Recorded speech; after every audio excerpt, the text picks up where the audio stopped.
Any man would probably see devotion in them. However, Matthew hesitated slightly. The reason he laid hands on Goddess of Magic was to enrage Starry Night God, thereby interrupting his forced fusion process with the Goddess of Magic's clone.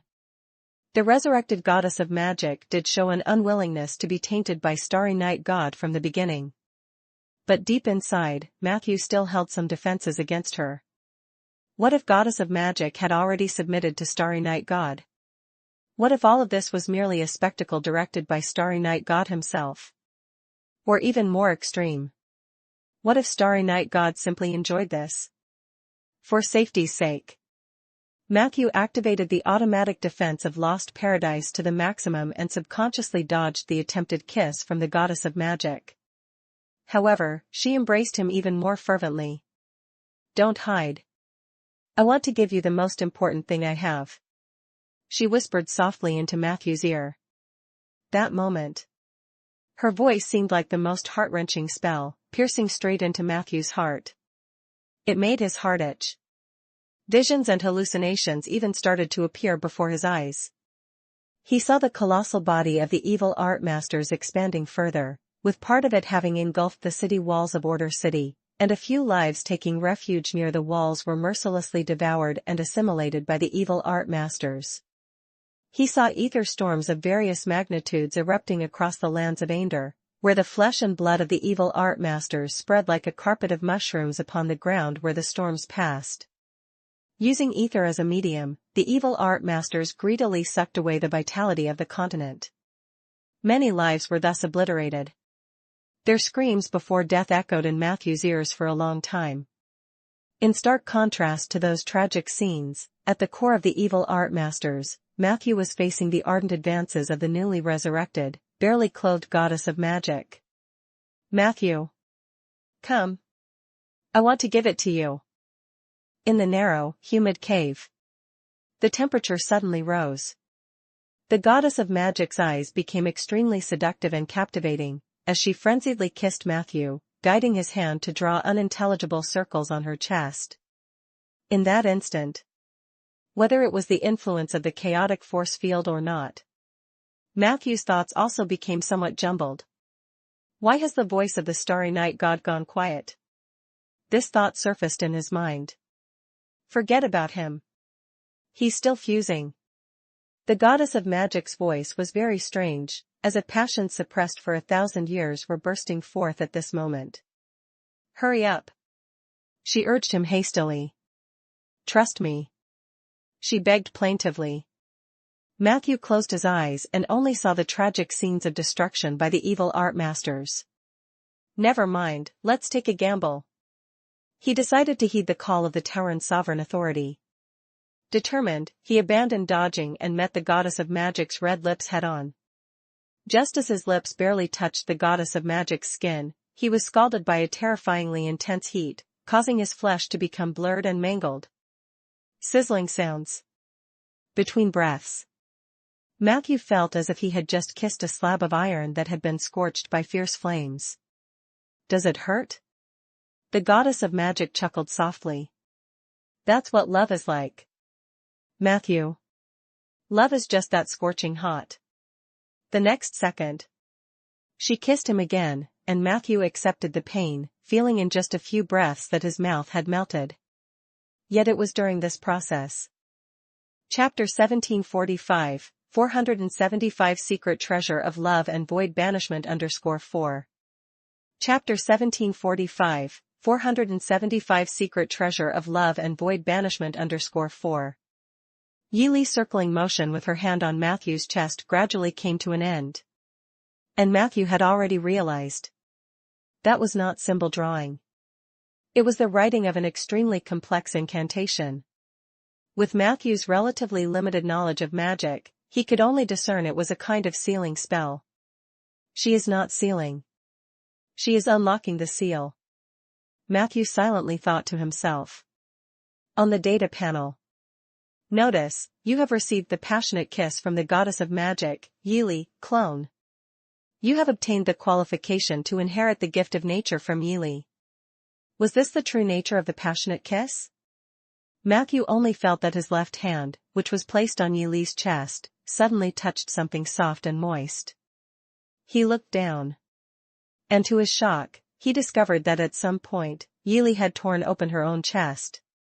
Her fair skin was split open, and the blood vessels and organs inside her chest were exposed to the air. The most dazzling of all was unmistakably her heart.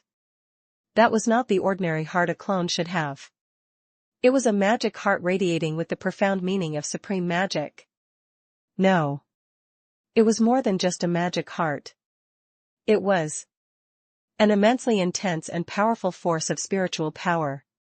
Matthew's breathing stalled at this revelation. At the same time, Yili's trembling voice rose in his ear. This is the most precious thing I can give you from my being. It is also the important reason why I haven't completely lost control until the final moment. I hope you treat it well. Take it now, quickly take it, otherwise I'm afraid I won't be able to contain myself. Under Yili's urging, Matthew plunged his left hand into Yili's chest cavity and grasped her heart, and as he was about to remove it from its chamber, a powerful force locked onto the heart. Regrettably, that force was a step too late. With the support of Lost Paradise and Yili's permission, Matthew resolutely seized the heart in his hand and placed it into Lost Paradise. Notice, you have obtained Yili's child's heart. Child's heart, magic heart/secret treasure key. Possessing this heart, you'll not only better wield magic but also maintain a higher sensitivity towards all things. Most importantly, it will enable you to preserve a strong sense of shame long term. And shame is one of the most powerful and important anchors for gods or mortals. Furthermore, the child's heart is also a part of the secret treasure of love, as well as the key to unlocking the final secret treasure of love. Child's heart. So this was the true reason Yili had not completely lost control amidst the chaotic ether for so long. What's more, it was the key to one of the universe's 6 secret treasures, the secret treasure of love. Matthew looked at Yili. The latter's expression no longer held the earlier lust and fervor, only an endless decline and destruction in her eyes. Destroy me. Stop all this. Please. Ah. When the last syllable erupted from her mouth, Yili suddenly pushed Matthew away forcefully. That moment, Matthew saw her belly weirdly bulging, and then 2 little hands like chicken claws tore through the clone's belly skin and viciously reached out towards him. Although even without Yili's help, this level of attack would have been unlikely to harm Matthew. But Matthew also realized what was happening. I ultimately have ceased to exist. Yili's sigh was quickly overshadowed by the Starry Night God's angry yet smug voice. Darling, you should feel happy. You've gained an entirely different new life. This time, together with me, we will utterly change this world. Yili, I finally truly possess you. Do you know, I don't care at all about your betrayal, only about you, hee.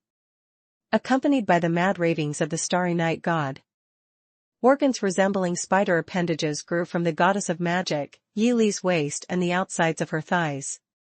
The golden ring completely fused with Yili's head. Behind her, in front of her chest, beneath her feet, above her head, similar spider legs sprouted nearly everywhere. These spider legs grew outward, gradually disappearing into the void. In Matthew's perception, these spider legs extended to various parts of Ander using ether as a medium. The tips of the spider legs often carried a massive amount of abomination, causing terrifying destruction all over the world. And the intensity of the destruction was rapidly increasing with the continuous expansion of the giant abomination and the relentless backflow of chaotic ether. Matthew's expression turned grave. Although, at the last moment, the goddess of magic had given him her secret treasure of love and magic heart by sealing them within herself, the process had ultimately failed to stop the encroachment of the Starry Night God. He successfully fused the golden ring with Yili's clone, and along with it, devoured Yili's spiritual imprints. All of this made him the true master of the giant abomination. After achieving high unity with the giant abomination, The restraining effect of Lost Paradise on the high-dimensional shadow would become negligible. Because the golden ring itself would transform into a divine artifact as powerful as Lost Paradise. And with that, Matthew's situation became perilous as well. Destruction. Destroy this world, or destroy me, the monster about to bring about the apocalypse. Yi Li's wail echoed in Matthew's ears. He knew. The great prophecy spell. It seemed incapable of directly erasing the presence of the starry night god. As Matthew tapped into the power of the great prophecy spell, he distinctly felt a formidable force of interference. The feedback from his insight told him it was impossible to erase the starry night god directly with the great prophecy spell. Is this the power of projection from the original world? A goddess of magic gone mad destroys the world. Is this the script set by the original world? For an individual, this is an irreversible situation. Even without the frenzied starry night god, there will be others who resurrect Yi Li and then fall into the giant abomination amidst the envelopment of chaotic ether, ultimately destroying everything. Such an epiphany arose in his heart. At the same time, Matthew also felt an overwhelming sense of powerlessness. This tyrannical law of fate seemed to suffocate all the beings of Ander. Even Matthew's breathing halted for a moment. Why aren't you taking action? Now is when I'm at my weakest. The starry night god's elusive voice carried a thick tone of taunting. Didn't you just have a great time touching? Why is there no follow-up? Matthew perceived. At that moment, Yi Li's spiritual imprint completely vanished, becoming a part of the starry night god. He completed the final absorption, appearing invincible and fearless. However, at that moment, a slight smile also appeared on Matthew's face. Yes, I did have a great time touching. I not only enjoyed myself, but I also left something small inside her. You didn't notice it when you devoured, did you? As his words ended, Matthew once again summoned the power of the great prophecy spell. He raised his right hand, fingers spread wide, adopting the most standard posture for the banishment technique. That which comes from the void shall return to the void. Get the fuck out of here. Hint, you have implanted the void seed in Yi Li's spiritual imprint. You have contaminated the super hybrid, starry night god, giant abomination, and the golden ring, with the void seed. You are using the great prophecy spell on the super hybrid to perform the void banishment. Chapter 1746, 476 Eternal Disappearance and God of Truth. Chapter 1746, 476 Eternal Disappearance and God of Truth. In the giant evil art master's humid and hot flesh lair. Using the goddess of magic, Yi Li's spiritual imprints as a medium, Matthew infiltrated the spirit seeds from the void imprint into the golden ring and the body of the starry night god. As a catalyst, the great prophecy spell leveraged an even greater strength. Guided by the starry night god's void bloodline, Matthew successfully pushed the giant evil art master toward the endless void. The process was incredibly slow. And so arduously difficult.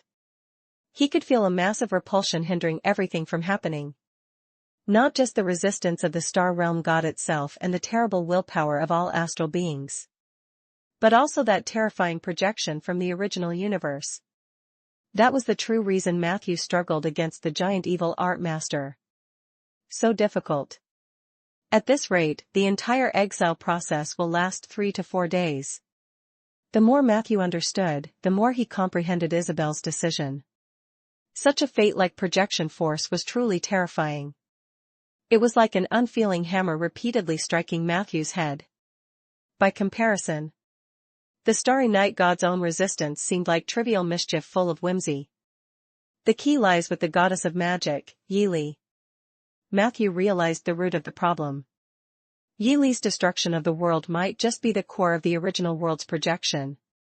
Only by destroying as much of Yi Li's traces as possible could he possibly complete the exile of the giant evil art master successfully. So it turns out. This is the most important thing you left me? Matthew felt the heart that was slowly beating within Lost Paradise. This heart was imbued with countless spells. But the first one. was a spell called Eternal Disappearance. And it was the very divine spell Yili used for her suicide. Those who are killed by this spell will have all traces of their existence in this world erased. But Yili was an exception. Her spell took effect, and she passed away quietly, but her traces remained. Matthew suspected that this was because of the projection force. But Yili's successful death also indirectly showed that this fate-like projection force was not unshakable. With Matthew's current abilities, it was of course impossible to directly employ the divine spell on the child's heart. But he could use the authority of Lost Paradise and simulate the founder energy to mimic the eternal disappearance simply. This force was certainly not capable of killing the goddess of magic Yili or the starry night god. But destroying a spirit brand that was already flickering like the last flame in the wind wasn't too difficult. I don't want to leave.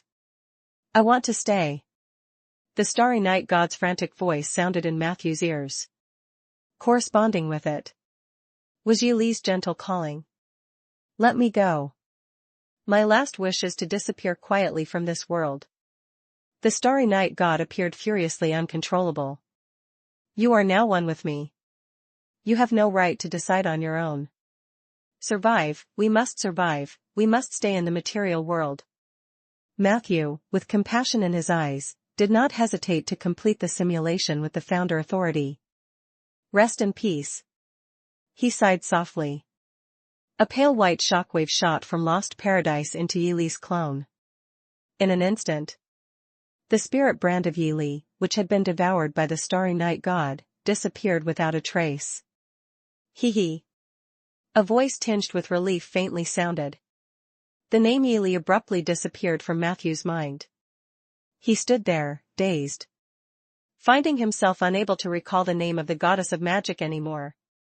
Before Matthew could react, a powerful force burst forth from him, and he quickly realized that his exile process had become incredibly easy. That irresistible projection force had vanished in the same instant as the goddess of magic's brand. The remaining starry night god, even possessing the strength of the golden ring and the high-dimensional shadow, could no longer resist Matthew's exile. No. Amidst the starry night god's wretched cries, Yili's clone spontaneously crumbled, turning into a pool of muck. The golden ring also melted and collapsed rapidly like a wax statue in fire. And the entire giant evil art master disintegrated with the speed of an avalanche in turn. All across Ainder, the flesh layers that had been covered by evil art masters vanished quickly like ice and snow melting away.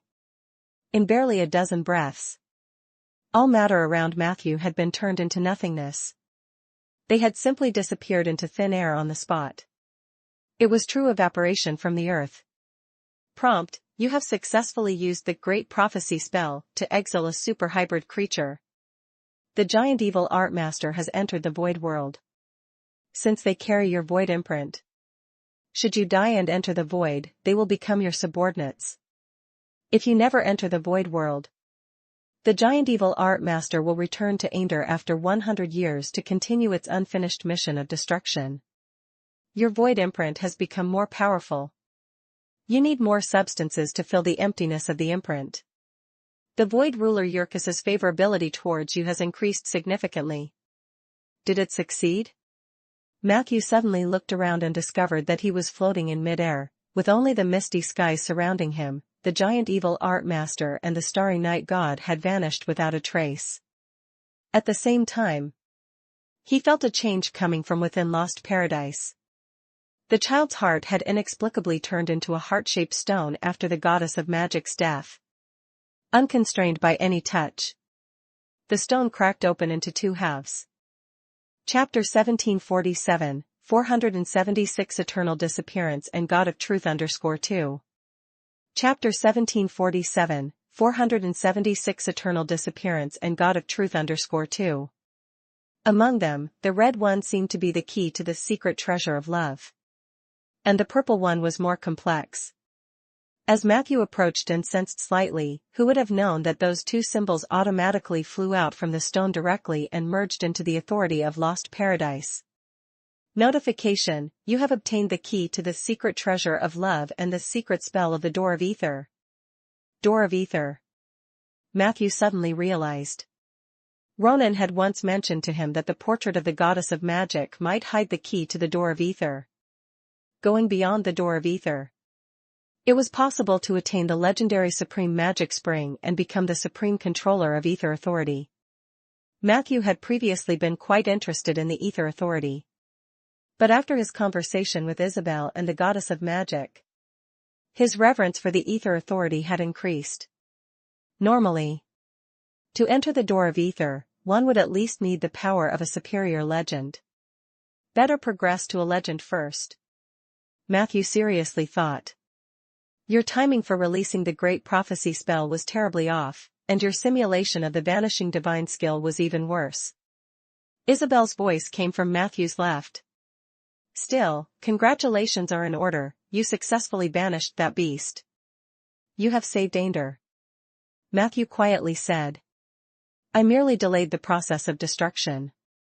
In 100 years, they will come back. Isabel, however, said. Delaying is also a form of salvation.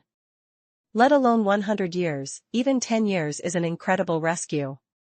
The world is changing, the powerful are looking for a way out, perhaps in 100 years, giant evil art masters and the chaos of the ether won't even be considered problems anymore? Matthew looked at Isabel somewhat unexpectedly. These words didn't sound like something she could say. Isabel's expression was very serious. It was during this conversation Matthew realized that Isabel and the goddess of magic couldn't possibly be the same person. Though their faces really were similar, the difference in their demeanor was too great. The goddess of magic was somewhat more amiable, while Isabel was much colder. Simultaneously, Matthew also noticed that compared to before, Isabel's features had become more youthful. She looked like a delicate porcelain doll. According to this trend, she won't turn into a baby, will she? Matthew couldn't help but think. Did you just use the power of the void? Isabel suddenly asked.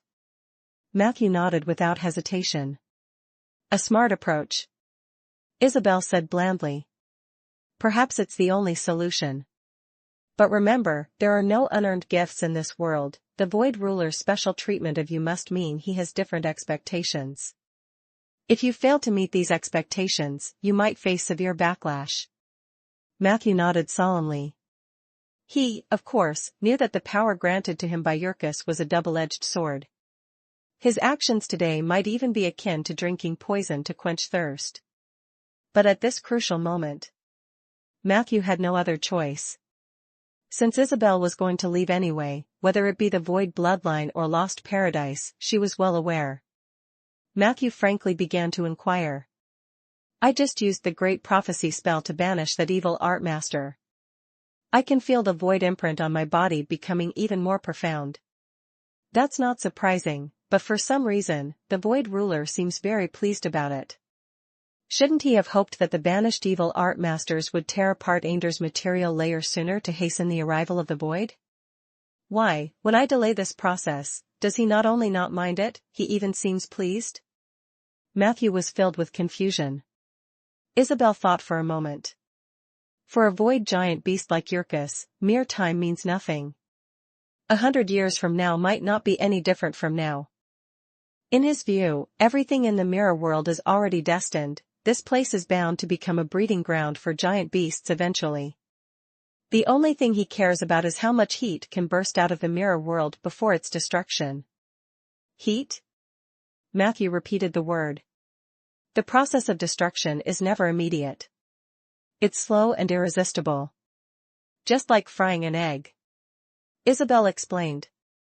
You can't cook an egg instantly. The entire process involves many steps. The arrival of the void is the same. First, the news spreads, and there's a period of panic. Then comes verification or refutation. After a seesaw battle, it finally makes its appearance. It doesn't devour the whole world all at once. Instead, in a prolonged struggle, it repeatedly squeezes out all the heat from the world. And eventually, it becomes nourishment for the giant beasts to take off. Seeing Matthew still somewhat puzzled, Isabel quickly said. Outside of the universe, there is only a dead silence, and so is the void. The difference between the material world and the void lies in heat. The giant beasts crave heat. And heat is also one of the tangible proofs of the existence of beings from the material world. It's a power that only life can burst forth. Spread amongst individuals, often only extreme emotions can extract the maximum amount of heat. Natural, repeated calamities become the most efficient way to extract this. Love, in fact, is also. Chapter 1748, 476 Eternal Disappearance and God of Truth _3. Chapter 1748, 476 Eternal Disappearance and God of Truth _3. The only reason the giant beasts coveted the material world was their inability to generate such heat. So, they could only lethally harvest the creatures of the material world for sustenance, over and over again. Because they had to harvest repeatedly. Disasters like the advent of the void weren't going to end all at once. Instead, they would occur again and again. Until they extracted the very last drop of heat. It would only be after the entire universe succumbed to desolation that they would finally rest, content. No wonder Yerkes was delighted. Matthew had saved the world, effectively completing a cycle. The terror brought upon by the disaster and the joy of survival caused the material world to burst forth with even greater heat. This is exactly what the creatures of the void coveted. Understanding the cruel truth behind all this, Matthew wasn't discouraged. On the contrary, he was ignited with a fierce fighting spirit. Isabel suddenly said from beside him. "You're right. If I have the chance, I'll try to break that mirror.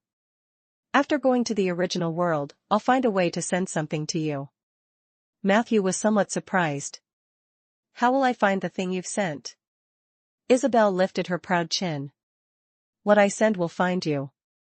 As the two conversed, the surrounding mist quickly dissipated, revealing a dense array of rift cracks in this space. The evil art masters might have been banished. But the ether's backflow and the material layers tearing hadn't left for a moment. If not addressed in time, Canning City and the surrounding areas would face a terror of tearing comparable to the Heavenly Family Palace's fall half a year ago. At that time, secondary planes filled the gaps, acting as a buffer against the destruction of the material layer. Now, there were not many secondary planes left to mend these numerous holes. "I'll do it," Isabel said indifferently.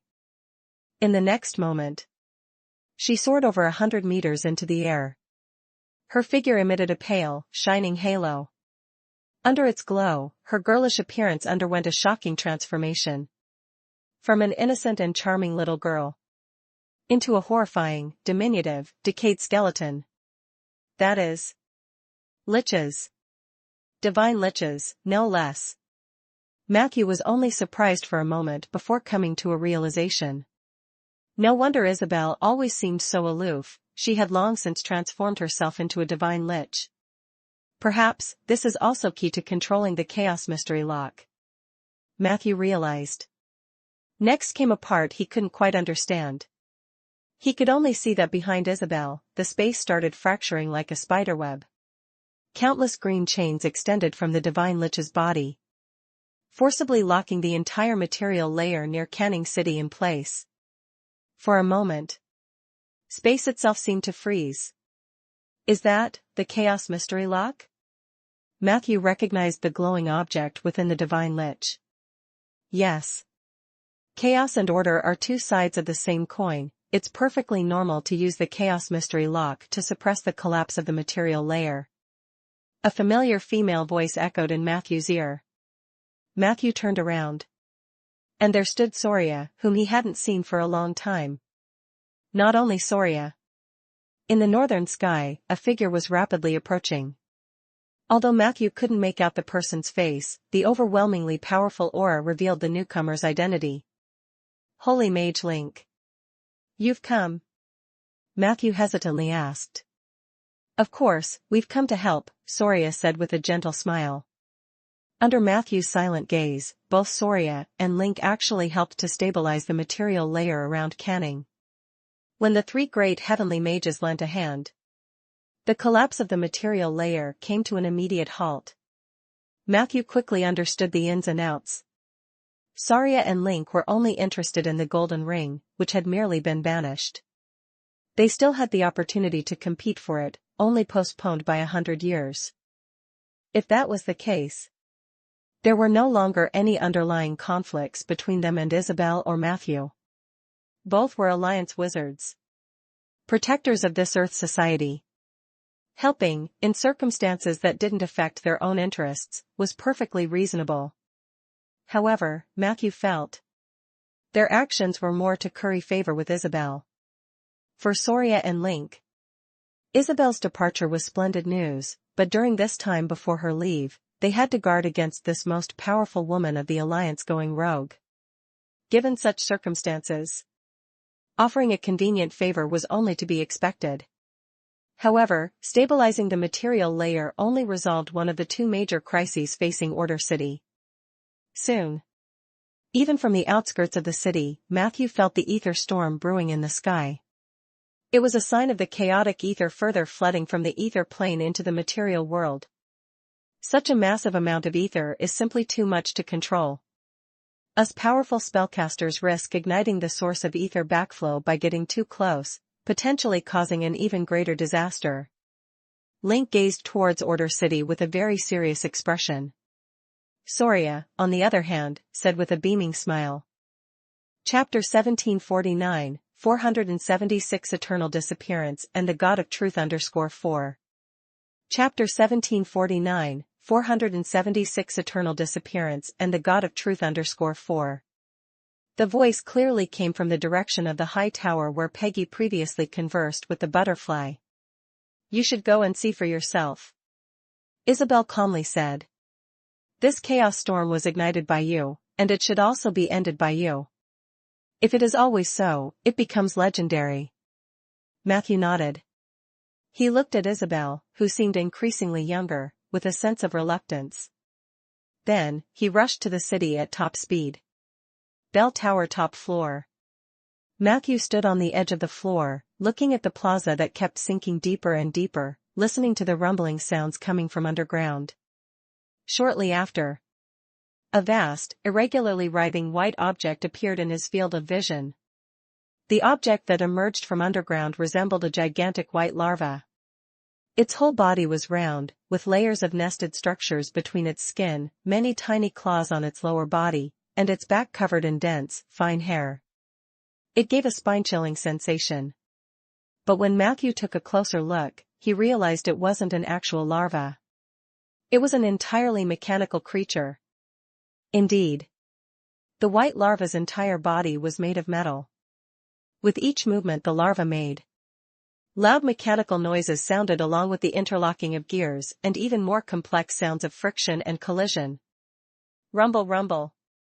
Buzz buzz. A mass of indescribable noise blended together, causing a strong sense of anxiety. Combined with that unsightly and repulsive appearance, most people would probably think this ugly mechanical larva was part of the disaster. Matthew took a breath. He watched as the mechanical larva crawled out from under the earth and lay motionless on the edge of the plaza.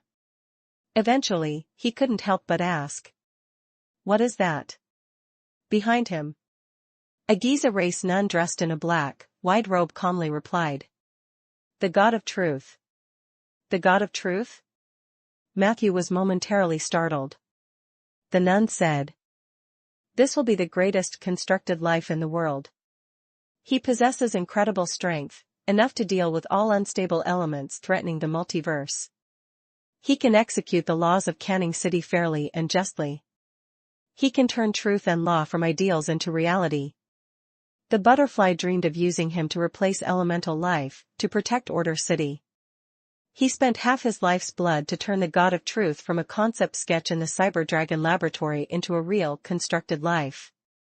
To the Truth sect, of course, this is an offense.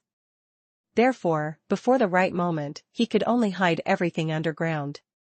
He is the greatest machinist in the world. Unfortunately, the God of Truth is still immature." A hint of concern flashed in the nun's eyes. At this moment, Matthew also understood what the butterfly planned to use to contain the overflow of ether in the city. He could clearly feel all the ether that had lost its purpose due to the banishment of the evil art masters was rapidly flowing into the white larva's body. The larva was like another evil art master, greedily absorbing all ether substances. As this process continued, the larva's size swelled rapidly, absorbing enormous ether energy, transforming into a super-constructed life. Matthew somewhat grasped the butterfly's intended design. To grant the God of Truth the violent force necessary to uphold the law, the butterfly, through the handiwork of the machinist, endowed it with the ability to devour ether. The initiation of the God of Truth itself also required a vast amount of ether as energy.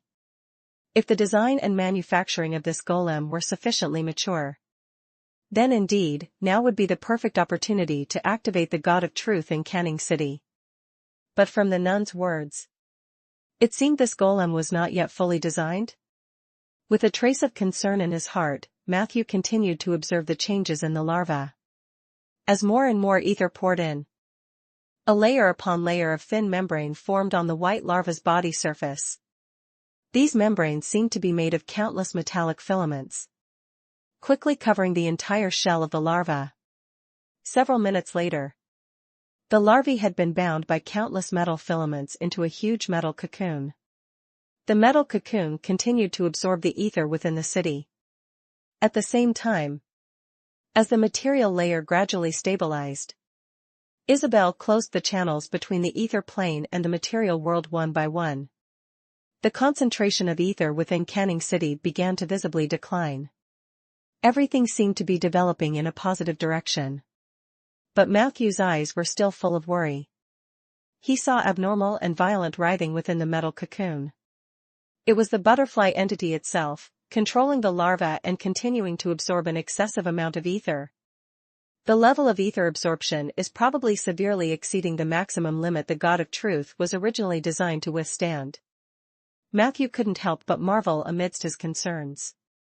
If it were a spellcaster, after absorbing so much chaotic ether, they would have probably turned into a monster similar to a giant evil art master by now. Yet, the butterfly and its God of Truth showed no signs of collapse. Machinists really had much to offer in harnessing ether. Gradually, however, the writhing of the metal cocoon slowed down. And, eventually, it came to a complete and silent halt. Matthew sensed the changes within the cocoon, and his face grew even more worried. "What is the normal process for the God of Truth's activation?" he asked. The nun replied. "According to Butterfly's concept, after absorbing a large amount of ether, the true God of Truth would break out of its metal chrysalis, transforming into a super-mechanical life with the appearance of a giant butterfly. I'm actually not too clear about the specifics. But Butterfly mentioned to me that there might be some technological shortfall in regards to breaking out of the chrysalis. He said he couldn't find a spark strong enough to ignite mechanical life, even if he himself is willing to become the soul of the God of Truth." Matthew nodded. This was almost what he had sensed. The early stages of Butterfly's crystallization went smoothly. Later on, there seemed to be a feeling of being stuck. Mechanical life is still life. While machinists might have unique expertise in creating mechanical beings, how could such a colossal entity's need for spirituality be met by an ordinary person? It required a tremendous fire of life. "Let me give you a hand. And while I'm at it, let's make this fire burn even fiercer." With that thought, Matthew opened Lost Paradise and approached the metal cocoon with a determined look. The next second, he pointed with his index finger, murmuring softly, "Manifest, divine phoenix egg." After expending a portion of the founder energy, Matthew successfully resurrected the divine phoenix egg, which had also been destroyed by the singularity cannon, within Lost Paradise. Immediately after, he moved the divine phoenix egg out of Lost Paradise and placed it beside the metal cocoon. "Peggy, light it up," Matthew silently contemplated. And so, a tiny flame suddenly appeared atop the shell of the divine phoenix egg and the metal cocoon. In a place where ether was so dense, Any spark could ignite a violent explosion. Chapter 1750, 477 Nature Domain and Ether Wave Valley. Chapter 1750, 477 Nature Domain and Ether Wave Valley. Within the enormous pit, a pillar of fire shot straight into the sky. The once towering bell tower seemed quite small and insignificant in front of this fire pillar. High above, the gale was fierce. Yet, strangely enough, the flames were very focused, not deviating in the slightest, with the intense burning confined within the fire pillar itself. Surrounding the fire pillar, the heat was intense enough to melt all things. But a bit further out, the impact was much less. Its butterfly exerting all his might to control the flames. He can even direct an ether explosion of this magnitude. Matthew walked calmly within the flames, his heart at peace. With the blessing of Gordon's fire, these terrifying blazing flames couldn't harm Matthew at all. He was constantly aware of the fluctuations inside the metal cocoon, thereby understanding butterflies' every move. Though they were separated by the cocoon, through the resonance established between the divine phoenix egg and the metal cocoon, they formed a unique tacit understanding and rhythm. Together, they compressed and elevated the flames. Only then did they create this towering, super torch-like phenomenon within Order City. Da-da-da-da. The fire burned mercilessly. The air around it was almost sucked dry, but soon enough, a large flow of air would replenish it. The fierce gales it created caused buildings within the city to roar ominously, while people who had just survived a terrifying calamity were hiding in shelters, afraid to emerge, only able to silently listen to the howling winds. Chaotic ether was carried by the gale.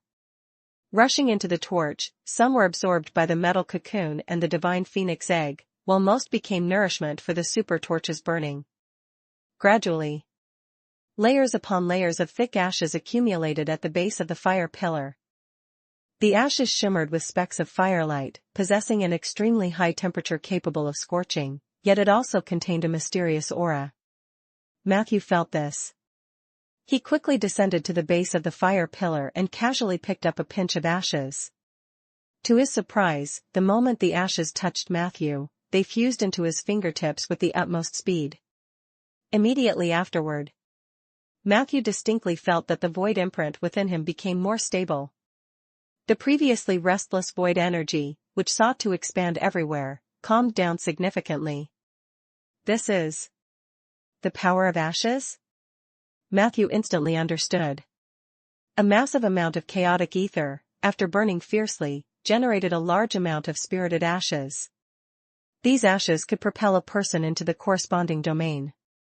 The power of ashes is what the void ruler, Yurkus, found in the material world that is closest in nature to void energy. Suddenly, Matthew thought. But that doesn't mean the power of ashes is exclusive to the void.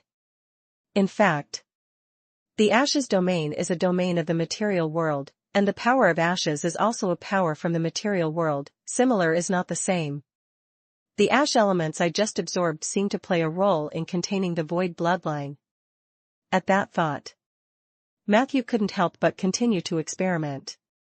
Since Yurkus had already made a strong impression, Matthew dared not rashly enter the domain of the void ruler, as getting entangled further would have been troublesome. He simply drew the ash elements from the flames. Hoo. His fingertips lightly swept the ashes at the base of the torch, vacuuming up a large amount of ashes into his body like a vacuum cleaner. Gradually, a great sense of satisfaction surged within him. Dense and substantial clumps of ash elements kept filling the void. The emptiness that had appeared due to the overstimulation of the void bloodline had long disappeared, replaced by an unprecedented feeling of fulfillment and solidity. It seems that besides swallowing living creatures with parasite skull, absorbing the power of ashes is also a way to satiate and even restrain the void bloodline. Matthew marveled inwardly, though he had not deliberately explored the ashes domain. In the process of absorbing the ash elements, the domain unknowingly opened its gates to Matthew. Out of concern for the tyranny of Yurkus, Matthew just touched upon the threshold and then swiftly withdrew. Nevertheless, he acquired two abilities from the ashes domain. Fire taking, no matter where you are, in whatever environment, as long as it's not an absolute void, you can snap your fingers to create real, genuine flames. Summon Ash's Pawn, you can summon up to 12 Ashen lifeforms to serve you. Note, Ash's Pawns have low combat strength but can be directly disintegrated to replenish your own Ash elements. The ability of fire taking was not as useless as it might seem. It meant that Matthew could create fire out of thin air in environments completely devoid of ether. This might prove to be highly useful in certain instances. As for summoning Ash's Pawn, well, Matthew would no longer need to hunt and kill living creatures. The relationship between Ashes and the Void seems a bit different from what I imagined. When I reach legendary status, I should really explore this domain thoroughly, perhaps there will be new discoveries. Thinking thus, a powerful call suddenly resonated from the depth of Matthew's heart. A sincere smile spread across his face. It was the profound joy from the spirit seed on the verge of transformation. The next second, he looked up, only to see that the shell of the divine phoenix egg had already entirely melted. Not far away. Chapter 1751, 477 Nature Domain and Ether Wave Valley _2. Chapter 1751, 477 Nature Domain and Ether Wave Valley _2. Under a sky filled with red light, a tiny shadow suddenly burst forth from where molten iron had been poured, spreading its wings and taking flight. Whoosh, whoosh, whoosh. The flying shadow sped straight up along the torch, circling the sky 3 times before it slowly descended and returned to the base of the torch. Matthew fixed his gaze for a closer look. It was a bird, almost the size of a black peacock, with a bald head, an ugly chicken-like appearance, and only its tail feathers shining silver like snow. Could this be the divine phoenix? Matthew curiously stretched out his hand and made brief contact with the little red bird's rough beak. In that instant, a sensation similar to an electric shock spread throughout Matthew's body. At the same time, a straightforward thought reverberated in his mind. Synapses. Why make it so estranged when you are me, and I am you? Matthew smiled in realization. Conversing with his own identity. This feeling was indeed a first for him. He could sense that the little red bird's every move fell under his mental command. And if he did not deliberately exercise control, then the little red bird would act on the innate experience found within its bloodline, supported by the spirit seed. After studying for a while, Matthew heaved a long sigh of relief. The concept of an independent doppelganger only existed in novels. This little red bird was akin to an extra hand for him. There was no need to worry that the hand would have its own thoughts. Therefore, Matthew stroked the red bird's feathers while checking its data panel. Notice, your spirit seed has successfully transformed into a new doppelganger, Mutant Phoenix. Mutant Phoenix, juvenile/mythical template, a powerful creature born from the union of a dead divine phoenix egg with mechanical oddities in fierce fire. The mutant phoenix is expected to live up to 3,000 years. The juvenile mutant phoenix has the following traits or abilities. 1. Fire resistance. The mutant phoenix fears no flames and can replenish its stamina and life within them. 2. Nature soul. During its growth, the mutant phoenix will automatically receive the identity of the highest power of domain's nature soul in its local environment. 3. Evil breaking. The mutant phoenix and its master can cause 300% damage to creatures within the negative energy domain, undying domain, and frozen domains. 4. Ether buster. Born within the chaotic ether storm of fire, thus immune to all negative effects from chaotic ether and can feed off it to grow stronger. 5. Thunderfall. The mutant phoenix can be considered a projectile, which you can bundle and throw at enemies. On impact, the mutant phoenix will automatically explode, triggering a thunderfall and fiery ring, while taking the opportunity to leave the target's proximity. 6. Master of constructs. The mutant phoenix's tail has been tainted by the breath of a powerful mechanical life, making it the master of most golems and granting it control rights. Pretty impressive. Matthew knew his little red bird was not a genuine divine phoenix. But he didn't expect even its juvenile attributes to be so formidable. Just looking at the panel's attributes. Most true dragons at birth couldn't measure up to the mutant phoenix. Not to mention there was a series of traits and abilities listed below. But the first 4 seem legitimate. What's with Thunderfall? Matthew wondered, glancing at the brusque little red bird. Would anyone really throw their own doppelganger like a grenade? It felt inappropriate to him. As for the last one, Master of Constructs, that was even more powerful. Although mechanical life was not a particularly mainstream race in Ender, their traces could be found in many places. If the mutant phoenix could directly command these golems, then it would become the nightmare of many mechanical mages. The powerful mechanical life, tainted by the ether, must be referring to the butterfly piloted by the God of Truth, right? Matthew thought to himself. Just then, a strong fluctuation emanated from the metal cocoon. During the mutant phoenix's birth, the cocoon's shell had already begun to loosen and melt. The mutant phoenix's takeoff scattered a good amount of molten iron. Some of the shell mixed with the iron, creating softened, sunken areas. In the next moment, sharp contours started bulging from the softened parts of the cocoon, protruding from the inside out. Soon after, intense tearing sounds followed. The flames burned even more fiercely. A huge amount of molten iron poured down, almost completely melting the cocoon's shell, and before long, a pair of giant wings sparkling with brilliant starlight appeared before Matthew.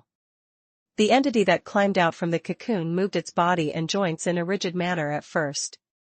However, just with a few movements, a vast amount of ether gushed from within the entity, and numerous unnerving blue-black spots appeared on its metallic surface.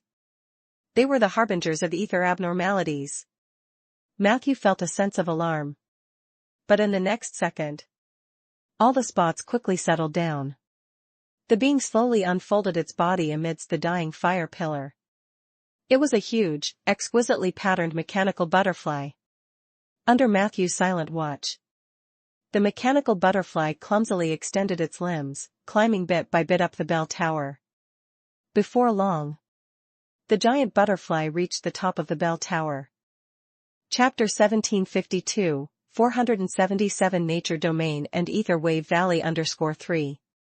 Chapter 1752, 477 Nature Domain and Ether Wave Valley _3. Splash. A fire pillar rose skyward, then plummeted down 1,000 zhang.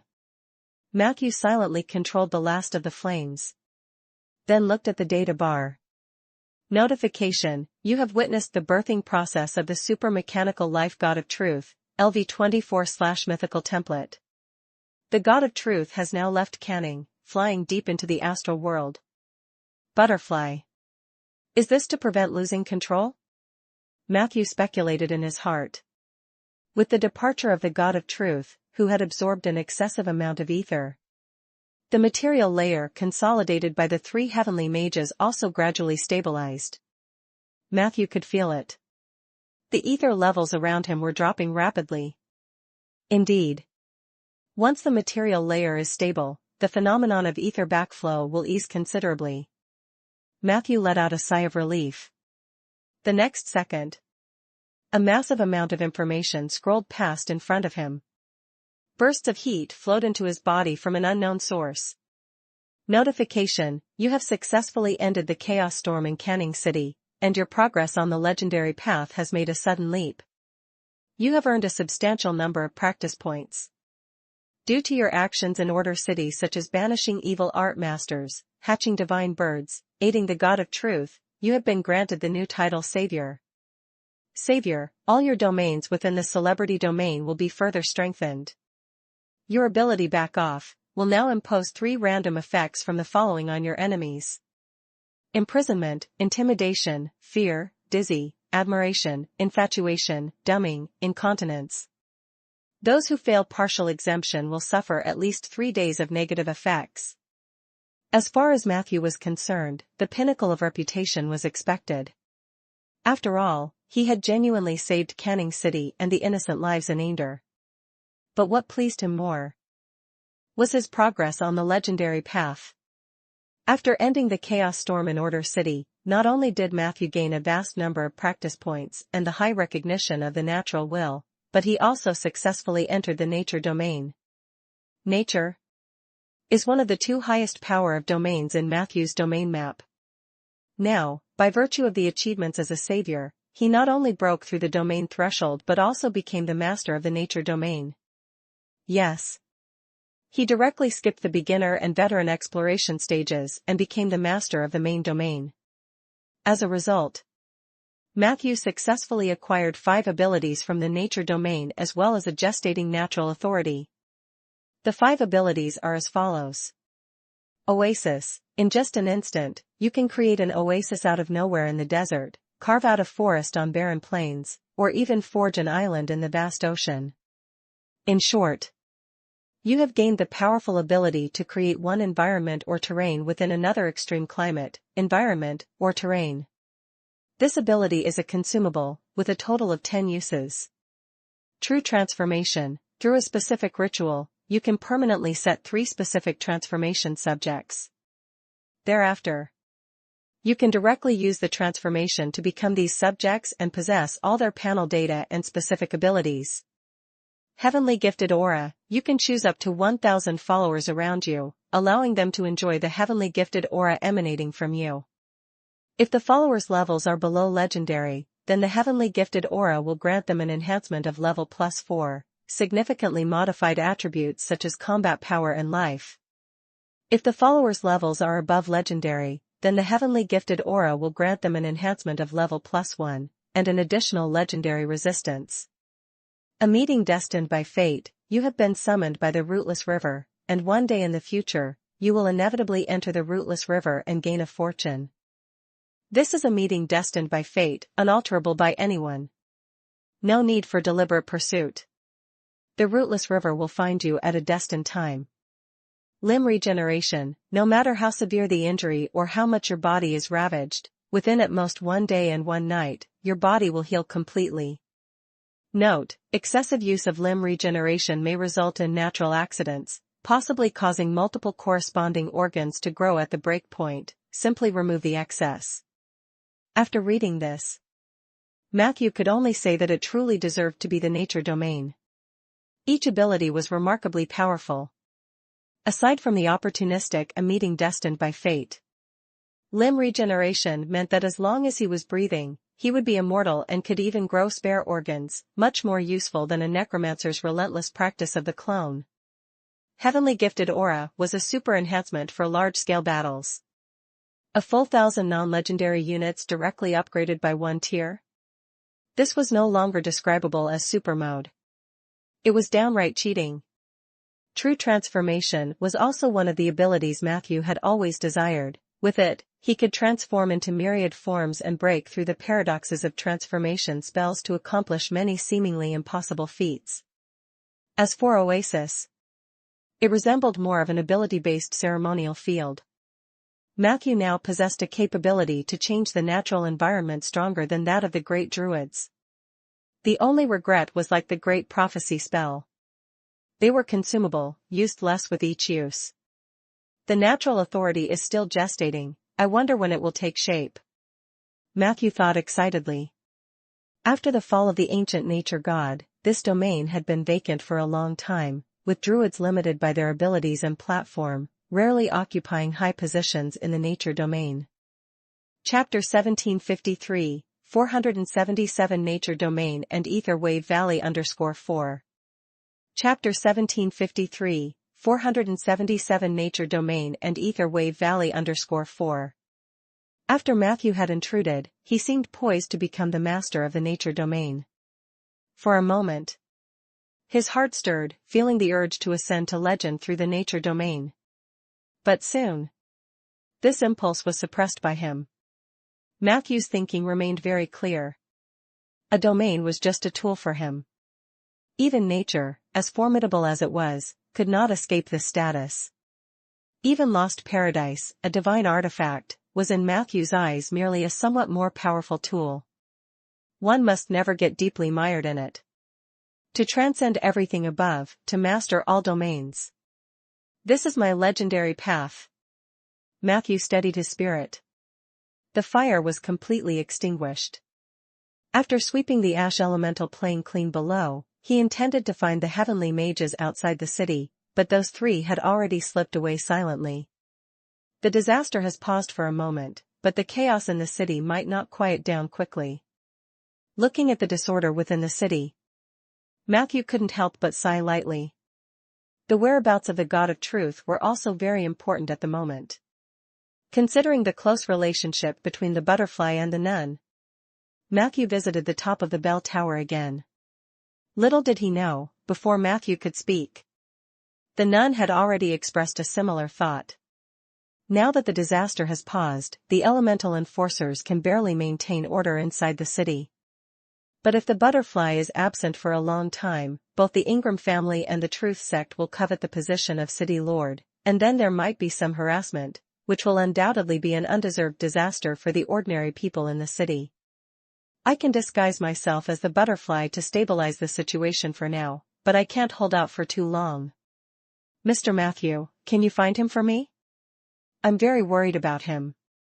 Matthew was also concerned about the whereabouts of the butterfly and nodded. I can go look for him, but I'm unable to discern his exact location.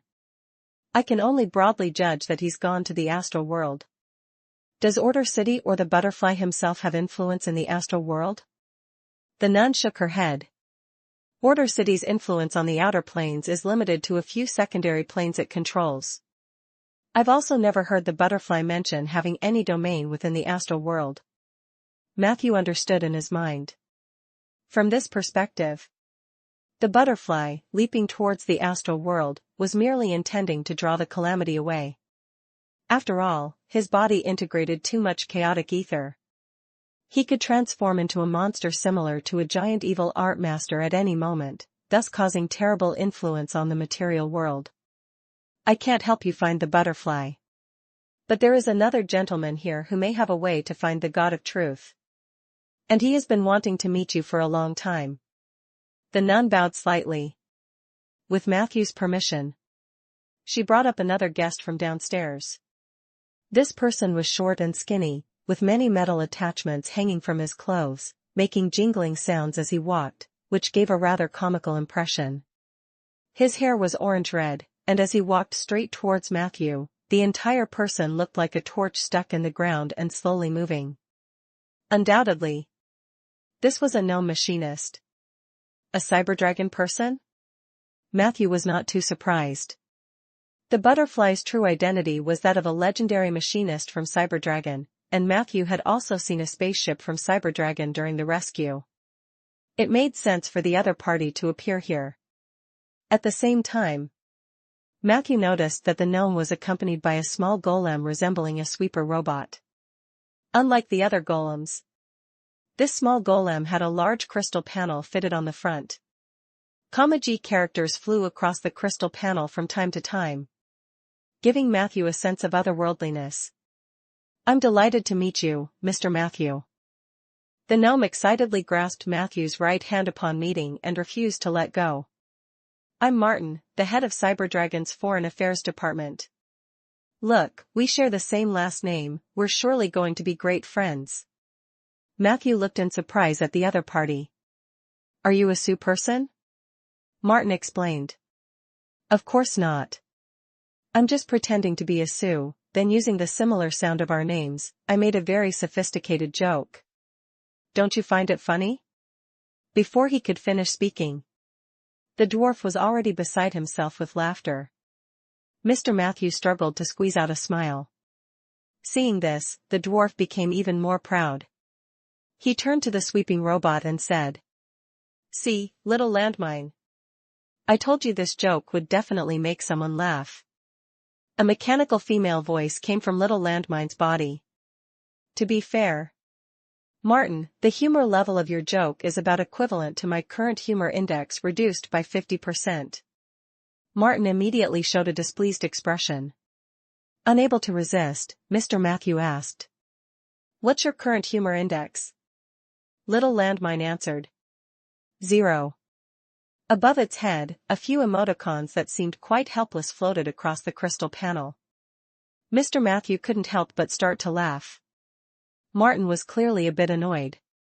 But his personality seemed quite cheerful, and with a pat on little landmine's crystal panel, the matter was dropped. Today is truly a good day for me. Why? Because I finally got to meet you, Mr. Matthew, the savior of this era. I've heard about your name and deeds from many people. Lady Margaret, Miss Wilkins, and Mr. Butterfly. I paid special attention to your performance in the Ascension battle. In the end, you actually gave up the chance for Ascension, abandoning Lost Paradise before the Singularity Cannon arrived. This is simply a miracle among mortals. The dwarf held on to Mr. Matthew's hand, incessantly talking. Mr. Matthew managed to keep a polite smile at first. But later on, it became a bit awkward. Why did he feel like the head of the Foreign Affairs Department for the Cyberdragon looked more like his avid fan? Considering that this group of machinists, in addition to tinkering in the lab, often kept up with big and small news on the Ander continent. It seemed not unacceptable that he would have fans in Cyberdragon. At the moment, Mr. Matthew tried to change the subject. Savior is too much of a word, I just happened to do a little something. Who knew Dwarf Martin would tightly grasp Mr. Matthew's hand with utmost seriousness? No. This is not a small matter, it's a great and glorious event. Our world is in danger, always on the brink of destruction. As part of the will of the universe's self-regulation, each era welcomes a specific savior. Without a doubt, this era's savior is you. But unfortunately, your status as a savior may not last too long, 3 months or at most half a year, and then you may be forced to shed that aura. At this point, the dwarf sighed with a sad face, saying, when that time comes, please be careful not to attempt any feats of strength, or it's very likely you'll encounter an accident. This statement was actually quite unpleasant to hear. It was like cursing Mr. Matthew to his face to meet with misfortune. Had it been someone else, Mr. Matthew certainly wouldn't have shown them a good face, but coming from Dwarf Martin, looking at his earnest and sincerely concerned expression, Mr. Matthew found it difficult to get angry. So he simply asked, sticking to the facts. Why? Is there some mystery behind the 3 months or half a year? The dwarf seriously said. Of course, there is. The world was supposed to welcome a spellcaster's era, and the identity of the savior would naturally be tied to the spellcaster community. But after the events of Canning City concluded, the nature of things changed. Based on Cyberdragon's deductions and observations, after you banish the gigantic evil art master, the ether level of Ander will quickly fall. Mr. Matthew questioned. Isn't that a good thing? The dwarf blinked. The issue is that the fall might exceed your expectations. According to the principle of ether tides, troughs often follow peaks. As high as the ether peak created by chaos in Canning, in the years to follow, Ander will face a similarly depressed environment of ether troughs. What I mean is, in at most half a year, all of Ander will enter a period of ether decline. The spellcaster community is likely to greatly lose the favor of the plain will. You are no exception. The worst news is that your legendary path is still incomplete. If you can't achieve legendary status in this period, once faced with the ether decline environment, your legendary path will become even harder to walk. Chapter 1754, 478 Undead Starburst and Law of Death. Chapter 1754, 478 Undead Starburst and Law of Death. Is the change in ether really this extreme? Matthew frowned slightly after hearing the explanation and couldn't help but blurt out. He did not question the accuracy of Martin's deductions. On one hand, the machinists of the Cyberdragon had been observing the world of Ander from a superior position for centuries, and they were quite sensitive to changes in the environment, not to mention that machinists themselves possessed an understanding of ether no less than that of spellcasters. On the other hand, Matthew himself could sense the traces of the violent fluctuations of ether. Initially, he had thought that this was simply a normal phenomenon after the God of Truth had absorbed a massive amount of ether. As long as the chaos storm disappeared, ether would return to its normal level. But now it seemed that things were not that simple. The entire environment of Ainder was filled with complex and variable possibilities, with nothing stable. Extreme? Martin shook his head and said. In fact, this is the normal state. Just like the tide, the concentration of ether also rises and falls. We have observed many planes, and almost all planes follow the law of ether tide with its unpredictable fluctuations, with the material plane being the exception. The material plane is the only realm in the multiverse that maintains a higher level of ether and whose overall fluctuations are minimal. Matthew suddenly understood. Due to the eternal barrier? Martin nodded and said. Yes. All of this is the work of the Calamity Mage. The eternal barrier not only maintains the stability of the material plane on a physical level but also constrains the fluctuations of ether, which has created a greenhouse-like environment for Ainder spellcasters, sparing them from facing the pain of excessive chaotic ether. But everything comes with a cost. The eternal barrier protected Ainder but left the nearby secondary planes suffering from the drought of ether, therefore, most of the top forces in these secondary planes are not spellcasters. And these individuals, upon merging into the material world, will have the chance to grow into amazing top-notch forces. In such a case, the dominance of Ainder spellcasters could potentially be overturned. This point will be even more evident after a sharp fall in the level of ether. Though the Heavenly Mage ensures that the Alliance still holds the highest tier of power, who knows if a Divine Sword Saint might emerge from the cracks in a few years. Matthew nodded thoughtfully. He had thought that these few sentences were all Martin wanted to say. Little did he know that Martin would not let go of his hand and talked non-stop for quite a while. Matthew wanted to chase after the butterfly, feeling a bit pressed for time. However, as Martin was the foreign affairs officer of the Cyberdragon and his capabilities were not yet clear, the information and deductions he shared were top-notch. Matthew had no choice but to listen attentively, not wishing to miss any crucial information. That's about it, the Age of Gods, the Age of Spellcasters, the Dried Magic Era, and then it was the turn of the giant beast's appearance after the silence. Martin continued wistfully. In fact, the advent of the Dried Magic Era hasn't been set in stone yet.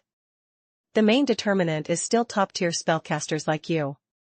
If you choose to abandon Saving Order City and allow the Golden Ring to fall, then the era of spellcasters will continue to evolve until it reaches madness, and then it will end.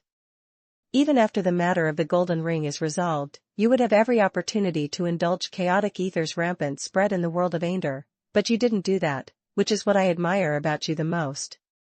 Matthew remained silent. From Martin, he learned that he might have inadvertently altered the upcoming career structure of the Ainder continent. Once the ether level drastically drops, Ainder will face a dried magic era not seen in a millennium. Contrary to ether expansion, in the dried magic era, spellcasters' strengths will be greatly restrained. Matthew's legendary journey would also become extremely difficult. But everything has two sides. According to Martin, if Matthew could ascend to legendary status during the dried magic era, his power would be many times greater than a spellcaster who became legendary under normal circumstances. Moreover, the dried magic era would have a very low impact on superior legends or higher. It mainly affects the number changes of professionals from legendary rank and below. After all, dried magic is not the end of magic. For some spellcasters, the downturn of ether could even present an opportunity. After discussing the potential environmental change the world of Ainder might face, Martin then invited Matthew to visit the Cyberdragon. You have a lot of fans there. Some are even more enthusiastic than me. I have a friend who appreciates the decisions you made in the Ascension battle, and he has developed a new type of bomb named after you. Some people have already crafted an arcane armor and charging structure for you in advance. Trust me. Once you arrive at the Cyberdragon, the machinists there will quickly equip you, and you'll become very powerful. I know you are already powerful enough. But no strong person would refuse the help of a machinist. The dwarf went on and on about many things, implying that Matthew was already a big celebrity in the Cyberdragon. It made Matthew a bit embarrassed. In the end, the dwarf pulled out a device resembling a flashlight and handed it to Matthew. I received a message from Mr. Butterfly and came in a hurry, not bringing any gifts, so let this ether lightsaber be my gift to you. As soon as the flashlight appeared, Matthew sensed the violently fluctuating ether inside. Honestly. Chapter 1755, 478 Undead Starburst and Law of Death _2. Chapter 1755, 478 Undead Starburst and Law of Death _2. He had become a bit allergic to objects overloaded with ether light, especially since this was a creation by machinist. Matthew instinctively wanted to refuse. However, seeing Martin's earnest and eager expression, Matthew couldn't bear to disappoint this fan, so he could only express thanks while carefully receiving the flashlight. As long as you continue to infuse mana, it will eject a magic laser that can hurt people. The magic laser can last for a while, and depending on how much mana you input, you can decide the strength and length of the magic laser. This thing is just a toy, so its destructive power is quite average, at most like a tier 5 evocation spell, but the length is still quite substantial, up to 400 meters. Martin introduced with a hint of pride. The biggest advantage of this little thing is its stealth and suddenness. The activation speed is also very fast, not exceeding 0.01 seconds, very suitable for self-defense. Even if you don't need it yourself, you can give it to friends, lovers, and so on. Matthew tried it and discovered that the effects of this ether lightsaber were surprisingly good. Mainly because it was long enough. With his mana, he could easily trigger it to reach more than 200 meters. The holder needed only a thought. The effect of the magic laser was instantaneous, which could be said to be quite sharp. Effective range was already an important prerequisite in battle. Being able to strike objects up to 400 meters away instantly. Just this attribute alone. This flashlight was already a fine magic weapon. The only drawback of this thing was that the laser would get severely hot if it remained on for a long period. But this was not a problem for Matthew. He possessed negative energy control. By just infusing a little negative energy on the surface of his skin, he could easily resist the overheating phenomenon of the ether lightsaber. After thanking Martin for the gift, Matthew actively discussed the whereabouts of Butterfly. At this point, the gnome machinist slapped his forehead. Got too excited and almost forgot the main matter. Mr. Butterfly, piloting the God of Truth, has headed deep into the astral world. Although this can protect Order City better, the more chaotic and disorderly environment of the astral world could still cause the ether within the God of Truth to go out of control. We must find him quickly. Matthew nodded. I was just planning to enter the astral world, but I need clues about the God of Truth. Can you guys discern the direction in which Butterfly left? The dwarf pondered. It's difficult. Whether it's living beings or flyers, once they enter the astral world, trying to continue tracking them becomes very complex. Most of the astral world areas experience a common phenomenon of dark devouring. This refers to the traces left by life activities or natural rules being swallowed by special substances hidden in the darkness. Even if the God of Truth left behind a large amount of ether and scorch marks along its flight path, it's still very difficult for us to determine Mr. Butterfly's direction based on that. Matthew sighed softly. Travel in the astral world indeed was a troublesome matter. If the cyber dragon couldn't help, he would have to venture alone. But the next second, Martin said. But the God of Truth has already completed its transformation, becoming one of the most powerful golems. We can judge the rough direction of the God of Truth through the tracking technique, and then find Butterfly's whereabouts. I personally can't accompany you into the astral world, but Little Octopus can. She knows the tracking technique, and she's also skilled at piloting the octopus boat. Maybe she can help you. Little Octopus stepped forward half a step. Is that an order? Martin shrugged his shoulders. Up to you.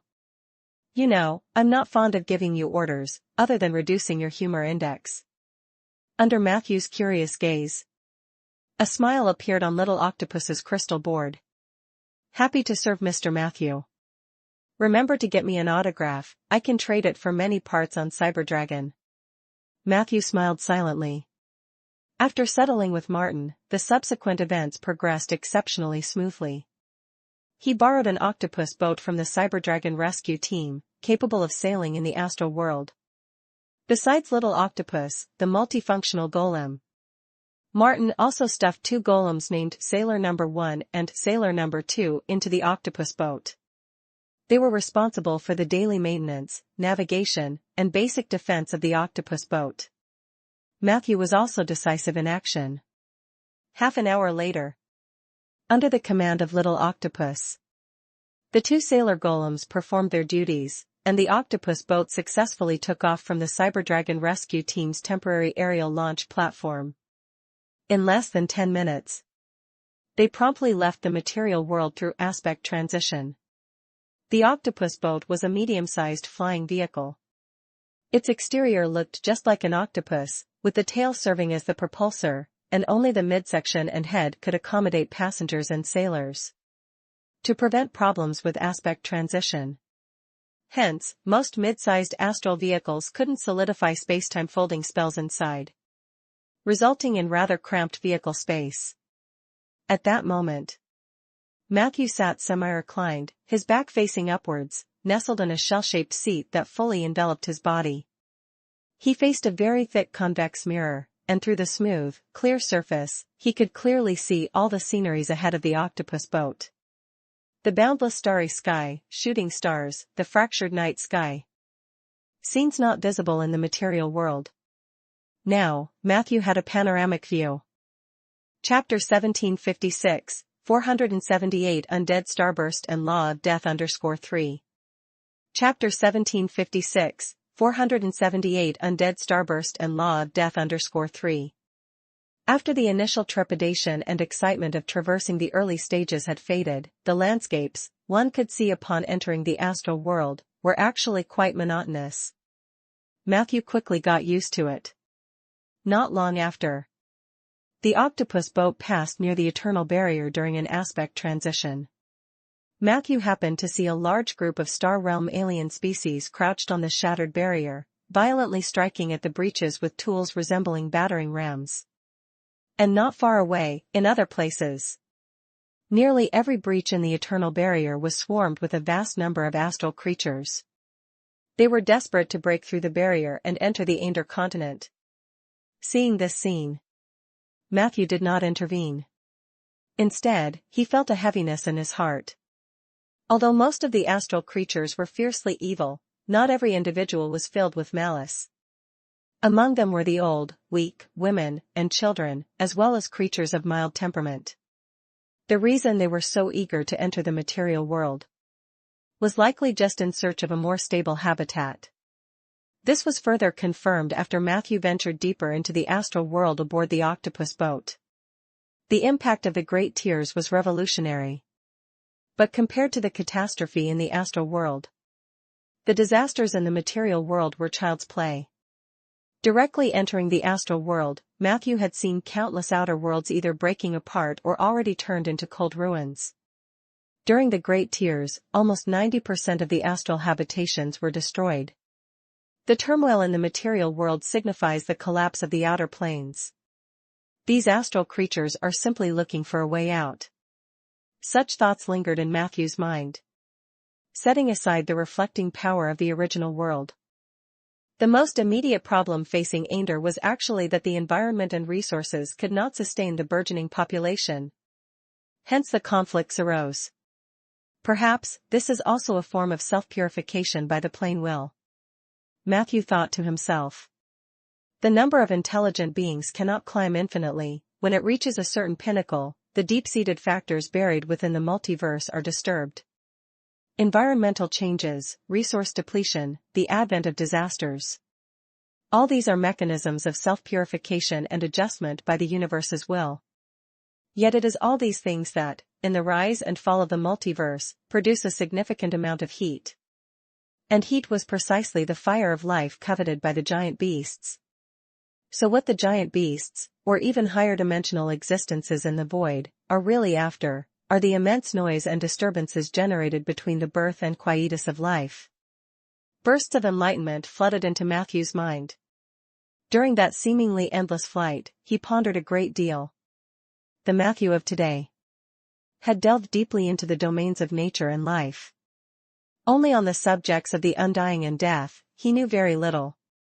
His intuition told him that the final link of his legendary path was closely related to the fire of life coveted by the beasts. The sensation was delicate and irresistible. It was as if the answer that could unveil all mysteries was almost within reach, yet obscured by a hazy fog that made it indistinct and seemed so near yet so far. He did not know how much time had passed. Matthew's thoughts gradually converged. But in this process, as he looked out at the pitch-black starry sky outside the glass dome, his emotions slowly turned to desolation and solitude. Domains, some can be realized through sudden enlightenment, some can be imparted by others, but there's also a small part that may need the accumulation of months and years. I'm already very lucky to be able to control so many domains. Only the path of undying, something I practice day and night, yet I still can't find the entry to it. Could it be that this path requires a long accumulation? Matthew was not averse to accumulation. But the highly volatile environment of Ander simply did not afford him the opportunity to settle. Thinking this, he felt an additional weight of negative emotions. No, that's not right.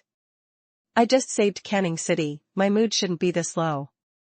Matthew's mind was like a clear mirror, immediately realizing there was a problem.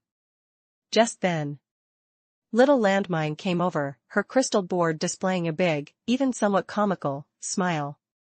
Mr. Matthew. Look at me. Look. Matthew smiled wryly. Is there something you need? Little Landmine's voice suddenly turned into a sweet, delicate female voice.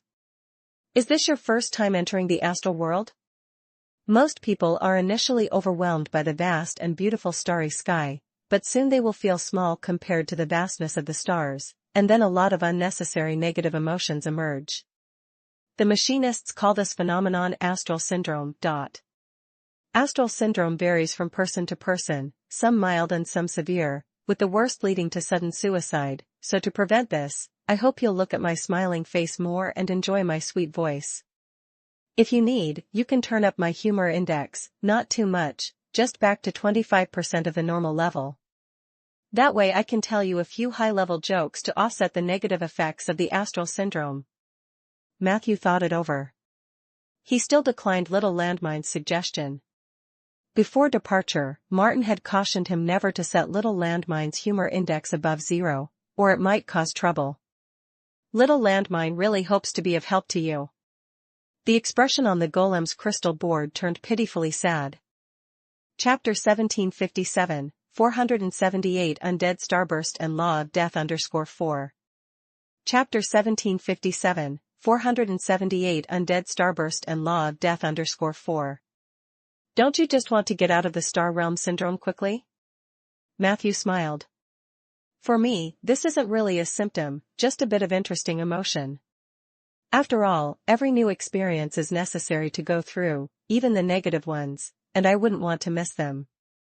A gloomy expression floated across the screen of little Claymore. But she didn't say much. She just lay quietly by Matthew's side in standby mode. Matthew quietly reflected on the desolation and insignificance of his emotions. Actually, after the Dusk disaster, Matthew should not have developed Star Realm syndrome, let alone this series of negative emotions. He thought about it. The reason was probably the child's heart bestowed by the goddess of magic. Though that heart had already petrified and shattered, its effect seemed to have become permanent in Matthew. He found himself becoming much more sensitive to emotions, and any emotion could remain fresh after a certain time. What was even more miraculous was that this freshness didn't influence Matthew's thinking and judgment. It was as if his feelings and logic had already separated from each other. Feelings were feelings. Logic was logic. They did not affect each other and operated independently. This allowed him to maintain his precious innocence while also keeping his shrewd judgment. No wonder the goddess of magic could rely on it to resist the intrusion of chaotic ether. Matthew was increasingly appreciating the marvels of the child's heart. A few minutes later, Matthew had completely freed himself from the Star Realm syndrome. He asked Little Claymore. "When do we initiate the tracking technique?" Little Claymore replied. "At present, we are tracking along the ether traces left by the God of Truth. Before encountering undercurrents of the astral plane or large-scale dark devouring areas, there's no need to use the mechanical tracking spell." Matthew nodded.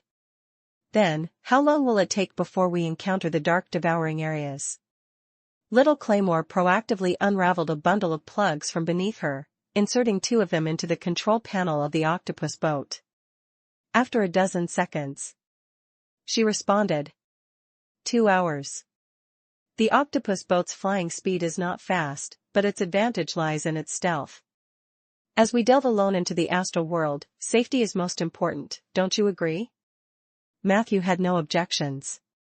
Compared with the golem lifeforms of Cyberdragon, his experience in astral travel was quite shallow. It's better to leave professional matters to the professionals. But as he lay in his chair for a while, he started to feel bored. This was also a common state during astral travel. While there are many dangers, most of the journey through the worlds is long and boring.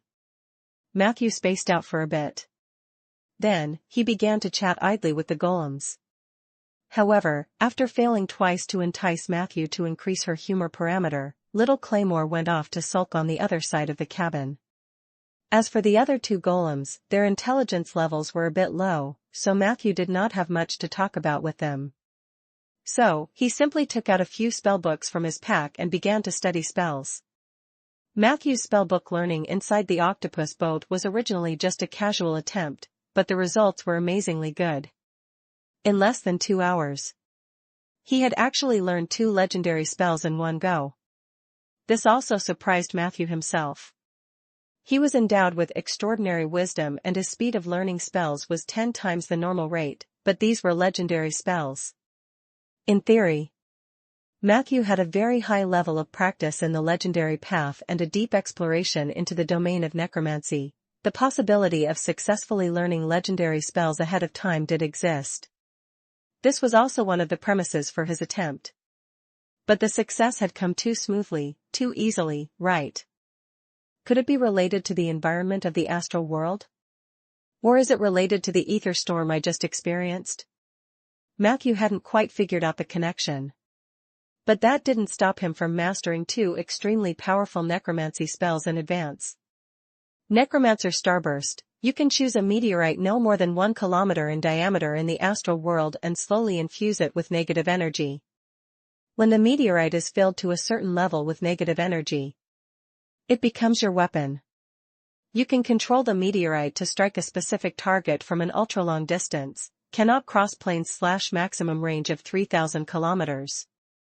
After the meteorite hits the target, it not only causes a huge explosion but also spreads a large amount of negative energy and clouds of death, thus creating a domain only for the undying. Law of Death. You can subject 1 or multiple targets to at least 12 rounds of instant death checks in the following 2 ways. 1. Verbally invoke any name, title, or nickname that can represent the target. 2. Look at any target within your field of view. Note 1. Law of Death possesses powerful penetration against legendary resistance and at least twice the success rate of ordinary instant death spells. Note 2. The interval between each round of checks is no more than 30 seconds. Note 3. Every time you use Law of Death to kill a living being, you have a chance to gain a slight increase in the success rate of an instant death check. Necromancer Starburst needs no further explanation. It's a spell with devastating power and can artificially create a territory for the undead. And Law of Death is the hallmark of a necromancer after advancing to the legendary path. It is an advanced form in the legendary realm based on spells like Pale Hand, Death's Touch, Finger of Death. How could its lethality not be more than double the originals? This thing is at least on par with the Jaegerblade's Soul Siphon. With it, Matthew could finally be considered to have the appearance of a legendary necromancer. It seems learning legendary spells from the domain of necromancy is no longer a difficult task for me. It's just a pity that there are not many spells in this domain, and even fewer are useful. I just don't know if it's possible to learn legendary spells from other domains in advance. As Matthew pondered this, the little mine that had been lying at the other end of the cabin suddenly dragged its wires, sporting an excited expression, and rushed over to Matthew. Matthew realized something. "Have we arrived at the Dark Eater area?" The little mine replied. "No. But it seems I found Lord Butterfly's whereabouts. The octopus boat just intercepted a spiritual communication from a nearby starship." Matthew raised an eyebrow. "You guys can intercept spiritual communication too?" The little mine showed a proud expression. "Of course. The cyberdragon is omnipotent." The next second, a deep male voice played from the console. "All alchemists, heed my call. The mechanical butterfly carrying the ether core has arrived in the vicinity of the target area. Please cooperate fully with our allies to complete the capture of the ether core in the target area." The following was a repeat broadcast of the target area coordinates. Matthew's spirit soared. "Can you confirm which region of the astral world this set of coordinates points to?" The little mine, like an octopus, clung to the control console and frantically operated it, with sparks flying from the plug connections. "I've found it!" the little mine shouted. Matthew leaned over for a look. A three-dimensional star map emerged on the control console screen. It was marked with various points of light. Each one represented an astral faction. One yellow point, in particular, was especially bright. Matthew narrowed his eyes. Beside the bright yellow point, there was a conspicuously marked word. Storluck Planet. Chapter 1758, 479 Space City and the Gorgeous Female Devil. Chapter 1758, 479 Space City and the Gorgeous Female Devil. The vast, pitch-black starry sky solidified like an eternal backdrop in all the regions where minuscule creatures strained their eyes. Aside from the occasional flash of starlight that briefly illuminated the desolate star domain, this place was mostly filled with solitude and biting cold. The tentacles at the rear of the octopus boat rotated rapidly like propellers, and suddenly burst forth with thrust, working in combination with the seemingly laggy but actually quite rhythmic jump, and continually pushed the octopus boat toward the coordinates of the designated area. An hour later, Matthew saw through the massive convex mirror and telescope the many starships and astral creatures docked near a star reef. Enormous herds of astral fishmen's mammoth hermit crabs clung around the bottom of the star reef, anchors from their tails wrapped tightly around the reef, with several tough steel cables linking them to each other. Decks and towers had been erected on the upper shell of the hermit crabs, where numerous astral fishmen sailors bustled about, carrying something or other. Apart from the astral fishmen and the hermit crab fleet, Matthew also observed several squid ships. The security on the squid ships was clearly far stricter than on the hermit crab fleet. Every now and then, Matthew caught sight of a fully armed squid alchemist stomping across the deck, and all the sailors and soldiers fell silent, as quiet as cicadas in winter. That alchemist leaned over the edge of the deck, cursing towards the hermit crab fleet for a while. The actions of the astral fishmen subsequently became much more urgent. Clearly, this was a sort of solitary island-like astral transfer station amidst the sea. Storluck Industries had established a small base on this isolated star reef. And these squid ships were replenishing their supplies together with their escorts, the hermit crab fleet. Matthew estimated it wouldn't be long before they would set out again. Giant hermit crabs with essentially no firepower installations, it's a bit illogical even for a merchant fleet. The only explanation is that these astral fishmen have already become vassals of Storluck Industries. They just need to handle the trade transports, while security is entirely in the hands of the squid fleet under Storluck Industries' command.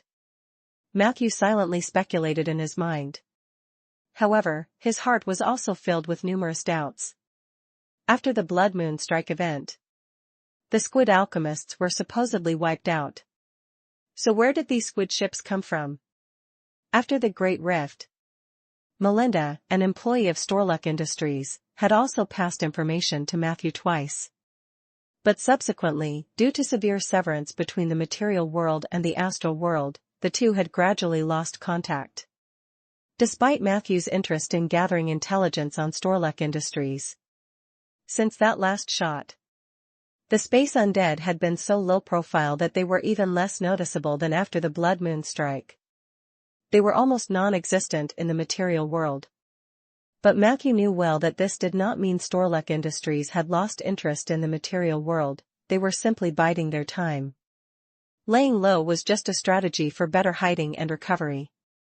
Moreover, according to the scraps of intelligence he had collected, Storluck Industries' activities in the astral world were still very frequent, they had just reduced their presence in the material world. In the astral world, they remained a superpower only slightly less influential than the Starry Night God. And the latter's prestige was inflated. Storluck Industries, however, was not. They really have not stopped incorporating astral factions. I wonder what the situation with Melinda is now. Matthew gazed absently at the astral fishmen. Then he asked Little Landmine. If they're heading to Storluck Planet, can we keep up? Little Landmine responded. It's difficult. They are mid to large-sized starships, traveling at great speeds in the star realm ocean current, and their jump frequency far exceeds that of our octopus boat. The only way is to hitch a ride, but that comes with certain risks. Matthew considered for a moment. Shall we try it? Immediately, Little Landmine inserted 2 additional cables into the underside of the control panel of the octopus boat, with sizzling noises and sprays of bright yellow sparks. The octopus boat swiftly engaged stealth mode. It approached the underside of a giant hermit crab with agility and haste. Then, the tentacles at the rear of the octopus boat fastened onto the crab's belly as tightly as suction cups. Once the stealth aura was activated, they became as if non-existent. Matthew had chosen this particular hermit crab. He had just observed through the long-range equipment that this crab had completed transporting goods and all the sailors had left the deck for the cabins to rest. Moreover, this hermit crab was one of the later numbers in the fishman fleet, making it relatively harder to detect. Sure enough, after about 15 minutes, the squid ship set out first. The hermit crab fleet also began to depart one by one, with the fishmen steering each crab's shell towards the astral ocean current on the other end of the reef. Not until they successfully hitched a ride on the favorable current of the star realm ocean current did anyone notice the uninvited guest lurking beneath one of the hermit crabs. Whoosh, whoosh, whoosh. The slight disturbance of the fluid buffeted the convex mirror on the front of the octopus boat. Aside from that, there was no other movement within the star realm ocean current. Just the faint lights emerging from the squid ships and other hermit crabs provided a sense that one was still in the world. The current carved by the squid ships was impressively fast. In less than an hour, they had successfully approached the vicinity of the Storluck planet. Storluck is a plane. And within the multiverse, the carriers of planes are diverse. Chapter 1759, 479 Space City and the Beautiful Female Devil _2. Chapter 1759, 479 Space City and the Beautiful Female Devil _2. There were flat planes as well as relatively complex curved surfaces. Most secondary planes existed in this form. There were also a large number of nested, folded complex structures, commonly found in the abyss, purgatory, or the evil spirit world. Among them, planets were the most special.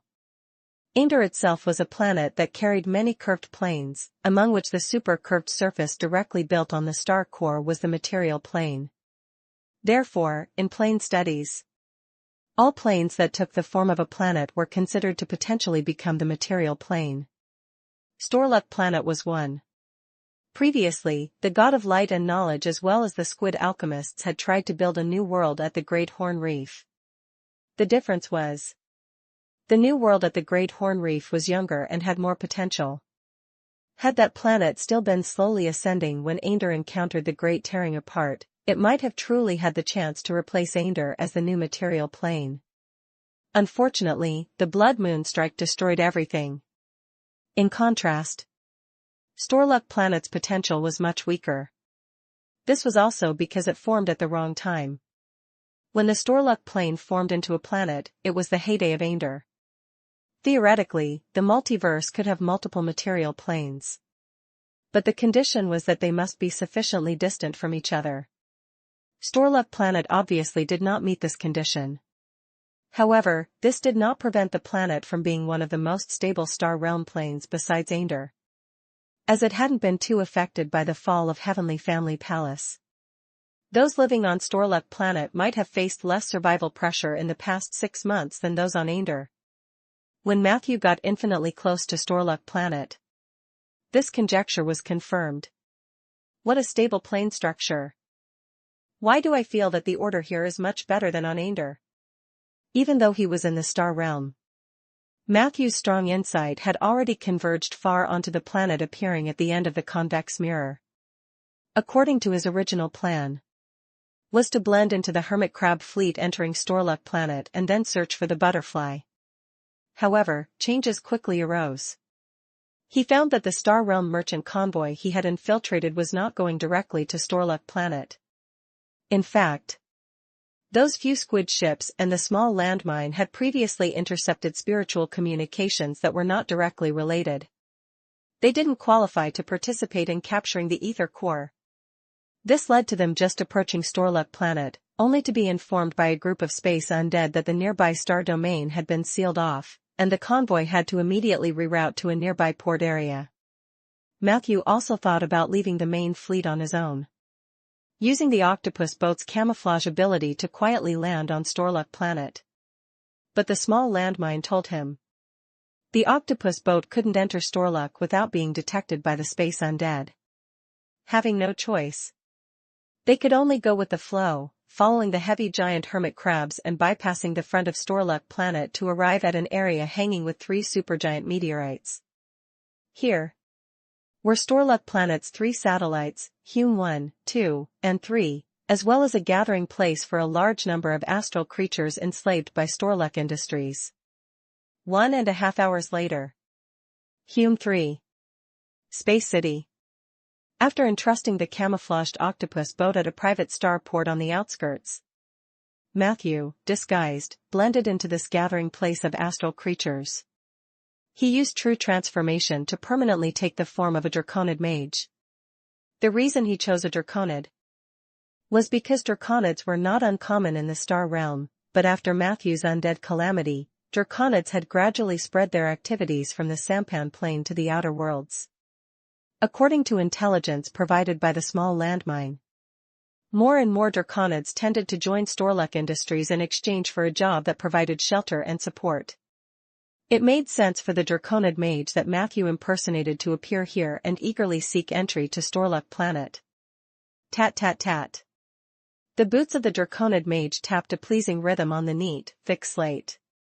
Matthew walked through the space city area of Hume 3, feeling something subtle in his heart.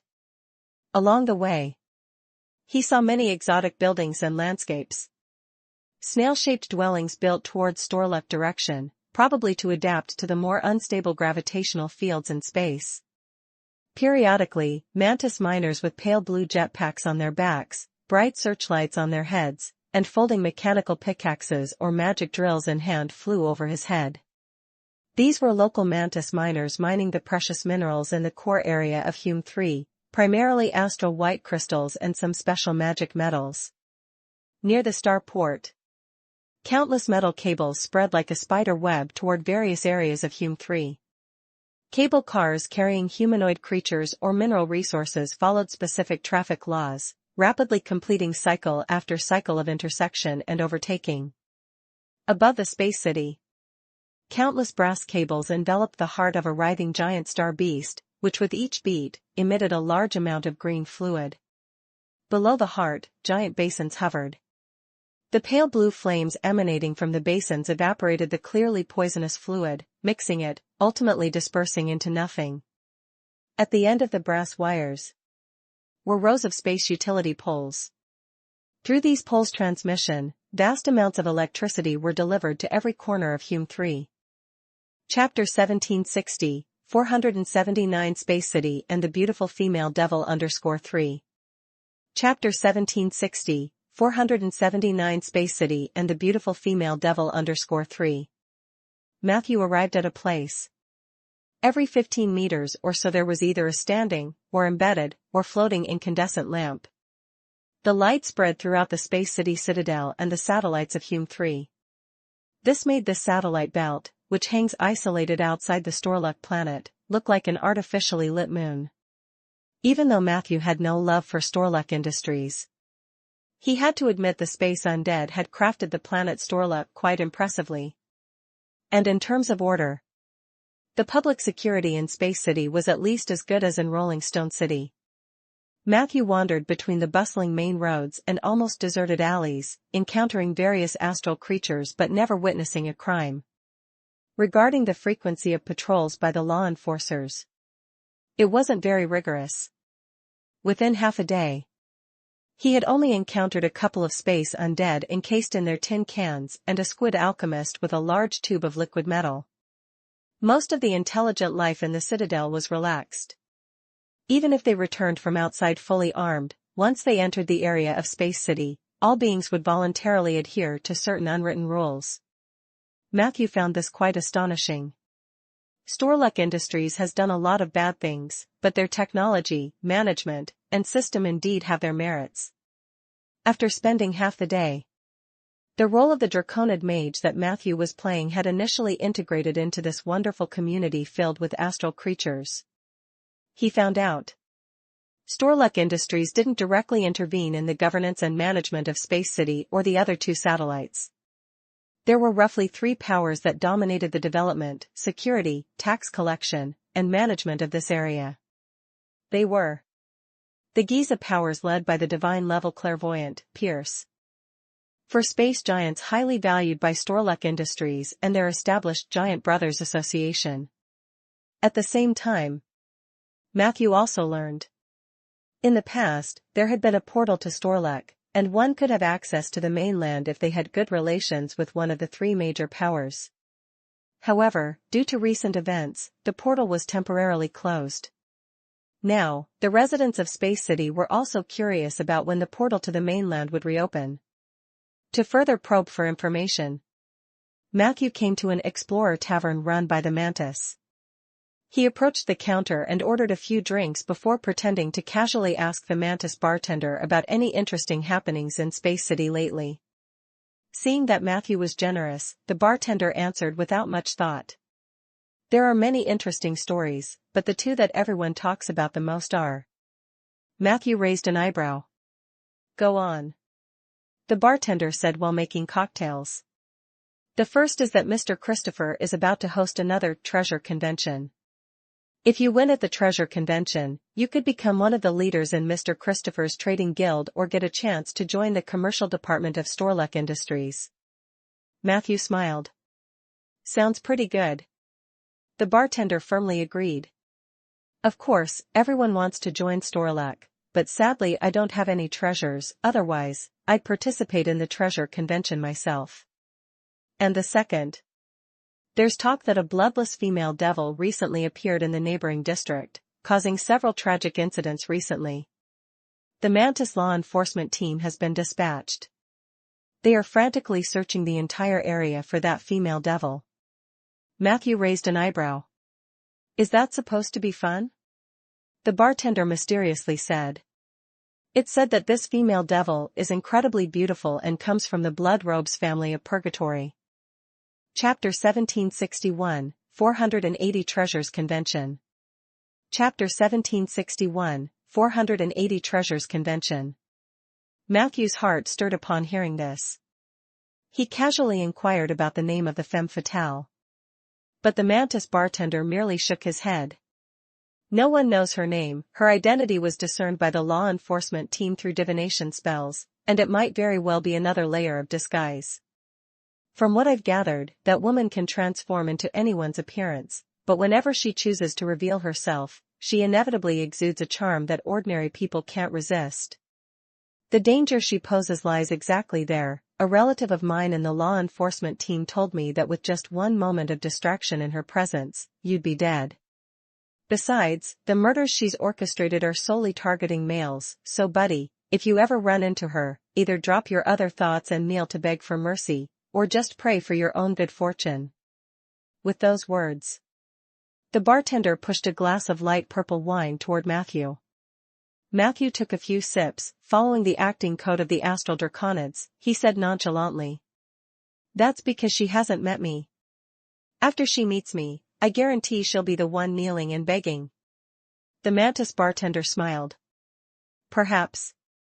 I've heard you dragon men indeed have a unique way with women. But let me advise you, Space City was once a very calm place, even the Great Rift had little effect on it. But with recent events, it's best everyone stays cautious. After concluding that section, he greeted Matthew and then went off to serve the new customers. Matthew silently drank at the bar while coolly observing the other patrons. One had to admit, the mantis bartender's tone was quite sincere. As fellow beings of the Star Realm race, the impression that the ones Matthew encountered in Space City left on him was starkly different from the god's minions he'd fought before. The mantis folks in the city were evidently much more civilized, whereas those under the Star Realm gods seemed like a group of brainwashed zealots with no sense of self. From this perspective, Storluck Industries' rule was undoubtedly more civilized when compared to those of the Heavenly Palace. Matthew suddenly thought. In his past life's game, he only knew the Unto Empire as the biggest villain. In the game, whenever he encountered the space undead, he would fight without a second thought, completely disregarding other aspects of the organization. For example, their pursuit. What do the space undead aspire to? The restoration of the Unto Empire? Or universal dominion over the multiverse with their dead souls? Matthew pondered silently in his heart. Although the space undead are detestable, they're not without their merits. At least those living in Space City of the Star Realm race are undoubtedly happy. He stayed in the tavern for another 3 to 4 hours, not leaving until it closed. He didn't gather much intelligence, but it was enough for Matthew to grasp the current situation on Storluck. The space undead have completely sealed off the entry and exit channels to Storluck, including the portals in Space City leading to the planet. The lockdown has not been lifted yet, and various rumors have spread throughout the city. Some even think the blockade is to defend against the rumored murderess, yet there are Star Realm beings who have observed the arrival of the butterfly. The butterfly must not have been found by them yet, otherwise, there's no need for such tight security. After leaving the city, Matthew found a secluded spot and attempted to transform into a holy deer, using his superpowers to break into Storluck. But he didn't expect even this move to fail. The holy deer's superpower was an exceptional skill for traversing numerous planes, nearly impossible to block. This showed the extent to which the space undead controlled Storluck. Not only did Matthew fail to bypass the blockade, but he also inadvertently triggered a strong alarm. Thankfully, out in space, the holy deer vanished without a trace. Matthew, though he drew the attention of 2 space blockade forces, still managed to escape with ease using his powers. However, after this attempt, he realized that gaining entry to Storluck without inside help would be as difficult as reaching for the skies. With the Sword of Slaughter in hand, Matthew could force his way through. But considering the previous Singularity canon, Matthew was still wary of Storluck Industries' lethal weapons. A solo intrusion into enemy territory would be risky if he's not careful. At such a crucial moment in his legendary journey, there was naturally no need to take such a risk. After contemplating, Matthew eventually decided to seek Melinda's help. He had a secret way of contacting Melinda. Previously in the material plane, the transmission of messages was very difficult, but now that he was close by, it wouldn't be hard to get a message to Sif's mother. Of course. To be safe, Matthew didn't reveal anything in the message, just simply asked for a meeting. After all, Melinda's impression on him was of someone with no scruples except for the pursuit of the strong. It was the Blood Moon strike incident that had quietly shifted her stance towards Matthew. And now, due to the Ascension event, she might change her stance yet again. After the message was sent out, a whole day passed. Matthew received no reply from Melinda. Instead, the murder spree of the femme fatale on the 3 major satellites seemed to intensify. In less than a day, full 15 individuals were dead. And these 15 were all with status, part of the management echelon that Storluck Industries had placed within Space City. It was said that the locations where these 15 died were enveloped by vast webs of blood. Chapter 1762, 480 Treasure Grand Assembly _2. Chapter 1762, 480 Treasure Grand Assembly _2.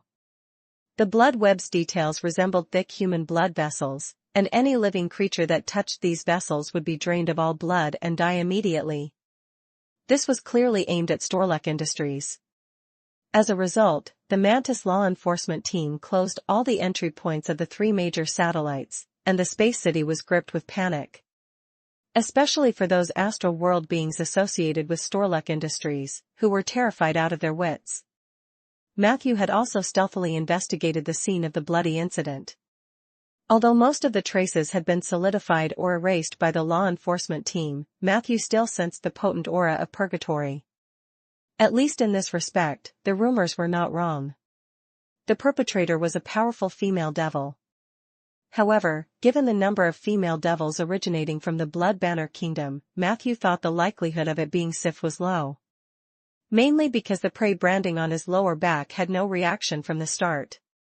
With this thought, Matthew felt somewhat disheartened. But the next piece of news he gleaned from the Mantis bartender immediately revived his spirits. What? The rumored-to-be-cancelled treasure gala will proceed as scheduled? And there's an additional stake, an outright offer to join Storluck Industries with super treatment for the winner within 3 days? Matthew narrowed his eyes. He smelled a conspiracy. Whether locking down the Ether Core's information or capturing the Purgatory Demoness targeting Storluck Industries, both would require a lot of resources and organizational power from Storluck Industries. The Mantis forces, as the local tyrant of the Space City, have almost fully mobilized these past few days to maintain order. Under normal circumstances, canceling the Treasure Gala, which also required a significant amount of human resources and presented a high safety risk, would be the wiser choice. Unless they think that the female devil will cause trouble at the Treasure Gala? Matthew frowned in deep contemplation. It was very likely that the situation would develop in that direction. This was also good news for Matthew. To hold the Treasure Gala, both the teleportation array controlled by the Mantis forces and the space barrier that Storluck Industries had locked down might present an opportunity. Matthew made up his mind. I could lay an ambush near the space barrier beforehand. During the diversion of the Space Undead Army's forces as the female devil creates a disturbance at the Treasure Gala, I could attempt to land on Storluck Planet again. Even if the female devil didn't take the bait and make trouble. Matthew planned to send some underlings to stir up incidents in the Space City and other places. As long as he could attract the attention of the guards near the space barrier, his infiltration success rate would greatly increase. To achieve this plan, Matthew had done a lot of homework and preparation in advance. But 3 hours before the Treasure Gala was about to begin, Matthew, already lurking outside the space barrier, suddenly received a secret letter from Melinda. See you at the Treasure Gala. He pondered for a moment. Ultimately, he left behind a spell coordinate that could be used for teleportation, then quickly left the space barrier, hurriedly heading towards the site of the Treasure Gala. At the entrance of the Starlight Theater, Matthew, in the guise of a Draconid mage, handed over his invitation that he had purchased for a hefty sum. However, the receptionist hardly glanced at the text and merely gave him a perfunctory smile before leading Matthew inside the theater. They hadn't walked far when they were stopped by a lady in a black lace backless dress and high heels. Behind her was a man shrouded entirely in iron armor. First time at the Starlight Theater? What's your name, sir? The lady's voice was sultry, giving off an irresistibly charming vibe. Matthew answered in a deep voice. My name is Eli. I heard there are many treasures here, and I am looking forward to tonight's program. So, is there a problem, madam? The woman took his invitation, scrutinized it carefully, and then couldn't help but look the Draconid mage up and down with a playful gaze. Tonight's performance will certainly be exciting. But, sir, you have a standard seat. In fact, The view from the box seats offers much more excitement, don't you want to try? As she spoke, she even bit her lip lightly, her eyes brimming with seduction barely concealed. Before Matthew could reply, the Iron Man behind her voiced in a deep tone. Miss Melinda. My instructions are to escort you to appraise certain items at the treasure gala. This doesn't seem like an appropriate occasion for outsiders to enter. The woman pointed aggressively with her finger at the Iron Man's armor. Who is the outsider? In my eyes, you are the outsider. Not only do I plan to bring a man into the private box, but I also intend to do some interesting things in there. You'd better get out of my way wisely. The Iron Man murmured unhappily. This doesn't align with the instructions. The woman sneered. If you try to interfere with my fun, I'll accuse you of raping me when we get back to headquarters. The Iron Man was shocked, his voice tinged with doubt. But I don't have that kind of ability. The woman dismissively said. If I say you do, you do. Do you think headquarters will care about a low-ranking son like you? The Iron Man fell silent at once. The next moment, Melinda triumphantly took Matthew's arm, ignoring the Iron Man's dissuasion, and the two started into the top-level private box of the theater. Bang! After the door was shut, Melinda gave a meaningful look. Understanding her cue, Matthew cast a soundproof and concealment barrier. How did you recognize me? He asked curiously. Melinda smiled faintly. I have a special insight ability for everyone's soul. Your transfiguration is truly divine. If I hadn't been sure you were at the treasure convention, I probably wouldn't have recognized you. Afterward, Melinda began to pour out her troubles to Matthew. It turned out, after the Great Tear, a power struggle and contest had taken place within Storluck Industries. The general previously in charge of the planet's affairs had been reassigned elsewhere, replaced by a group of captains from the Bastion, parachuted into the management layer. They were confidants of the Deep Cold King, the highest leader of the Space Undead Army. In this struggle, Melinda had been completely marginalized from the circle that was nearly at the core, becoming a fringe figure within the organization. Luckily, her reserves in psionic power, spells, astral world, and universe knowledge were quite solid. So she was able to retain the position of magic consultant, the lowest rank. Ever since my supervisor followed the general to another secret base, my days have been hard. None of the newcomers are good people, each one targets me openly and secretly. That would be bearable, but it didn't have to come to my current plight. Melinda continued complaining. About a week ago, someone suddenly told me a confidential file had been stolen from upper management. I don't even know what that file is, yet I was considered a suspect, isolated from my position, and monitored wherever I went. I couldn't respond to your messages because of that haunting Iron Man can. And it was such a coincidence. The treasure convention in Space City suddenly needed an expert on antiques and treasures, so I was temporarily assigned to come here, which is how I had the chance to meet you. Matthew frowned as he listened. The Mantis leader hosting the treasure convention should have his expertise in appraisal, right? Melinda pondered. That's true. But I heard that person seemed to have been harmed. Just a few days ago. Matthew found it even more strange. Besides these, has anything unusual happened at Storluck Industries headquarters lately? He was eager to get more information. Melinda was about to speak. Suddenly a round of applause came from below the stage. The spotlight then came on. A well-dressed mantis walked onto the stage. The treasure convention has begun. That's Christopher, the richest man of Hume TriStar, and the leader of the Mantis. Melinda introduced. Are your treasures ready?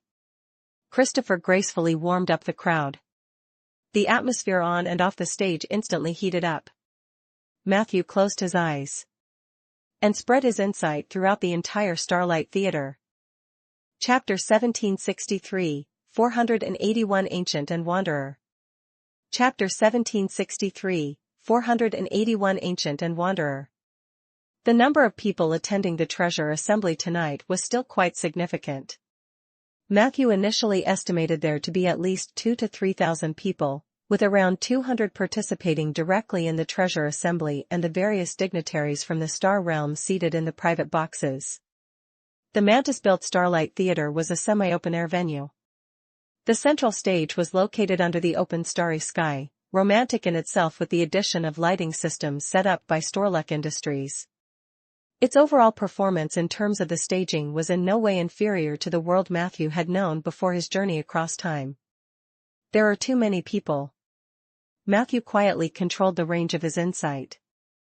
In this environment, even though his mental power far surpassed that of ordinary people, it was difficult to quickly identify any abnormality in the crowd. He could only remain as alert as possible.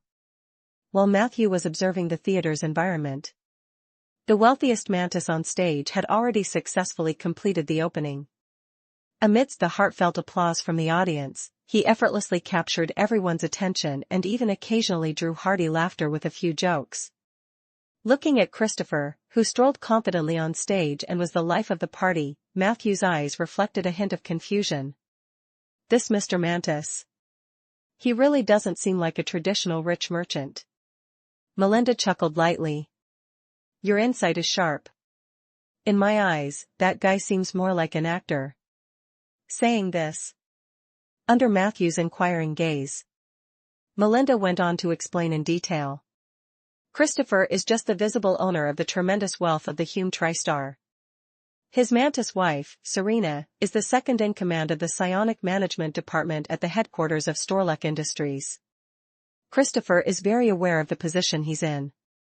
If he doesn't do well, not only could the immense wealth slip through his fingers, but he might literally be eaten by his proud mantis mother. And I do mean literally, actually eaten. Melinda sneered twice.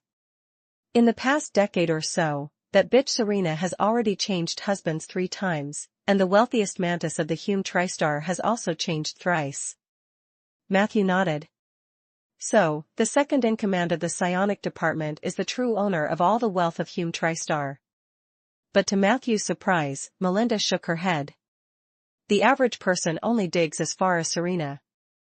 But from what I know, Serena became the general's mistress when she was very young. After the Great Rift, her life has been harder than mine, probably due to the general's departure. So essentially, the vast wealth of Hume TriStar still belongs to the general. A flash of realization crossed Matthew's eyes. This so-called general was the powerful being who was once in charge of the Space Undead army and oversaw everything on Storluck planet. Matthew had heard about him. Do Space Undead also take lovers? He suddenly asked. Melinda answered as if it were obvious. Of course. The undead have their needs too, though they can't engage directly in sexual relations, they can do so with the aid of tools. Haha. You might not believe it, but these undead, unable to vent their desires like the living, can be even more intense and perverse when they play. Noticing a subtle change in Matthew's gaze, Melinda proudly raised her neck. I haven't been played by them. It's me who played with them. Matthew smiled faintly. Good for you. He wasn't interested in the details. However, Melinda was eager to harp on the topic, continuing until Matthew showed a slight sign of impatience, at which point she stopped somewhat deflated. Then, she craftily asked, How are you doing? I mean, you and Sif? Matthew briefly replied. Business as usual. The events that unfolded in the Rolling Stone Kingdom were not completely disclosed by Matthew to Melinda. He merely conveyed the news that Rieger's soul might have fallen into the hands of the demoness of desire, Glacia. As for Sif's whereabouts, they had not revealed it to anyone, naturally including Melinda, Sif's biological mother. In Matthew's eyes, Melinda was haughty and capricious with a fickle stance. It wasn't necessary to tell her everything about Sif, lest it led to chaos. Seeing Matthew's cold demeanor, Melinda was somewhat disappointed. Matthew did not pay attention to her mood and directly got to the point. I'm here in pursuit of that giant butterfly. Do you have any clues about it? Melinda pondered. I haven't seen images of the butterfly landing on Storluck planet, but there's a rumor within the company that it flew into the southern part of the planet. From the beginning, the company mobilized almost all of its human resources to search for the butterfly, but so far there has been no news. Therefore, I suspect it might have landed in purgatory. Purgatory? Matthew expressed his surprise. What does Storluck Planet have to do with purgatory? Melinda immediately launched into a detailed explanation. As it turned out, the Great Rift still had a severe impact on Storluck Planet. A gaping, slow-to-heal hole had formed in the southern part of the planet, and Storluck Industries had made many efforts to ensure the planet wasn't torn apart. But it was still difficult to completely seal the gap. Fortunately, just like the plain will of Ander, the will of Storluck Planet also made efforts to heal itself. The result of self-healing was the fusion of some nearby planes of the Star Realm. Ironically, most of the Star Realm planes fused by Storluck were related to purgatory. Chapter 1764, 481 Ancient and Wanderer, _2. Chapter 1764, 481 Ancient and Wanderer, _2. So now Storluck and Purgatory have a much larger bordering area. In the south of the planet, a special space similar to the Bloodbath Plains has reportedly formed, running by the combined laws of Storluck and Purgatory, creating an entirely new space between Purgatory. According to explorations by the Space Undead Army, on the other side of this space between Purgatory there are two paths, one leading to Barthur Purgatory and the other to Morgan's Purgatory. Currently, there's no activity from Morgan's Purgatory side, probably related to the fact that Morgan, one of the Lords of the Nine Hells, disappeared without a trace after being severely wounded by Soria. However, things are quite active on the side of Barthur Purgatory. There's a legendary devil called Taraz who has been active along the border of the space between Purgatory, trying to lead his troops to encroach on the native land of the planet. I've made inquiries. Taraz himself is not to be feared, but what's terrifying is the current ruler standing behind Barthur Purgatory, the Demoness of Desire, Glacia. Upon hearing the name Glacia, Matthew's expression showed a slight ripple. Is it really such a coincidence? That Storluck has bordered with Purgatory, and it's Barthur Purgatory, no less? What are you thinking? Melinda was just as perceptive, noting Matthew's change of emotion instantly. Nothing. Matthew deftly changed the subject. I need your help to get into Storluck. Melinda showed a troubled expression. That's difficult. Ever since it bordered with Purgatory, Storluck Industries has significantly tightened control over entry and exit from the planet. This isn't Ander, the space outside the planet isn't large, and almost anyone trying to enter is stopped by the barrier, and even if you manage to break through, you'll quickly be locked onto by the sky-reaching matrix. By then, no matter where you run to, you'll be caught by the Space Undead Army. Matthew thought for a moment. Tell me about this sky-reaching matrix. A magic surveillance system? Melinda shook her head. Not magic. It's psionic power. In the Space Undead Army, there's an offshoot group that has abandoned everything to exclusively cultivate psionic power. They're referred to as ancients. You can think of them as the ascetic monks among humanity. The ancients have inherited the spiritual heritage left behind from the Unto Empire era, and they advocate returning the power of psionic power to the original Blood Giza race. They don't get involved much in the external activities of Storluck Industries. The only thing they do interfere with is planetary defense and surveillance work. As far as I know, there are 19 ancients listed within the sky-reaching matrix, and with this matrix activated, each individual will possess the strength of a legendary spirit ability user. The leader of the ancients is honored as the Sin Master, who theoretically holds the power of a superior legend, but almost no one has seen him take action. Matthew's brows knitted slowly, but his heart was filled with relief. Good thing he hadn't charged in recklessly. At the thought of 19 legendary spirit ability users watching from behind the space barrier, he felt all sorts of trouble. What about beyond the ancients? How many other forces are involved in the defense work of the native land of Storluck? Matthew asked. Melinda seemed willing to disclose anything without hesitation. In a few words, she laid bare all the workings of Storluck Industries, seeming not the least bit fearful of the metallic tin can eavesdropping outside the booth. The space barrier is maintained jointly by Mantis forces from Hume TriStar and a separate Ranger unit within the Space Undead Army. Next comes the sky-reaching matrix controlled by the Ancients. Everyone entering is monitored, followed by actions such as relocation, banishment, imprisonment, or destruction, depending on the invasion level. Generally, it is almost impossible for someone to get past the sky-reaching matrix. Should such a rare event occur, the company has internal standing troops as well as at least 3 rapid response teams to deal with extreme situations. At the same time, Matthew also took the opportunity to learn about the internal factional divisions within the Space Undead. It turns out, Storluck Industries couldn't fully represent the entire will of the Space Undead Army. They were just the central force of the remnant troops, representing a more mainstream voice. In fact, after departing from the ruins of the Unto Empire, the troops slowly diverged into 3 factions. First were those Space Undead who considered themselves Imperial descendants. They believed they were the last bloodline of the Unto Empire and the only hope for its restoration. Their goal was to find a new homeland in the universe and rebuild an Unto Empire. The Imperial descendants founded Storluck Industries, which is the force familiar to the public of Aender. The second faction Melinda previously mentioned was the Ancients. They formed an organization called the Ancient Cult, said to have the most powerful spiritual heritage among the Space Undead forces. Unlike the Imperial descendants, the Ancient Cult regarded the Unto Empire at its peak as the root cause of the universe's destruction. They not only saw no need to restore the Empire, but they also had extreme animosity and vigilance towards Storluck Industries. The 2 organizations were said to have struggled for a long time during the early stages of their split, then mysteriously reconciled. Today, the Ancient Cult oversees the sky-reaching matrix for Storluck Industries, not because they collaborated with the Imperial descendants, but because they see themselves as the guardians of Storluck. What they want to do is protect the entire planet.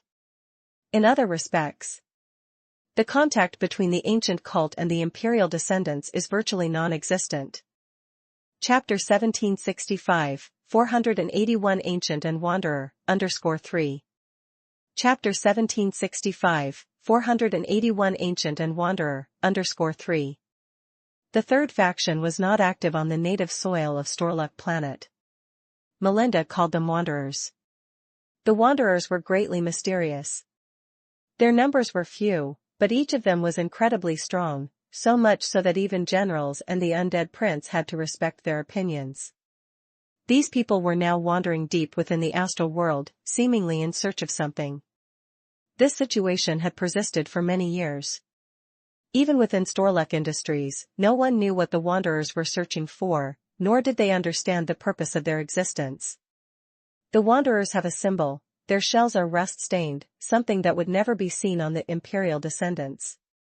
And the Ancients, being masters of psionic power, simply cannot conceal the faint glow inside their tin cans. At last, Melinda taught a technique to differentiate the 3 major factions of Space Undead. After hearing this, Matthew nodded. Since you have taught me the technique, have you figured out how to get me onto Storluck planet? Melinda smiled. There are 2 methods. The first one is to bring forth a treasure, directly participate in the treasure convention, and then become a winner. You will have the opportunity to join Storluck Industries and land on the planet within 3 days. The second is for you to act as my newly acquired servant and follow me back to headquarters. However, I'm already under surveillance, so using the second method might succeed in landing us on the planet but could also mean continued surveillance. Choose whatever method you prefer. Matthew made his choice without hesitation. The second one. Melinda curiously asked. Why? Matthew smiled. I dislike complications. Melinda pursed her lips, clearly unconvinced. However, she quickly formulated a complete plan. The most crucial part of this plan was to deal with the eavesdropping tin can outside the private box. Matthew was about to offer a strategy. Unexpectedly, Melinda said she had a way and he just needed to cooperate. Matthew simply went along with her. As the two conversed, the treasure convention on stage was also vigorously underway. According to Melinda, the so-called treasure convention was actually a means by which Storluck Industries controlled the pricing of astral world art and magic items. It was also a strategy to gather beings from nearby planes in one place. Through hosting such conventions, Storluck Industries could not only raise the prices of certain items but also subtly guide certain trends in astral society. While giving Matthew the rundown, Melinda still had time to quickly critique some treasures appearing in Christopher's hands. The ancient god of beauty's frog statue? Truly valuable. The twin slates? Fake, and obviously so. The desire paper umbrella, fake, well crafted, but I know this must be a high-quality counterfeit from Roderick's factory. Until a certain item appeared on stage. Matthew unexpectedly commented. Fake. Melinda was taken aback. Soon after, she stared at the sun god spear being displayed on stage for a long time, her expression gradually easing. Indeed, it's a forgery. But how did you make the judgment faster than I did? Matthew shrugged. He certainly couldn't say it was because the genuine article was in his possession. Following that, the items that appeared were unrelated to magic, likely relics dug up from the remains of some prehistoric astral civilization, only notable for their historical value. But Matthew only felt bored. Until a mysterious cage appeared next to the Mantis Tycoon. Matthew then broke from his yawning state. His gaze sharpened instantly. The cage was enveloped by a large black cloth, obscuring whatever was inside. But the moment the cage was brought on stage, Matthew's insight perceived an extremely dangerous signal. That's the presence of demons. Matthew stared intently at the cage. Melinda beside him seemed unperceptive. She rested a hand on her stomach, unable to resist complaining. Why didn't they provide any food? I'm a bit hungry. No, not a bit, very hungry. Saying this, she attempted to take out some food from her storage item. However, Matthew sternly stopped her. Wait. Matthew's voice was urgent. Just then, the Mantis Tycoon happily lifted the black cloth from the cage. Everyone looked intently. Imprisoned inside the cage was a stark naked female devil. Warning, you have encountered the Hunger Demon. Chapter 1766, 482 Hunger Kingdom and the Sky Eagle Starship. Chapter 1766, 482 Hunger Kingdom and the Sky Eagle Starship. Warning, you have been affected by the Hunger Kingdom of the Purgatory Domain Field. Hunger Kingdom, within this domain field, if you choose to eat immediately due to hunger, you risk falling into slavery to the Devil of Hunger. An extremely oppressive and orderly strength rapidly spread from the cage, subduing the entire Starry Sky Theater in just a few seconds. For a moment, everyone in the theater couldn't help but feel an intense sense of hunger. Some people instinctively reached for food to satisfy their hunger. But this action played right into the hands of the Devil of Hunger. She lay there naked in the iron cage, watching the beings from the astral world below with a smile that wasn't quite a smile. On the stage, the Mantis businessman who was hosting the event was the first to sense something amiss. A flicker of panic crossed his eyes. Where is that goatman female slave? You are not her. However, the female devil paid him no attention at all, not even deigning to glance at him directly. She simply sat quietly in the cage, her lips moving slightly. Immediately afterward, everyone in the Starlight Theater heard those sayings as if they came from purgatory. All gluttons shall be reduced to mere food. Along with those blasphemy sayings that sounded like demonic chants. The atmosphere in the theater suddenly became eerie, with most people unconsciously searching for something to eat. Many had brought no food. But driven by the hunger in their stomachs, they couldn't help but cast greedy glances at their companions or strangers nearby. Crunch, crunch. The various sounds of chewing resonated through the theater like the bass line of a symphony. Under the influence of Hunger Kingdom, most people lost their rationality. They had become like hungry beasts, mindlessly devouring any living being nearby that could be eaten. Some who couldn't find others to eat were driven mad by the hunger in their bellies and bit into their own fingers. Crunch, crunch. That astral creature bit off its own forearm, one piece at a time. Below the stage, similar scenes were countless. And the situation on the stage was hardly any better. Christopher, the host, was one of the few who still managed to stay clear-headed. There was a persistent blue light flashing on his chest. It was this mysterious protective artifact that guarded his mind and kept him from being attacked by those around him. However, the number of people pouring in from backstage was overwhelming. Although the alert Christopher had tried to evacuate the place at the first sign of trouble. During the escape, the poor Mantis businessman was nevertheless overwhelmed and pinned to the ground by a group of hungry workers. The pale blue light quickly disappeared among the frenzy of Mantis people. Under the female devil's smirk, Christopher's screams lasted only a few seconds before they were cut short. From being overwhelmed to being completely devoured. It took the Mantis people enslaved by the devil of hunger less than 7 seconds.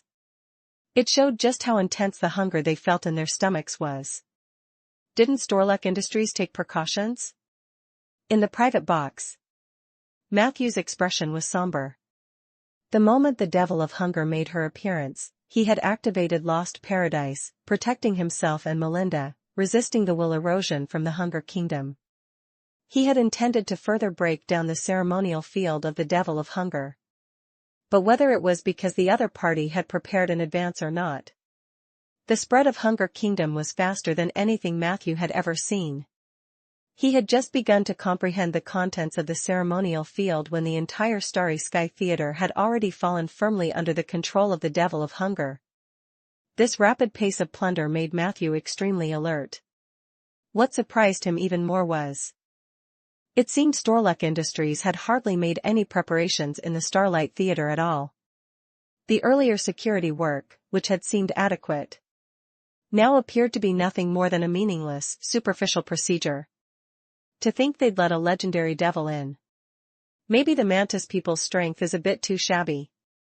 Matthew was frantically reading the situation inside the theater, trying to gather more information and seek a breakthrough. Just then, the quick-reacting Melinda cast several support spells on herself and Matthew. Then she said with a serious face, "This is bad. She's very ambitious. She wants to turn the entire space city into her Hunger Kingdom." Melinda was a genuine quasi-legendary mage, especially knowledgeable in the outer planes, an undisputed expert. Matthew immediately believed her judgment. His brow furrowed. "Why doesn't she come out of the cage?" Melinda explained. "In the cage is where her Hunger Kingdom has such power. It is said that the devil of hunger traded being forever trapped in an iron cage for the favor of purgatory will and successfully solidified Hunger Kingdom onto herself. Once she leaves that iron cage, the power of the ceremonial field will be greatly reduced. Forget about engulfing Space City, even covering the entire Starlight Theater would become very difficult." Matthew's mind raced. "You know her?" Melinda nodded. "The devil of hunger, Aline Morgan, she is the third daughter of the Lord of Morgan's Purgatory and styles herself as the shepherd of all living things. Any being with a desire to eat can easily fall into her servitude. Aside from that iron cage that not only traps her but has also contributed to her success, Aline also possesses a mysterious divine artifact called Meat Mountain, an artifact with extremely potent evil roots, suspected to be a treasure from the depths of Morgan's Purgatory. Almost no one has ever seen it alive, but it's speculated that it is a mountain of flesh that never diminishes. Anyone who steps onto it will eventually become Aline's slave." Chapter 1767, 482 Hunger Kingdom and Sky Eagle Starship _2. Chapter 1767, 482 Hunger Kingdom and Sky Eagle Starship _2. Matthew suddenly asked, out of curiosity. "What if they are vegetarians? Take some of the more ascetic druids or monks, for example." Melinda said helplessly. "I'm not sure about that." Matthew nodded. He was just making a bit of a logical leap. Quickly, he steered the conversation back on track. So, it seems that the butterfly, carrying the ether core, didn't crash into the purgatory in the south of Storlek. Melinda understood immediately. That makes sense. If the people in purgatory had a chance to obtain the ether core, they wouldn't take the enormous risk of raiding Hume TriStar. But if it's elsewhere on Storlek, why haven't the space undead found any trace of it after all this time? And why did the Devil of Hunger suddenly come here? With the former question, Matthew did not have a clear answer. Maybe the butterfly hid it too well? With the latter question, after taking a good look at Aline Morgan in the cage, Matthew gleaned some conjectures. The God of Truth, carrying the ether core, could be considered a strategic-level divine artifact. It's entirely rational that Morgan's purgatory had designs on it. According to Melinda, Morgan's purgatory borders the south, so they probably observed the course of the ether core. From this perspective, all their actions seem focused on the planet itself. Matthew squinted his eyes. He concluded that the Devil of Hunger's disruptions at Hume TriStar were meant to force Storlek Industries to open the space barrier inadvertently, pressing the planet's local forces to support Hume TriStar. In this coming and going, the space barrier would present vulnerabilities. This wasn't just the opportunity Matthew was looking for, but it might also be factored into Aline Morgan's calculations. If this deduction held, then Storlek Industries must have deployed significant military forces in the south to guard against Purgatory's infiltration and invasion. Otherwise, Aline Morgan wouldn't bother coming all the way to the outer space of Storlek to cause trouble. From this point of view, Matthew and the Devil of Hunger were essentially on the same side. However, the extreme methods employed by the latter were fundamentally at odds with Matthew's principles. Feeling the rapid expansion of the Hunger Kingdom, Matthew realized he must make a decision quickly. Within mere seconds, Matthew followed his heart and quickly opened several domains. At that moment, he, with Lost Paradise as the core and using numerous domains he controlled, forcefully countered the influence emanating from Aline Morgan's solidified Hunger Kingdom. This female devil wanted to devour the entire space city in one gulp. Were she to succeed, every life within the city would become monsters that knew only the pursuit of satiation. Matthew could not accept this. Over the past few days, not only had his view of Storlek Industries' internal governance and management level improved, but he had also changed some of his prejudices about astral world life. Even in the cruel astral world, there were quite a few friendly characters like the Mantis bartender. The community atmosphere here was quite good. Such a friendly atmosphere was almost extinct back in Ainder. Matthew couldn't just watch as she destroyed it all. It wasn't about allegiance. This was principle. And conviction. And with Matthew's intervention, in an instant, the expansion of the Hunger Kingdom was effectively contained. The female devil in the cage instantly took notice. She glared toward Matthew's box with an extremely angry look. Who dares to stop me? Waves of malicious strength crashed towards him. Protected by Lost Paradise, Matthew stood firm like a solitary island in the ocean, unshaken by the crashing waves. Seeking death, Aline Morgan erupted in fury.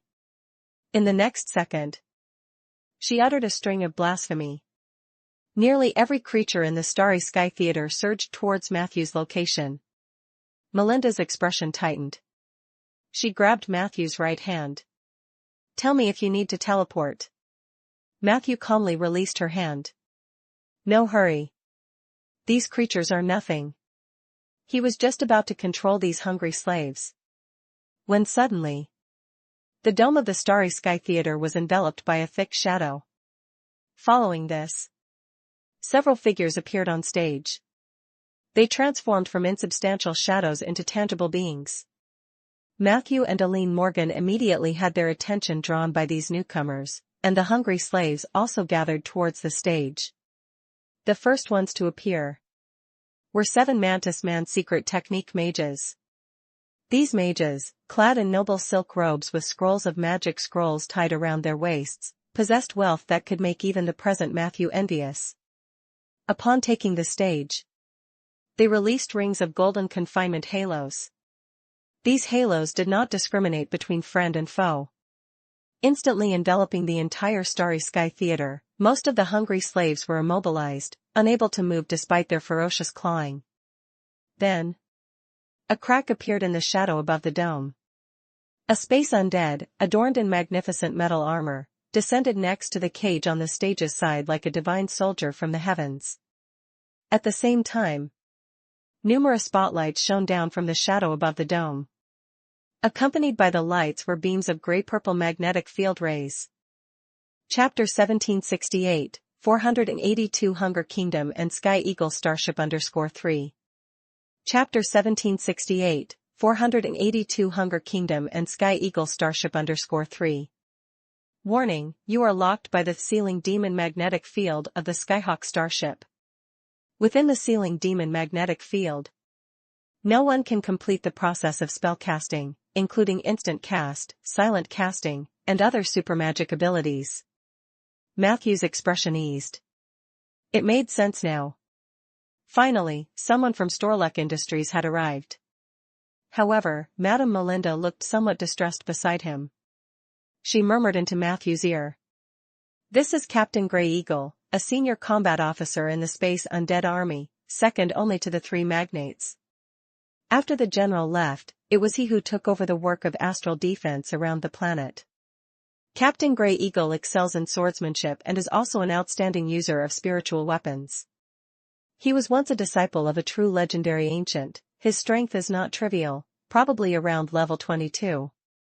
The most important thing is, I have a bit of a personal vendetta with him. At this point, Madame Melinda's expression turned a little uncomfortable. Matthew snorted, signaling her to elaborate. She sighed. "He pursued me but I rejected him. Twice. I'm worried he will use this as a pretext." As her voice fell, Captain Grey Eagle had already landed steadily. These space undead all wore thick face helmets. Matthew couldn't see his expression, he could only judge the other's mood based on his voice. After landing, the captain's voice was quite steady, even carrying a hint of mockery. "First, we must warmly welcome Lady Ainder's arrival. If you had not chosen to walk into the trap yourself, I fear I truly wouldn't have been able to claim the credit for capturing you alive. Don't worry, apart from the Sealing Demon magnetic field, I have also sealed all the nearby space and domain fields. Your Hunger Kingdom has already started, now it's too late to try to escape. As we get to know each other slowly in the death cells of Storluck, he. Having said that, he ignored the angry glare from the female devil and turned his gaze toward Matthew. "Second, I must thank Mr. Matthew. Thank you for protecting the space city. You are indeed as compassionate as the legends say. I was already mentally prepared to sacrifice all the citizens of the city. I hadn't expected you to actually step forward." He. His laughter was filled with clear mockery and taunting. Matthew smiled faintly. "Your self-regard is a bit too high. I don't intend to accept your thanks. What I do has nothing to do with you." As for how the other party had identified him, Matthew no longer cared to ascertain. Ever since he became famous, he was noticed wherever he went, and it was something not even a high-quality replica of the Goddess of Magic's lingerie could cover anymore. Matthew had become accustomed to it and even started considering not bothering with disguises anymore. Captain Grey Eagle seemed not to expect such an attitude from Matthew. He hesitated in place for 2 seconds. Then turned his spearhead toward Madame Melinda next to him. "Madame Melinda. If I recall correctly, headquarters sent you here to identify high-end antiques that might appear at the Treasure Identification Conference, right? Why would there be an Alliance spellcaster by your side? It seems the rumors at the headquarters are true, you really are a traitor." Madame Melinda retorted. "We were just in a private box. We didn't do anything. Besides, with my marginal position in headquarters, what valuable information could I possibly access?" Captain Grey Eagle scoffed. Not now doesn't mean never before. Mr. Matthew, Madam Melinda, I now suspect you two are related to an important list lost from headquarters. I hope you will cooperate with our operation and refrain from futile resistance. Madam Melinda questioned. Are you going to arrest me? Captain Grey Eagle taunted. Otherwise? Do you think I brought the Skyhawk out here to play house with you? Matthew spoke gravely. Are you trying to trigger a war between Storluck Industries and the Seventh Saint Alliance? Captain Grey Eagle calmly said.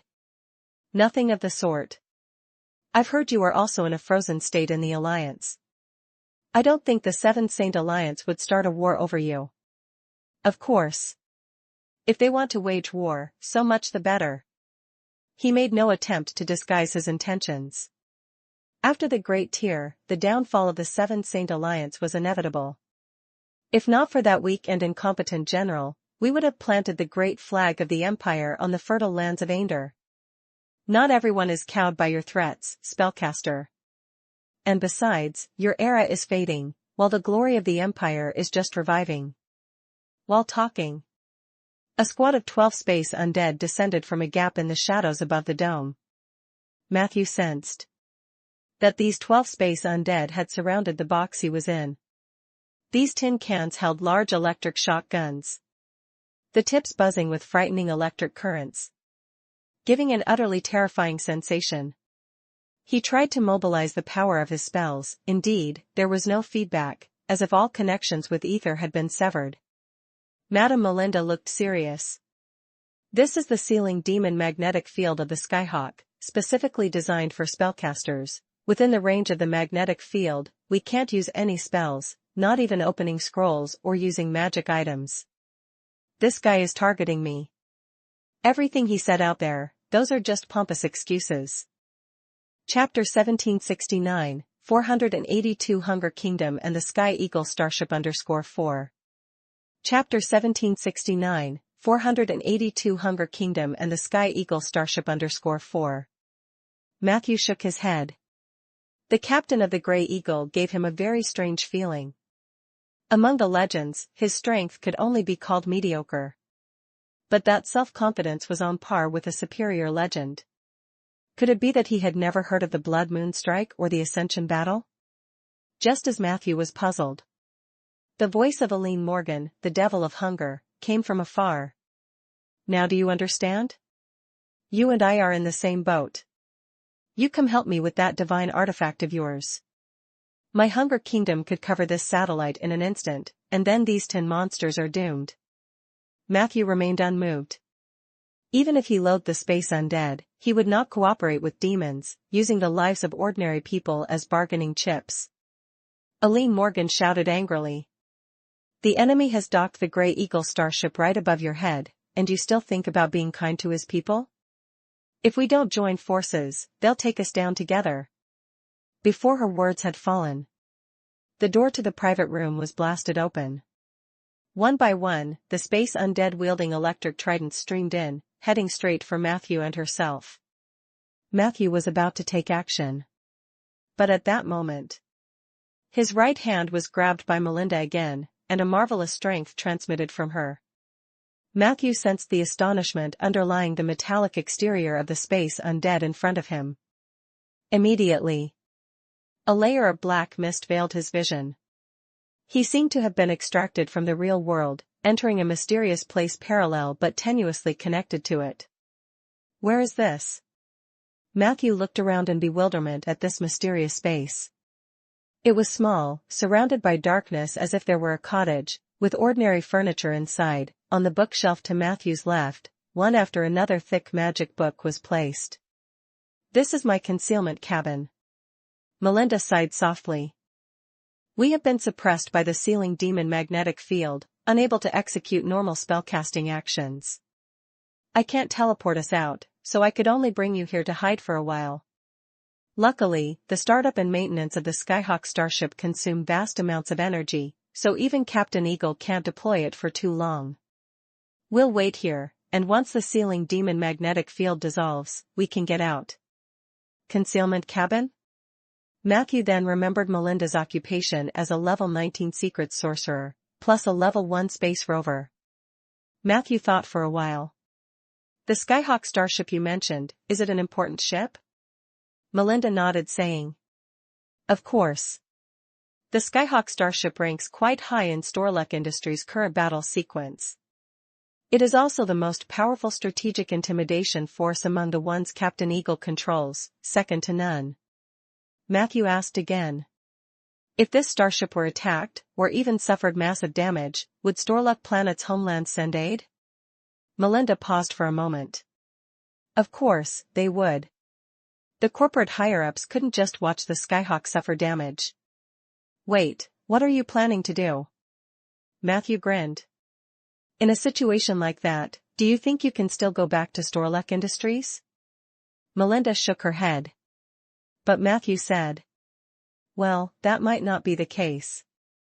You've been in Storluck Industries for so long, which means there must be a group among the Imperial descendants who appreciate you, right? Melinda sighed. Now they've either been transferred or marginalized like me.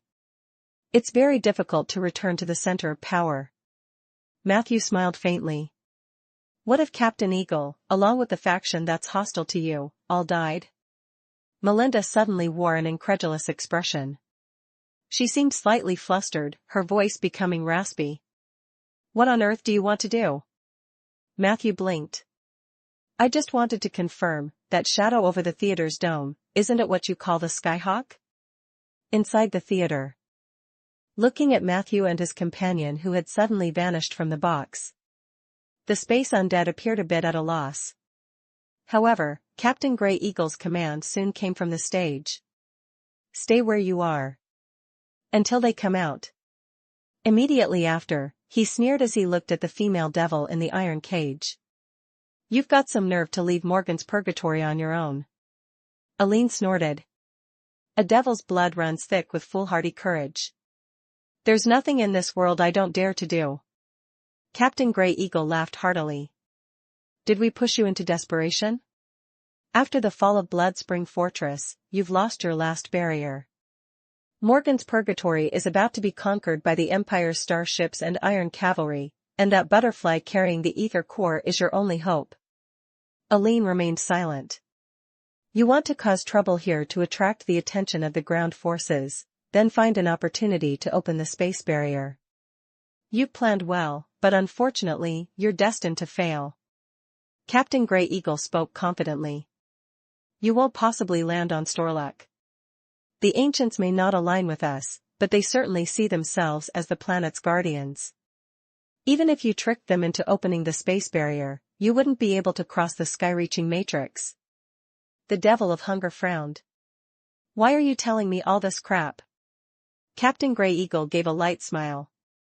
I just want to tell you, the tide is irreversible, but it's still not too late to turn back. Storluck Industries and Morgan's Purgatory don't have fundamental conflicts of interest. Surrender to us, and you will retain power and benefits equivalent to before, you just need to cooperate with us on some small matters. Aline Morgan's eyes filled with hatred. Don't you dare dream. Morgan's Purgatory might crumble or be conquered, but it will never submit willingly. Captain Grey Eagle said with regret. That's a real shame. It seems I'll have to personally see you off. He hadn't finished his sentence. When suddenly, a nimble figure leaped out from the box that had been sealed by the space undead army. The figure was furry, moved like the wind, and in almost an instant leaped from the box and soared into the open-air theater's sky. Stop him. Captain Grey Eagle ordered furiously. The space undead who had come to their senses activated their flight devices, trying to catch up with the figure rapidly ascending midair with utmost speed. But at that moment, the monkey-like agile shadow suddenly started to expand rapidly. Shape-shifting form, Eastern Immortal Ape. Nature Domain, Nature's Giant Spirit. Under the interaction of these two abilities, in the blink of an eye, Matthew grew from a normal human size to an immense height of 300 to 400 meters. Boom! To the astonishment of the crowd, the supergiant Eastern Immortal Ape easily burst through the theater's enclosure. With one hand, he effortlessly hung beneath the Skyhawk starship, about 2 kilometers in length. The next second, the Eastern Immortal Ape exerted force throughout its body. With an aerial flip, Matthew landed right on the deck of the starship from below.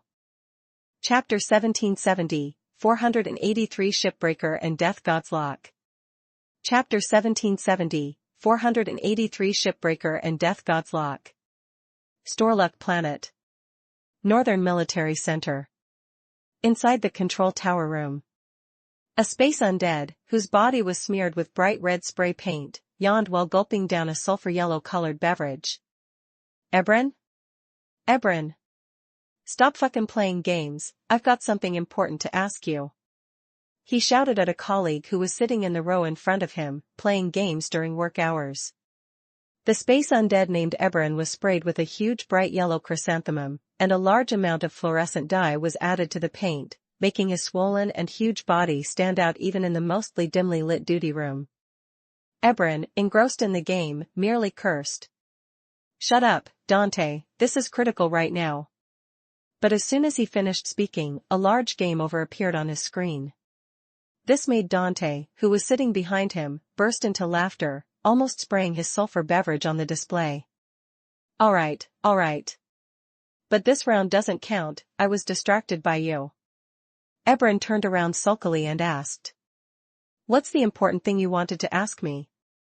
Dante propped his chin with a mechanical arm. "What are we eating after work?" Ebron exclaimed angrily. "Is that it? Is it that important?" Dante defended his question with conviction. "Of course, after having iron cast nutrient paste for several days straight, I feel like I'm about to rust inside." Saying this, he blinked mysteriously at Dante. "I know a friend who can score some delicious delicacies." Ebron hesitated. "Delicacies? Are you talking about the sweet psionic power of intelligent beings?" "That's a banned substance." Dante dismissed it. "It's banned for us, but for someone at the captain's level it's an authorized tribute. Don't you want to try it? If we put our money together, we could definitely have a feast." Ebron hesitated for a moment, then finally nodded lightly. Dante laughed satisfactorily and then took a big gulp of his sulfur beverage. "So, when do we go?" After a while. Ebron seemed to get a little impatient. But Dante appeared more composed. "Ease up. We haven't finished work yet. I just received a request. The Skyhawk has taken off from Concealment Hangar 7, headed for Hume 3. He said while expertly operating the screen in front of him. "The Skyhawk?" Ebron asked in surprise. "Who filed the request?" Dante checked and answered. "Captain Grey Eagle. His declared reason is apprehending a vital suspect. His allowance is sufficient, headquarters approved it, we just need to monitor the Skyhawk's itinerary." Ebron curiously asked. "Captain Grey Eagle is leading a team to Hume 3 to nab someone at this crucial juncture? Didn't the higher-ups say to avoid causing a stir as much as possible recently?" Dante shrugged. "Who knows? Captain Grey Eagle always has his own ideas. We just need to do our job. The Skyhawk won't be on a field mission for more than an hour. Once it returns, we can clock out." However, shortly after he spoke, a sharp and rapid alarm sounded from the central control panel not far away. "Emergency alarm? What's going on?" Ebron's massive body swiftly stood up, his back's huge painted chrysanthemum quietly blooming in the night of the control room. Dante leisurely stood up and walked toward the large screen at the central console in a stroll-like manner. As he walked, he chuckled. "It's probably like that incident 3 years ago. Maybe some klutzy crew member accidentally triggered the alarm while using the restroom. Hee. These clumsy field agents, letting them pilot the Skyhawk, what a waste of resources." Saying this, he approached the console, quickly shifted the lever beneath the screen, and a few seconds later, the screen displayed several segmented images as shadows. "Let's see what this is all about." Dante spoke still in a relaxed tone. But the next second, right in the center of those numerous surveillance grids in the largest monitoring area, 2 space undead on duty witnessed an unforgettable scene. They saw a giant ape, nearly 300 meters tall, proudly standing on the bridge of the Skyhawk starship. Subsequently, the eastern immortal ape grabbed the main body of the bridge and then astonishingly uprooted it. Suddenly, the entire deck of the Skyhawk starship started shaking and vibrating violently. They saw countless sparks and electrical currents raging everywhere. They saw the crew members of the Skyhawk, like a swarm of flies, hovering around the giant beast, which only needed to mildly swing its limbs to knock them into space. They saw the entire starship gradually collapsing, almost every module showing varying degrees of damage. An unidentified giant beast is damaging the Skyhawk. Initiate emergency plan 701. Damn, is it 701 or 704? We have never encountered this situation before. Dante's voice was filled with confusion and panic. Ebron swallowed hard, his voice muffled. So, do we have to work overtime? Dante glanced at him, his voice uncontrollably trembling. This time, it might be more than just an overtime issue. A few minutes later, all the buildings of the Northern Military Center lit up one after another. Chapter 1771, 483 Shipbreaker and Death Gods Lock _2. Chapter 1771, 483 Shipbreaker and Death Gods Lock _2. Staff members were coming and going in the corridor. According to the orders of the Supreme Commander, tonight was supposed to be a period of silence. The majority of people were in a state of rest. However, an ambush by Captain Gray had brought everyone back to their workstations. At first, many didn't take it seriously. But when they saw the video of the giant beast raging on the screen, everyone's expression turned extremely grave. In the middle of the hall, a very tall commander in silver-black armor asked in a deep voice, "What's the situation with the Skyhawk now?" Dante, who was beside him, hurriedly replied, "The damage is very severe. The first, second, and third bridges are heavily damaged. Over 200 Starship crew members have been thrown to the ground. The braking system has completely collapsed. The fourth bridge area, which houses the Sealing Demon magnetic field, is currently the most intact. But it's also possible that the alarm is broken, or the spiritual energy constant sensing plates have malfunctioned, so the data we see may be overly optimistic." The commander stared intently at the ape on the big screen. "Where is he now?" Dante shook his head. "Not clear. The video shows the giant beast only appeared for just over half a minute, then disappeared. In that half minute, he caused terrible destruction to the Skyhawk. If it's not repaired in time, this starship may be beyond saving. According to the emergency plan, we must immediately dispatch more than 40 outer space rescue units to perform emergency handling on the remaining modules of the Skyhawk." The commander still sounded somewhat bewildered. "A giant ape? I've never heard of such a beast in the void, have you? Wait, why would the Skyhawk be at Hume 3? Dante remained silent. Nobody else dared to speak either. The commander sneered, glanced at the log next to him, and his tone became much more relaxed. "Captain Gray acted without orders, causing unprecedented damage to the Skyhawk. Send this report to the general." Dante didn't dare to delay and immediately took action. He knew his own commander belonged to the general's faction and was not on the same side as Captain Gray. Now that they had found the right person to blame, the next step would be to follow the procedure. "Transmit my orders, open 3 gates to outer space on the space barrier, not to last longer than 30 minutes. Activate all emergency rescue units in the north, all to fly towards Hume 3. Remember, the sole objective of this mission is to save the Skyhawk, nothing else matters, understood?" As soon as these words were spoken, there were immediate objections from beside him. This could be a plot by external forces. They want to use this to open the space barrier. You should know, many people have been loitering around the Hume TriStar recently, and their target is the ether core. The commander scoffed.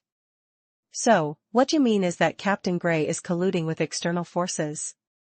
The space undead belonging to the same faction as Captain Gray was at a loss for words. The commander didn't wait for him to speak, but forcefully pushed his own orders through against all objections. Everyone present knew all too well. Not to mention that saving the Skyhawk was unquestionably the top priority.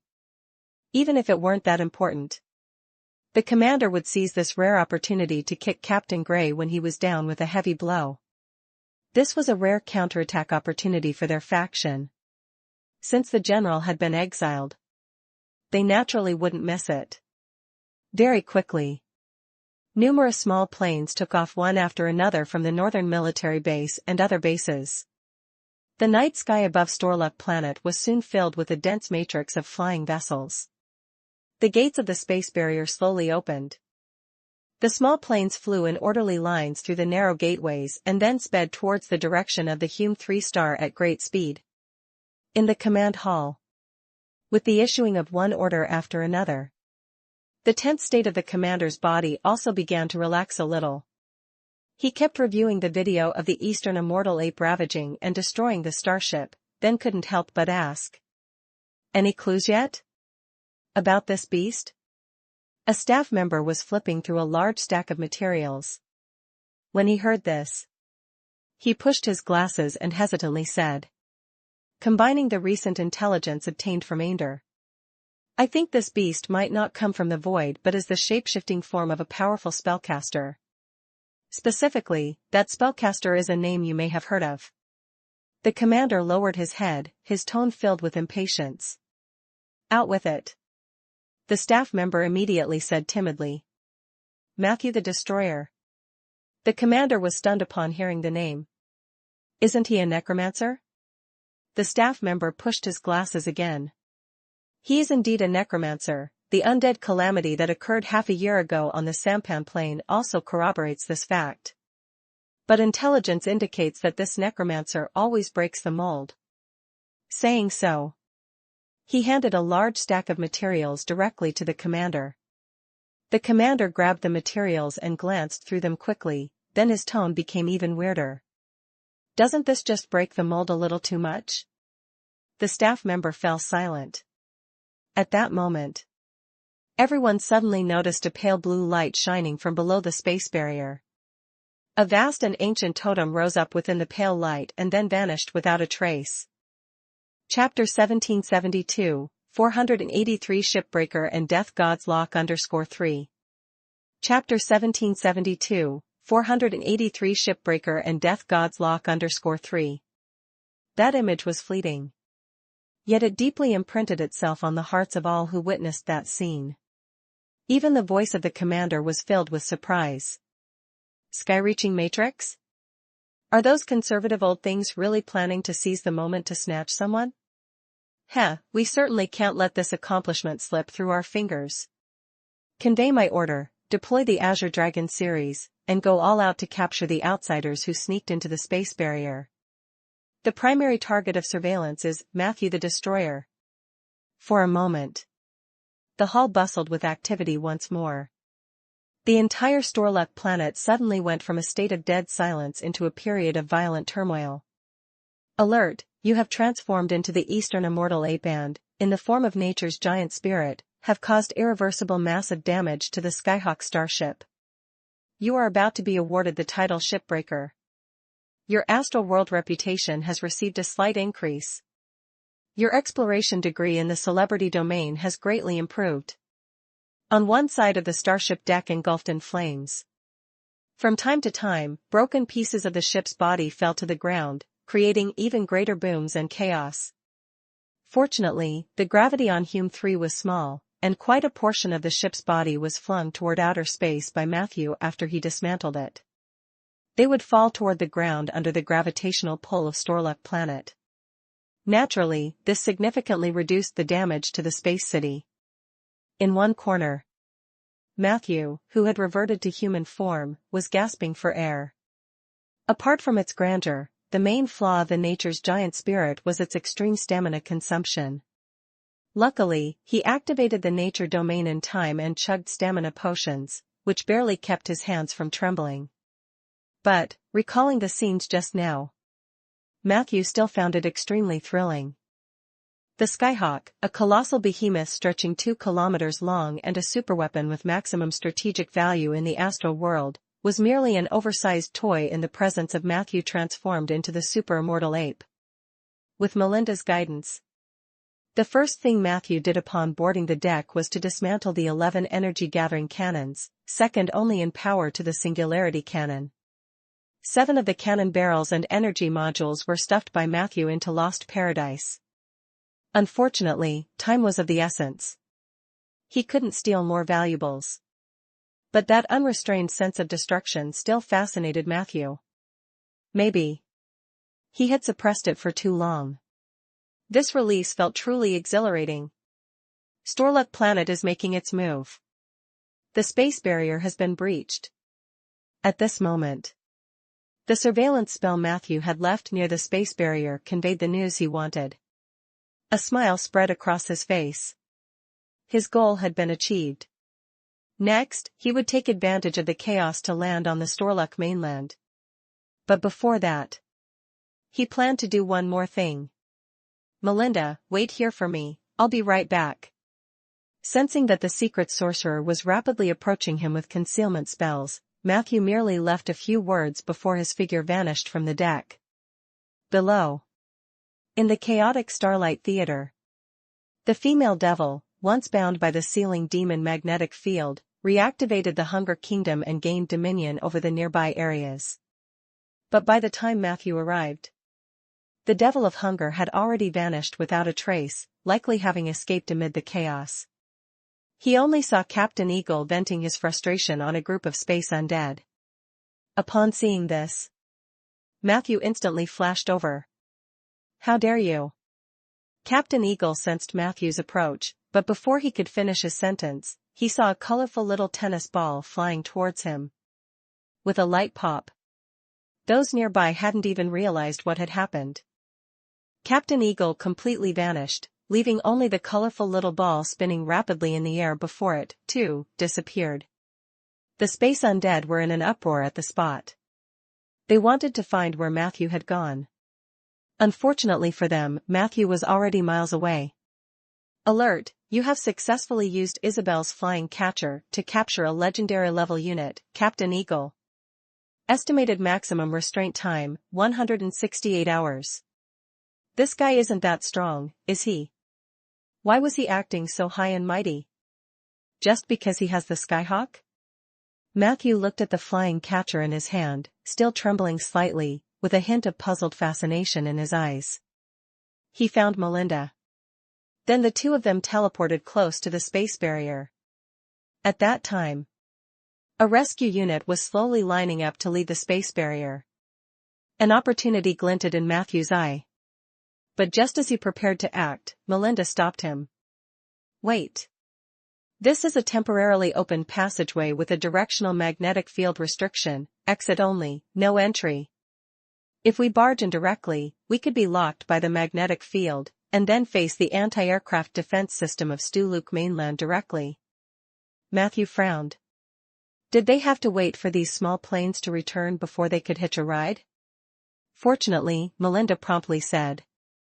We can blend in with the parts of the starship hull that are about to fall onto the planet's surface. Storluck Industries wouldn't easily destroy these components. Because most of the parts are highly valuable, they would prefer repair over recasting. Before she finished speaking, a large chunk of the hull previously dismantled by Matthew fell towards the direction of the space barrier. Follow me. Chapter 1773, 483 Shipbreaker and Death Gods Lock _4. Chapter 1773, 483 Shipbreaker and Death Gods Lock _4. Melinda waved her hand. A faint silvery mist emanated from her body. Shrouded in the mist, everyone was unable to see her and Matthew. This was the signature skill of secret sorcerers. Invisibility cloak. Its level of concealment far surpassed that of the ordinary invisible magic ball. Shortly thereafter, she cast a spell called Soul Transference Technique, temporarily transferring her and Matthew's existence onto a part of the starship. It wasn't long before the part entered the space barrier. It struggled in the high air due to the barrier. And quickly. For small planes from within the barrier flew to it collectively. These small planes emitted networks woven from steel cables from underneath. They caught the starship part with the networks like catching fish, then slowly descended toward the ground. Throughout this operation, Matthew remained in a highly alert state. But the outcome was unexpectedly smooth. All the way until they left the space barrier. The pilots on those small planes seemed to have noticed nothing unusual. They steadily carried the massive part toward the ground. Seeing this, Melinda revealed a hint of triumph. She whispered to Matthew. "Just before we reach the ground, we'll find a chance to leave." However, as soon as her words fell, streaks of pale blue light suddenly flashed across the nearby sky. Immediately thereafter, countless pale blue brandings struck the part. It seemed that the pilots of the small planes were also witnessing such a scene for the first time. Quickly, they changed direction and started descending toward another area on the ground. In that instant, Matthew saw wise eyes appear before him. Those eyes seemed able to penetrate hearts and see through all the truths behind everything. Melinda's expression tightened. "No good. Sky-reaching matrix. We've been discovered by the ancients." Matthew, of course, realized this too. He and Melinda had hidden in the starship part in nearly the most concealed way possible. He couldn't understand how they were discovered. But now, they obviously couldn't just let the small planes take them to a specific spot on the ground. "Let's go," Matthew softly called out. Melinda was quite resolute, immediately releasing the soul transference technique. Then she quickly chanted an incantation. Seconds later, Matthew felt a warmth on his back. He turned around and was astonished to find a pair of wings, seemingly woven from starlight, had sprouted on his back. He tried flying a distance in the sky, and found these starlight wings were incredibly fast, only slightly slower than the legendary flight given to him by Isabel. More crucially, these wings almost didn't require any consumption of his own mana. "In the astral world, my spells can be utilized to their fullest extent," Melinda, sensing Matthew's thoughts, said with a smile. "As long as there is starlight, my wings can exist indefinitely. You can fly as long as you want." Matthew nodded slightly. It seems he had underestimated Melinda's abilities. In Ander, the power of this secret sorcerer was actually under strong suppression. Now that they had come to the main field of the astral world, her spellcasting level was nearly as good as the half-legends in the Alliance, even potentially surpassing them. "Let's go. First, descend," she said energetically. In that instant, the two, relying on the starry sky wings, quickly shook off the relatively cumbersome rescue planes and rapidly approached the ground. However, all throughout, Matthew could still feel those eyes watching him. Sky-reaching matrix. He was using the power of his soul origin to counteract the scrutinizing force. He had a feeling. If the other party really wanted to harm him, it seemed like it would be an easy matter. No, that's wrong. Having these thoughts might also be a form of psionic interference. Matthew steadied his mind. The two continued to descend. What troubled Matthew was that the strong psionic force was always locked onto him. He closed his eyes, and what he invariably saw were those profoundly deep eyes. What was stranger? Melinda seemed completely oblivious to all this. Matthew also noticed. There were no marks lit up on her from the sky-reaching matrix. This meant that the controller of the sky-reaching matrix was targeting only him from start to finish. But the other didn't seem to have particularly hostile intentions. He merely used a psionic ability to remotely cling on to him, slightly hindering Matthew's descent.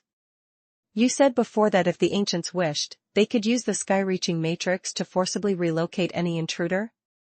Matthew inquired. Melinda thought for a moment. "That's only if the sky-reaching matrix is fully activated, and it would require the chief Sin Master of the ancients to personally act. We took advantage of the starship components to muddy the waters. Even if the sky-reaching matrix identifies us, the opponent's response shouldn't be so quick. They might be able to discern our direction, but not yet capable of immediately capturing us. However, once we get to the ground, we can't let our guard down. The methods of the ancients are mysterious and unfathomable, you never know when they might appear next to us. Just then, an ancient voice suddenly rang out next to Matthew's ear. Be careful. He was still pondering the meaning of these words. In his perception, a mix of intense fear combined with a hair-raising sensation surged through Matthew's heart. Get away. He suddenly pushed Melinda, who, surprised by the action, quickly recovered and used several secret techniques to distance herself far from Matthew. The next second, a sudden gigantic laser shot out from a highly deceptive fortress atop a distant mountain. Sizzling. The air was filled with the smell of charred flesh. The laser cannon shot through where Matthew had just been, brushing against a bird that instantly lost its lower half, only able to squawk as it plummeted to the ground. Several minutes later, Matthew emerged from the lost paradise with a somber expression. That blast had triggered certain memories. Although afterward, it seemed to not be a bad thing. But for Matthew, it was also a brush with the shadow of death. How could Storluck Industries lock onto my exact location? The sky-reaching matrix? No, that warning just now, it must have been the ancients within the sky-reaching matrix warning me. Melinda also mentioned that we aren't allies with them. As Matthew rapidly descended, he quickly contemplated. The warning just now was quite sincere. Relying on his own reaction, Matthew might just have been able to avoid that laser cannon using Lost Paradise, albeit awkwardly. But Melinda might have been killed. Matthew didn't want Sif to lose her mother by his side after losing her father. With this thought, his anger towards Storluck Industries was fully kindled. Matthew, are you all right? Approaching the ground from about 100 meters, Melinda rushed over in a hurry. Matthew shook his head. He stared at the gradually quieting mountain range with an intensely sharp gaze. What was that blast just now? Melinda nervously said. That was the Death God's Lock from the Azure Dragon series. I had always thought that weapon was just a legend. Death God's Lock? Matthew's mind stirred. Just then, the accumulated knowledge of psionic abilities automatically surfaced in his mind. Warning, you have encountered the signature weapon Death God's Lock from the Azure Dragon Combat series. Death God's Lock, spiritualized strategic level weapon with just a name, the Death God's Lock will automatically lock onto the target and launch relentless heavy weapon strikes until their destruction. Chapter 1774, 484 Earth Core Dream and Legendary Mentor. Chapter 1774, 484 Earth Core Dream and Legendary Mentor. Death God's Lock. This was an extremely special strategic weapon system. According to the psionic knowledge Matthew had learned and the content Melinda had overheard unintentionally, this weapon system could be divided into two modules. First was the target locking module. As long as this module captured the target's name along with a bit of additional information, it would be able to achieve real-time control over the opponent's location. What was most incredible was the accuracy of this lock was far superior to that provided by divination spells. Melinda believed that within the Azure Dragon Combat series, there also must be extremely powerful psionic users. These psionic users were usually quite mysterious, seldom appearing before average people, but their formidable strength was indisputable. The reason Matthew had previously felt a sensation of being watched was likely because he had been remotely locked onto by a great psionic user in the Azure Dragon series. Based on your recent description, you felt a pair of extremely wise and profound eyes gazing at you, with the center of each pupil resembling a black hole. It must be the legendary Deep Space Tower. Melinda explained. He was once an ancient, but for some unknown reason, he was expelled from Sky Heartland by the Sin Master.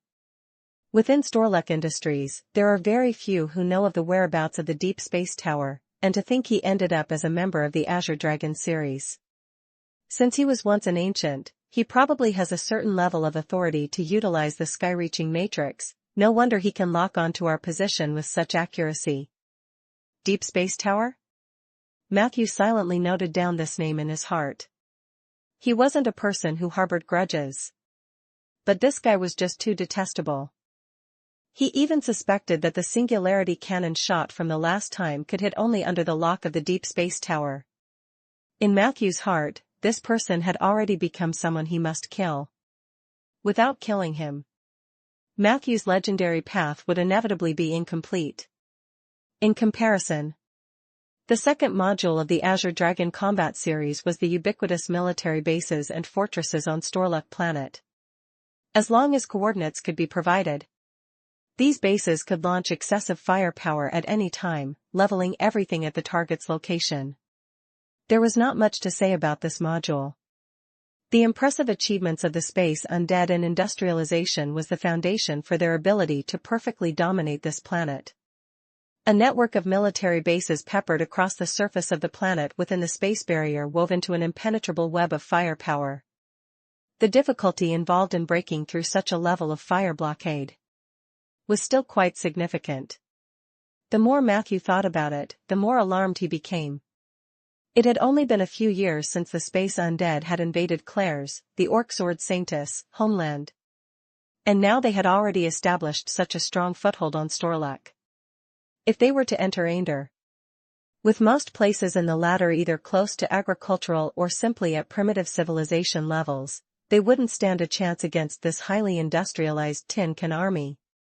To make matters worse, it had been less than 10 minutes since the last laser cannon shot. And Matthew again felt a prickling sensation as if a sword were hanging over his head. At a certain moment, he seemed to see that pair of extremely wise and profound eyes again. This could be a sign that the Death God's lock was about to be activated again. Matthew didn't panic. He took a deep breath. Now that he understood the mechanism of the Death God's lock, he also had corresponding ideas on how to break it. Either find a way to block the opponent's locking and insight, or how many bases nearby can launch the kind of laser cannon we just saw, or even higher series weapons? Matthew asked with a fierce look. Melinda was startled. I remember there are 3, why do you ask? Matthew asked gravely. If I take down these 3 bases, will we still face attacks from further distances in the short term? Melinda thought for a moment. It shouldn't. The fire networks planned between ground bases on Storluck planet are already in excess, and the strategic weapons they are equipped with also meet certain standards. The type of laser cannon we just faced is of the highest standard, maximum power, and longest range of strike capability. There are stronger weapons, but they are on the starships, such as the energy-gathering cannon on the Skyhawk, and the ultimate weapon module, the singularity cannon. Saying this, her expression became hesitant. You wouldn't be thinking of. Matthew snorted coldly. I don't like having a gun to my head. Before we solve the problem of being locked onto, we'll have to deal with the nearby military bases first. Lead the way. His voice was filled with an undeniable command. Melinda, far from feeling offended, had a strange gleam in her eyes. All right. She obediently equipped Matthew with the starlight wings again. 10 minutes later, outside the fortress hidden deep in the mountains, Melinda obediently waited outside as Matthew ordered. Upon seeing Matthew charging in alone, half a minute later, roaring explosive noises and shrill soul explosion sounds came from the base. A flash of light swept before Melinda's eyes. Her eyes penetrated the formidable exterior walls and covers of the fortress, vaguely seeing a figure rampaging inside the base. At a certain moment, a magic ball, carrying all the soul bodies, suddenly appeared in the heart of the fortress. Melinda saw it clearly. Somehow, Matthew had linked the magic ball to the souls of more than 20 space undead in the base. Next, the magic ball was detonated without a sound. The collective space undead screamed in agony. Chapter 1775, 484 Earth Core Dream and Legendary Mentor _2. Chapter 1775, 484 Earth Core Dream and Legendary Mentor _2. But the wail was soon suppressed by another, sharper sound. Terrifying sonic waves emanated incessantly from Matthew's body. Wherever the sound waves reached, all space undead instantly disintegrated into chunks of bulky iron sheets, and more free-floating spirituality vanished on the spot. At that moment, Melinda faintly saw a glowing lantern still in Matthew's hand. Half a minute later, Matthew's figure suddenly appeared in front of her. "Let's go," he said calmly. Watching Matthew's receding figure, Melinda instinctively turned to glance back at the fortress still deeply buried under the cover. She already knew. Inside, no one could have survived. Soul orbs, death scream. This guy, has he really become this powerful? Her heart thumped wildly, she couldn't help but contemplate. Sif's judgment, indeed much stronger than mine was initially. Over the next few hours, guided by Melinda, Matthew swiftly wiped out the nearest 5 military bases with the ferocity of a thunderbolt, the largest of which was the deep mountain fortress that first fired the laser cannon. The smallest base housed only 3 staff members. For these space undead, Matthew unusually showed no mercy, but relying on various spells and abilities that restrained souls, he annihilated them all. It's worth mentioning, in eliminating these psionic users, he also harvested a substantial amount of Star Realm spirituality. Matthew stored these unusual spiritualities inside the Lost Lantern, wondering if Viscount Fan would exchange something valuable for them. After flattening the nearby military bases, the threat from the Death God's Lock was significantly reduced. Matthew found an opportunity to recuperate. He, along with Melinda, shifted several locations before setting up a hidden barrier in a chosen spot. Dealing with the heavy military threat was just a temporary relief. The targeting from the Deep Space Tower was the fundamental issue. Matthew tried many methods. Yet he still couldn't shake off the feeling of being watched by those wise eyes. The best solution, of course, would be to eliminate the Deep Space Tower itself. Unfortunately, this great psionic master was well protected by the Azure Dragon series. Even with Melinda as a guide, Matthew found it difficult to pinpoint his location. And a being of such a high level wasn't so easy to deal with.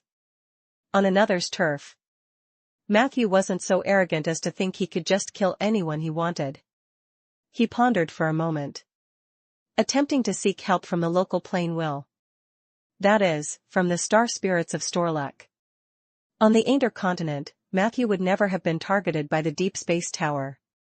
He had high recognition from Ander's will. Wherever he went, the plane will would cover for him. Obtaining his information might still be possible. But trying to strike from a distance with weapons was completely out of the question. That's also why top fighters seldom willingly leave their own domains. The concept of home field advantage exponentially increases with power. On the Ander continent, Matthew even had the guts to directly confront superior legends 2 levels above. But in the astral world, he set his standard merely as a somewhat strong legend. 2 risky ventures he wouldn't engage in. At the moment, Matthew slowly unfolded the nature domain. Since this wasn't Ander, the domain was very small. Merely about 50 centimeters around Matthew. It could hardly even be called a domain. It was more like a thin aura. Yet that didn't impede Matthew from using this domain to inquire the planetary will of Storlek. The next second, he closed his eyes, silently using the ability Ask Nature. This power could be used to gather information. And it also allowed him to attempt direct communication with the local nature soul or even higher level plane wills under the boost of the nature domain. Initially, Matthew's communication didn't go smoothly. A strong repulsion seemed to try to push his mental power out. At first, Matthew thought it was the will of Storlek rejecting him, which inevitably made him a bit despondent. But soon he realized it wasn't that simple. This doesn't seem like the will of the planet itself. There's another force interfering with my intrusion. With that thought, Matthew, leveraging his strong position in the nature domain and his immense mental power, forcefully pushed inside. "I'm in," The scenery before him began to change dramatically. A sense of deep joy emerged in Matthew's heart. Suddenly, he saw a towering female giant. The female giant was composed of a bluish radiance. She looked so robust and full, even slightly overly muscular. However, when Matthew noticed her face, he discovered the female giant had the face of a baby. This made her overall appearance seem discordant, even somewhat deformed. Matthew took a few seconds to confirm that this female giant was indeed the star spirit of Storluck. For this planet, it was a time when the star spirits were active. But as soon as Matthew entered, he found the entity not only asleep but bound with blood-red bands. No. Those weren't bands, but streams of flowing blood. Since the giant's body was so massive, those streams flowing over her looked like thin lines. Chapter 1776, 484 Earth Core Dream and Legendary Mentor _3. Chapter 1776, 484 Earth Core Dream and Legendary Mentor _3. Matthew's pupils contracted. That was the Purgatory Blood River. In that instant, he saw countless purgatory blood rivers flowing over the body of the Storluck star spirit. They were like brutal parasites, viciously burrowing into the female giant's body and greedily seizing her nutrients. And near these rivers of blood, there were streaks of pale blue light. Each light was flickering with a strange totem. Whenever the power from the blood river launched an invasion on the Storluck star spirit, those patches of totem light would shine. Although they could not completely block the penetration of the blood river, they at least delayed the process. After watching for a while, Matthew realized, sky-reaching matrix. Those pale blue totems were the signs of the ancient beings desperately protecting the Storluck spirit with their psionic powers. You actually came here? An ancient voice rang in Matthew's ear. Quickly, he realized. This voice had warned him before the arrival of the Azure Dragon Combat Series laser cannon. Before Matthew could speak, the other party asked and answered for himself. Indeed. You are the master of Ainder's natural domain, so of course you have the opportunity to enter the dreamland of this planet. Leave here, child. This is Storluck's Earth Core Dream, once pure and beautiful, but now defiled by purgatory, fraught with crises, and truly not fit for outsiders to approach. Moreover, you've been targeted by the Azure Dragon series. Leave here, leave this planet. She isn't as beautiful as you imagine, nor as wealthy as the rumors suggest. She can't give you what you want, but might instead drag you into another predicament. Matthew could sense the other's sincerity and goodwill. Thus, he openly said, the reason I came to the Storluck planet was only to find the whereabouts of a friend. Before finding that friend, I won't leave. I also know that I have been targeted by the Azure Dragon series, which seems to involve the ancient sky-reaching matrix, so I'm seeking help from the planet's will. The ancient voice paused, then sighed. You've seen the state of the planet's will. She can't help you. Yet Matthew confidently responded. But you can, right? If I'm not mistaken, you should be a member of the sky-reaching matrix, a powerful ancient, correct? The person did not deny it. But I can't help you anymore. Especially since my people have been harmed by you. Matthew knew he was referring to the incidents at the military bases. So he said, I faced a life-threatening situation and couldn't resist. You must understand the style of those imperial descendants. If I did nothing, they would only become more aggressive. The person sighed heavily again, apparently accepting Matthew's explanation. Seizing the moment, Matthew continued. I've heard that the ancients and the imperial descendants have always had opposing views. You must be well aware of the actions of those at Storluck Industries. Since you choose not to affiliate with them, why not collaborate with me? I am a powerful individual with potential, and can also, to some extent, represent Ainder's natural will and the powerful Seven Saint Alliance. Most importantly, I can help Storluck's star spirits fend off the invasion from purgatory. Matthew had not lied. The so-called Earth core world of the Storluck planet. Essentially, it was akin to Ainder's natural dreamland. Ainder's various natural dreamlands had long had rich experience with invasions. Now, as the master of the natural domain, he still had considerable strength to offer assistance. At least more reliable than the ancients fighting alone. Matthew's words clearly moved the other party. The person pondered for about 5 or 6 minutes, then finally said, "I can exempt you from the target lock of the Azure Dragon series, but you must agree to one condition." Matthew responded. "Speak." The person said, "After this, please try not to kill my people. You can severely punish them, but please don't harm their lives. Every space essence's emergence has to endure a very hard journey. Moreover, my race has always been scarce. I can't bear to see my race continue to dwindle." Space essence? Was this what the ancients called the space undead? Yet, the corner of Matthew's mouth couldn't help but curl into a cold smile. "So the lives of your people are so precious, and everyone else's lives are just like grass?" The person sighed. "Of course not. I know their actions, and I can't control all of my people. I just still can't avoid being conventional." The person candidly admitted his own selfishness. Matthew quite happily agreed. "I promise you, I'll try not to kill them, but if they are determined to kill me, I can't completely control the intensity of my retaliation.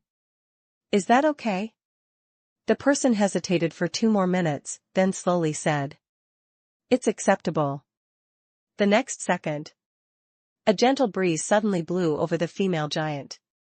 As the wind passed over Matthew, he felt spiritually refreshed. The sensation of being covertly watched finally vanished. Tip: you have gained acceptance by the sky-reaching matrix. As the matrix's lowest level member, you merely enjoy the rights not to be monitored by the matrix for yourself and the partners around you. Chapter 1777, 484 Earth Core Dream and Legendary Mentor _4.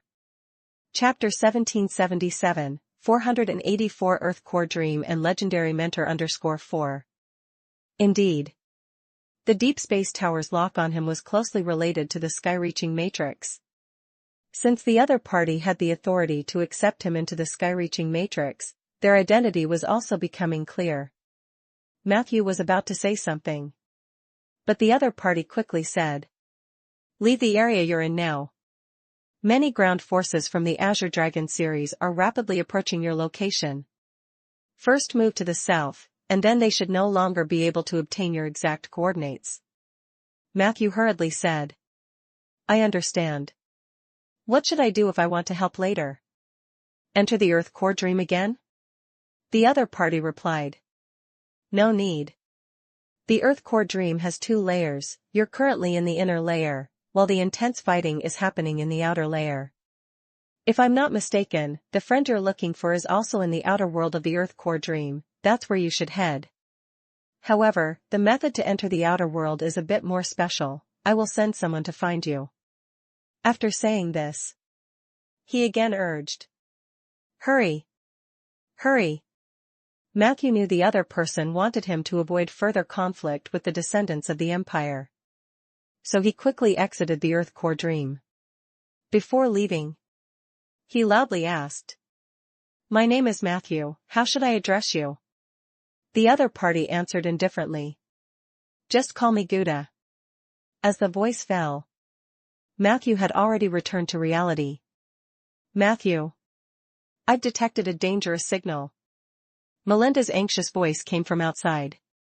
Matthew immediately went outside. There was no one outside, only a dark cloud rapidly moving on the distant horizon. He couldn't help but give Melinda a glance. This fellow was quite alert. That's the ground forces of the Azure Dragon series. Let's avoid them for now.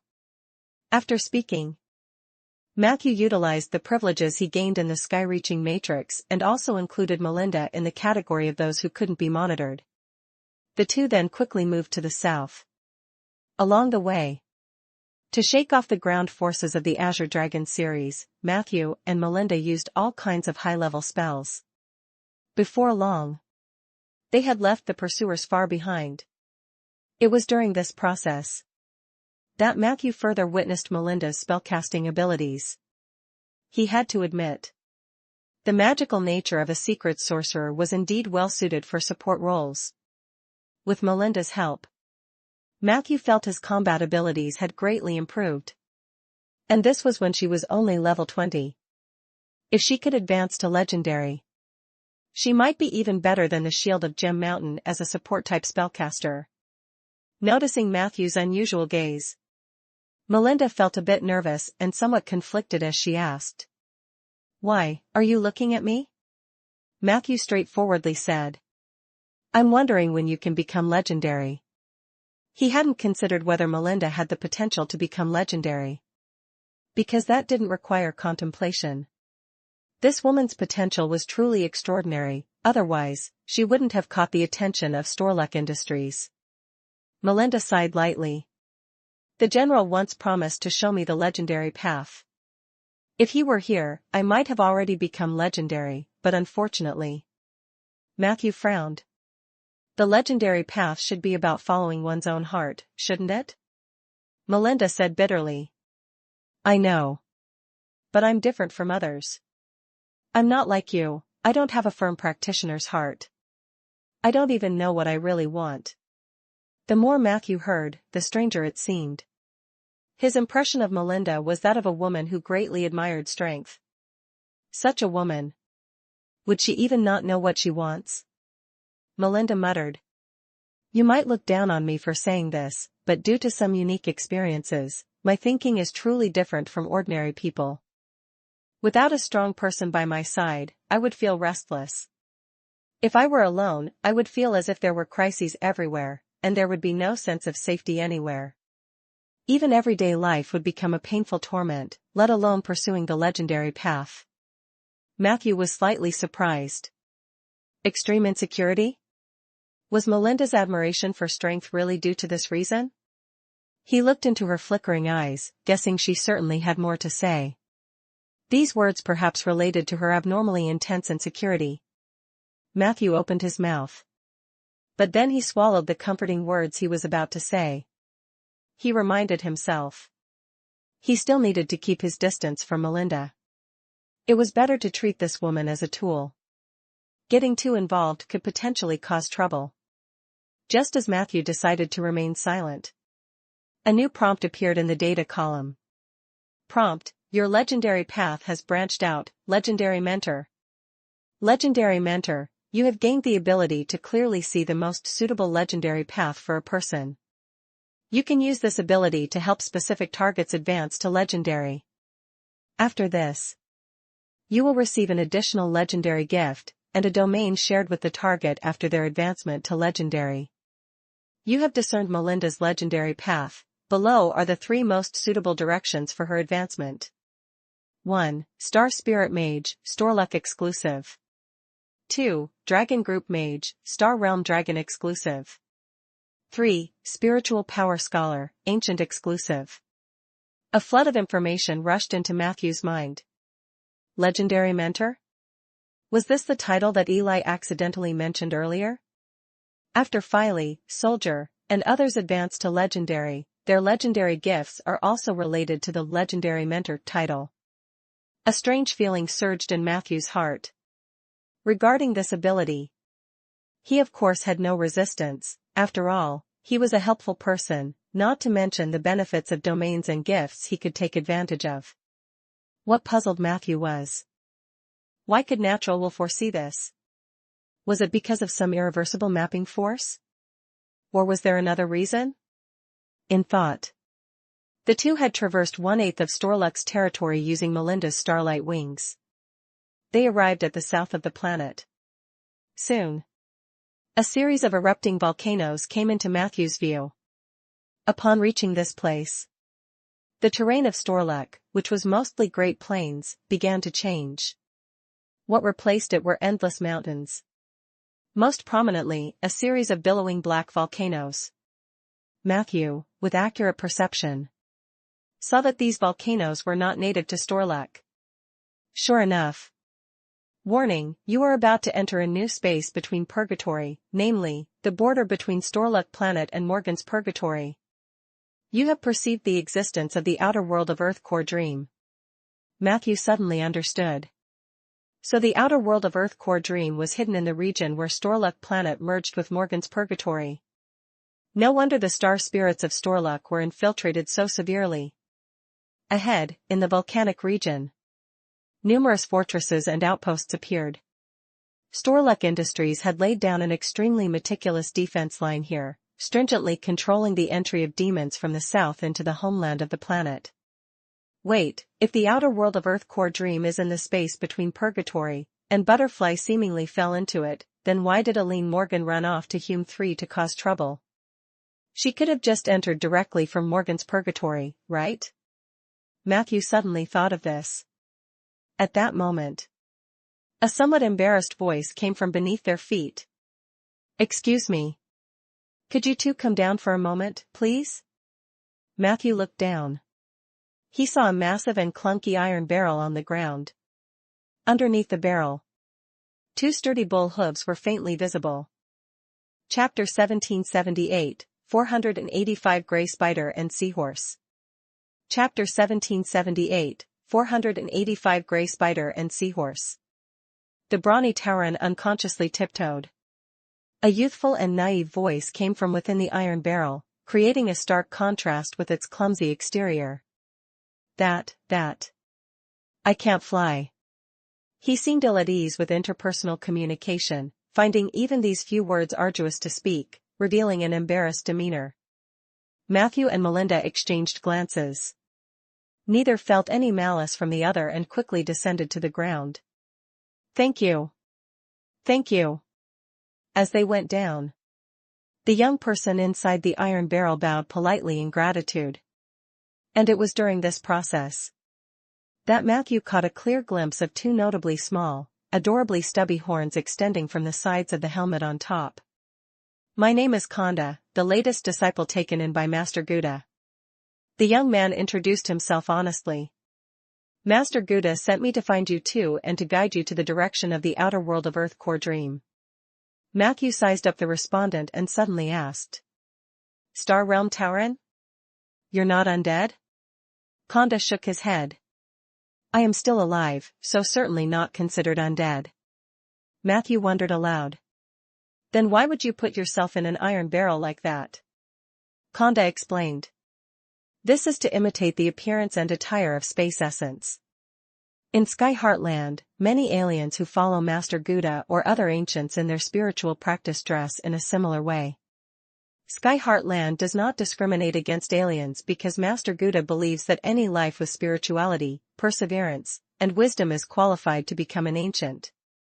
But initially, as some of the space essence who advanced to become ancients habitually clung together and repelled alien practitioners, in order to reduce their xenophobia, the alien practitioners willingly started imitating their attire. Until now, in Sky Heartland, the proportion of alien spiritual practitioners to space essence is about 50-50, but mimicking the essence's dress has become a custom. Matthew nodded slightly. They were actually willing to accept disciples from other races as spiritual practitioners. He began to change his view of the ancients. At least they were much better than the imperial descendants, who only knew plundering and enslaving others. What Matthew was curious about was whether Master Gouda sending Khanda, this Star Realm Tauren, to guide them was because Khanda was Gouda's favored disciple, or was it to ease the tense relationship between themselves and the space undead? Soon, Matthew had his answer. It's likely Master Gouda hadn't thought that far and just sent a very talented, loyal disciple to carry out the task. Because Khanda seemed so innocent. Whatever question Matthew would ask, Khanda would answer honestly, without holding anything back. This young Tauren spiritual practitioner was as pure as a blank slate. Matthew suspected that if he spent more time with him, he might even be able to get a hold of the secrets of psionic practice. Are all ancients like this? Matthew couldn't help but ask Melinda privately. Melinda was also puzzled. I haven't encountered many ancients, the few I've met before mostly had a sour expression, and when you talk to them, they often just pretend to be deaf and mute. Although they're not aggressive, they're also not as simple as this one. When she mentioned the last descriptive word, Melinda took several seconds to think before choosing a relatively neutral term. Matthew couldn't help but chuckle. And just then, suddenly a rumble came from above their heads, followed by the quaking of pebbles on the ground. An army is approaching. With the censoring of the sky-reaching matrix, Matthew received the latest intelligence. It's okay, let's hide for a bit. Conda grabbed Matthew and Melinda and sat down under some nearby rocks. Then he pressed his hands together, murmuring an incantation, and his iron armor emitted a soft, white light. The light was gentle and silently enveloped the figures of the three. Moments later, hovercrafts and sky patrol airships roared past overhead and through the vicinity of their ground hiding spot. The force was not only aggressive but also very thorough in their search. They inspected the nearby area 3 times before slowly regrouping and departing. That was the gray spider. Melinda whispered. Matthew came to a realization. Earlier on the way, Melinda had told him about the 4 strongest forces of Storluck Industries, as follows. Old Dragon, Seahorse, Gray Spider, Undead Phoenix. Among them, Old Dragon was the most mysterious, likely a special operations force, and rarely seen by the public. Seahorse was responsible for operations related to the seas across Storluck and all planes. Undead Phoenix was part of the space combat sequence, most of whose elites were in the hands of the exiled Undead Prince. The remaining Gray Spider was the strongest elite force native to Storluck planet. The main force of the Gray Spider is currently led by Captain Elephant of the same faction as Captain Grey Eagle, and their mission is to search for the Ether Core. Melinda looked towards Conda, the Tauren. They're here, which means the butterfly disappeared nearby. Conda nodded. To be exact, it wasn't that it disappeared but that it was summoned. Summoned? A flicker of insight shone in Matthew's eyes. He hurriedly inquired about the direction of the butterfly. Conda was really straightforward, detailing on the spot. Ever since the Imperial descendants noticed that the Ether Butterfly, codenamed God of Truth, might be forced to land on Storluck planet, Gray Spider and Seahorse have been fully deployed. Chapter 1779, 485 Gray Spider and Seahorse _2. Chapter 1779, 485 Gray Spider and Seahorse _2. Before the butterfly arrived, they had made thorough preparations at the possible landing sites. Logically, the Ether Core should have been within their grasp. But a strange scene occurred. Just 1 second before the butterfly was about to arrive at the coordinates in the south of the planet, it suddenly vanished from Earth. This is also the direct reason why the Imperial descendants have been fruitlessly searching for many days. During this period, my teacher traced back to that moment through the sky-reaching matrix and, judging by the reaction at the scene, the butterfly must have been summoned by an extremely powerful spellcaster, breaking through the normal plane limits, and went to the person's side. And that person is most likely active in the outer layers of the Earth Core dream. Matthew nodded slightly. This explanation still seemed reasonable. But who was the person who summoned the butterfly? To be summoned, the 2 parties must at least sign a summoning contract. When did the 2 parties sign the contract? And why did the butterfly do this? Matthew still had many doubts in his mind. About the first one, he vaguely guessed. Could the person who summoned the butterfly be related to Purgatory? Conda nodded and said. The teacher said it was an extremely terrifying existence. One day, she might become the new Lord of the 9 Hells. Her? Matthew couldn't help but ask. Is it someone from Morgan's Purgatory? He instinctively thought of Aline Morgan, the devil of hunger whom he had met on Hume 3. At the same time, Matthew still felt puzzled about why she pretended to be from the Suki kingdom. Conda shook her head. No. It's someone from Barthur Purgatory. Barthur Purgatory? Matthew asked again. Could it be the Demoness of Desire, Glacia? Conda looked hesitant. It might be, or it might not be her. I really don't know.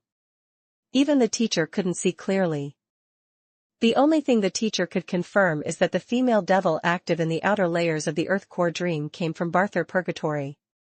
This is actually a very astonishing thing.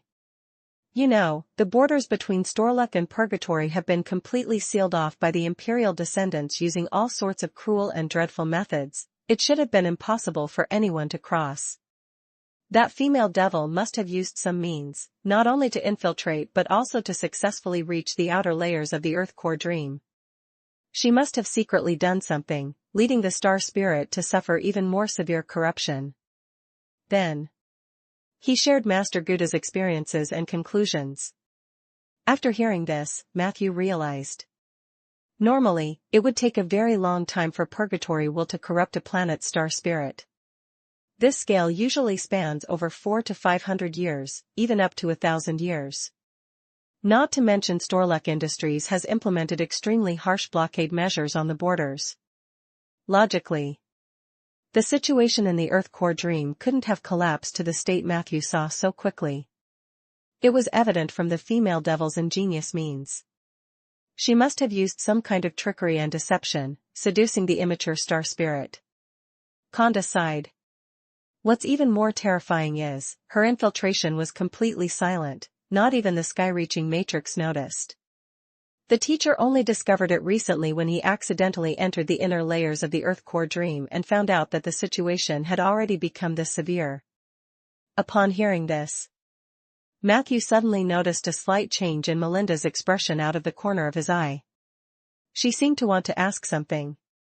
But ultimately, she didn't speak. Seeing this, Matthew directly turned his head. Do you have something to say? Melinda shook her head. I just find it very strange. I am well aware of the power of the sky-reaching Matrix and Master Gouda. There shouldn't be anyone on this planet who can deceive them. Konda agreed. Everyone in Sky Heartland is puzzled. We suspect that person carried a secret treasure that could counteract spiritual sensing. But regardless, things have reached this point. To weaken the female devil's influence in the Earth Core Dream, at least 100 ancients have entered the outer layers of the Earth Core Dream, and they are trying to repair the damage caused by the female devil. But frankly speaking, their work isn't going smoothly. The will of the planet does not welcome our arrival, and is even somewhat resistant. Matthew nodded slightly.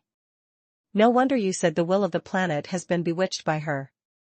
Konda expressed his distressed thoughts.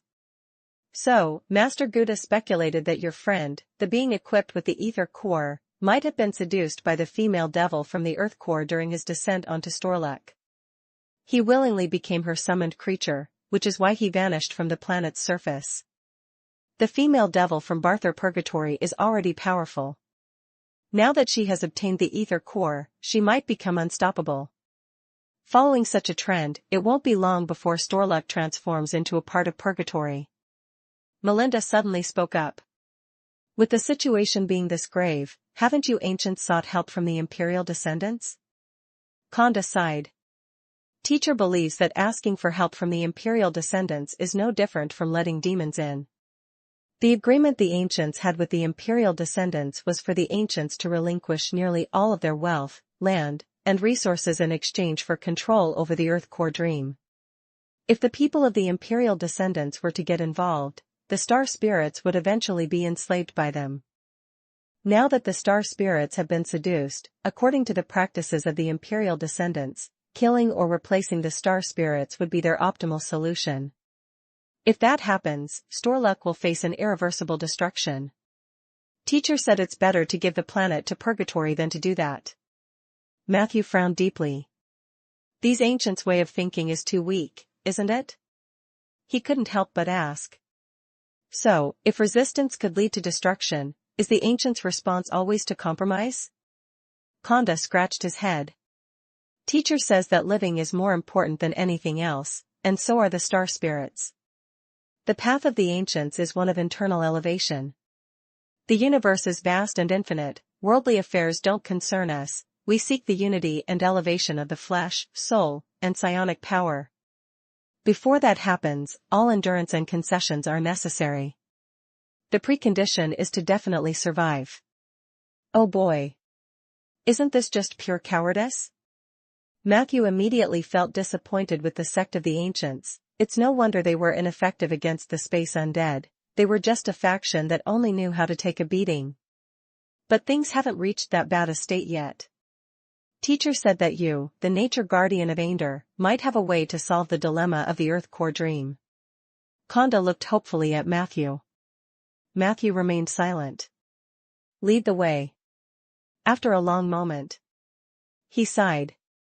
Under Konda's guidance, the group quickly left the volcanic region bordering Storluck and Purgatory.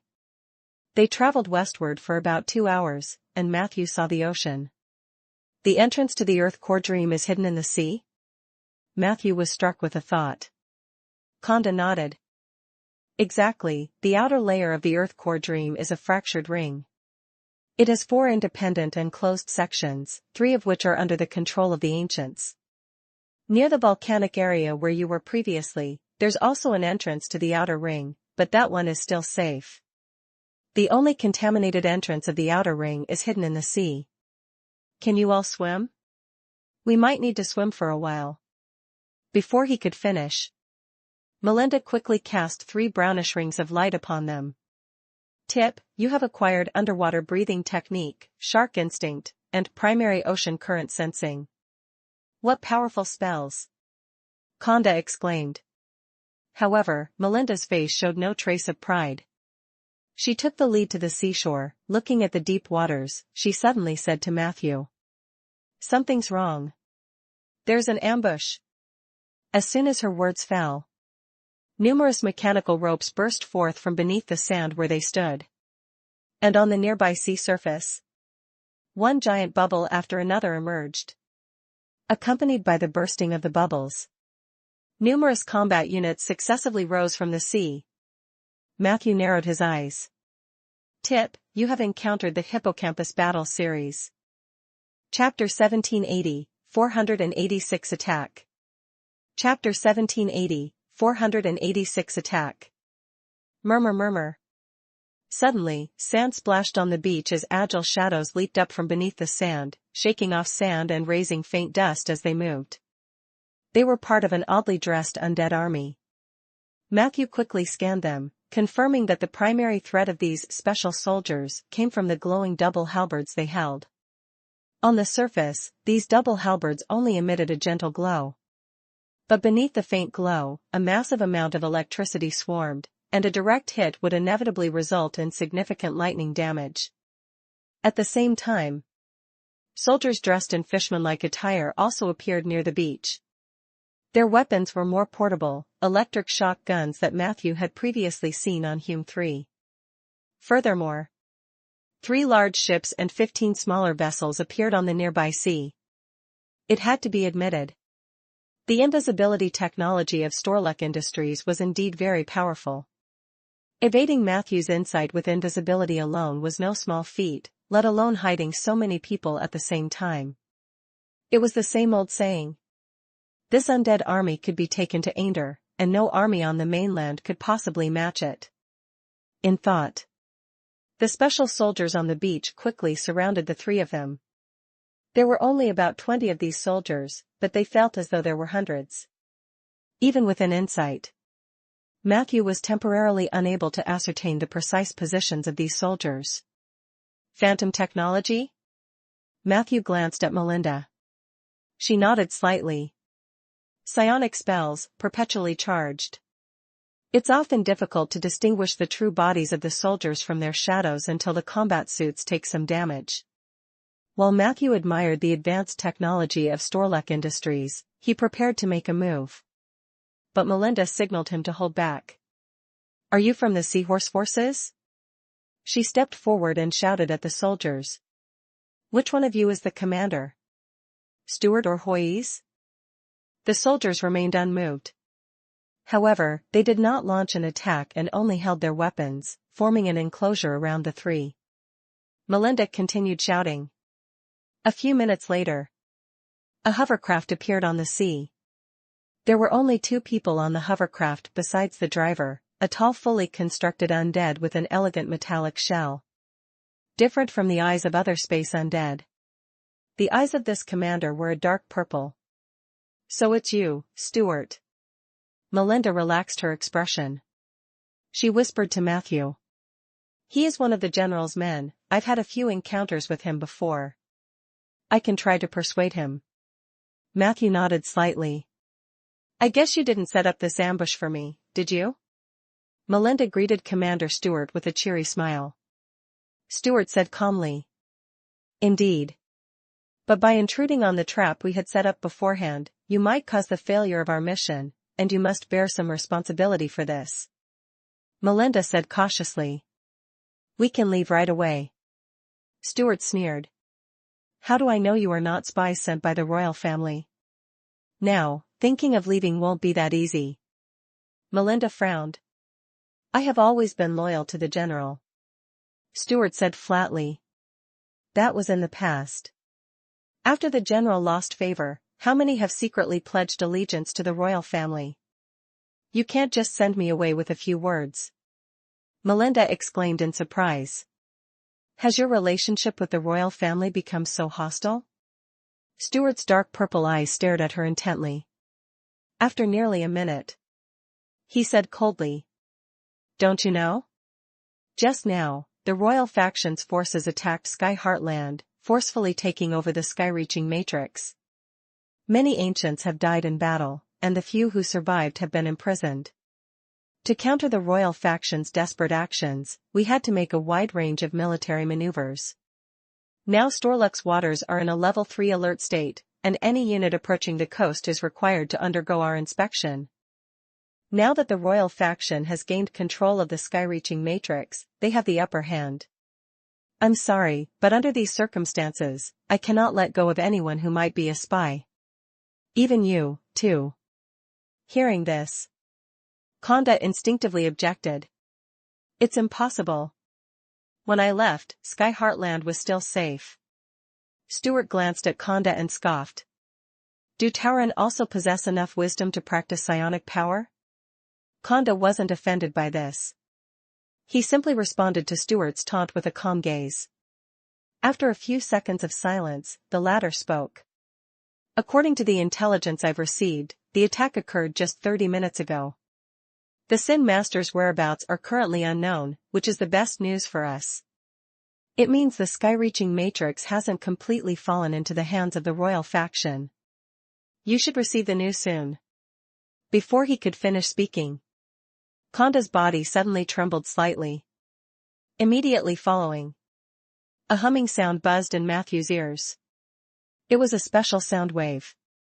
After transformation by the sky-reaching matrix, it turned into messages layered with images and text. Matthew saw a huge basin with mysterious stone columns rising everywhere, and flames reaching to the sky.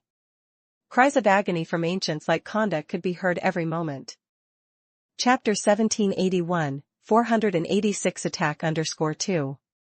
Chapter 1781, 486 Attack _2. A vast army surrounded the basin. The endless firepower destroyed the stone pillars that resembled mysterious ancient relics. Fire and plasma, like death itself, claimed the lives of person after person. At the end of the scene, a text message slowly emerges. Sky Heartland has been severely attacked, and the sky-reaching matrix might have fallen into others' hands. Please disconnect from the sky-reaching matrix immediately. But please do not give up hope. We shall meet in dreams. Gouda. It was a message left by Master Gouda. Matthew glanced at the young Tauren beside him, who stood as if struck by lightning, seemingly at a complete loss about what to do next. Meanwhile, Melinda, although included by Matthew into the sky-reaching matrix, did not have sufficient privileges, so Matthew quickly relayed the message he had received.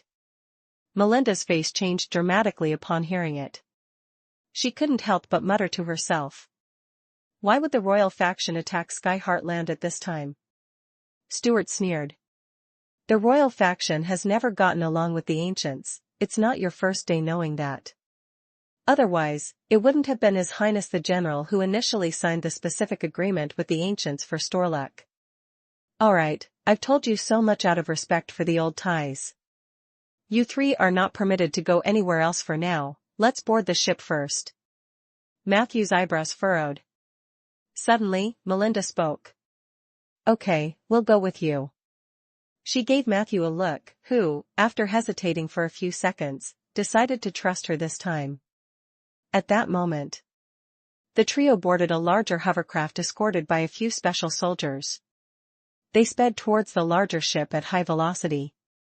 In the meantime, Stuart was relatively polite to them.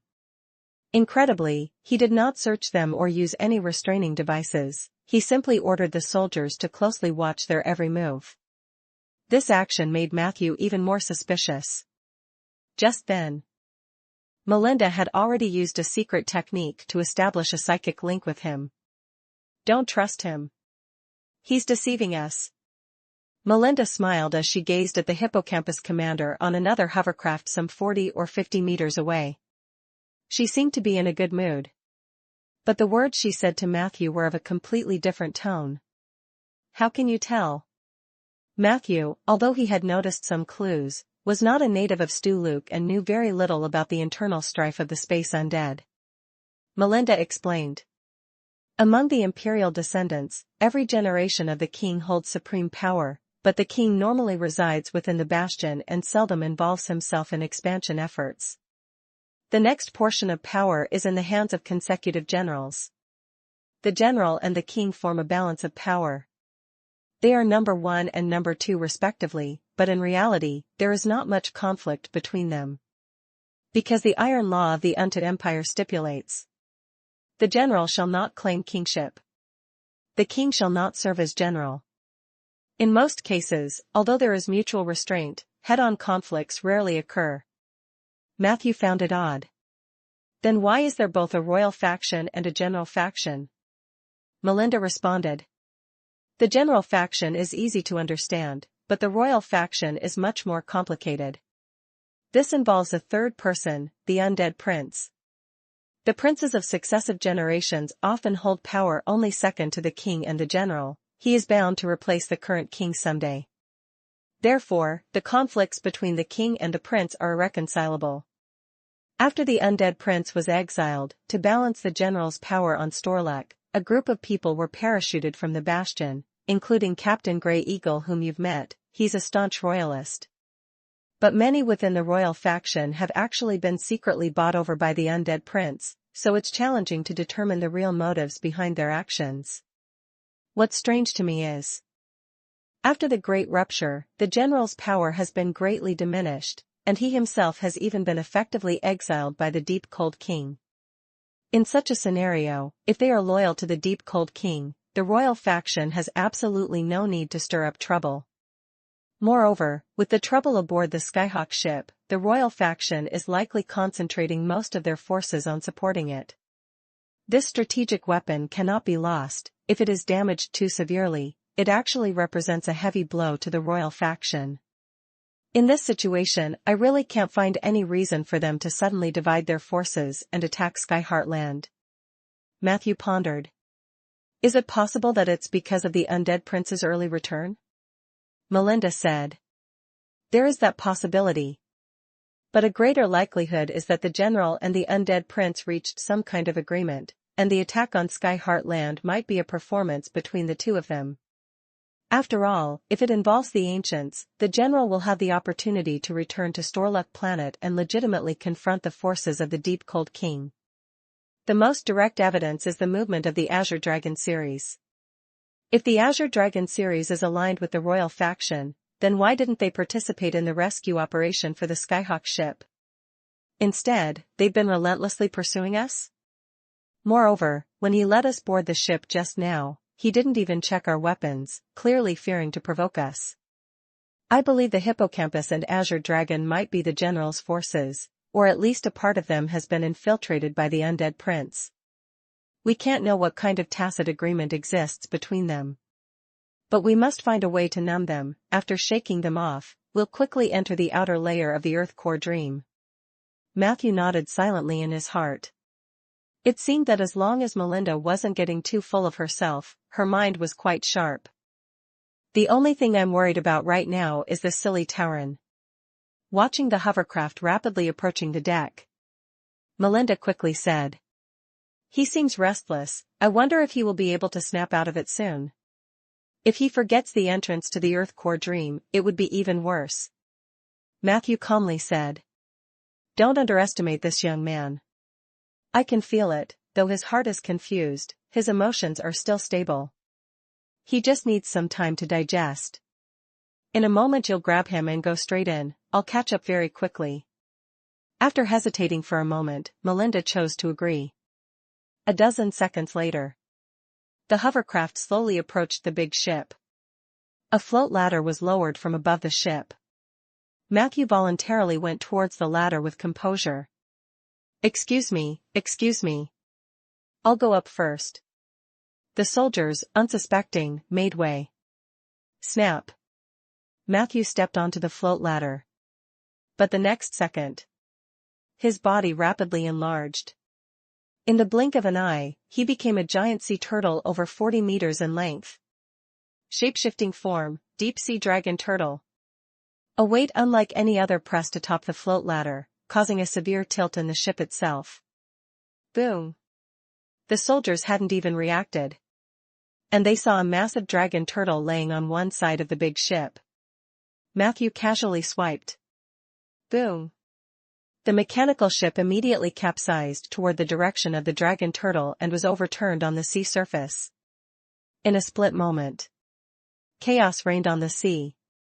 The deep-sea dragon turtle trod the waves, driving hordes of hippocampus force from the deck into the sea.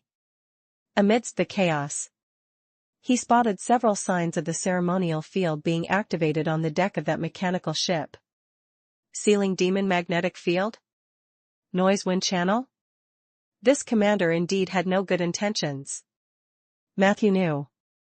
The sealing demon magnetic field was aimed at him and Melinda.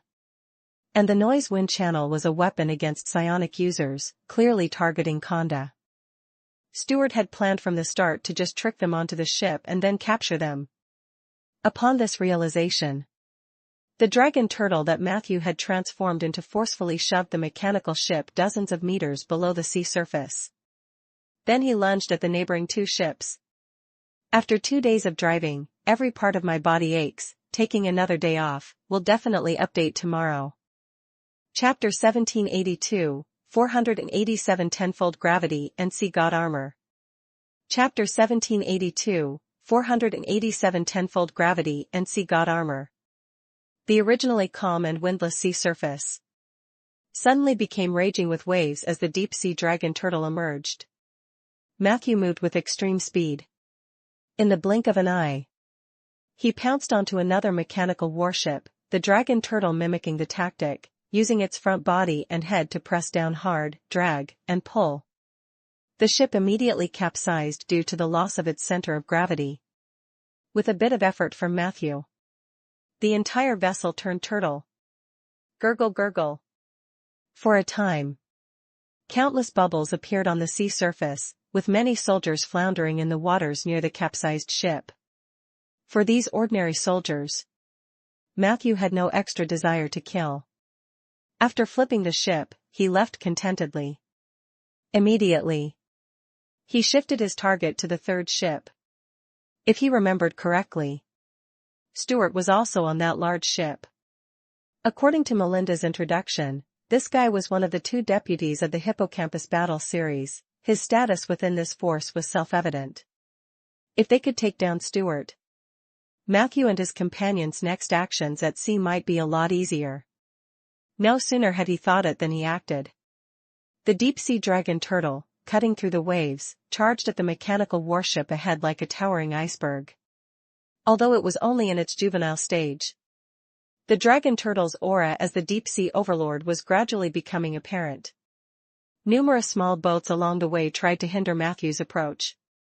Yet they hadn't even brushed against him before they were sent flying by the violent water currents created by the high-speed swimming of the dragon turtle.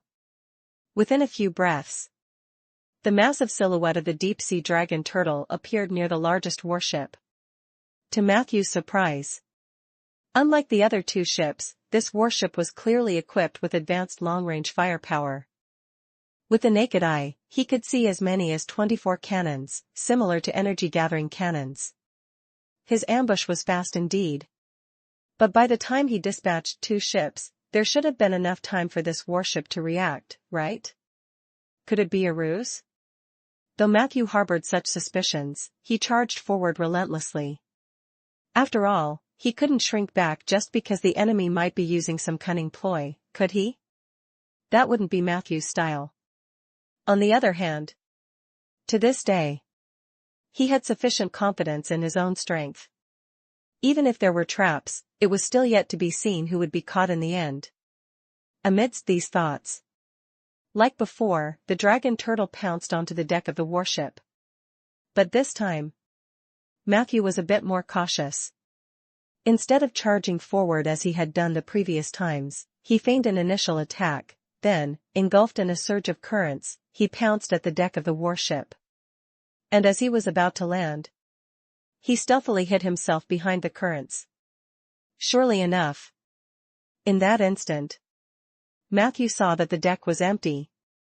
Just as the warship was about to capsize, a massive current of electricity emerged from somewhere inside the cabin, and under the guidance of the water flow, a terrifying voltage and electric current shocked all the nearby creatures to their cores. Sizzle, sizzle, sizzle. The dreadful electric light danced on the sea. The vicinity of the warship had almost become a unique thunderstorm zone. Although Matthew had deliberately stayed away, he was still affected by the storm. At that moment, feeling the storm's electricity filling his entire body, he couldn't help but find it somewhat amusing. Don't they know that the dragon turtle's racial talent is to command both the sea and lightning? Such high voltage, it's almost charging my storm armor. Despite the enemy's blunder, Matthew still planned to withdraw from the area promptly. For no other reason. He didn't sense Stuart's presence nearby, and lingering there would be pointless, possibly giving the enemy a chance to exploit his prolonged exposure in shape-shifting form. However, as he was about to retreat, suddenly, an extremely heavy force weighed down on Matthew. Gurgling, a torrent of seawater rolled over him, forcing his field of vision to plunge. Quickly, he realized it wasn't the environment around him changing, but rather, the change was happening to him. Warning, you've been locked by the 4x gravity cast collectively by 13 Mantis Man secret technique mages. You are sinking rapidly. Matthew's heart sank. In a daze, he seemed to see, near the stormy area, 13 Mantis Man secret technique mages standing on 13 small boats. These boats drifting with the waves appeared very unstable. Yet the Mantis mages stood on them as if their feet were glued securely in place. They were clad in gray-brown traditional robes, muttering incantations. Under their chanting, etherization took the shape of force fields, layering upon him in rings. Matthew struggled to resist. The deep-sea dragon turtle indeed had a divine control over the sea. But it was hard to oppose a gravity magnified tenfold, or even several dozen times by the Earth core's pull. The 4x gravity incantation was not just capable of increasing gravity by fourfold. Its gravity coefficient could be stacked up to nearly 100-fold. Matthew now felt as though he was carrying a mountain on his back. He wanted to undo his shape-shifting form to relieve this predicament, but found it impossible to do so. In the unseen depths, a powerful psionic force was interfering with his will. Chapter 1783, 487 Tenfold Gravity and Sea God Armor _2. Chapter 1783, 487 Tenfold Gravity and Sea God Armor _2. This disruption greatly annoyed Matthew, rendering him unable to muster enough focus to revert from his shape-shifting form. They want to drag me to the seabed. There must be something waiting for me below. As the dragon turtle's body continued to sink, Matthew's thoughts, on the contrary, became unprecedentedly calm. He no longer resisted the pull of gravity but began to relax his entire body. Mantis Man secret technique mages aren't adept at water. If they're using some container or underwater apparatus, their coordination would have flaws. They're using a ritual spell that fuses collective strength, which demands extremely precise spellcasting range. A little further down, and they're bound to reveal flaws during their connection. At the critical moment, Matthew made the calmest decision. After relaxing for a few seconds, he not only stopped struggling but also headed straight for the seabed at the fastest speed, pulled by gravity. This situation had clearly exceeded the Mantis Man's secret technique mage's expectations.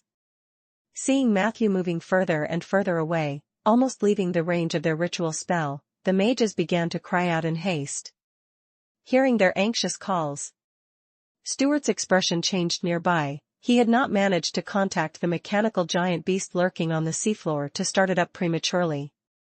Suddenly, on the sea surface where the dragon turtle's swift descent had created a small whirlpool, columns of water burst skyward. Hiss hiss hiss. Those columns of water were also entwined with sky-reaching lightning. Seeing this sight, all units in the nearby areas were startled. But the next second was the moment that truly filled all the sea surface forces with immense fear. A massive shadow abruptly appeared in the water beside the sea area. If one looked down from above the sea or the sky, they could only see a huge, dark shadow rapidly approaching the surface. Retreat! Stuart decisively issued an evacuation command toward that area. Unfortunately, the dragon turtle, which had temporarily escaped the 10x gravity by diving fast, had already returned. It burst forth from the sea surface with the speed of lightning. And in one breath, it breached the boats of several Mantis Man's secret technique mages nearby. Crash crash. Boom boom. In the sky, thunder roared, and endless gales whistled across the sea surface. The onlookers saw the dragon turtle's body now covered with a layer of armor composed of storms and lightning. Wherever the armor went, all the fish were electrocuted until their eyes rolled back. Subsequently, the dragon turtle lunged towards several mages to the east. These mages attempted to reapply the 10x gravity incantation on Matthew. Sadly, it was already too late. Roar! With a furious roar, the dragon turtle spewed out a massive cloud of white mist from its mouth, instantly sealing off the entire sea area. Steam breath. As the superheated steam swept through the area at a rapid pace, the Mantis Man's secret technique mages who had not managed to dive into the sea or deploy a mana shield lasted only a few seconds before they were all scalded to death. The dragon turtle passed by with its mouth open, almost swallowing one Mantis Man after another, eating them all up in no time. Pooh! It spat out another stream of water, ejecting the inadvertently swallowed tin can to avoid indigestion later. Having successfully disrupted the Mantis Man's secret technique mage's ritual spell, Matthew did not linger for battle. He took advantage of the chaos to find an opportunity. The phantom of the deep-sea dragon turtle disappeared amidst the raging waves. A few minutes later, the sea surface gradually calmed down. One by one, the sea giants approached from a distance, along with a large number of hovercraft, eel monsters, eagle men, ocean sirens, and the hippocampus force that had been previously deployed on the seafloor's super-mechanical octopus. These combat sequences were densely arrayed near the sea area. On one of the hovercraft, Stuart's face showed a furious expression. Search. Continue to expand the blockade range. I must capture that kid. At any cost. Tell the general, I want to initiate sea god armor. Reason? No special reason, mark it as an emergency situation. Not far from this sea area, in the mid-air. Within Melinda's concealment cottage.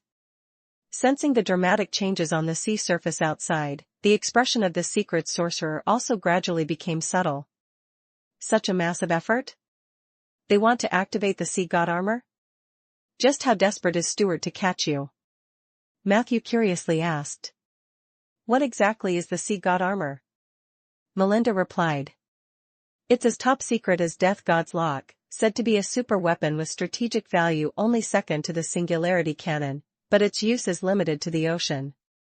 Right now, the entire sea area is blockaded, under the surveillance of so many golems, not to mention accessing the Earth Core Dream's entrance. Just stepping out of my concealment cottage would expose us to enemy sight. Matthew nodded. There was no choice, being a guest in someone else's home was never easy. Although he himself wouldn't fear the hippocampuses or old dragons and such combat sequences, confronting an army equipped with a large number of heavy and strategic weapons on his own would be very dangerous and rash. If possible, Best to avoid close-quarters combat situations like earlier. Thinking this, he turned to the nearby towering youth, who was still wet and somewhat discombobulated, asking, "How far are we from the entrance to the dream now?" However, Konda glanced at him, his expression showing some hesitation. Did you just eat those mantis people?" Matthew's eyes shifted, about to bluff, but then he reconsidered, realizing it might be difficult to deceive a spiritual practitioner in this matter. Chapter 1784, 487 Tenfold Gravity and See God Armor _3. Chapter 1784, 487 Tenfold Gravity and See God Armor _3. So, he candidly admitted it. Konda sighed, saying, "You could have spared them. By doing this, you're essentially breaking your promise to Master Gouda." "I'm having second thoughts now," Matthew replied, unflinchingly. "I haven't broken my promise. What I said to the Master was that I'd do my best. As you just saw, they were trying to surround and kill me. I was forced to fight back. Facing such a severe threat, my method of counterattack might have been a bit too violent, but this is a common human reaction. You can't expect me to remain incredibly calm while facing a threat to my life, can you? That would be asking too much of me." Konda hesitated, seemingly finding Matthew's argument somewhat reasonable. Matthew quickly seized the moment to press his point. "Sky Heartland is under attack, Master Gouda's whereabouts are currently unknown, and the entire planet is facing tremendous uncertainty. We must take action immediately. The mission Master Gouda entrusted to me is to deal with Storluck's star spirits, and only I can complete this mission. If you do not take me to the Earth Core Dream, you might very well become the criminal of the entire planet. Are you sure you want to defy Master Gouda's will?" Konda struggled with the decision on the spot. Matthew sensed the young Tauren's intense emotional turmoil. But after a moment, he sighed and said, "Fine. I'll take you there. But you really need to restrain yourself. I know you're powerful enough to spare those people, those lives that didn't need to be taken." Matthew replied coldly. "I'll try." "Who knew the Tauren kid would be so stubborn?" he said resolutely. "If you don't promise, I won't take you." Matthew's expression changed. He was just about to use other means. But at that moment, Melinda suddenly walked over and gently pushed Matthew aside. Then she took out a dagger and waved it in front of Konda. Konda said firmly, "Even if you threaten me, I will not change my decision. You must promise." He hadn't finished speaking when Melinda abruptly cut him off. "If you don't take me, I'll stab myself to death. I will count to 10. You must disclose the location of the entrance, and with every ticking second, I'll stab myself an extra time. If I die because of this, remember, it's all your fault." Saying this, she pressed the dagger against her lower abdomen and smiled at the dumbfounded Konda. 10. SSSKRK. That was the sound of the dagger piercing through the fabric. I'll talk, Konda yelled loudly. "Please, don't hurt yourself." Seeing this, Melinda casually tossed aside the dagger, turned around with a smile to look at Matthew, with an "I'm the capable one" expression. Matthew just shrugged. The ancients really aren't much use. Had he known moral blackmail would be so effective on them, he wouldn't have bothered with so much talk. "Even if I tell you where the entrance to the Earth Core Dream is, there are so many soldiers and golems outside, we can't get out." Konda's voice sounded somewhat dispirited. "You don't need to worry about that. In at most half an hour, these golems on the surface will hardly be able to hinder our actions." Matthew calmly responded from the side. Hearing this, Melinda's heart stirred. She effortlessly set up a barrier, isolating Konda in the adjacent room, then approached Matthew. "What's your plan?" Matthew asked. "I've just checked, and a large number of golems in the nearby waters are remotely controlled by signals emitted from Seahorse's headquarters. If Seahorse's headquarters were under attack, do you think these golems might temporarily go offline?" Melinda asked curiously. "But how will you find Seahorse's headquarters? And how will you make it come under attack? Matthew spread his hands. The answer to the first question is simple. My friend Little Mine should be able to reveal it to me. As for the second question. Well, near the Hume TriStar, I left Storluck Industries a little gift as well. Alert, do you want to activate the selected micrometeor to complete the legendary spell, Undead Starburst?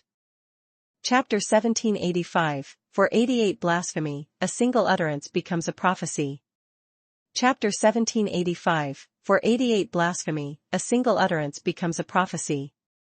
Matthew sensed the intent of Melinda's spellcasting. Although she didn't know what kind of backup plan Matthew had left for himself on the Hume TriStar, based on her regular spellcasting knowledge, she couldn't help but ask. Do you want to conduct super long-range spellcasting? Are you sure you can do it? What I mean is, remote spellcasting requires a sufficient ether medium, and you're currently hiding in my secret cabin, unable to contact a large amount of ether medium. I'm afraid you won't be able to mobilize enough magic medium. And if you leave, you won't even have time to cast spells. You'll be detected by the heaven and earth net set up by the hippocampus force in the nearby waters. Her tone was quite earnest. She was probably just worried that Matthew might be overly confident. Matthew smiled and shook his head. It's not that complicated. There are many types of remote spellcasting.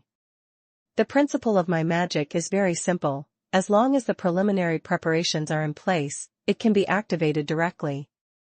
As for the problem with the ether medium, I don't require high accuracy in spell casting. As long as I can cover the nearby seas and affect the spiritual ability field of this place, that's sufficient. Previously on the Hume TriStar, Matthew, while idle, had also left some contingencies for himself. Among them, the most important was selecting an unnoticeable asteroid from the small asteroid belt attached to the back of Hume 3 and injected it with a vast amount of negative energy. Since then, this asteroid had already met the preconditions for an undead starburst. Matthew wanted to directly command this asteroid to bombard the hippocampus or Old Dragon base. Even with precise coordinates, the success rate might not be very high given his current mental power and locking ability. Super long-range spellcasting was also an exceedingly profound super magic ability. But if the targeting accuracy was lowered just a bit, things would become much simpler. Matthew's plan was to aim the asteroid at the hippocampus base as much as possible. If he couldn't aim accurately, then he'd just target the surrounding waters. Even after the buffering of the space barrier, the asteroid's impact on the sea surface would inevitably cause extreme weather changes. And such weather changes would severely disrupt the nearby golem's spiritual ability field.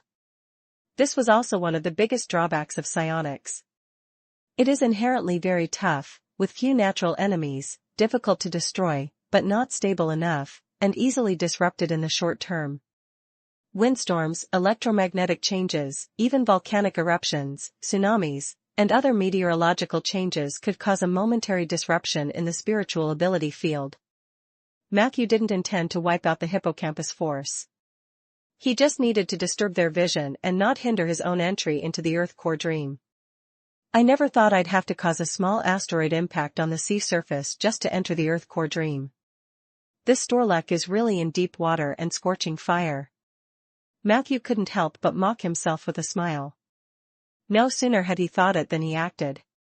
He continued to awaken the mental power reserved inside the asteroid, while taking out a folded golem little landmine from his arms. The little landmine was indeed diligent. Though Melinda's cabin couldn't supply as much electricity or other energy as the octopus boat, this multifunctional golem still effortlessly cracked Hippocampus Force's psionic network. I've found it. There are 3 coordinates, 2 of them are fake, 1 is real. The little landmine reported methodically. It's also possible that all 3 are false. The time is too rushed. If you give me 72 hours, I should be able to verify the authenticity of these 3 coordinates one by one. Plus, if we don't require the hippocampus headquarters, I found a nearby naval base in the nearby waters, where many of the hippocampus battle series are stationed. Matthew nodded slightly. It seems the Cyberdragon's golem technology is indeed mighty, but the standards of Storluck Industries should not be underestimated. He was not inflexible. Since it was impossible to lock on to the hippocampus headquarters precisely, he might as well adopt the nearest principle. As long as he could disrupt those golem units constantly patrolling outside. After everything was ready, Matthew left Melinda's secret cabin alone and returned to the sea. He didn't even activate an invisibility magic ball, just started casting spells directly. Because ordinary invisibility techniques are almost like hiding one's head but exposing one's tail when it comes to psionic constructs. Sure enough. In just 15 seconds. A loud alarm sounded in the nearby waters, and a huge sea giant golem covered in dark blue armor with green seaweed on its surface rushed toward Matthew on the waves. However, it wasn't the sea giant that first spotted Matthew. Faster than it were the mechanical banshees lurking in the water and the mechanical eagle man grazing the sea surface at low altitude. Sensing the omnipresent golem units around him, Matthew suddenly had the illusion that he had walked onto the wrong set.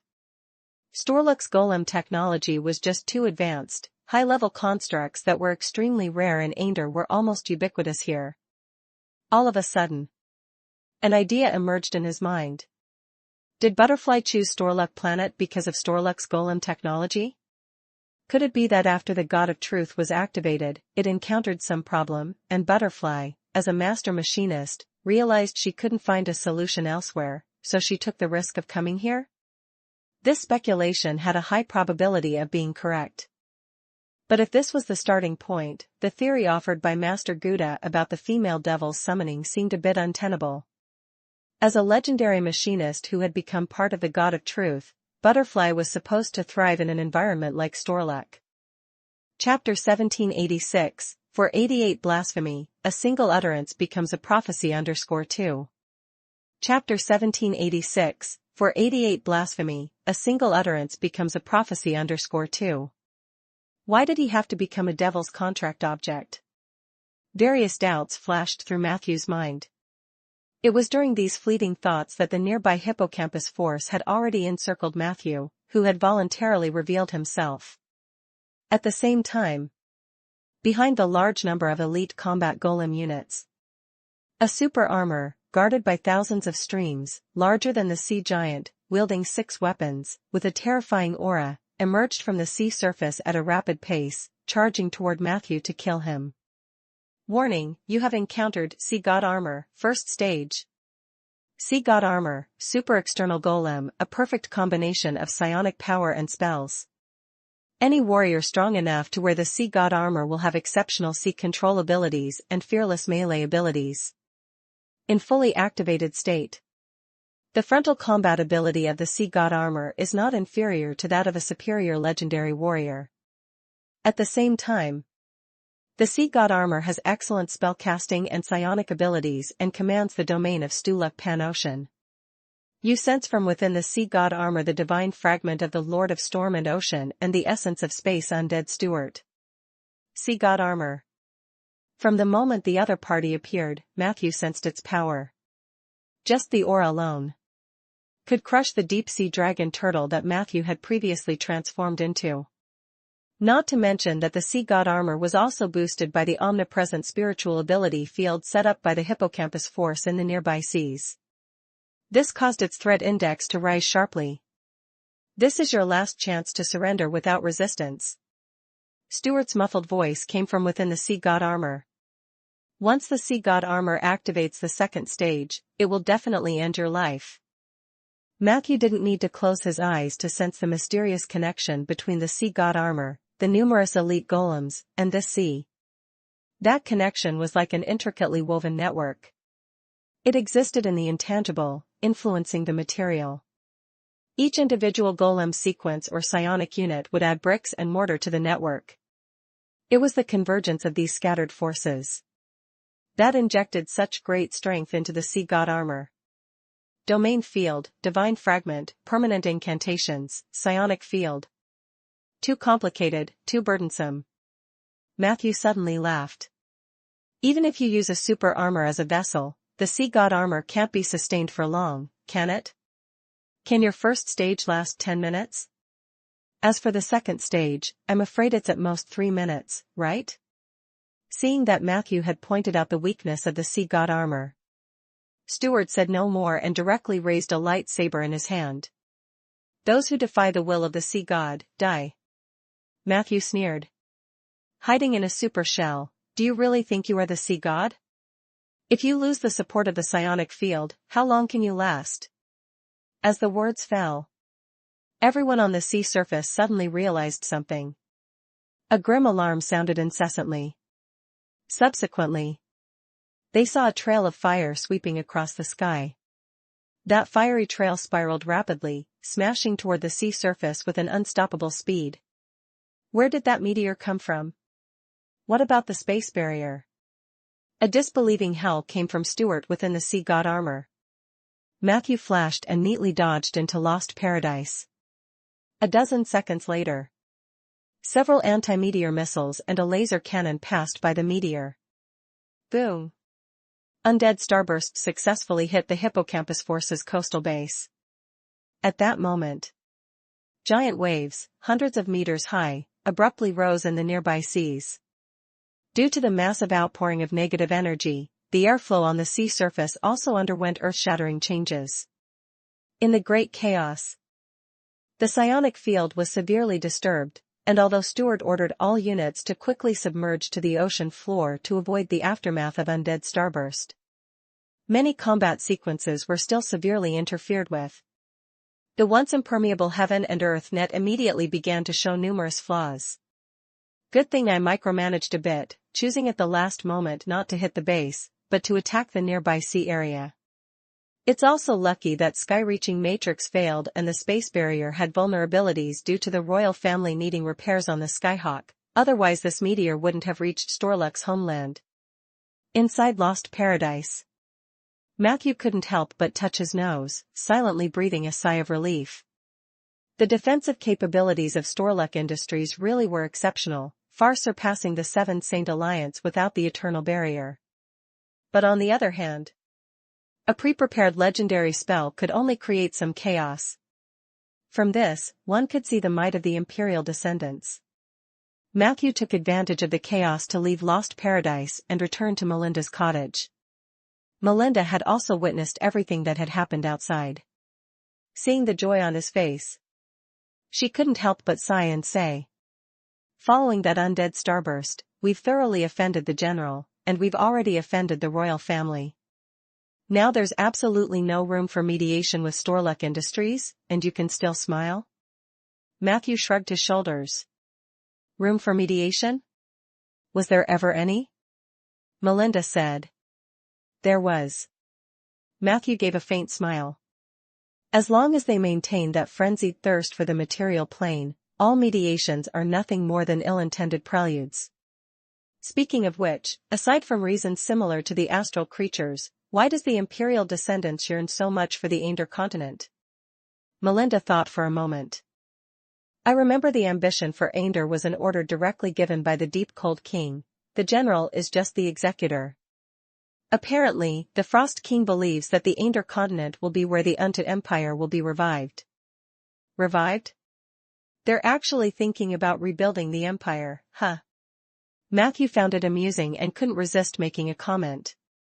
"According to the information I've received, our world is nothing but a breeding ground for the giant beast, and once the beast leaves, it will only become a ruin. This is the true dead end. Many people want to escape, yet they want to come in." Unexpectedly, Melinda said seriously, "What's wrong with ruins? The Undead Empire was initially founded on a desolate universe. One of the Empire's well-known maxims even says rise from the ruins, and then reign supreme." Matthew's eyelid twitched.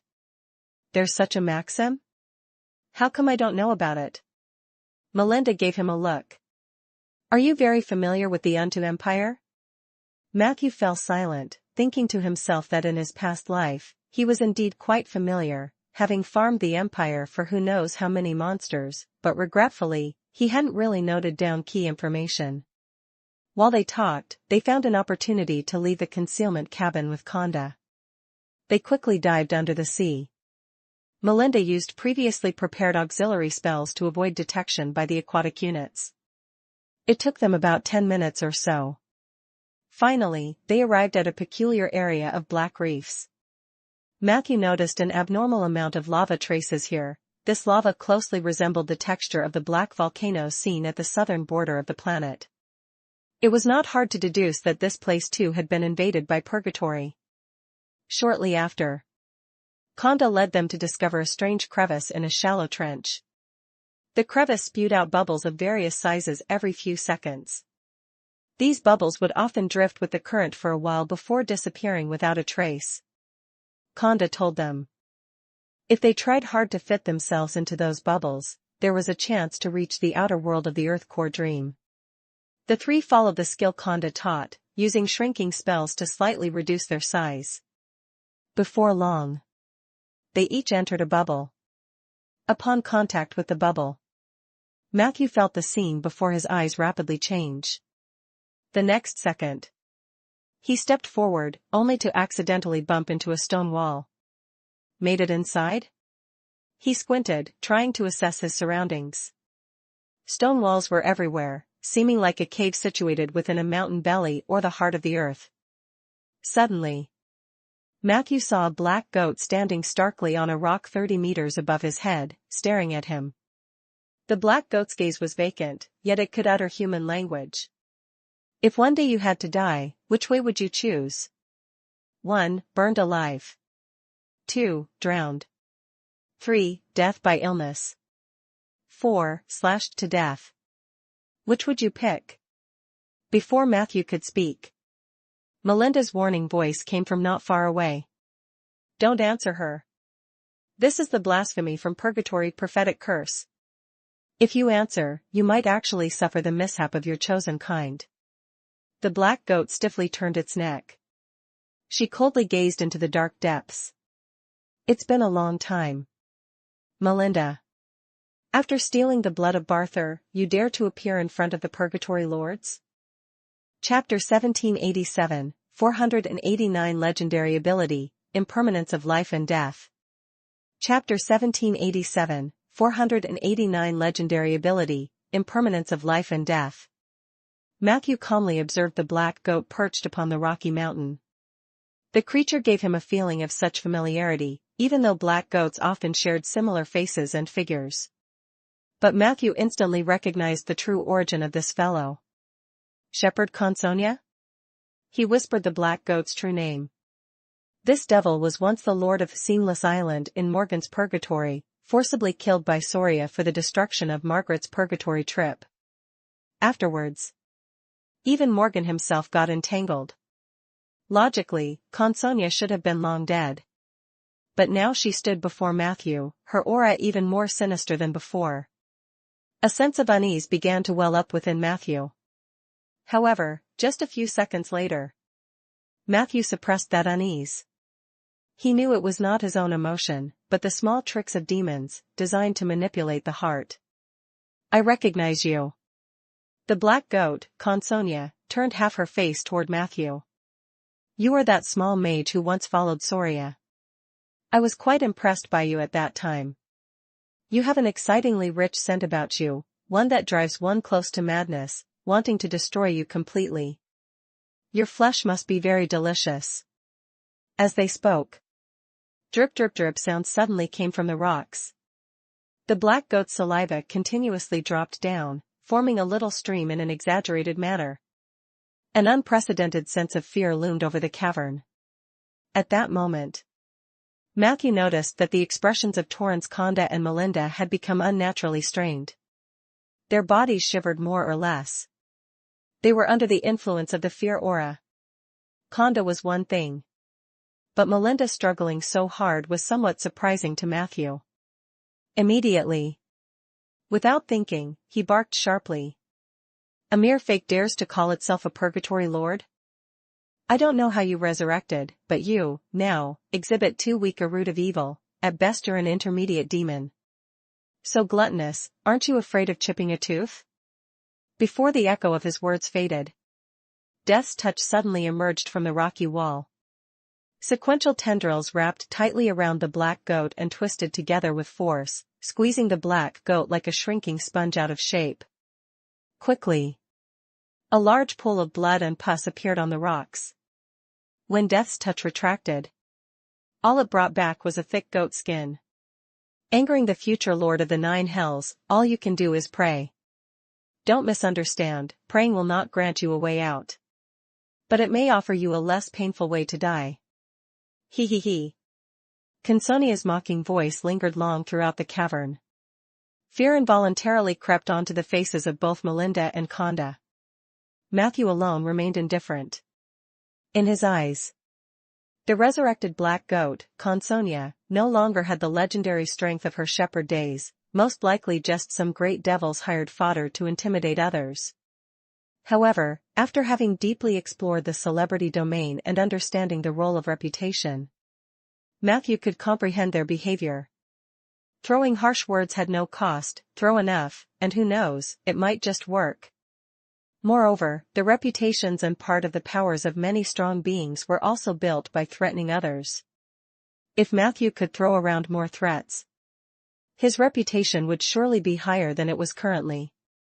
Accordingly, the abilities associated with reputation would also get further strengthening. Weren't the female devils that infiltrated said to be from Barther Purgatory? As far as I know, that black goat just now came from Morgan's Purgatory. Seeing that Consonia had left, Matthew couldn't help but ask the Tauren beside him. Conda honestly answered, I do not know. All information related to this trip was conveyed to me by Master Gouda. Matthew's brow furrowed. If Master Gouda's information was correct, could it be that the Devil of Hunger had entered the Earth Core dream ahead of them during their troubles? But he had a native guide. How could Aline Morgan be so quick? Matthew didn't ponder further. After a brief exploration of the surrounding environment, the 3 of them found 2 passages leading to the depths of the cavern. Matthew chose one at random and proceeded. This path took about 7 to 8 minutes to walk. Ahead, a relatively open stone forest appeared. The stone forest itself wasn't noteworthy. But what was surprising, or rather terrifying, was the copious amount of blood flowing beneath it. The blood seemed as real as any, obeying certain rules, threading through the stone forest. Matthew bent down for a closer look. He found intricate lines carved into the ground of the stone forest. The blood followed these lines as though it were circulating through a body. Matthew watched the flow of blood in silence. An indescribable strangeness stirring in his heart. It's like a ceremonial field, but there's no trace of any ritual site.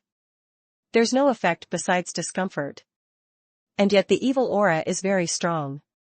While he pondered, he suddenly looked up and saw bulging shadows in the deep darkness. Those shadows were blood sacs, tightly bundled by some sort of vine.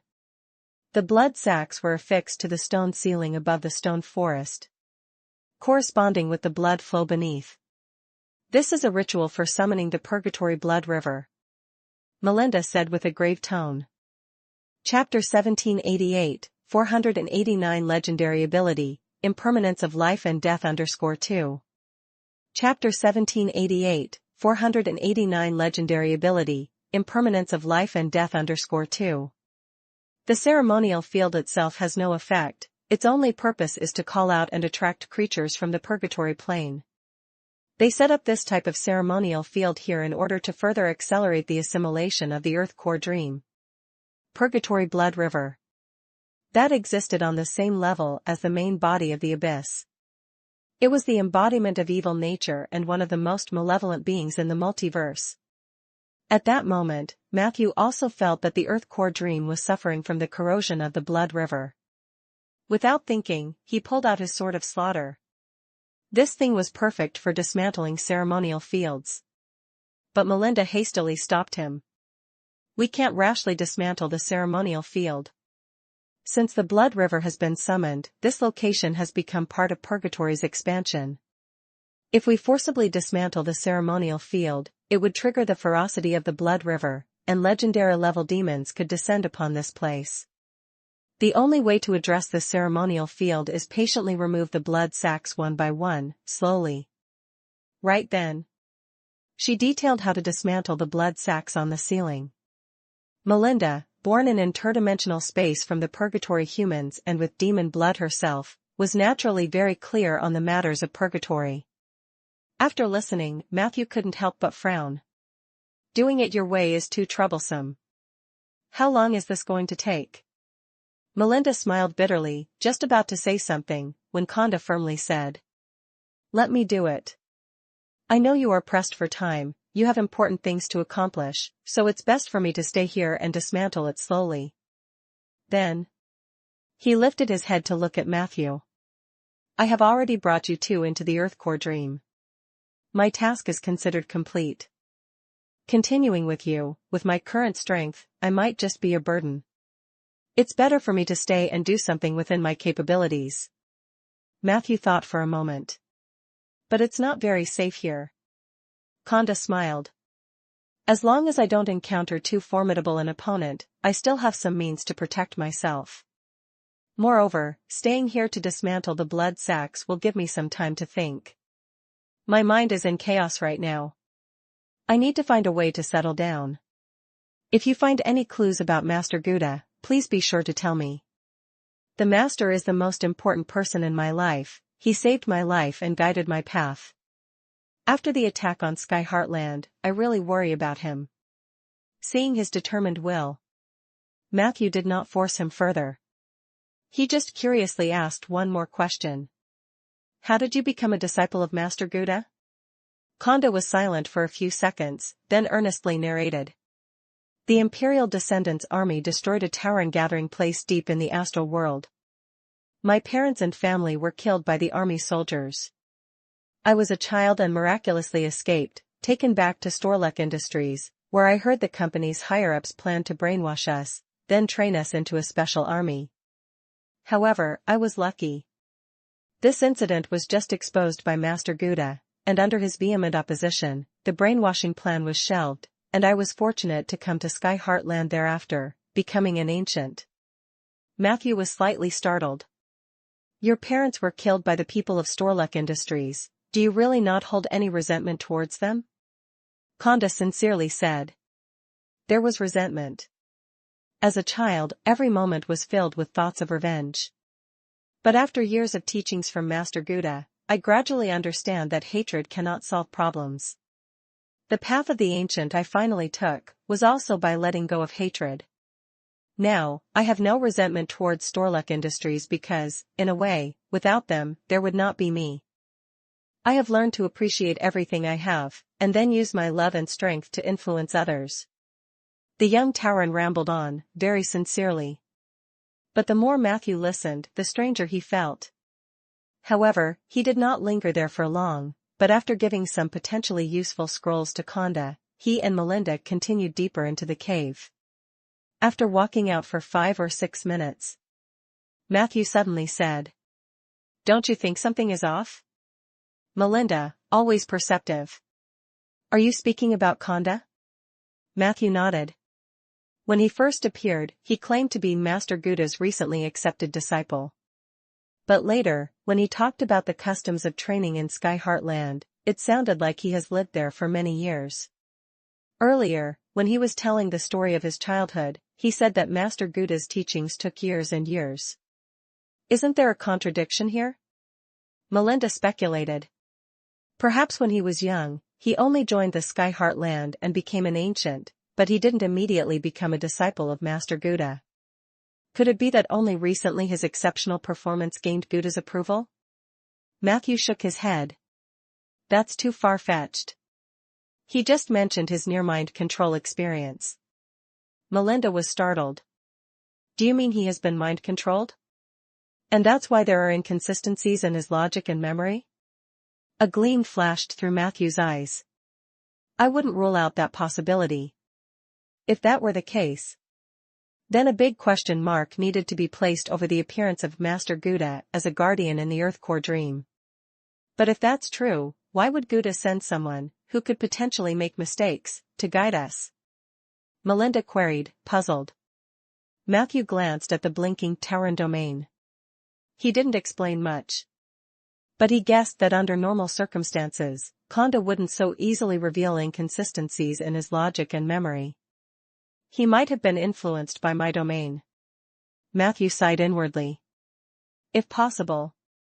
He would, of course, want to save a towering youth who might have been mind-controlled. However, with more pressing matters at hand, he could only leave a backup spell coordinate in place and continue forward. The underground cave was exceedingly complex. Apart from having only one or two paths at the beginning, later on, almost all routes had several branches. Matthew's prophecy spell was inadequate. They had to rely on Melinda to lead the way. However, the power of the secret sorcerer spells was also greatly limited in this Earth Core dream. They could only rely on the evil aura left by demons to discern a vague direction. It was a long and arduous pursuit. Throughout the journey, the two hardly spoke. Melinda appeared preoccupied with heavy thoughts, while Matthew was also distracted due to an unexpected piece of news. Notification: your legendary spell, Undead Starburst, has successfully hit Hippocampus Force's N9 base. The power and subsequent impact of your spell resulted in the death of over 300 space undead. You have gained the new title Star Tamer. Your path of slaughter has evolved further, and you have now unlocked a new branch, Equal Treatment.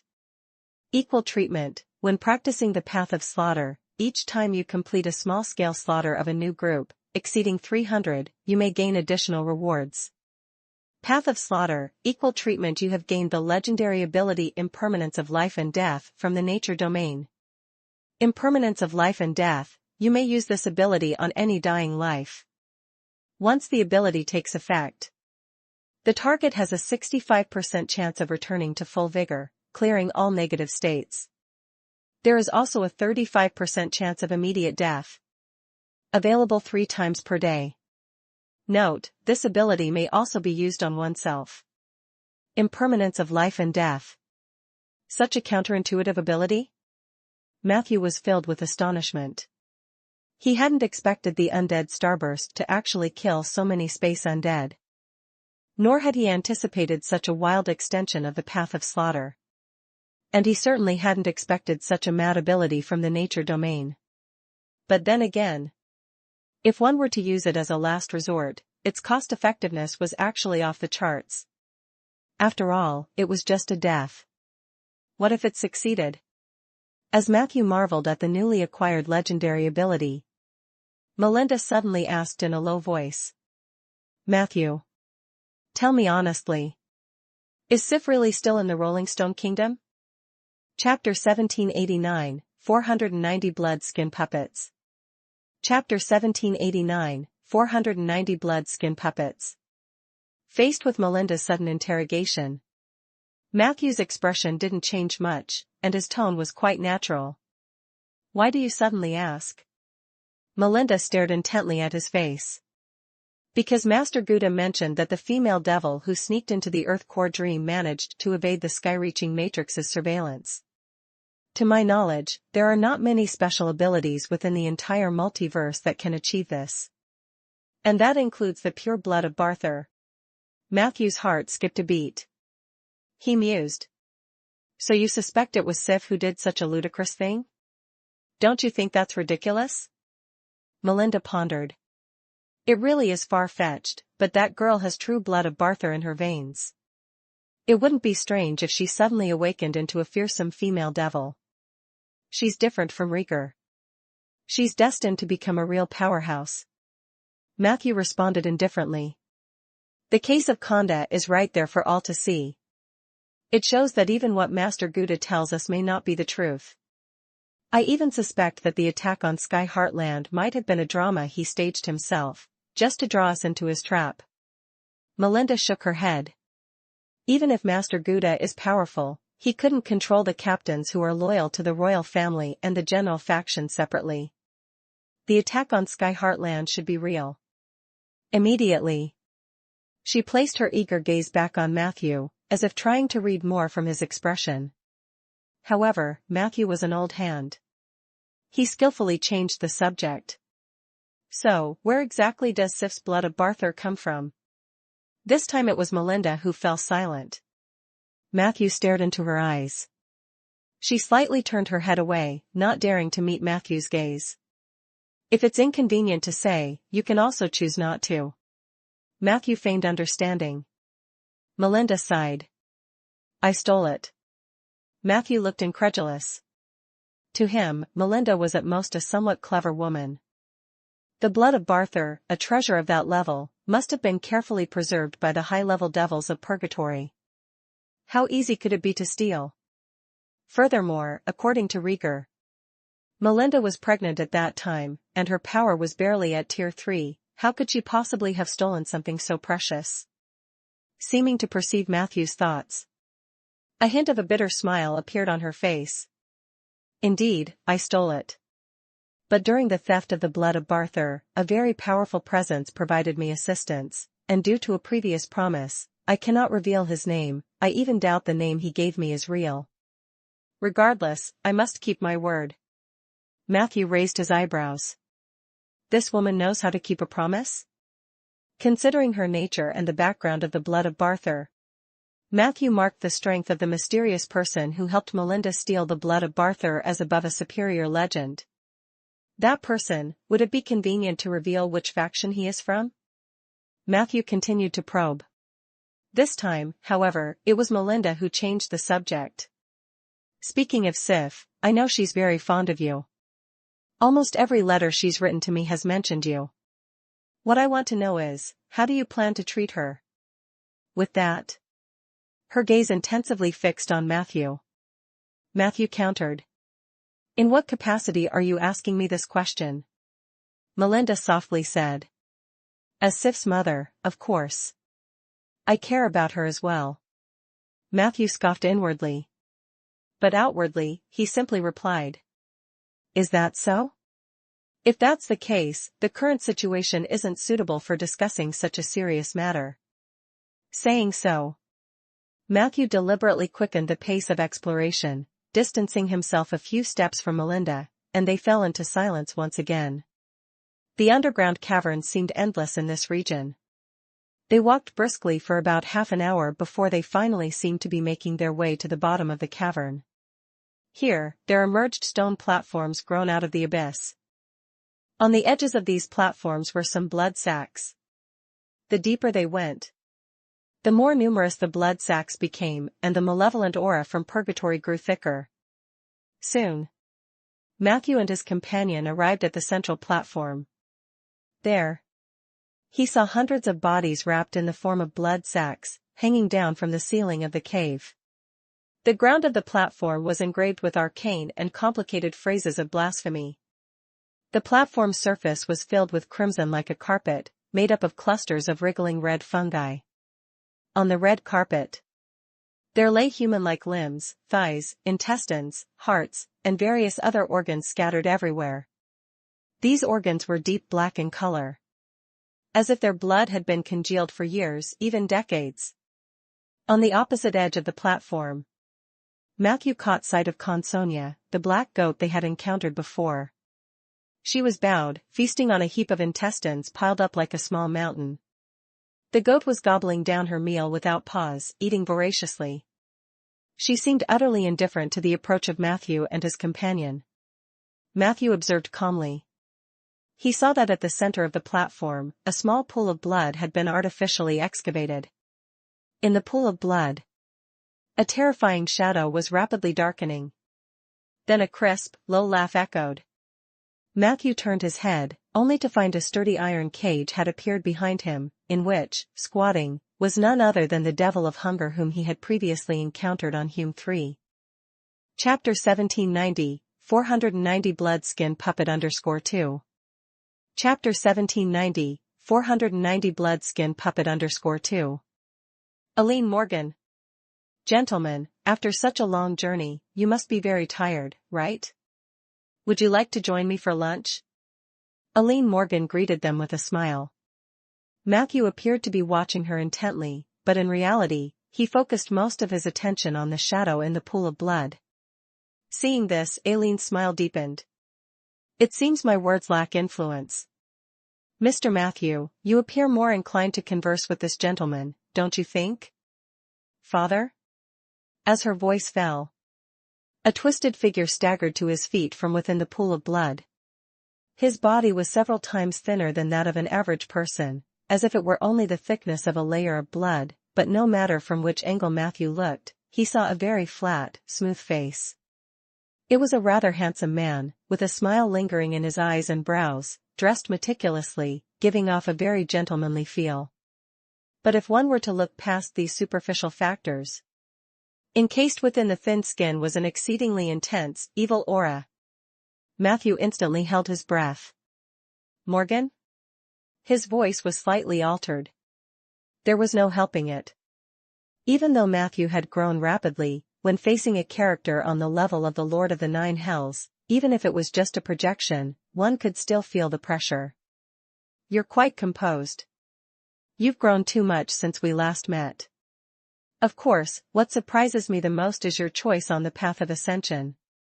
Honestly, if I were in your position, I'm afraid I wouldn't be able to resist the temptation of ascension and choose to go my own way.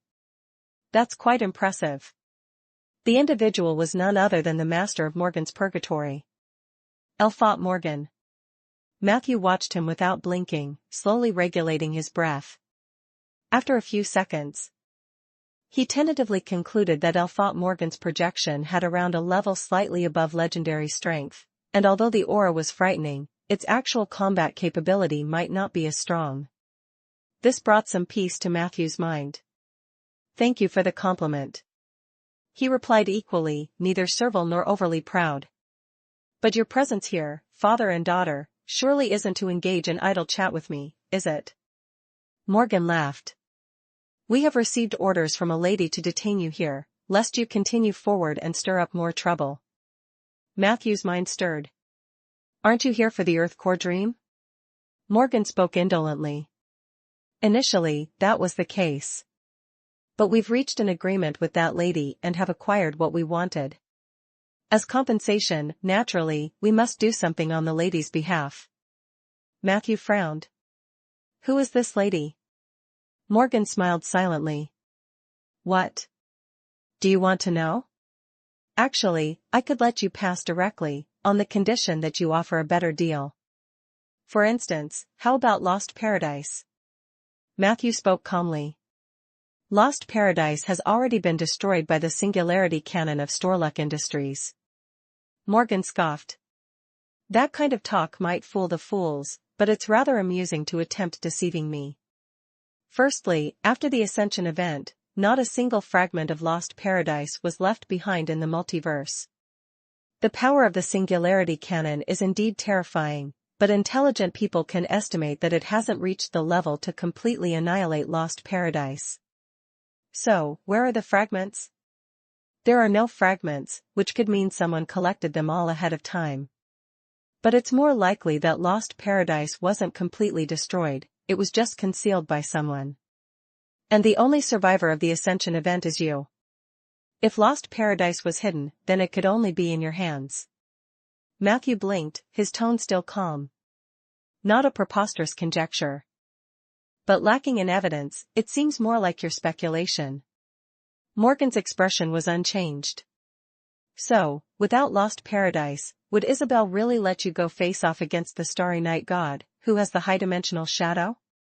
She must really have high regard for you. He continued, contentedly. Don't underestimate the smart people of this world, Matthew. Matthew's expression remained unchanged. But inwardly, he sighed in silence. These old foxes are indeed one sharper than the next, the slightest hint and they can piece everything together, clearly. Perhaps you are indeed a smart man. But Lost Paradise is not with me. Matthew's tone was consistent as ever. Morgan's face showed disappointment. Well then, that leaves only two paths before you. The first option is to stay here and chat with me for a few hours. As for the second option, take a look. He waved his hand. A three-dimensional portal appeared next to the pool of blood. Matthew peered inside. To his surprise, it was a portal leading to the Ander continent. Leave Storluck and return to your own turf. Morgan said. If I were you, I would definitely choose the second option to avoid trouble and save on the travel expenses back home. Why wouldn't I take it? Matthew skeptically asked. Would you really be so kind as to let me leave? Morgan corrected. It's not a matter of kindness, but of courtesy. I promised that lady, these are the options for you. Since you are unwilling to bribe me with lost paradise, the options must remain unchanged. Matthew's face showed his deep contemplation. Of course, he wouldn't naively walk into the portal Morgan had created, even though all signs indicated there was nothing wrong with it. As for staying to chat, that was even more out of the question. What would he, a necromancer, possibly have to chat about with a demon overlord? It seems I'll have to force my way through. Matthew looked around, reconfirming the surroundings, then planned to give Melinda a signal. But just at that moment, Morgan suddenly appeared behind him like a wraith. Your eyes tell me, you're up to no good, he he he. Then stay here with me. As the words fell, the shadow, akin to a blood-skin puppet, suddenly clung to Matthew's back. Matthew couldn't dodge in time and felt his body become extremely heavy, his limbs uncoordinated. Matthew! Melinda cried out in alarm. But in an instant, Matthew, unable to control his limbs, had sprinted straight into the iron cage of the Devil of Hunger. Bang! The iron cage door shut. The feeling of limbs beyond his control vanished, but Matthew still felt an oppressive heaviness. He glanced at his data bar. Warning, you have been afflicted by Elphot Morgan's blood-skin puppet blasphemy. Blood-skin puppet, the host of the blood-skin puppet will temporarily lose control of their limbs. During this period, should you incur any damage, the blood-skin puppet will detach automatically. Warning, you are being suppressed by the hunger demon Aline Morgan's cage. Your panel strength has been suppressed to 1/10th of its original level. Stay in the cage a bit longer. Morgan's voice came from behind Matthew, gentle yet terrifying. I'm here with you. Just then, an impatient voice suddenly came from the side. Father. Matthew turned his head and saw Aline clinging to his body, saliva dripping from her mouth, dripping down half his arm. Back off. Morgan snapped irritably. This gentleman is not for you to eat. Startled, Aline shrank back to another corner of the cage, her voice tinged with caution. Could I just lick a few times? Just a few times. Get out. Morgan's tone was quite severe. Aline could only sheepishly give up. But at that moment, Matthew's voice sounded. Mr. Morgan, aren't you being a bit too harsh? Miss Aline has such a small wish, and you won't satisfy it? It's different with me. To be licked by Miss Aline, or even eaten, would be my honor. As he spoke, he shifted his seat, moving closer to Aline's side. Aline's eyes gleamed with a green light, her mouth opening involuntarily, an irresistible hunger desire surged into Matthew's mind. And it was at that moment Matthew felt his body loosen. Hint, you've used the Hunger Kingdom to counter some of the effects of the blood-skin puppet.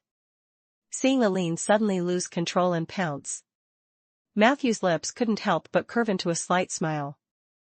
Chapter 1791, 491 Relying on Thick-Skinned Persistence and Miracle. Chapter 1791, 491 Relying on Thick-Skinned Persistence and Miracle. Matthew had anticipated this. Aline ultimately couldn't resist her own temptation. Before the blood-skin puppet that was Devil Lord Morgan could react, she bit down on Matthew's wrist. That moment, intense pain accompanied by spurting blood arrived together. Matthew's body, however, felt as if a great burden had been lifted, he had been freed.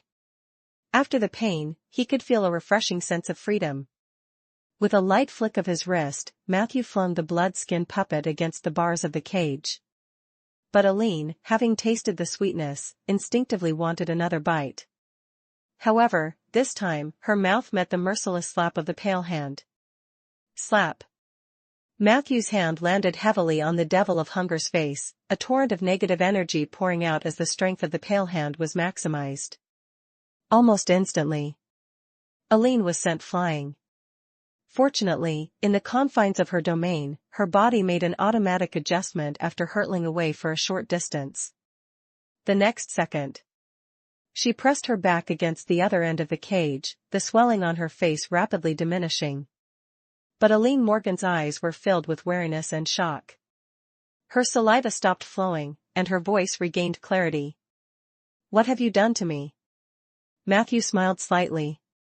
"I just encouraged you to do what comes naturally." On the data bar. Alert, you've activated Domain Tauren, Temptation Element. You used the Tauren domain and authority to greatly stimulate the Devil of Hunger's instinctive desires, causing Eileen Morgan to attack you involuntarily. Bloodskin Puppet is automatically deactivating. Tauren domain is really useful. Matthew was feeling quite good. Not only had he turned the tables, but he had also discovered another usage of the Tauren domain. That was seduction. In high-stakes combat, this element could have a very strong effect. Now, without any related abilities, its sudden application could still cause her, within her ceremonial domain, to temporarily lose correct judgment. Given time to develop it. Perhaps he could develop a godly skill comparable to instigating defection. Matthew looked back. The bloodskin puppet had fallen to the ground and seemed to have lost all its spirituality. It clung to the bars of the cage, rapidly turning into a pool of blood and mud, appearing to be a one-time use prop. "Your domain is really strange." Elphot Morgan's voice came from outside the cage, tinged with a hint of curiosity. "You're cunning enough, Tauren? Using an almost extinct race to cover for your actual domain? That indeed is a thought process for camouflaging the self." At this point, he said with a tinge of regret. "However, even if you've escaped from my bloodskin puppet, you'll have a hard time leaving my foolish daughter's cage anytime soon. I suddenly remember I have something to take care of, please excuse me." Matthew could feel Elphot Morgan's presence rapidly fading away. Devil Lord Morgan is running away just like that? This made Matthew even more suspicious. Before he could use his mental power to track Morgan's whereabouts, an infuriated Eileen inside the cage began to pour out her anger on Matthew. Clang, clang, clang. The crisp sound rang out. Matthew saw all the locks outside the cage automatically seal themselves. In that instant, the entire cage was completely isolated from the outside world, becoming an independent space.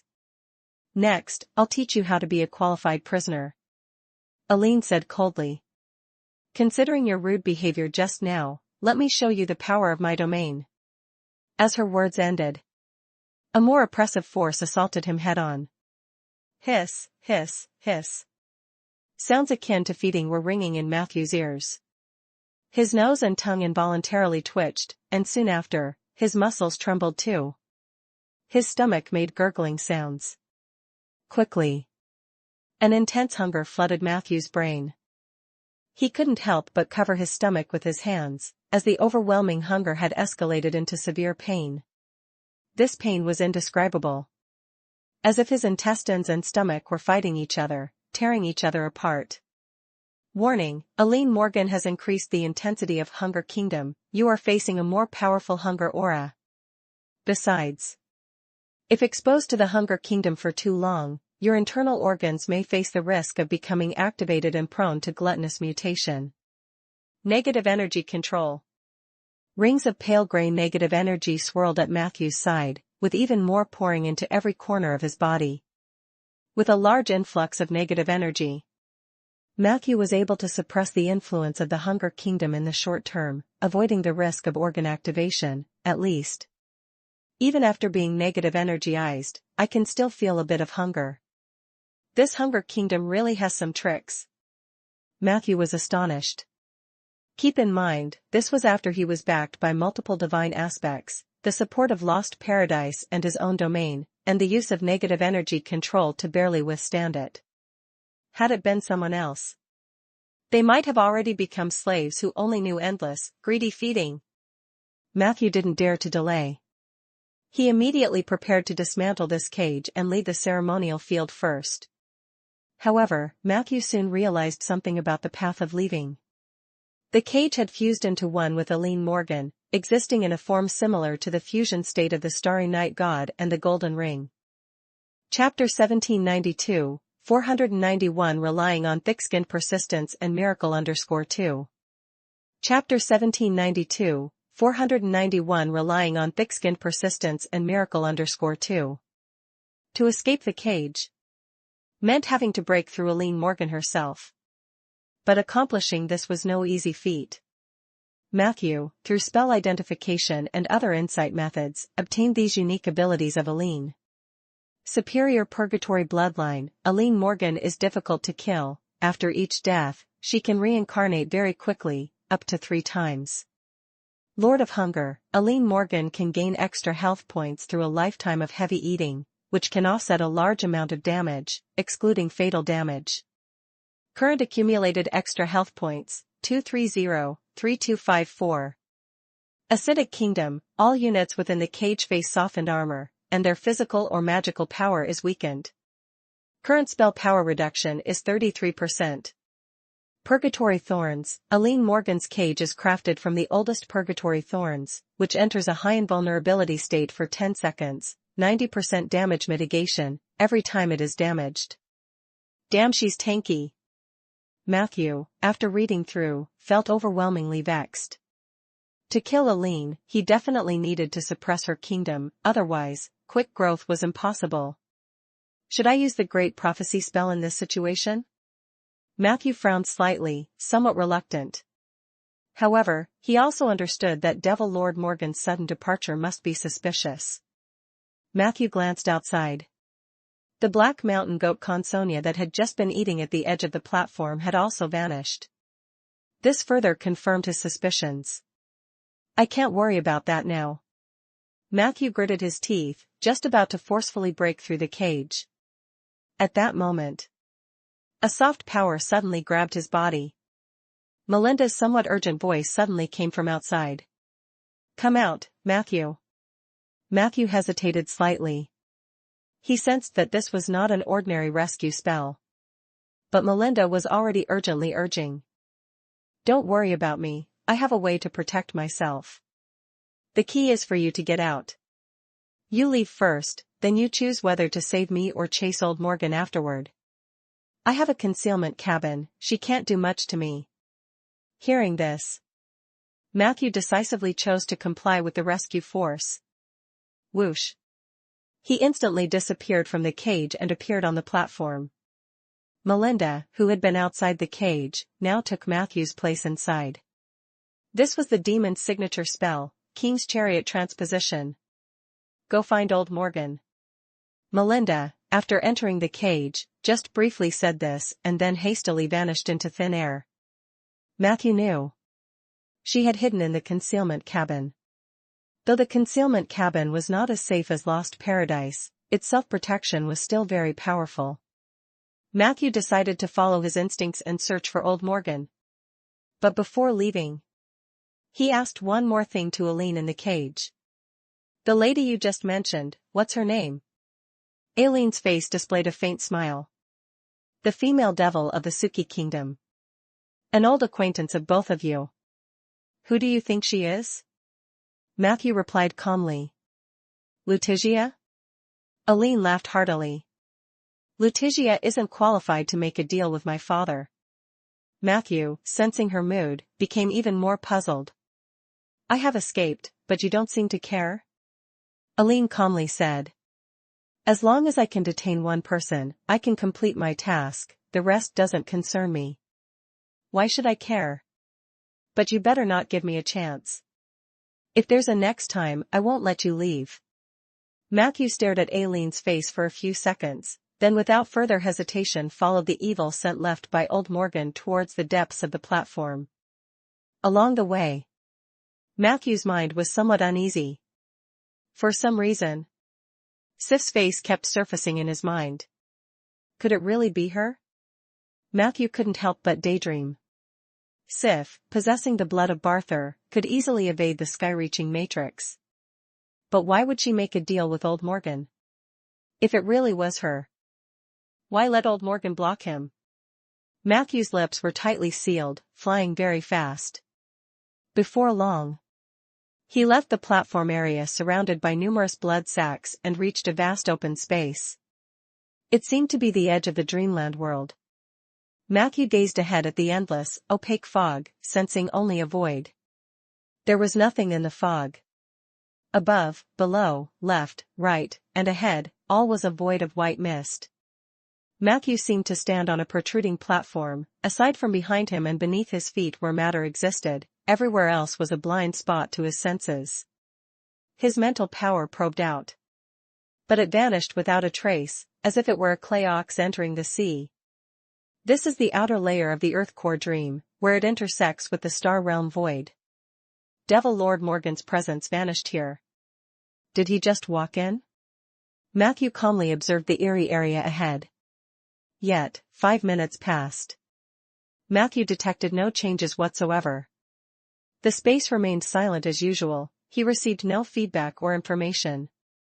Matthew closed his eyes, trying to communicate with the star spirits.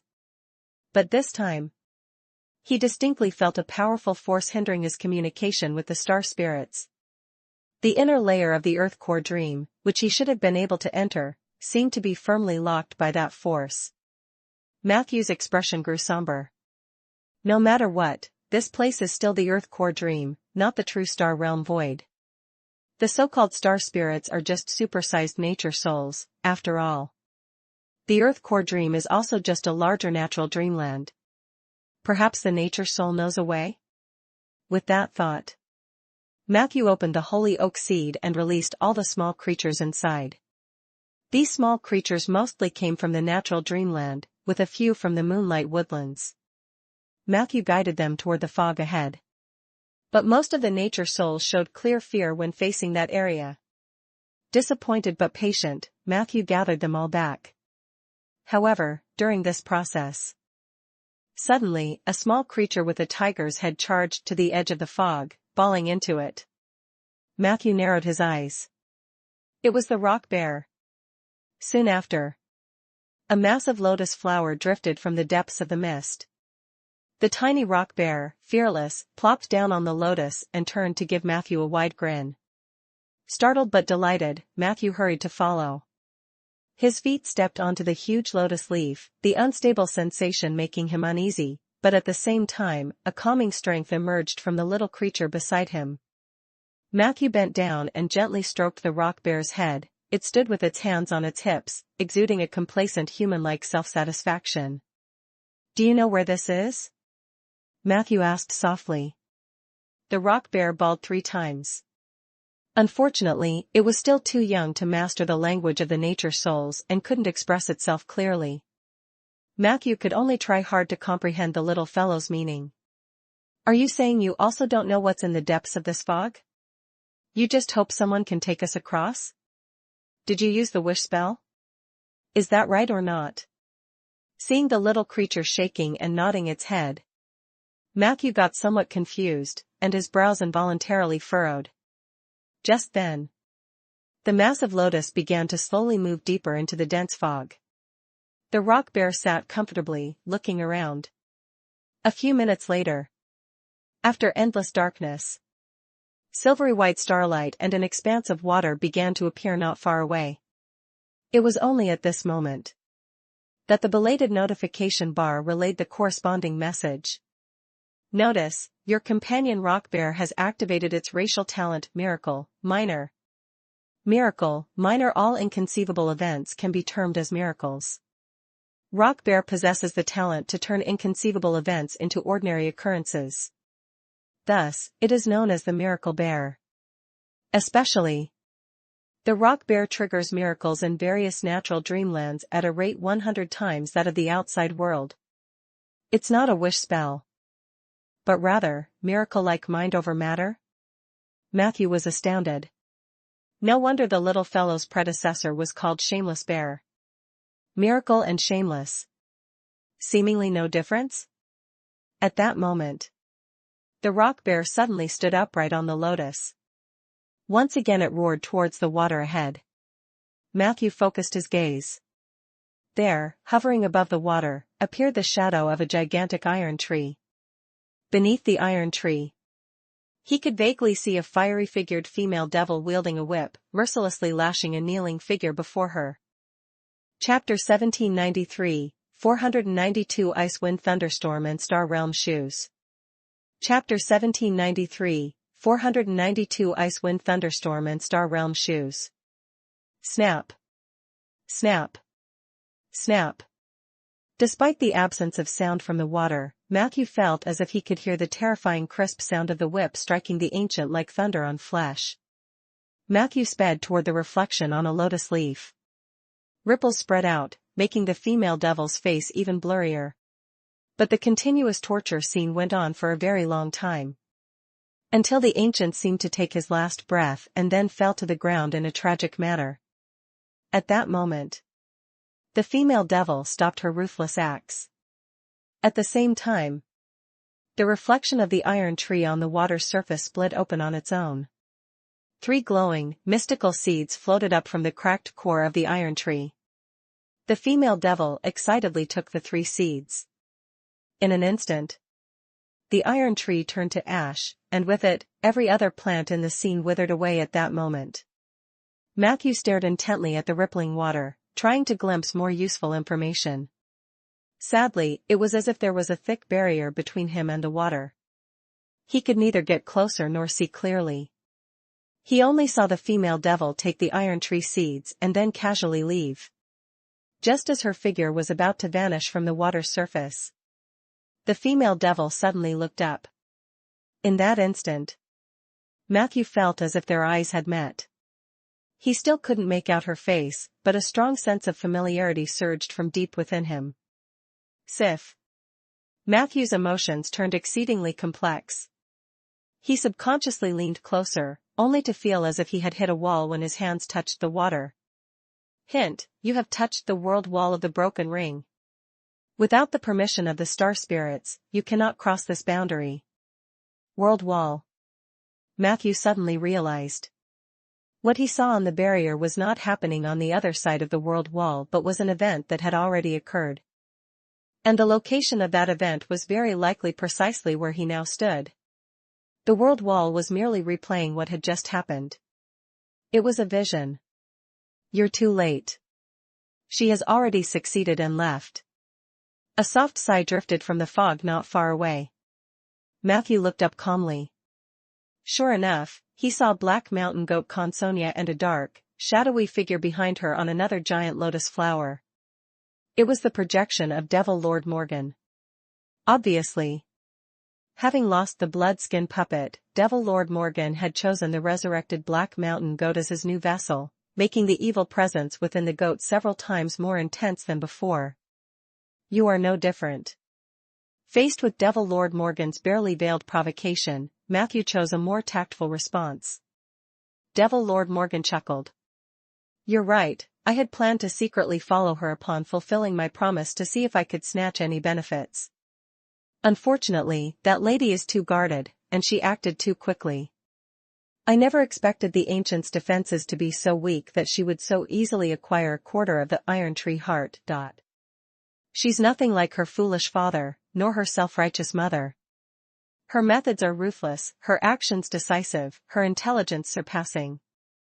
It's been a long while since I've seen a young devil so extraordinary. Guess whose old friend I see in her? Matthew bluntly interrupted the riddle-like tone. You're implying Barthur. To make me suspect whether the woman you're talking about is Sif or not. Devil Lord Morgan smiled appreciatively. That's indeed the case. What do you think then? Matthew said calmly. What does she want to do with the iron tree heart? Devil Lord Morgan replied casually. She's a true devil, just like us. Do you think that after obtaining the heart of dreams that can dominate the fate of the star spirits, she will want to do something earth-shattering and good, or does she plan to devour Storlek and turn this place into a part of purgatory? With that, he added regretfully, I surreptitiously let you in on this to see what you, who fancy yourself a nature guardian, would do when faced with an evil devil trying to devour the star spirits. Unfortunately, that lady does not seem willing to personally stage such an exciting drama. You should be happy. Her deliberate avoidance of you while doing these things shows she has you in her heart, which is not good for you, a legendary female devil soon to become the Purgatory King. Having a weakness makes her an easy target. Saying this, Devil Lord Morgan's gaze toward Matthew carried a hint of malice. Soon to become the Purgatory King? Matthew was aware that this casually leaked information was certainly intentional on Devil Lord Morgan's part. Therefore, his face didn't show much disturbance. He simply continued the conversation with Devil Lord Morgan at his own pace. Completely devouring the star spirits won't be so easy, will it? Devil Lord Morgan smiled meaningfully. Of course. But she has already made all the preparations in advance. The 12 iron tree hearts are just the final part of the ritual, and the most critical step. You seem very curious about that lady's actions and plans. How about this? We make a deal. I will tell you all of her plans and actions, and where she will go next. Matthew blinked. Chapter 1794, 492 Ice Wind Thunderstorm and Star Realm Shoes _2. Chapter 1794, 492 Ice Wind Thunderstorm and Star Realm Shoes _2. So, what do I have to give in return? Old Morgan said. Lost paradise. Matthew chuckled twice. But Old Morgan suddenly said. Is Isabel truly going to leave this world? I just want to confirm the authenticity of this information, I don't care about anything else. Saying this, he fixed Matthew with an incredibly serious gaze. Meanwhile, a formal contract rapidly appeared between the two. The contract, automatically generated by Old Morgan's racial talent, was briefly scanned by Matthew. The content of the contract was simple. Matthew was to confirm Isabel's whereabouts. In return, Old Morgan would relay all the information he knew about that lady to Matthew. How about it? This is a very simple contract, not involving too much content. If Isabel is really leaving, me getting an early confirmation won't affect the overall situation. Would you say that's right? Old Morgan scrutinized Matthew, never taking his eyes off him. A cold smirk crossed Matthew's face. You never intended to trade, did you? You just want to observe my reaction after you propose this trade, to judge the veracity of that piece of information. Tell me, what have you read from my face or heart? Old Morgan silently watched Matthew. After several seconds, he sighed deeply. You're craftier than you look for someone so young, you don't even seem human, more like one of us demons. Since he had seen through the other's intentions, Matthew had no plan to give Old Morgan even a sliver of feedback. He glanced over the water under the enormous lotus. This was the outer edge of a quarter of the Earth core dream. Logically, if Sif had truly taken the iron tree heart of the space, then her next target would definitely be the remaining 3 Earth core dreams. All parts of the outer layer, there should logically be interconnected passages. Matthew mused to himself. Just then, large patches of collapse suddenly appeared on the surface of the water. Even the lotus they were on started to become quite unstable. Old Morgan's voice came through eerily. The external incarnation of the Stuluk star spirit is the iron tree. Now that the iron tree heart is gone, this space has entered a countdown to collapse. The planes of the outer world are this fragile, a severe condition beyond the imagination of you beings who live in constant, unchanging environments. Since you have no intention to trade with me, you must leave before the space collapses, otherwise, you'll be trapped in the endless void of the astral world. This is my last piece of advice to you, take care, kid.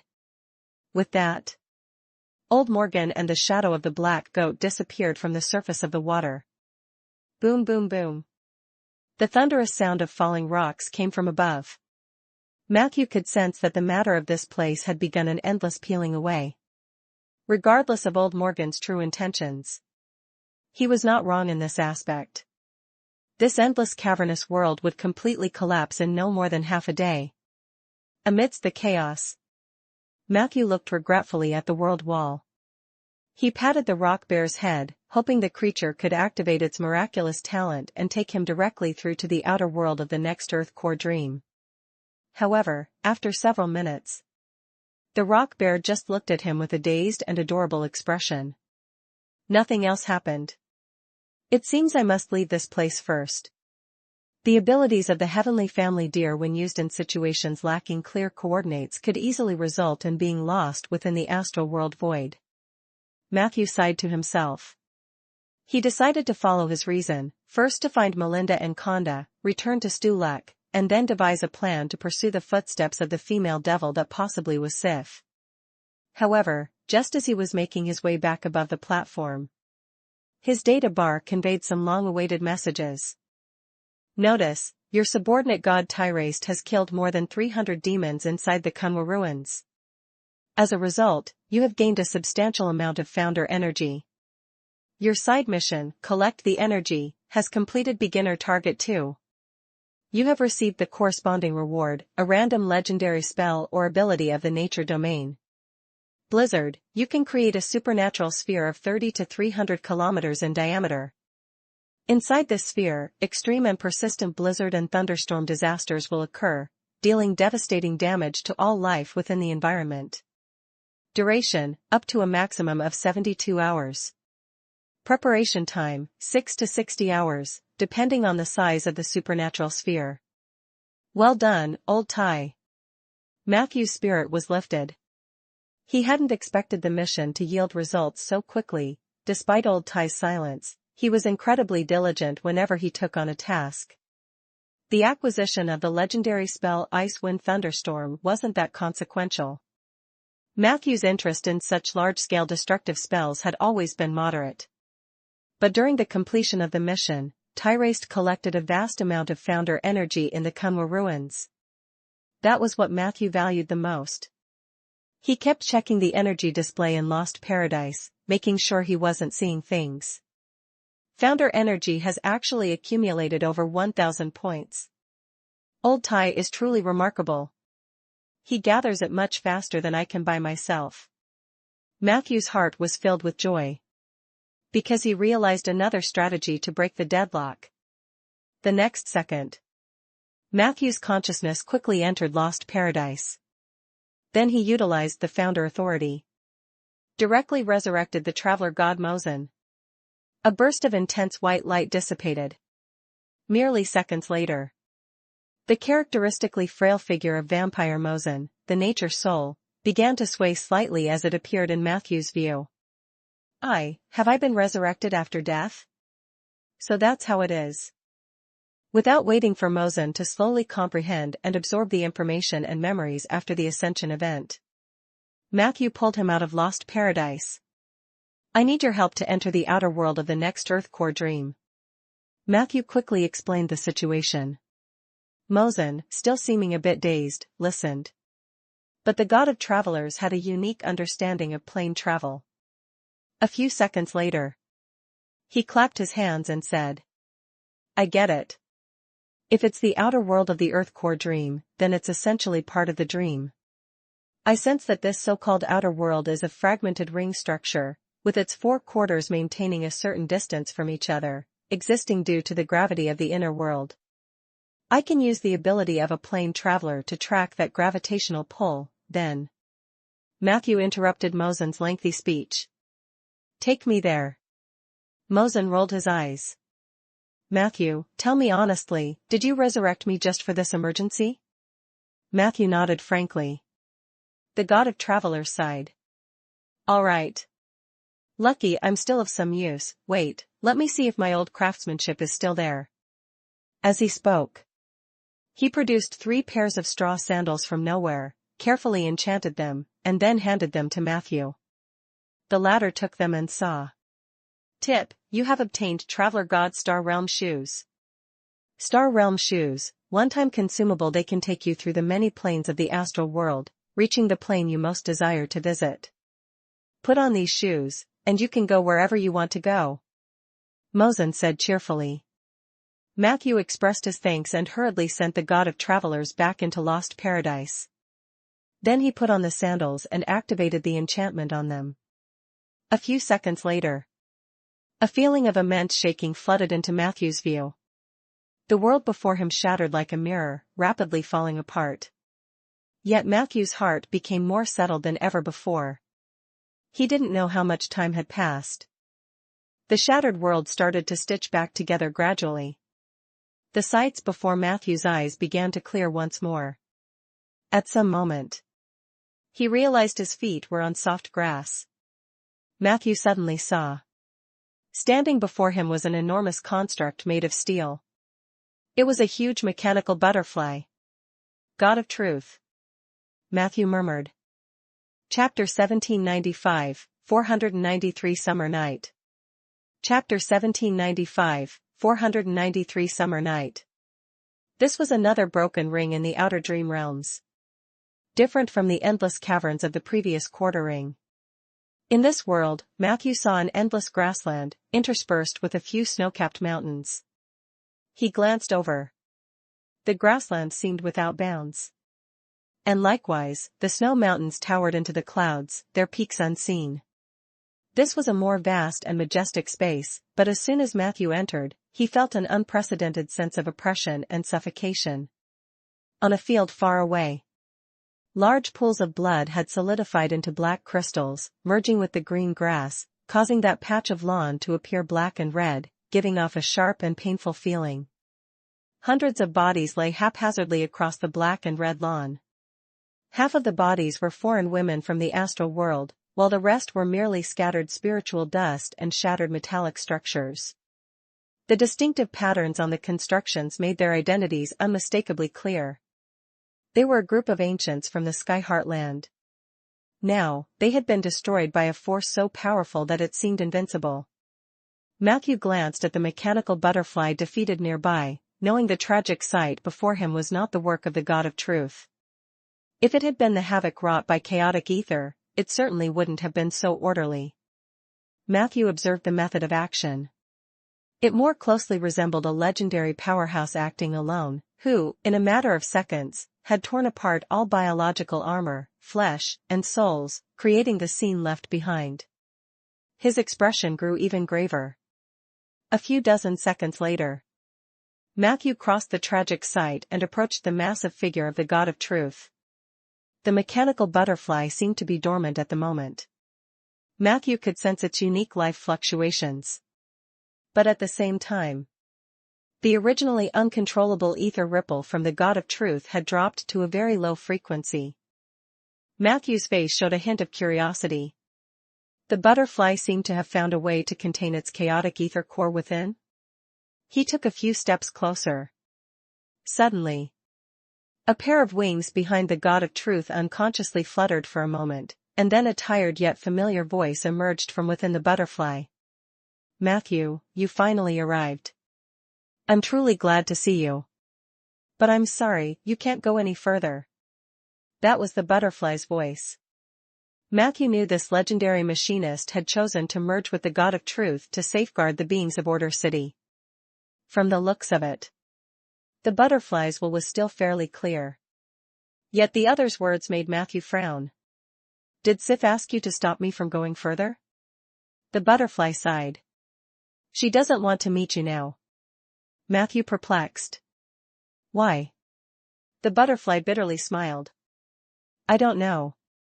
But part of the agreement I made with her was to stop all uncertainty that could sabotage her plans. And you are the biggest uncertainty of them all. It was indeed Sif. Matthew steadied himself. He knew Sif's visit to the red and black castle was bound to bring some changes and was aware of the incredible power brewing in the blood of Barthur. But after experiencing all this in person, he still instinctively felt it was both abrupt and surreal. How did you come across her? Matthew controlled his emotions and kept calm, questioning the butterfly in a flat tone. The butterfly thought for a few seconds and then spoke slowly. You know, my integration with the God of Truth is to control the chaotic ether core. But I quickly realized that I had underestimated the strength of the chaotic ether. I really don't know how the goddess of magic and Lady Isabel resisted the assaults from the chaotic ether, but the moment I came into contact with it, I felt as if I was going to be torn apart by that infinite, wild, and chaotic force. At that time, some parts within the God of Truth also underwent over-etherization, to the extent of exhibiting the activities and even spirituality of the self. If I didn't intervene, it wouldn't have taken long before the god of truth and I became something akin to a super-divine monster. Consequently, I was forced to leave Ainder, and the reason I chose to fly to the Storluck planet was that I knew they had a type of construction material that could induce long-term dormancy in ether. This material is rather precious, and I was already prepared to trade with Storluck Industries when I arrived. I am well aware of the ambitions of these space undead. Cooperating with them would certainly mean relinquishing most of the benefits, but I had no other choice in the face of inevitability. However, just at the moment of landing, I was unexpectedly greeted by Ms. Sif's call. She informed me that she happened to have a batch of construction material that could stabilize the god of truth, and she was willing to offer it to me for free. She also told me that she was very interested in the god of truth, as long as I helped her complete her current plan. Afterwards, she would help me suppress the chaotic ether core within the god of truth with all her might.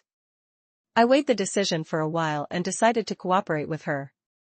She kept her promise immediately and gave me all the materials, which is why you can now see the stable state of the god of truth. As a return, I must stay here and block any unexpected factors for her. I actually guessed you might come, but I didn't expect you to arrive so soon. Butterfly's voice was full of apologies. I know you came for the god of truth, and the situation was urgent at the time. I really couldn't explain in detail. Now the circumstances have changed drastically, and I have to stand on your opposing side. I'm really sorry, Matthew. Matthew remained silent for half a minute before he slowly said. Tell me her plan. Butterfly pondered. She didn't go into detail with me, but it seems she plans to pocket the Storluck by enslaving or controlling the star spirits. Matthew countered. So, you agree with her plan? Butterfly sighed. I have no choice. But then again, Lady Sif's plan is not as wicked as you imagine. The outer world star spirits are not as kind as you think, they are but larger nature souls. From what I know, in the ancient history of Storluck, the star spirit of this planet had a long-standing routine of demanding human sacrifices of young men and maidens. Moreover, this type of star spirit from the outer planes mostly remains in the phase of creating massive calamities to instill fear and obedience in the natives. They might be pure, powerful, perhaps the embodiment of this planet's natural will. But they are also evil, also savage, and also symbols of backwardness and ignorance. In short, the star spirit of this planet is not as innocent and pitiable as you imagine. Matthew abruptly asked. So, becoming part of purgatory is a fitting end for it? Butterfly paused for a moment. At least for Ainder, it is a good thing that Storluck gets devoured by purgatory. On one hand, Ainder loses a potential competitor in the material plane. On the other hand, purgatory becomes more stable after devouring Storluck, delaying the demon's invasion of Ainder. Matthew couldn't help but laugh. You really are a good persuader. Butterfly chuckled dryly. Matthew continued. Hibernation is just a temporary solution, right? What are your plans for dealing with the ether core later? Butterfly didn't seem to be hiding anything. I plan to find a place to imitate the methods of the Starry Night God and create a smaller, more efficient golden ring, which will allow me to build a small magic pool. This is going to cost a lot of gold and supplies, far beyond what just the Order City can provide. Plus, the location for the magic pool cannot be on Ainder. Otherwise, all my previous efforts would be wasted. The best location would be a secondary plane adjacent to Order City. Of course, Storluck would also be an excellent option. Butterfly had made their intentions quite clear. Matthew grasped the meaning. He pondered for a few seconds before pretending to casually ask. So, she promised to build a small magic pool in Storluck to house the ether core after all this? Butterfly answered. The condition is that she can conquer this planet. There are many uncertainties currently in Storluck, but to Lady Sif, Matthew, it seems like you are the most likely one to hinder her. That's why I must stop you. Matthew squinted and asked. Is this part of the contract you signed with her? You should know that demons are quite skilled at tampering with contracts. Especially beautiful female devils. Unexpectedly, Butterfly answered. No, I actually didn't sign a direct contract with Lady Sif. What we have is just a verbal agreement. In fact, the loyalty contract I signed with the God of Truth, under the name of the summoned creature, points to the name of another unknown demon. At this point, Butterfly's tone turned slightly strange. Matthew promptly asked. What name? Butterfly said in a subdued voice. Summer Night. Blood Banner. Matthew blankly asked. Who? Chapter 1796, 494 Matthew's Dad. Chapter 1796, 494 Matthew's Dad. Who is Summer Night? Blood Banner? Matthew asked with some confusion, looking at Butterfly. Butterfly was equally confused and said, I don't know. But on the contract I signed with Lady Sif, the other party listed in the relationship of subordination is that name. Through the summoning contract, I can perceive that it is an extremely powerful life, presumably the successor of the blood robes. It also seems that his body flows with the power of the blood of Barthur. Matthew's mind stirred. Blood of Barthur? When had that become so common? Could it be something that Letitia and Sif concocted together? A strong curiosity about this summer night. Blood Banner suddenly surged in Matthew's heart.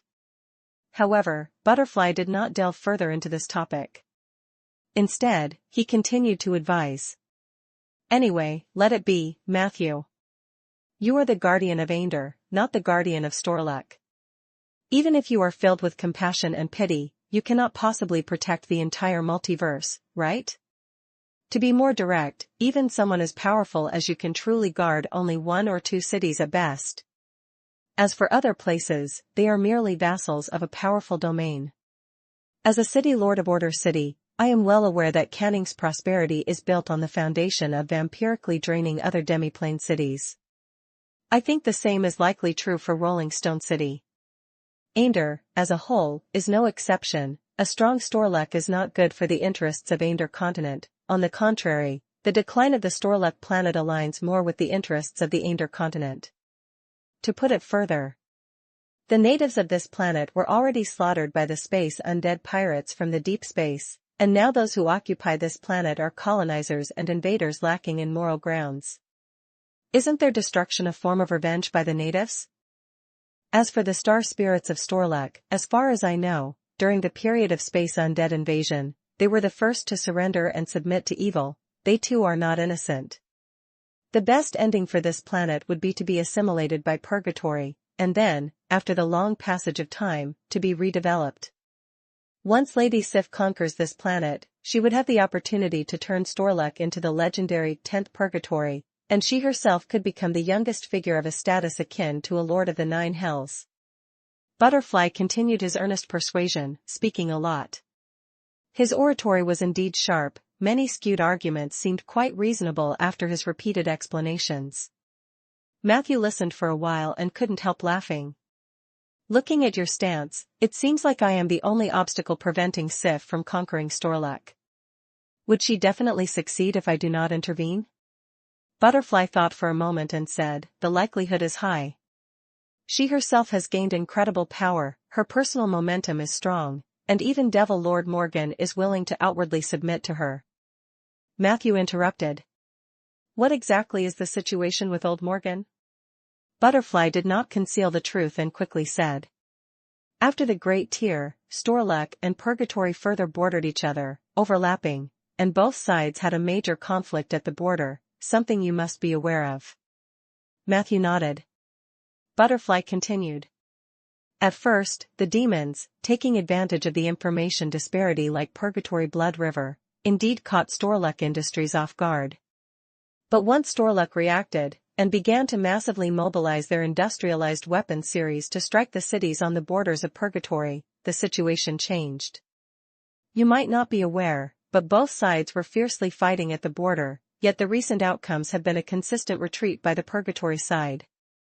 It has been proven that even mighty demons have a hard time gaining an upper hand against the terrifying system of highly industrialized space undead, where military and politics are integrated. The situation in Barthur Purgatory is slightly better, with the Demoness of Desire Glacia's endless support, Devil Lord Teray managed to defend the border barriers through substantial sacrifices. But the situation in Morgan's purgatory is very bad. Old Morgan himself has not yet recovered from his intense battle with Soria, and Morgan's purgatory itself was left fragmented and severely weakened by Soria. Thus, under the assault of various strategic weapons, Morgan's purgatory nearly collapsed entirely. Many demons were taken to be made into fresh tin cans. In such a situation, old Morgan had no choice but to make a desperation move. His willingness to support Lady Sif's plan is probably because he cannot resist the onslaught of the Imperial descendants on a material level and had to think of another way through the star spirits. Matthew internally nodded. So Eileen Morgan impersonating Sif was also part of their plan, likely to divert the attention of the Imperial descendants or the Ancients. Even with old Morgan's support, this matter isn't going to be easy, Matthew earnestly said. You all are viewing Storluck too simplistically. Not to mention whether the Ancients have anything up their sleeves. Once the Imperial descendants get involved in Earth Core Dream affairs, the situation could become very dangerous for all of you. I have faced the Azure Dragon series and the Sky-Reaching Matrix myself, and I know the horror of those strategic weapons. Although these weapons ostensibly cannot affect inside the Earth Core Dream, that is based on the Ancients and Imperial descendants having divergent views. Once the Star Spirits truly face a threat, and the Ancients and Imperial descendants cooperate, the Azure Dragon series Death God's Lock targeting every significant entity in the dream will make matters much more complicated. Chapter 1797, 494 Matthew's Dad _2. Chapter 1797, 494 Matthew's Dad _2. Sif's plan, I still don't know it, but going in alone is still too risky. Hearing this, Butterfly couldn't help but admit. Your analysis makes sense. Perhaps this is also one of the important reasons why Lady Sif hoped we would stop you. She probably knows the journey is very dangerous, so she doesn't want you to be involved. Matthew blinked his eyes. I might not hinder her, but there's a high chance I could help her.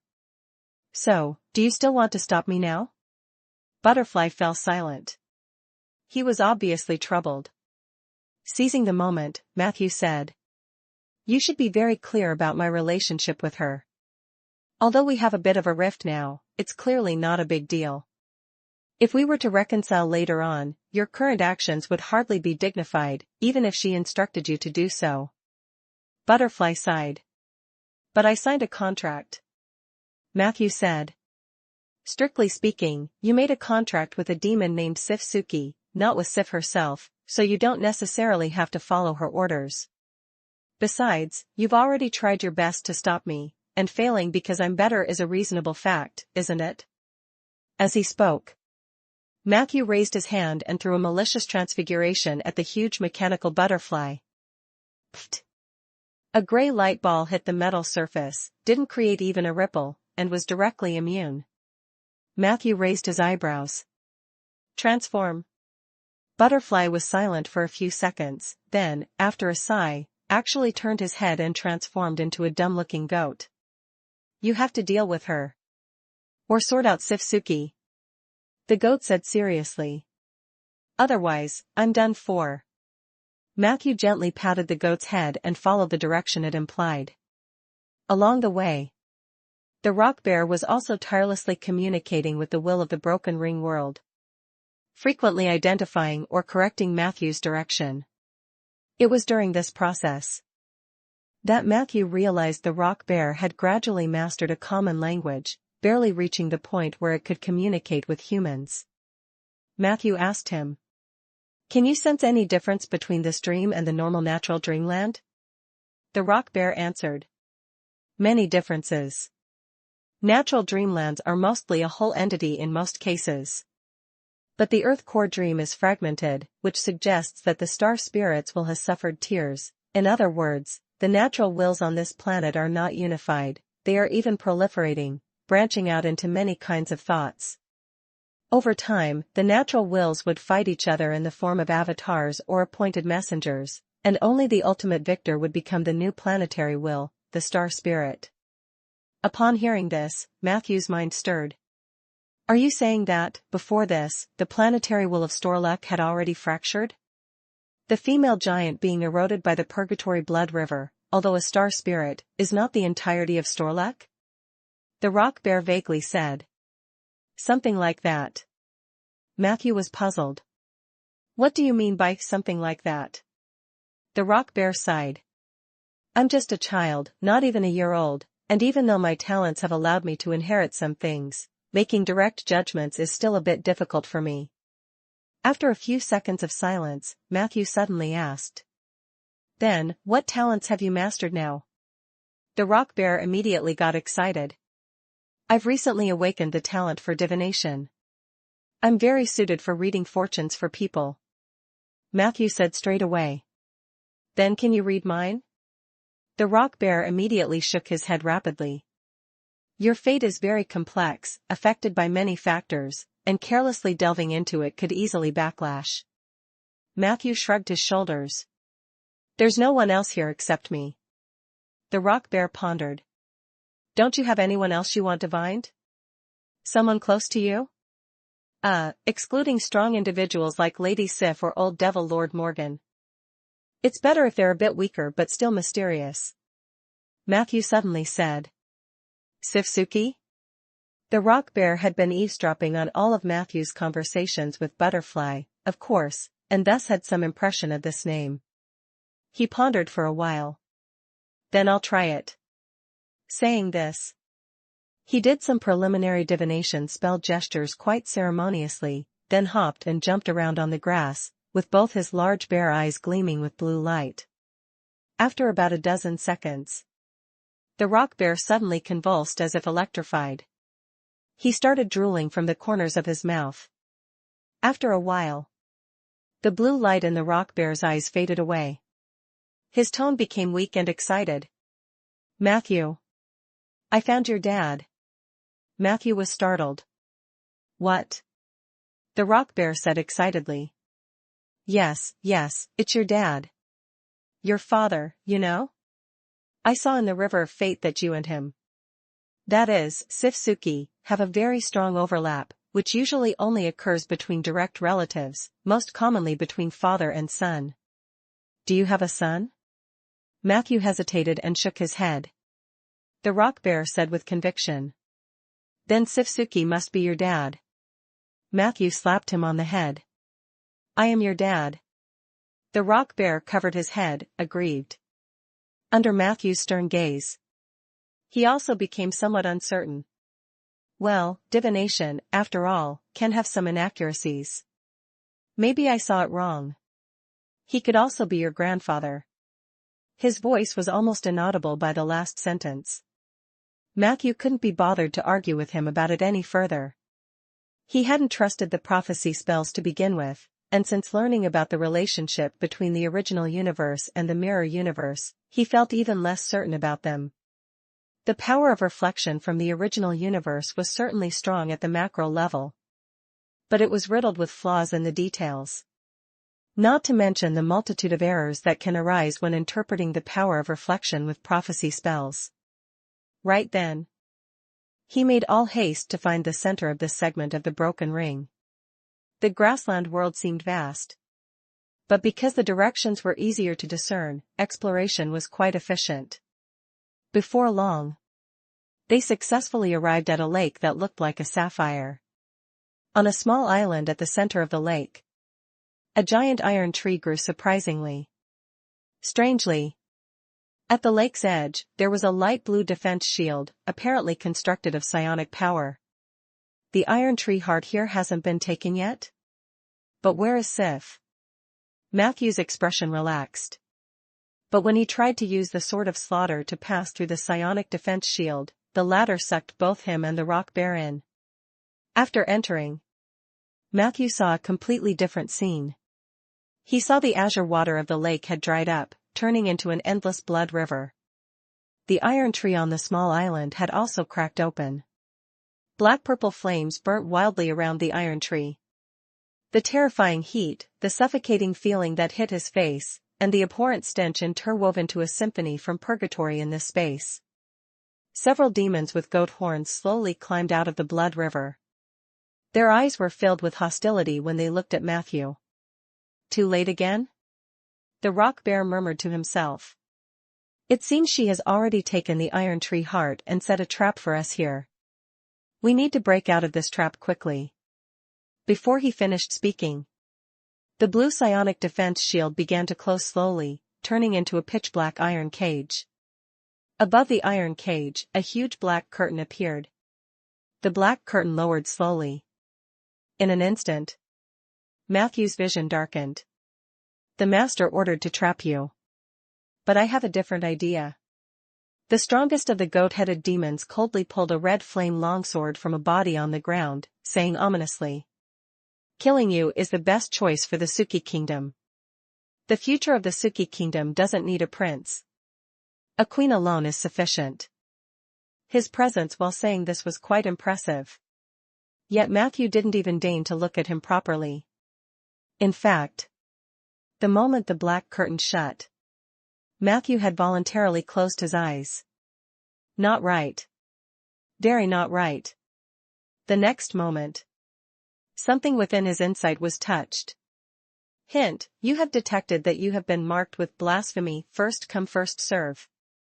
First come first serve. As the marked latecomer, no matter what you do, you will always be one step behind the first comer. You sense the identity of the first comer. Sifsuki. Matthew suddenly opened his eyes.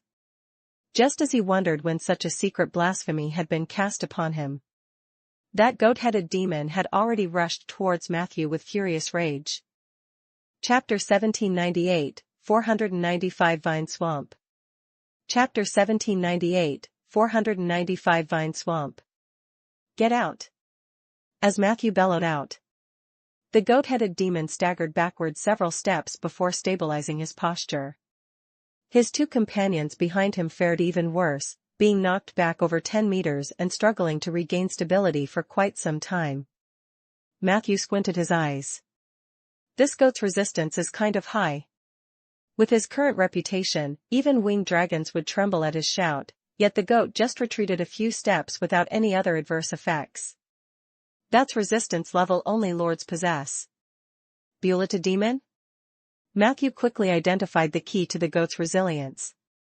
It was due to his unique bloodline and race. Buleta demons are high-level demons originally from the Seamless Secret Cave, rumored to have once followed Barthur, the Lord of the Nine Hells, and were later gifted to his daughter Glacia. Unfortunately, the Demoness of Desire didn't value her father's old subordinates. This left the group not very content under Glacia's command, hence in the Suki kingdom, their ancestor Mephisto betrayed Glacia, and the Buleta demons became the first group of high-level demons to defect from the Seamless Secret Cave and join the Suki kingdom. Buleta demons are born with exceptional toughness and magic resistance. Besides that, their physical strength is very high. In the Suki kingdom, it was widely rumored that 4 Buleta demons can physically withstand a young winged dragon. Although this claim might be exaggerated, the excellent bloodline and physical condition of Buleta demons are clearly evident. Standing in front of Matthew were 3 elite Buleta demons. The goat was the elite among elites. While his level might only be 20, his physical strength was comparable to that of the more formidable legendary warriors. Thus, after only a few seconds, the goat-headed demon charged at him again with a howl. At that instant, his head's horns and his feet burst into black-green flames. With each step the goat took, the black-green flames grew brighter. Under the effect of the black-green flames, every inch of space the goat touched underwent slight distortions. This was the spell-like ability inherited from the Buleta demon's bloodline. Twisted Fire. Twisted Fire greatly increases chances of misjudgment by the enemy and can cause targeted spells or attacks to go astray. It also inflicts substantial psychological pressure on the enemy. However, facing Matthew, this spell-like ability seemed a bit less significant. He just stood in place, straightened his back slightly, his gaze becoming more intense as he looked into the goat's eyes. Ability, Above the Dragon.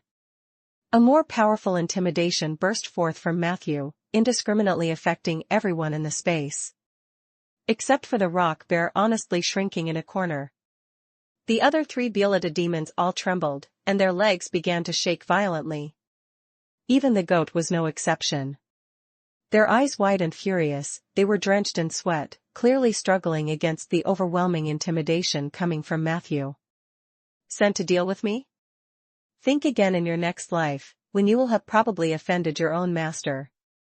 Matthew chuckled lightly, casually tossing out the Jaeger blade. Swoosh, swoosh, swoosh. 3 grayish imps surged from the Jaeger blade, each flying towards one of the 3 Beelita demons. Seconds later, the horrific screams of Beelita demons filled the air. The imps, with effort yet determination, pulled their souls out of their bodies. Matthew didn't give them a chance to plead. Instead, after the Jaeger blade annihilated the demons' souls, he collected all the remaining spirituality into the lost lantern. Roar. After the 3 Beelita demons died abruptly, more low-level demons crawled out of the lake formed by their blood. In a few blinks of an eye, the entire spherical space was filled with hundreds and thousands of demons. But Matthew was well aware. These demons were probably just sent to delay him. Without a second thought, he surveyed the area with a cold gaze, and at the same time, the negative energy domain spread over the entire area. Spell, Law of Death. Under the grip of the powerful instant death spells, a multitude of low-level demons fell like harvested leeks in waves. In less than half a minute, the water in the blood lake turned from red to pale pink. Correspondingly, the evil aura in the entire space significantly subsided, and the number of demons emerging from the lake sharply decreased. But at this moment, there was a new change in the spherical space. Matthew saw the land and lake rapidly transform into a vast swamp. And from within the swamp, numerous vines emerged. In just about 20 seconds, the entire space was covered with countless vines, thorns, and swamps. Matthew floated in the air, trying to find a place to perch, but even he was slightly troubled by the wildly growing vines. Warning, you have killed 3 Beelita demons, triggering the subsequent trap vine swamp. Vine swamp, this is a projection of a demiplane attached to the Suki kingdom. Within this projection, all trapped creatures will face endless vines and swamps. A demiplane's projection? Quite a grand gesture. Did you do all this just to trap me? Matthew's expression became a bit complex.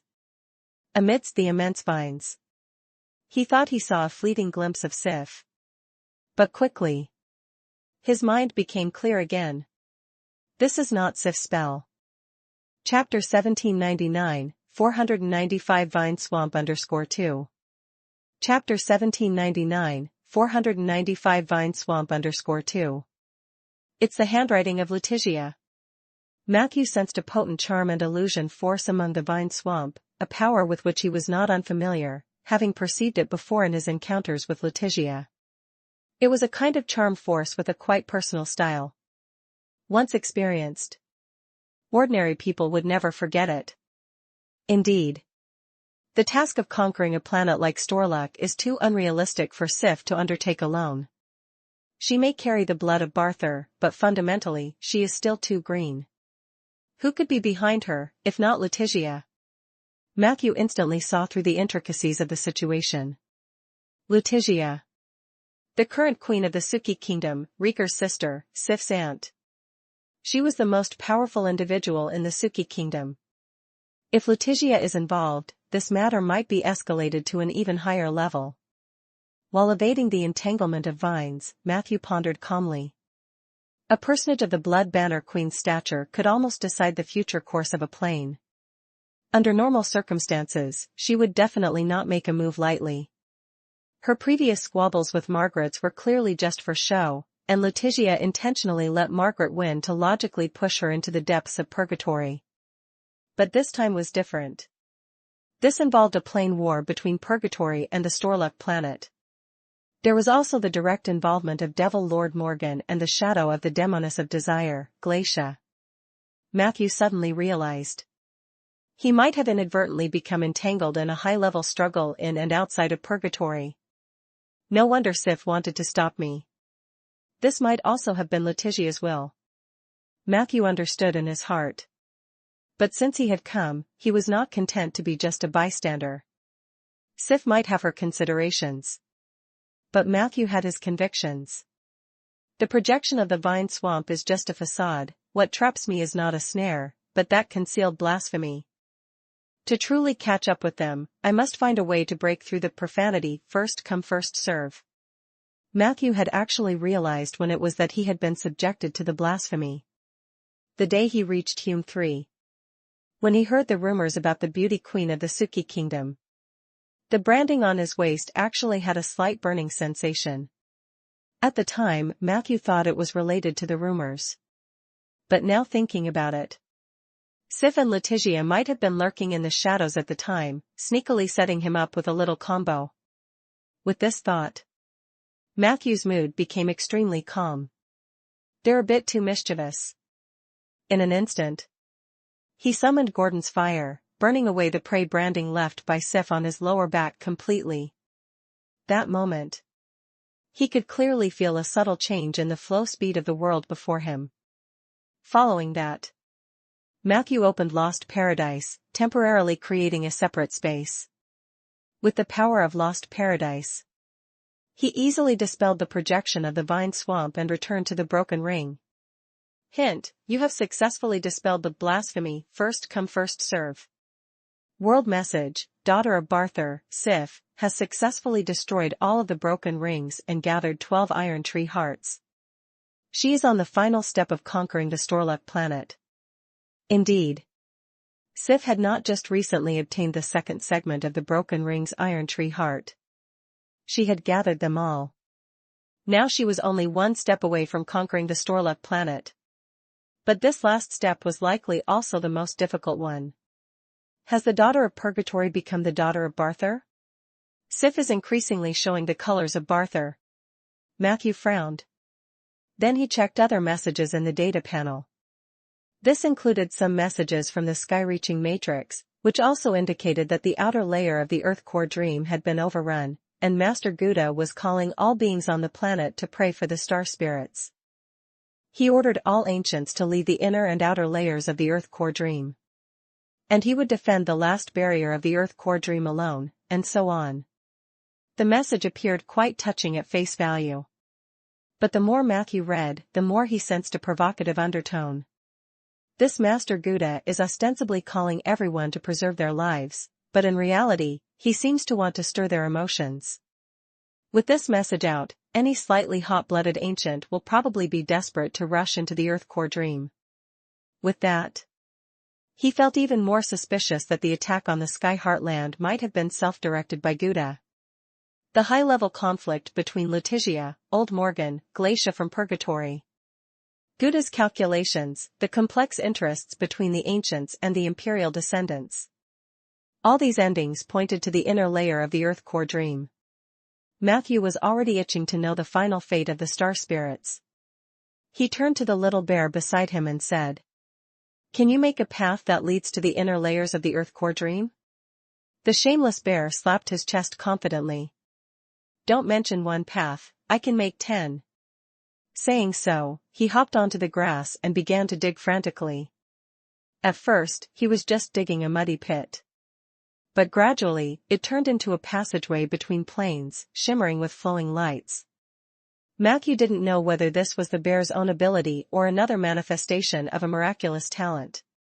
But unknowingly, he had already left the broken ring and arrived at the inner layer of the Earth core dream.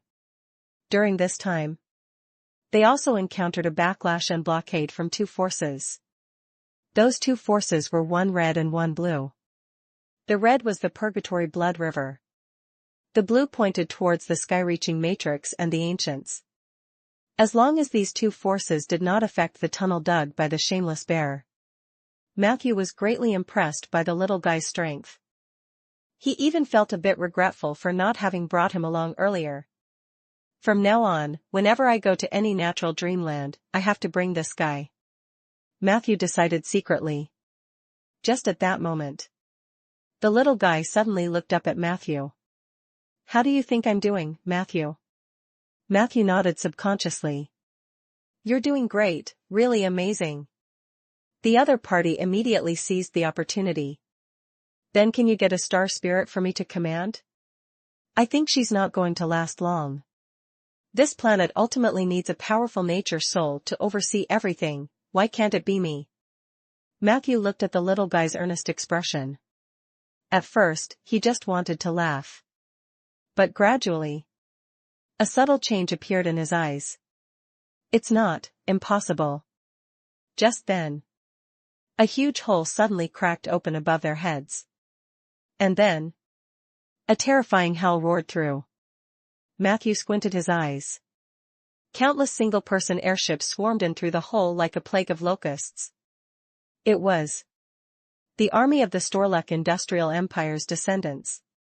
Deep within the Earth core dream, the female giant that the star spirit had transformed into was murmuring in pain and distress during her slumber. And right beneath the star spirit's feet, a gigantic crucible was propped on the ground. In it, a liquid of half magma and half blood essence fluid rolled about, with a dozen golden light points undulating within. With every roll and sedimentation, those golden lights would shrink a little. And on the ground next to the crucible, a dozen ancient corpses lay haphazardly, and a withered old man was stripped bare of cloth. Every metal component on the old man's body had been disassembled, and he was also bound by red-brown vines. He was kneeling on the ground, his eyes slightly closed, his breath so weak that he seemed as though he could die at any moment. Yet, a large group of ghosts and charm souls were still surrounding the old man, desperately sucking away his spirit. At that moment, two women, one wearing a red cloak and the other black, were conversing in front of the old man. The woman in the black cloak gave a soft laugh. You still couldn't trap your little lover. He's here. And I suppose he's a bit angry. A mechanical voice emerged from beneath the red cloak. It doesn't matter. Nobody can stop me from completing this plan. Not even Matthew. With that, she lifted her head, her bright eyes flashing with unwavering determination. He, my dear Sif. Your mouth is tough. I just hope you're not soft elsewhere. The voice of Letitia carried an indescribable charm. Shall I deal with him for you? Chapter 1800, 496 Star Shepherd. Chapter 1800, 496 Star Shepherd. I don't need it, Sif stated emphatically. Beneath her dark red cloak, her eyes shone with an unmatched sharp red glow. You just need to do your part, she said. Ignoring Letitia's playful smile, she quickly walked to the side of the trapped ancient leader. At this moment, this elder named Gouda had been stripped of all metallic components and shells by various means. Only his core spirit body was exposed. Apart from dual restrictions of spells and physical bonds, Gouda also faced a relentless absorption of vital essence by the ghosts and charm souls. Under normal circumstances, one would have been drained dry long ago. Gouda seemed the same. However, after observing for a while, Sif discovered that about every 3 to 4 minutes, the old man would enter a state where his essence was drained and his spirit body was about to collapse. This phenomenon generally lasted for several seconds. But soon, he would slowly regain a bit of energy to ensure the survival of his spirit body form. The energy wasn't much. Not enough for the voracious ghosts to absorb. Thus, after each cycle of recovery, about every 3 to 4 minutes, he would fall into that near-collapse state again. This cycle had repeated countless times. Gouda always appeared weak as if he could die at any moment. But he never died. Instead, the surrounding ghosts gradually seemed unable to absorb further. At that instant, a realization flashed in Sif's eyes.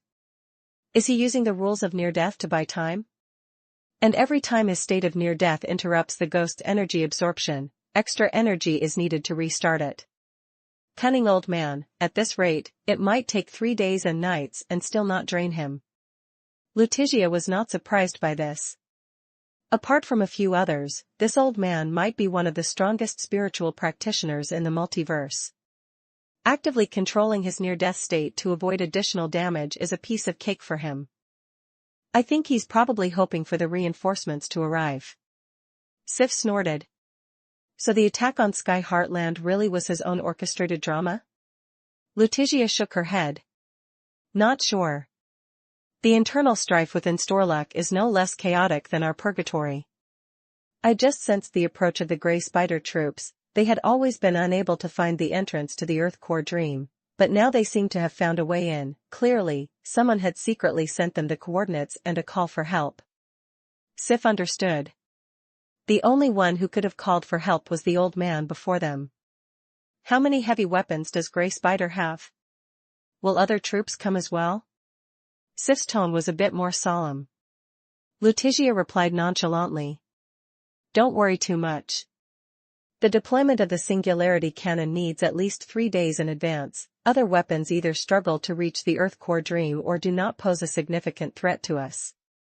Besides, I just set up over 30 more barriers around the outer layer of the Earth Core Dream. Ordinary people simply can't get in. It would take several days for the troops of Storluck Industries to enter under normal circumstances. Sif nodded slightly. But her expression did not relax and became even tenser, seeming to sense her unease. Lutetia chuckled again. Of course, Matthew is not an ordinary person. He can definitely get in. So. She was about to bring up old matters when the ancient leader in front of them suddenly opened his eyes. Perhaps it was due to the intense absorption by the ghost absorption spirit. Master Gouda's spirit body had shrunk to the size of a child, and the sockets of his spirit body were deeply hollowed, revealing an extremely evident weariness. He sighed deeply. Purgatory has already tainted enough land, why are you always so insatiable?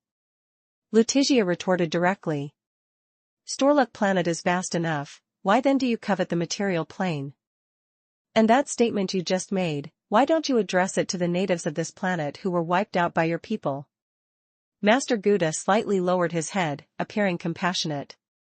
I did my best to prevent Storluck Industries from slaughtering the orcs on this planet, but alas, I couldn't influence the overall situation. This sin should indeed be borne by our entire race. This all was indeed a mistake. If it's a mistake, it should be stopped and corrected. War is anti-civilization and is bound to be full of sin. There is no need for you to continue bearing new sins. Besides, there should always be one party who takes the initiative to stop, right? Lutetia sneered. You make it sound so nice, but at this point, you expect us to stop? Gouda sighed. Don't you very much want my life? I am willing to exchange my life for the right of the star spirits to make a free choice. I don't expect you to let her go directly, just to allow her to make her choice. Join Purgatory. Or not. You can use everything except force to seduce, bluff, and bribe her. Just do not coerce her with force. As long as you can agree to this condition. I can die right now, no more words. Lutetia looked at him with a smile that was not a smile. After a full 10 seconds. She unapologetically said. Stop posturing, this planet's star spirit has already reached a point of unconditional trust in you. What you lack is just one last chance to show yourself, isn't it? Chapter 1801, 496 Star Shepherd _2. Chapter 1801, 496 Star Shepherd _2. We've given you this chance, you're not going to hesitate, are you? Upon hearing this, a flash of sharpness appeared in Gouda's eyes. However, he didn't speak immediately. So Lutetia continued with a cold laugh. You and I both know, though ostensibly you are a spiritual practitioner, in reality, you tread the path of a star shepherd. You must personally nurture a star spirit, or rather, take a star spirit's unconditional trust and become her master. The former is easy, but it takes a long time. The latter is difficult, but can be expedited by manufacturing various predicaments to accelerate the star spirit's reliance and trust in you. After all, didn't the Space Undead Army choose Storluck Planet because you saw the potential of the star spirit on this planet? Gouda remained silent. But the flicker of surprise in his eyes clearly exposed his true feelings. Although I don't know what kind of agreement you finally made with the Imperial descendants, during that conquest of the entirety of Storluck, you didn't appear and instead manipulated everything from behind the scenes, making your motives quite clear. You also successfully gained the deep trust of the star spirit. Lutetia spoke quickly. When she spoke, her whole body exuded an indisputable confidence and authority. Storluck wasn't supposed to border purgatory so soon after the Great Rift. It's just that someone accelerated this. I assume that person can only be you. You wanted to use the crisis from purgatory to push the star spirit completely into your arms. All you did was not wrong, but if there is any flaw, it's just that you were too impatient. Gouda stared at her steadily. So, you know everything. The divination spells of the Suki kingdom are that powerful? Lutetia gave a slight smile. I just happen to know a few Giza who fled to purgatory. I accidentally learned from them about a person who, using the story of imprisoning these Giza and practicing life energy from their original blood, misused their spiritual practices. I know these ghosts don't drain your vitality, but their presence lets you taste the pain the Giza once endured. If my insight is not mistaken, you still have at least 13 sets of life energy provided by the original blood Giza in your brain, right? This power can restore you to your prime at any time. So, there's no need to continue posturing in front of me. In terms of evil, even we demons must admit defeat before you. Letitia's tone was light. But upon hearing this, Master Gouda began to cry mournfully. I am guilty. I am so guilty. I have killed too many people, I bear too much sin.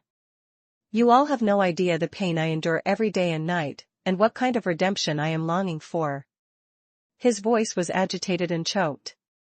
Sif frowned upon hearing this. If you know you are guilty, why do you still seek to enslay the star spirit?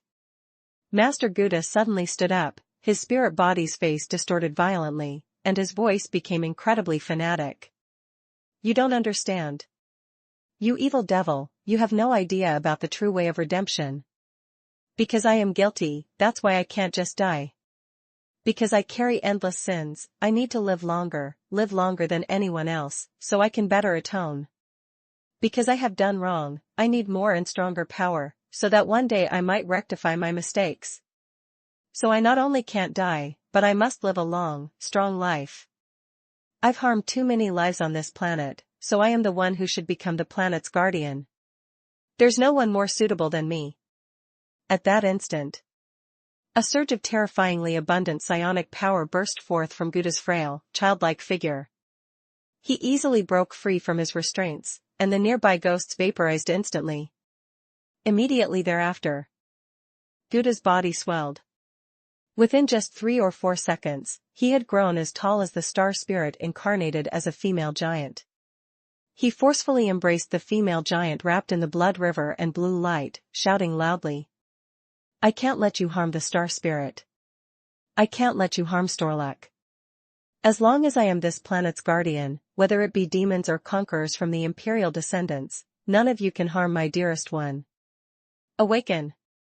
The most beautiful stars in this world. I will hold you in my embrace, never to part again. Gradually, under a series of mysterious incantations, Gouda's body slowly merged with the awakening female giant. Following that, the colossal spirit body suddenly vanished into the earth core dream. Lutetia suddenly looked up. He took the star spirit and hid. He is crazier than I thought. I thought he just wanted to walk the path of a star shepherd, but he actually wants to replace the star spirit itself. Sif looked at the now empty mountain range, still relatively calm. This is still within our plan. Find the old man, kill him, that should do it, right?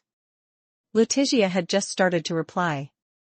But the next second, a huge hole suddenly appeared above their heads. And from it flooded countless single-person combat airships. He used the power of the star spirit to fully open the entrance to the dream. Chapter 1802, 496 Star Shepherd _3. Chapter 1802, 496 Star Shepherd _3. Lutetia snorted lightly. Trying to stop us with the power of the Grey Spider series? No way. Since you crave disaster, I shall grant your wish and let disaster and war intensify. The Blood Banner Queen spread her arms wide. Suddenly, the blood river, which was originally coiling around the star spirits but now lay atop the giant mountain range, began to boil violently. Immediately afterward, tens of thousands of portals rapidly formed above the blood river. Countless demons rushed through from the other end of the portals, among them many flying troops, who immediately fought fiercely against the space undead of the Grey Spider army. Just like that, a brutal war broke out unexpectedly in the Earthcore Dream. Neither side consisted of rookies. Thus, the battle quickly escalated from an initial skirmish to a fiercely intense close combat. Massive booming sounds echoed through the caves. Countless dark shadows swept across the sky, with bodies or steel frames crashing to the ground now and then, quickly staining the earth with black and red traces. Beside the mountain range, after opening the portals, Lutizia instructed, "I'm going to find Gouda. Continue using the Iron Tree Heart to carry out the Purgatory Conquest ceremony. Remember, you must secure the final Dream Stone. As long as we obtain the Dream Stone, even if the star spirits have completely become Gouda's private property, we can still recreate a brand new star spirit." Having said that, her figure suddenly vanished on the spot. Blood-colored storms rose from around the mountain range. Those were several legendary defense barriers that Lutizia had left for Sif. Sif stood within the barrier, watching the countless dark shadows and streaks of blood overhead, her gaze briefly unfocused. She knew the reason for her unease. But now, she clearly had no privilege to think too much. Her efforts up to this point were about to bear fruit. She could not let messy factors ruin everything. "Let us begin," she seemed to mutter to herself. Then quietly walked over to the giant crucible. At this moment, the Iron Tree Hearts in the crucible had already melted into part of a golden red gel. Sif took a deep breath. Next, she stretched out a hand and plunged it directly into the gel. Terrible burns instantly formed on the surface of her skin. Yet she felt no pain. What she felt was endless pleasure. "I am the daughter of Purgatory. Flames only bring me more joy," she murmured quietly.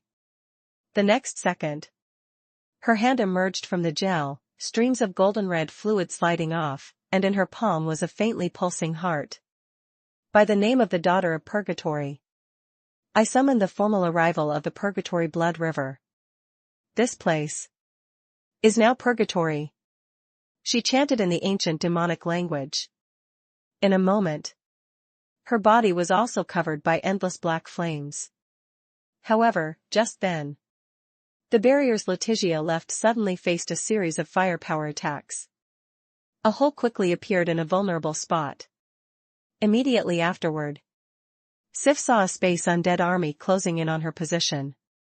Among them, one single-person spaceship flew extremely fast, clearly surpassing the normal combat sequence, and charged to the front of all the single-person airships.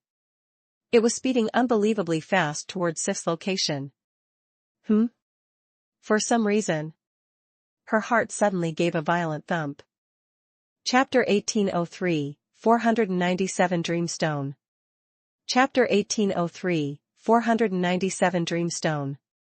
In the Earthcore Dream, high peaks rose sharply on either side of an expansive space, around which thousands of flying units swirled. Amidst the chaotic roar, demons clashed with golems in a bloody spectacle. Small planes skimmed over one barrier line after another, coming perilously close to penetrating the barrier's weak point to reach Sif. But in that very moment, hundreds of columns of purgatory fire, like dark fountains, erupted suddenly from beneath the earth. Boom! Black smoke billowed and yellow dust filled the sky. For a time, visibility in that area was severely hindered. Sif couldn't help but feel her gaze involuntarily severed. As if in a trance, she thought she saw a demon with 4 wings on its back perched on the wing of a small plane, utterly destroying its hull. Amidst the chaos, the small plane never reappeared in her line of sight. It seemed to have crashed. Did I sense that wrong? She suppressed the feeling of loss, because a greater challenge was already upon her. At the edge of the purgatory barrier, More and more undead armies began flanking from both sides of the peak. The approaching flying units did not rush to charge, instead, they methodically began to clear nearby demons with great discipline. At first, the aerial combatants were evenly matched. But when the ground units of the Grey Spider series advanced like a tide into the ground beneath the mountain, the momentum was instantly seized by the people of Storluck Industries. The Grey Spider series deployed a massive number of anti-air golems on the ground in a strategic defensive formation. These golems discharged exceedingly accurate laser beams. Those beams wove into an immensely dense web of firepower. The demons defending the nearby airspace were soon beaten back. With this shift, more space undead piloting various constructs roared closer to where Sif stood. She had seen this scene many times in the crystal ball Letitia had shown her. It was the horrifying spectacle of Purgatory's demons facing execution by an army of space undead wielding superior industrial power and successfully weaponizing spiritual power. Similar scenes had been unfolding since the formation of Storluck Industries, occurring across the Abyss, Purgatory, and other outer planes. If not for lacking in high-end battle power, Storluck Industries would likely have unified the outer world already. Auntie was right. If no one steps up to stop them, they'll conquer all planes. Sif thought. Soon, she saw a distinctive combat unit surge towards the mountaintop, surrounded by clusters of 3 golem groups. It was the ace of the Grey Spider forces. The earthly armed.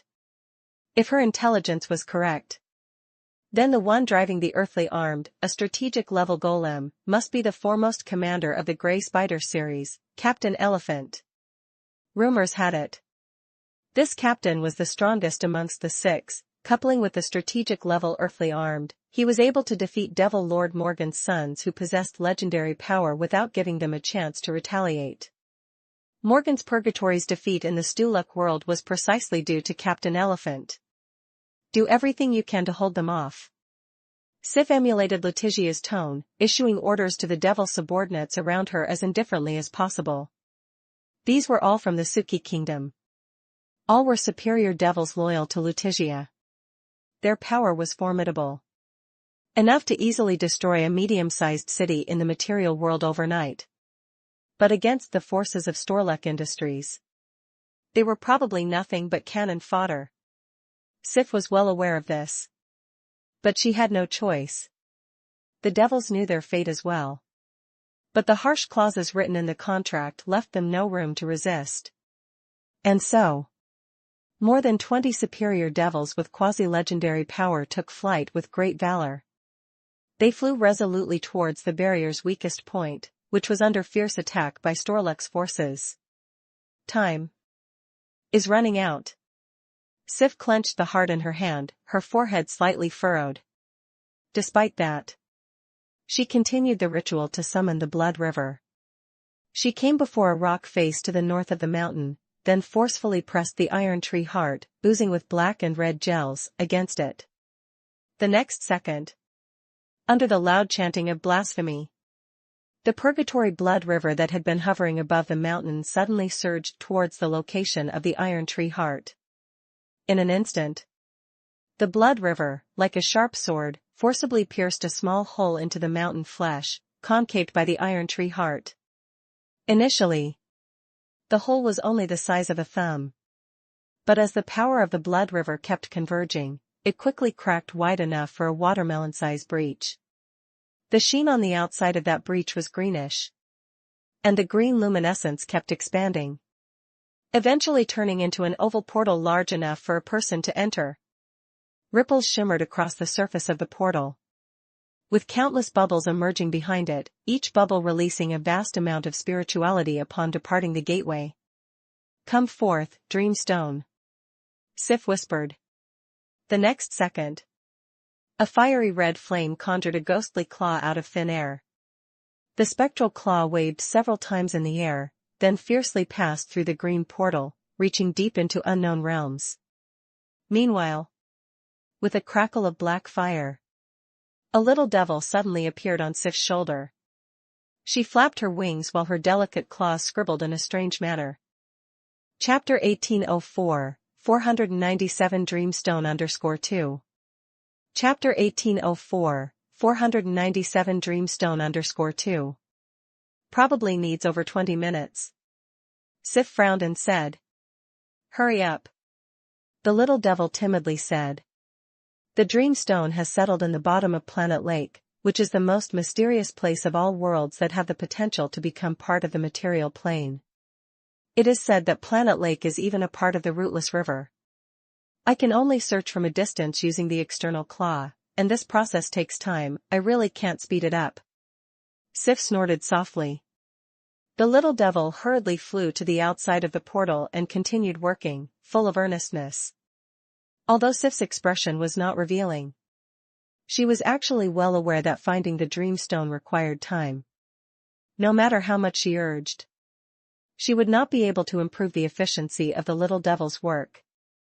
But, boom! After a loud explosion at the mountainside, the barrier left by Letitia was completely torn apart. A massive number of golems closed in on the peak with menacing momentum. Clearly, Captain Elephant and his Grey Spider series had no intention of giving her more time. Master. The little devil timidly called out. Sif calmly said. You stay here and focus on your work, I'll be right back. With that, she brought her hands together and then swiftly apart, quickly setting up an esoteric spell of a sanctuary at the spot. Then she took the initiative to step out of the invisible sanctuary and proceeded directly to the mountainside. In the next breath, hellfire surged around Sif. Not only was she enveloped in flames, but a full 9 purgatory tornadoes sprang up from the ground a dozen meters away from her. They whirled around her, tearing apart anything nearby with relentless force. They clustered around her as if she were a queen being honored in purgatory. Demons are but creatures that are behind the times and civilization. It's hard to imagine that in this age, there is a group that boasts their superiority with power drawn from their own bloodline. Isn't that just telling others that if someone cuts off the source of your bloodline power, you would become utterly useless? A voice full of arrogance boomed from within the ginormous, mountain-like earthly armed. It's not that I do not want to give you a chance to surrender. It's because you do not qualify. Your spell-like abilities are completely worthless in front of me. The next moment, dozens of blood-red sprays burst from the back of the earthly armed. A violent wind rose in the distance. Under the mysterious influence of psionic power, the wind carried red dust, covering the entire mountain. The air also turned a dark red. Suddenly, Sif realized that the world in front of her was filled with countless little black spots. After that, the 9 tornadoes that had always lingered around her began to fade away. Even the hellfire on her body dimmed significantly. My spell-like abilities have been completely suppressed. Sif was slightly alarmed.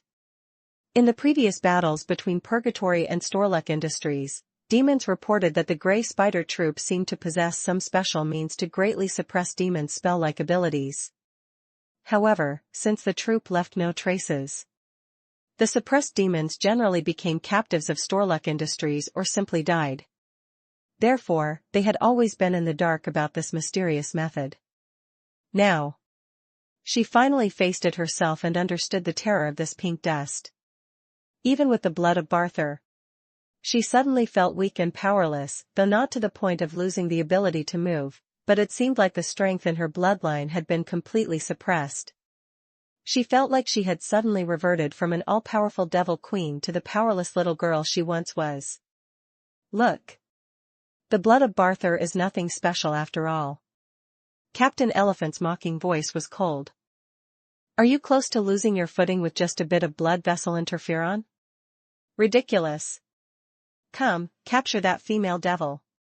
Immediately, 3 action squads composed of mechanical constructions and space undead moved from 3 directions to encircle Sif.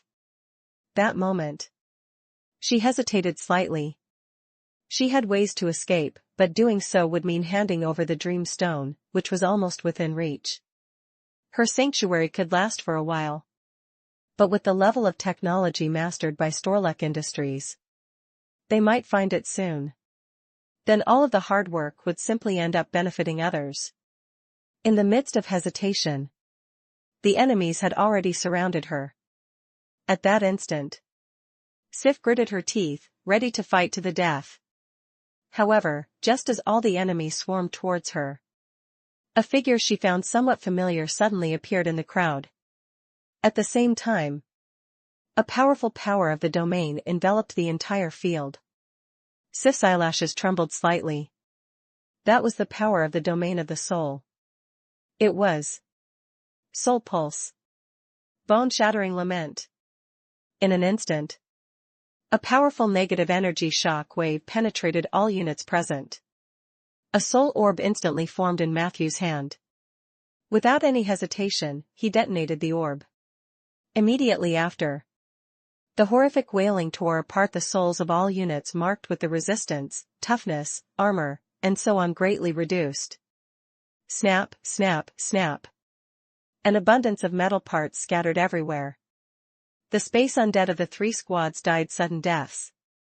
The remaining mechanical constructs also showed signs of chaotic disorder under the interference of Matthew's domain of the soul. In the chaos, Matthew approached Sif. Without any hesitation, he grabbed her hand. "Follow me first." Sif hesitated for a moment. Just a moment.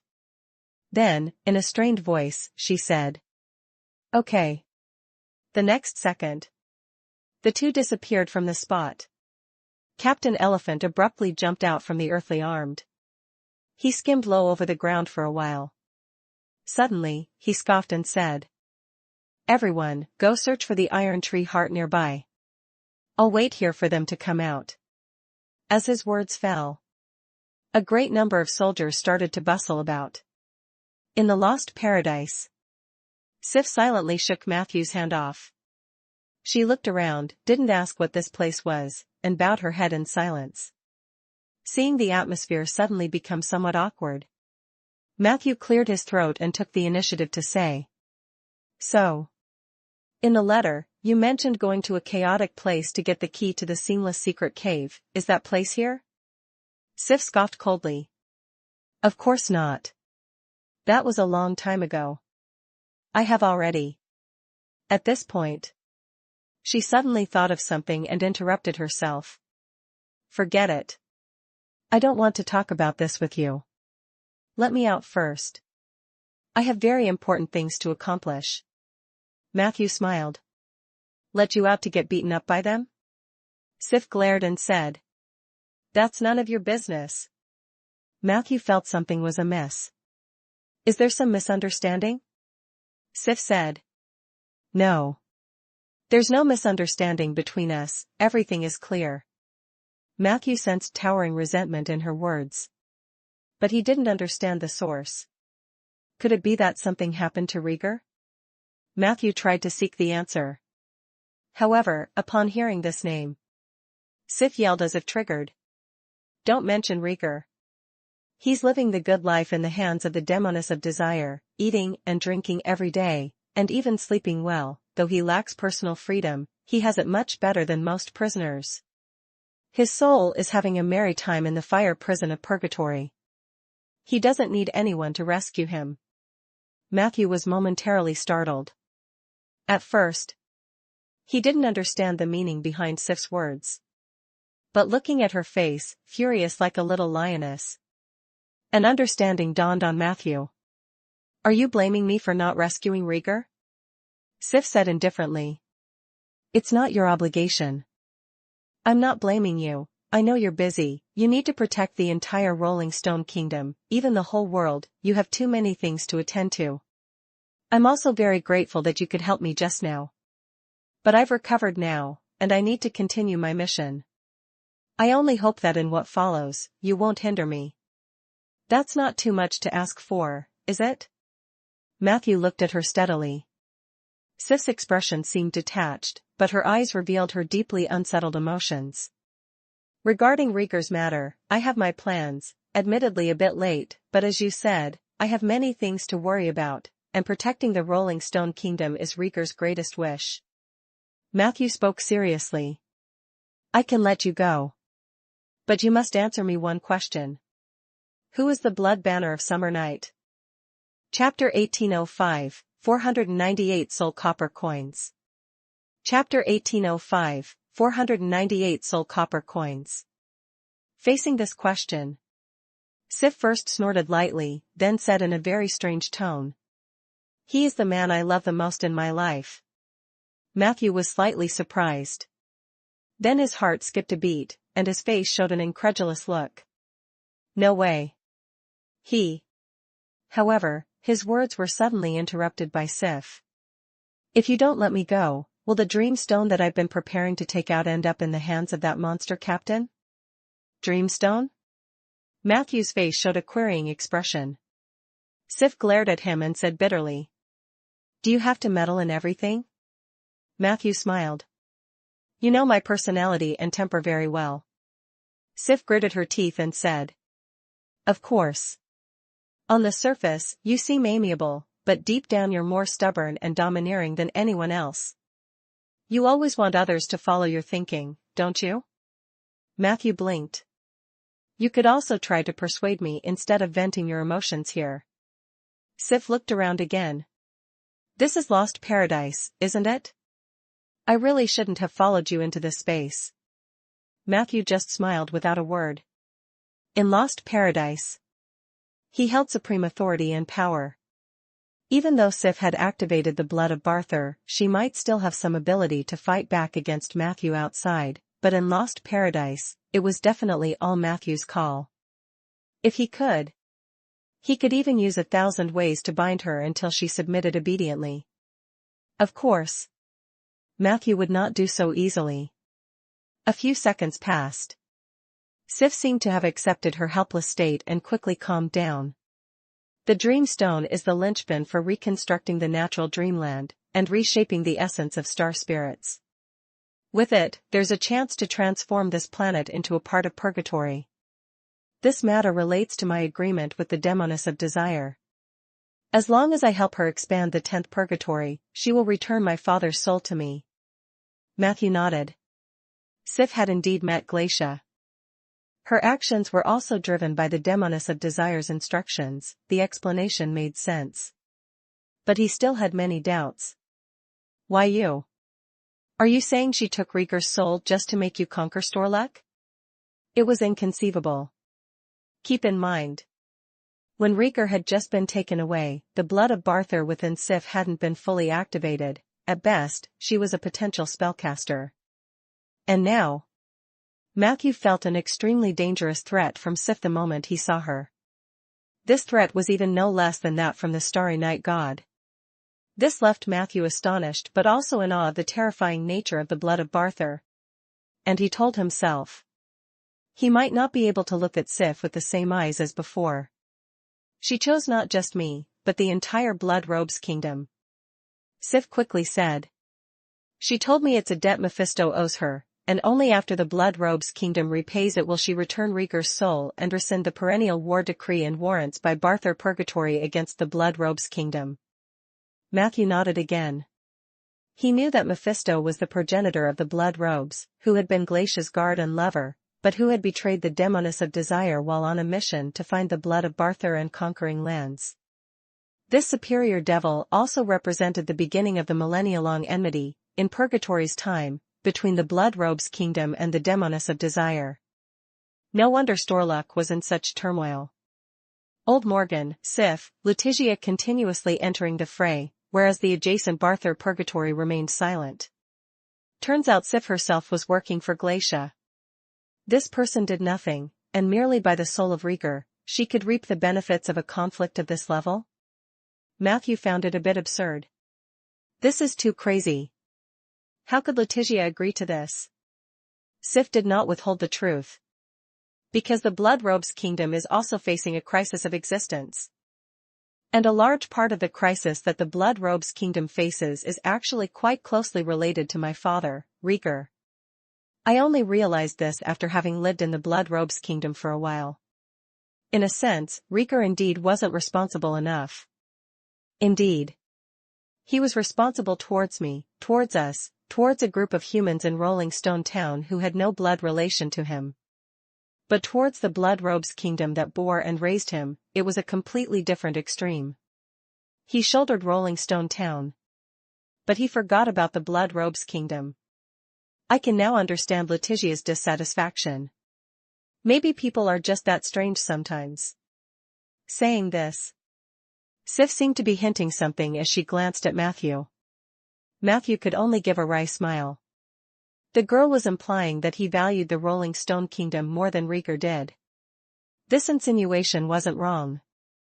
Over the past 6 months, indeed Matthew had been spread too thin, he could only start with what was before him. He could understand Sif's resentment. But given the chance to do it over, Matthew would still stand by his choices. Rieger probably thought that the Blood Robes Kingdom was strong enough that it didn't need his protection to flourish forever. But that's not the case. He didn't know the pressure Letitia was under. The invasion of the Abyss. Storluck's relentless approach. And the pressure from the Demoness of Desire. After the Great Ruptures, several defensive fronts along the borders of the Blood Robes Kingdom were critical. Some cities were even breached by the Space Undead army from Storluck. Numerous demons sacrificed themselves on the battlefield, but their sacrifice seemed meaningless, as it did not sway the balance of the war. Chapter 1806, 498 Soul Copper Coin _2. Chapter 1806, 498 Soul Copper Coin _2. My Aunt Letitia was forced to shrink her defenses, and now the Suki Kingdom only has about half of its territory left from its heyday, yet even so, the enemy continues to relentlessly pursue and attack. According to the current trend, at most within 3 years, the Suki Kingdom might be wiped off the map of interdimensional space. If it weren't for this, she wouldn't be doing this desperate act with me. Right now is our last chance, whether it's Rieger's soul or the survival of the Suki Kingdom, it all depends on the allegiance of the Storluck Star Spirit. We can only gain the favor of Purgatory will and acquire more strength in the Purgatory Mother River by successfully opening the 10th Purgatory, which in turn will unleash a surge of Purgatory in places like the Suki Kingdom. Only then can the Suki Kingdom continue to have the chips to resist Storluck Industries in the long term. Matthew, do you understand now why I have been stopping you from getting involved? Sif gazed steadily at Matthew. Because I understand you too well. You and Rieger are extremely similar in some respects. You both love peace and nature, are keen on protecting the weak, uphold justice, disdain invasion, and hate destruction and plunder. If you found out what I'm doing, you would stop me, wouldn't you? Even if it's about Rieger's soul. Matthew pursed his lips and remained silent. Sif looked at him with burning eyes. Face the reality, Matthew. The world has long been filled with chaos, you can't cover everything. Not only the material world suffers from chaos, many beings from the outer worlds have had their habitats destroyed by calamities. Under such circumstances, they leave their homes in search of a new place to live, but anywhere they go, they are seen as natural invaders. The inherent contradiction between limited living space and the excessive number of lives is rife with irreconcilable conflicts. You can't make precise coordination and judgment every time. Sooner or later, you'll be bound by your sense of justice and suffer the pain of making choices. But I'm different. I am a demon, the embodiment of evil by nature. I should not have any burden in doing anything. So, I will not suffer. I will let others suffer for me. This is the real me. Looking at Sif, who seemed to have completely changed into another person. Matthew did not give a lengthy speech but simply said. You are not a demon, you are a tiefling. You also have human blood flowing through your veins. Sif let out a light snort. Perhaps. But the human blood has not brought me anything useful to this day. The older I grow, the more I realize that the me of the past was just living in a carefree world painstakingly created by Rieger. The real world is far from that. I am grateful to Rieger, he gave me a perfect childhood and adolescence. However, everything must pass with time. Rieger can't maintain that created world for a lifetime, he is now himself hovering on the brink of death. I want to save him, but I find myself utterly powerless. I know I can't rely on anyone else, I can only become stronger myself. This is something everyone must learn in life. Now, I've learned, and I've grown up. At this point, her tone, instead, became soft and melancholic. Matthew saw deep affection and longing in her eyes. I am no longer the little girl who used to pester you for history stories.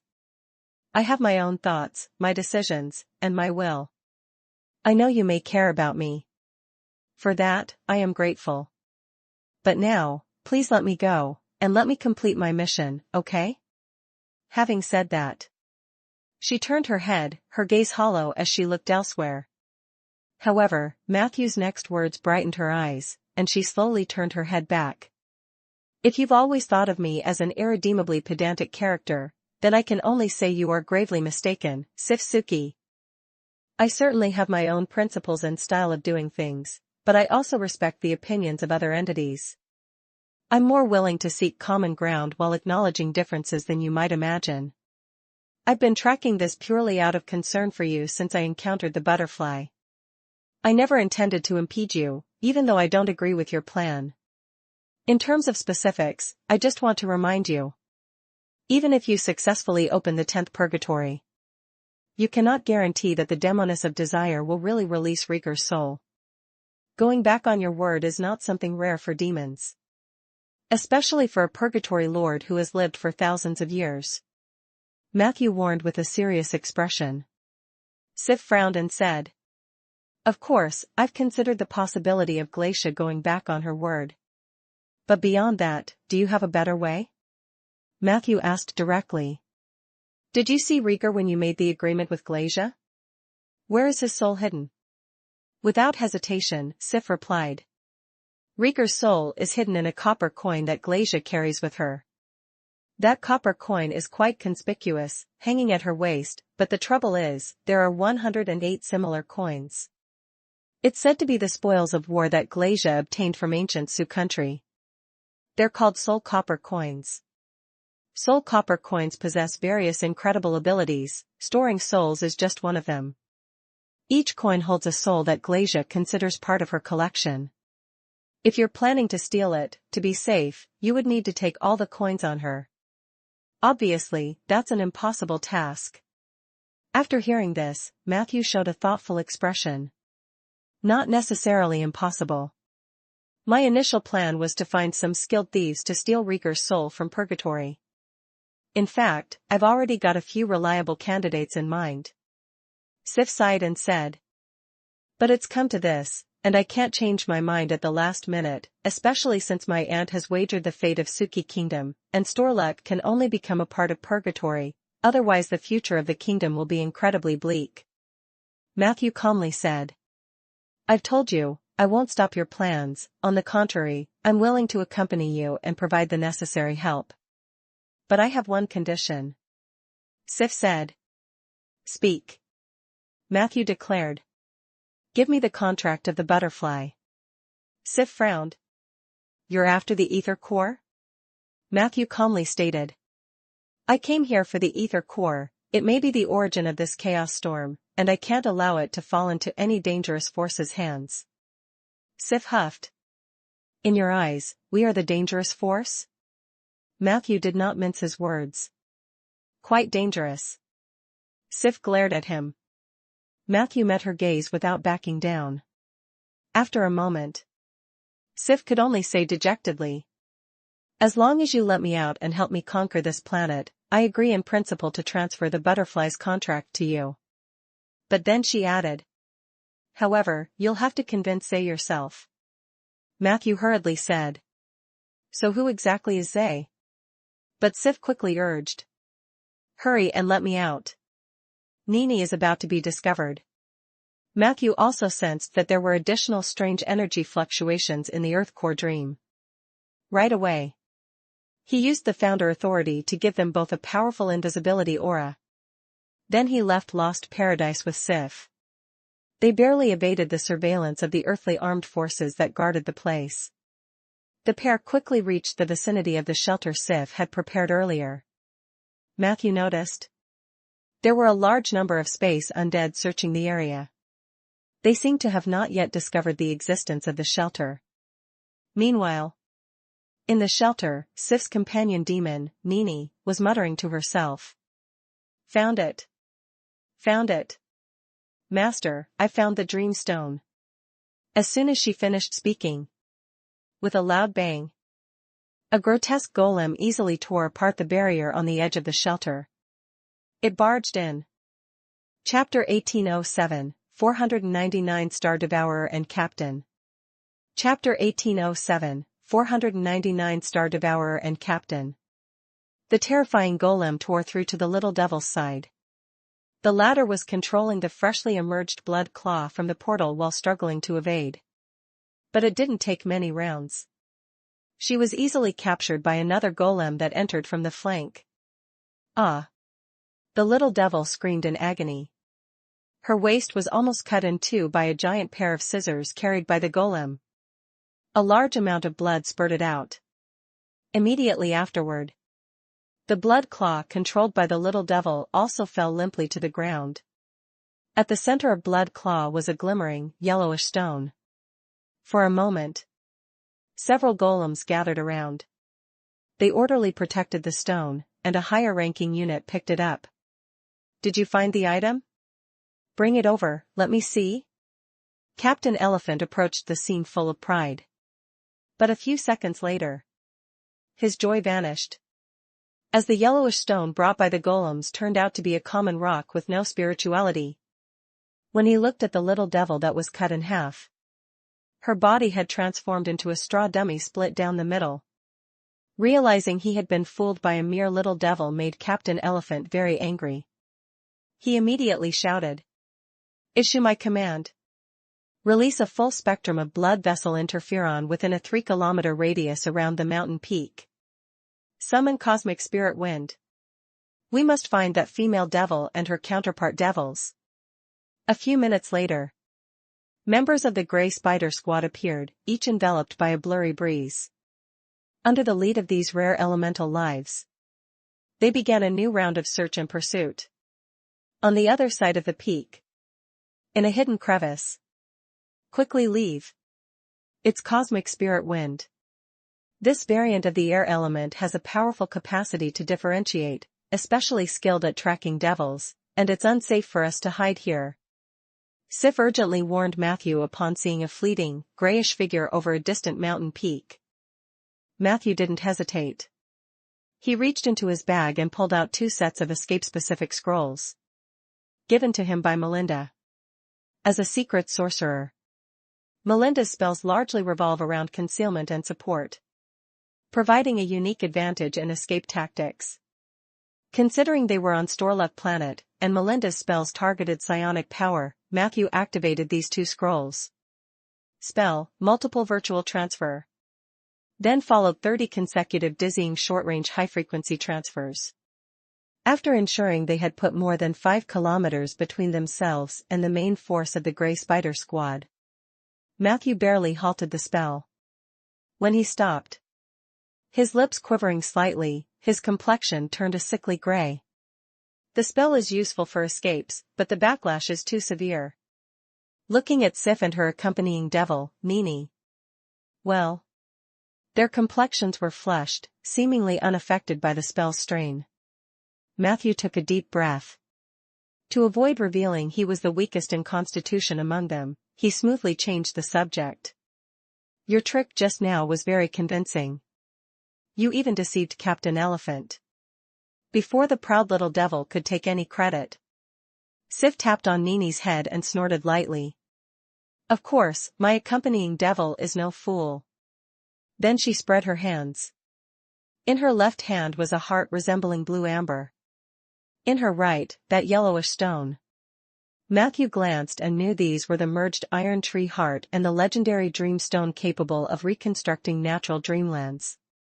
The former represented a will of the planet partially split from the original star spirits.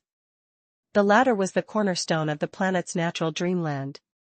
If both were controlled by a powerful spellcaster, enslaving or even reshaping a planet's star spirit wasn't far-fetched. So, what do you plan to do next? Matthew asked. Without hesitation, Sif replied. Check the status of the star spirit. Letitia is currently battling the Star Shepherd trying to merge with the Star Spirit. Given the current situation, it's probably difficult to persuade Storluck's star spirit to directly submit to Purgatory Blood River. Matthew remained silent. Sif's implication was clear: they planned to eliminate the Star Shepherd and Star Spirit, then leverage the Dream Stone and Iron Tree Heart to establish control in Storluck's natural dreamland. Ultimately, they aimed to make this planet a part of Purgatory's territory. However, would it really be that simple? Even if Gouda, representing the Ancient, was eventually defeated by Letitia, what about the Imperial descendants spread across the planet's surface? Would they sit by and watch all this happen? Matthew felt the plan by Sif and Letitia was fraught with holes. But he knew, this might be Letitia's final attempt in desperation. Regardless of the obstacles ahead, she would stick to her plan. For Rieger, Sif would surely do the same.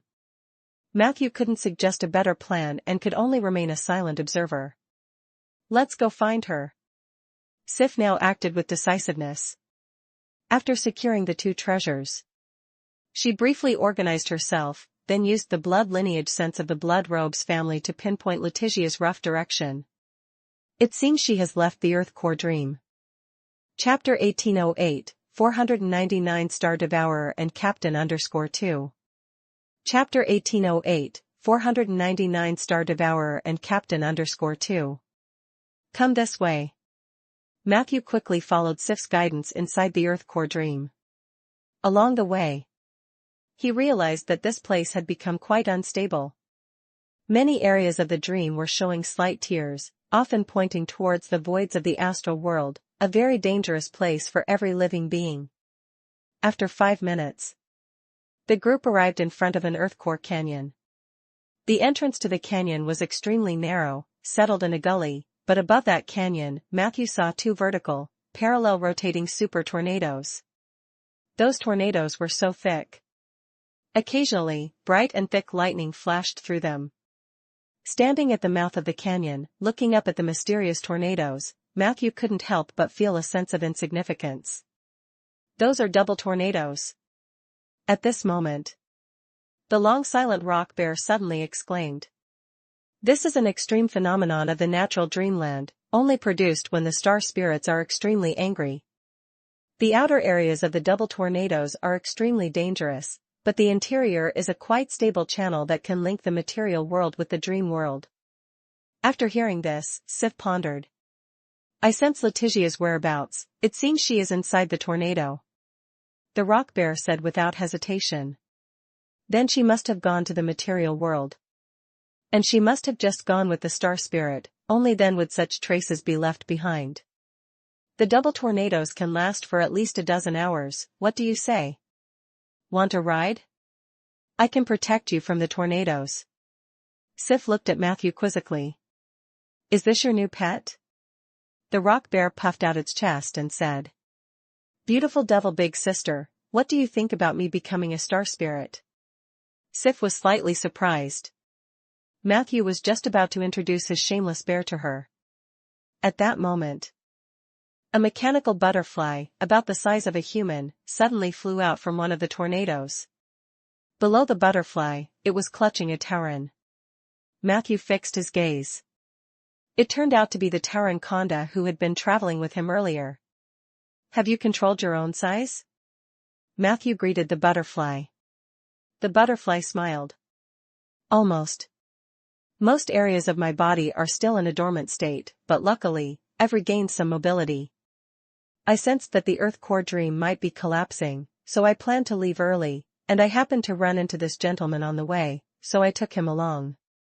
I thought the path I took was leading to the material world, but unexpectedly, I ran into you. Matthew nodded. The butterfly and Konda, being in different broken rings yet coincidentally meeting, indicated that the remaining broken rings were collapsing into the Earth Core Dream. This was the first stage of the collapse of the Earth Core Dream. When all the broken rings were refused into the inner layer of the Earth Core Dream, and if the star spirit's condition remained unstable, that would mark the beginning of the Great Collapse. What exactly happened here? Konda was completely baffled. Matthew didn't have time to explain much to him, just briefly described the situation. Very soon, under the protection of the rock bear, the group successfully came into another tornado's eye. In an instant, the pressure on their bodies went from light to heavy, and then returned to normal. The strong wind feeling gradually faded in the yellow halo emanating from the rock bear. Before long, when they stepped out of the eye of the tornado again, they had returned to the material world of Storluck planet. It was on the top of a high mountain. At the waist of the mountain, the double tornadoes connected to the Earth core dream were still raging. But when they looked up, they saw a very astonishing sight. Matthew saw the skies above Storluck planet filled with thick lead-gray clouds. Although it was daytime, there was no sunlight above the ground anymore, only an endless howling wind and shadows enveloping everything. Above the clouds, a tremendously large female giant was wildly unleashing her fury. She roared. She bellowed. Wielding the long whip in her hand, she drove the dark clouds and storms, trying to command all the creatures on this planet. She rode a huge warhorse between her legs. In the thick clouds behind her in the distance, the sound of thunderous war drums echoed from time to time. Matthew could see countless warhorses and flocks of sheep galloping through the clouds. The female giant seemed like a shepherd above the clouds. The clouds were her pasture. And every plant, every mountain, every lake on this planet, were her kingdom and territory. Come on. Come on. You are all my cattle and sheep. Accompanied by the eerie and loud chanting of the female giant. Giant, yellow-brown fingers suddenly descended from the sky. Boom. Boom. These fingers ruthlessly pierced through the dense clouds and impaled the thick earth. Matthew even saw a Storluck Industries military base being reduced to powder by one of those fingers. Warning, you have encountered the misguided Star Shepherd, Gouda, and Storluck Star Spirit. The fusion of the Star Shepherd is about to transform into a legendary star beast, Star Devourer. The Star Devourer has used Destruction Finger on the whole territory of Storluck. That old man is really not a good thing. Witnessing a scene akin to the apocalypse, Sif's face also showed shock.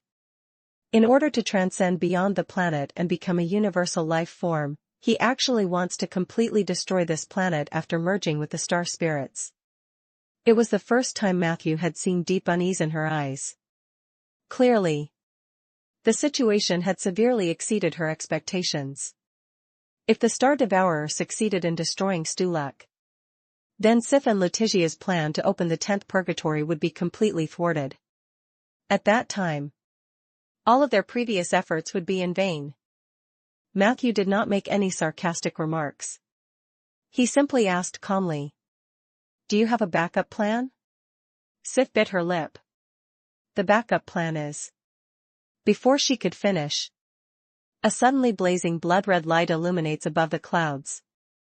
The light was so dazzling, like a newborn sun, that it tore through the nearby space with the purest rays of light. Immediately after, Matthew saw a giant devil, similar in size to the female giant, lying on a mountain range in the distance. At the top of the mountain, Letitia, in her true demon form, was naked with strong muscles all over her body like rocks. She slowly straightened up. During this process, the mountain she stood on couldn't help but emit a tremendous mournful cry. Following this, huge gaps appeared in the nearby clouds, caused by the air being disturbed by powerful forces, forming a series of special air currents. Matthew saw pairs of wings unfold behind her. Eventually, a total of 12 wings spread out behind Letitia. Those wings, like sharp swords, easily tore through the nearby clouds and earth with the arrival of the female devil. Amidst this unprecedented chaos, it seemed like only the female giant above the clouds and the female devil on the mountain existed between heaven and earth. Besides, all was silent. The aura on Letitia is also not simple. Matthew quietly observed the fully transformed female devil. She exuded a very intense purgatory aura. But beneath her heavy evil nature, Matthew detected a trace of another force. Warning, you have sensed the branding of a twilight creature on Letitia, supergiant creature / legendary lord. Knowledge, Twilight creature. You identify that the branding comes from the oldest Twilight creature, Captain, sealed beneath the bridge of all life. It's actually the Captain? Matthew's gaze sharpened. He suddenly asked Sif very seriously. Did you know she had the power of a Twilight creature on her? Sif was startled for a moment. She immediately shook her head vigorously. She was just about to say something. But the next second, a thunderous roar came from above their heads. The two towering giant creatures were already entwined and battling fiercely. Chapter 1809, 500 Plane-Level Star Beasts. Chapter 1809, 500 Plane-Level Star Beasts. Heavy clouds rapidly descended. Soon they were level with the mountain range. Riding a gigantic horse, the female giant charged furiously toward Letitia, transformed into a female devil, with the thunderous might of thousands of troops.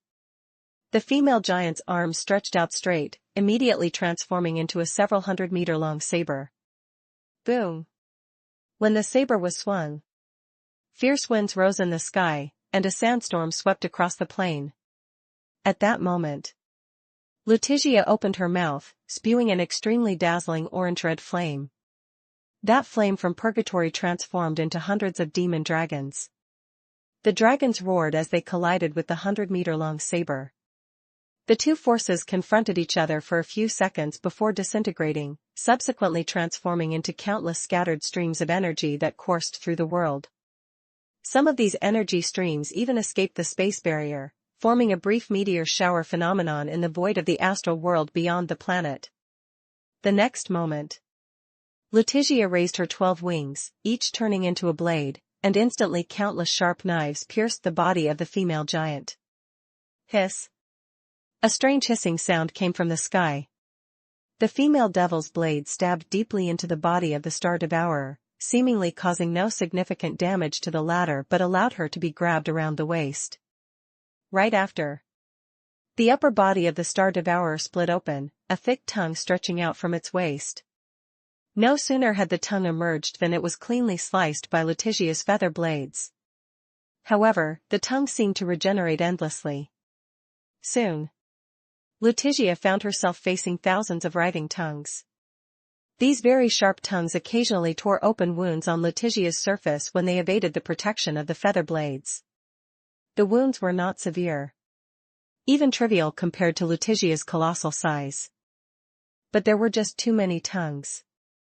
As they accumulated, her upper body quickly became battered. It didn't take long.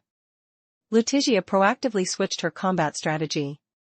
She seized an opportunity to cut off most of the tongues and kicked away the lower half of the female giant, briefly distanced herself from her opponent, then covered herself entirely with her feathers, tightly wrapping herself and also adding a layer of super strong armor with a dark metallic luster. At this point, both parties engaged again in intense struggle and grappling. But it was not clear who might have the upper hand. Compared to the reckless Star Devourer, however, Letitia had to not only withstand the pressure of the frontline battle but also be wary of the destruction finger that could descend from the sky at any moment. Those thick gray fingers possessed tremendous destructive power. Even as formidable as she was, she had to avoid these randomly occurring damages as much as possible. This caused the recently stabilized position to lean gradually toward the Star Devourer's side once more. Boom! Gray fingers descended suddenly from the sky. Amongst clouds of dust, a mountain was leveled. Not far from the dust, Matthew and others appeared, frowning. To dodge the indiscriminate attack of Destruction Finger, even they had to be especially cautious. After Matthew's initial assessment, each Destruction Finger possessed the power of a legendary level spacetime gate stabilizing spell. Considering this round of Destruction Fingers targeted Storluck's entire planet, this was undoubtedly a superior legend or even close to Heavenly Mage level super spell. It might just be a superior legend level psychic power. But with the enhancement of star spirits, its effect is terrifying, almost like Apocalypse. Matthew made such a judgment in his mind. Immediately, he felt puzzled. Why does he want to destroy Storluck? Just then, He had learned about Gouda's actions from Sif. The latter's ambition to become the Star Shepherd was completely in line with Matthew's previous conjecture. But as it turns out, Star Shepherd was just a wrong judgment Letitia made about Gouda. The guy was more insane than any of them had imagined. Teacher. Is this truly your real face? At this moment, looking at the female giant rampaging between heaven and earth, Tauren Konda silently removed his metallic helmet, symbol of being an ancient, his young face filled with pain and confusion. Matthew gently patted his shoulder. He had already guessed that Konda had some awakening under his own Tauren domain. His earlier initiative to do something alone was probably about silently sorting out his memories. His actions are way too insane. Matthew spoke. As another destruction finger brushed past them. Where the finger fell, the ground shattered and collapsed, magma surged from the crust, and toxic black smoke rose from beneath, with large clouds of dust and storms everywhere. That maniac really wants to destroy the Earth core dream, to destroy this planet. The rock bear indignantly said. Why would he do this? Whether as the Star Shepherd or becoming the Star Devourer, the planet is a vital existence necessary for him, isn't it? Isn't he digging his own grave by doing this? Matthew and Sif were also puzzled. Only Konda sadly said. He seeks transcendence. Transcendence? A flicker of enlightenment passed through Matthew's eyes. But hearing the young Tauren continue. He is emulating the ancient secret technique of the Undead Empire, cultivating plane-level star beasts, fusing himself with star spirits, then plunging the planet into destruction. Chapter 1810, 500 Plane-Level Star Beasts _2. Chapter 1810, 500 Plane-Level Star Beasts _2. In this endless destruction and ruin, the planet would fragment into cosmic dust, while he himself had the chance, with the evolution method obtained from the original Blood Giza race, to sacrifice the life of the entire planet, transcend the mortal shell of the planet, and become a star beast that roamed freely in the cosmic void.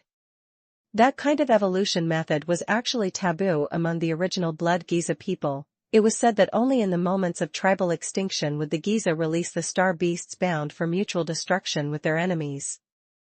In the ancient times, in pursuit of the secrets of psionic power, the Undead Empire had suffered greatly before the star beasts released by the original Blood Giza people. Countless years after the fall of the empire, under the guise of not harming the Giza people and co-practicing psionic power, the ancients secretly captured a group of the original Blood Giza. Teacher, no, Gouda obtained his evolution method from those Giza people. Seeing that Konda's emotions were somewhat agitated, Matthew silently activated both the Tauren domain and the Oak domain, attempting to comfort the suddenly awakened Tauren youth as much as possible. I have heard a little about this matter. Butterfly also interjected at this time. I have a friend, she is from the original Blood Giza people. She was forced to hide in a secondary plane near the material world, all to avoid the pursuit of Storluck Industries. Konda nodded. Though the descendants of the Empire and the Ancients are not affiliated with each other, whether it is the General, the Undead Prince, or the deep cold King far in the fortress, they all have quite a good relationship with Gouda. Whatever goal the Ancients want to achieve, the ones who come forward to capture people are the armies of the Imperial descendants.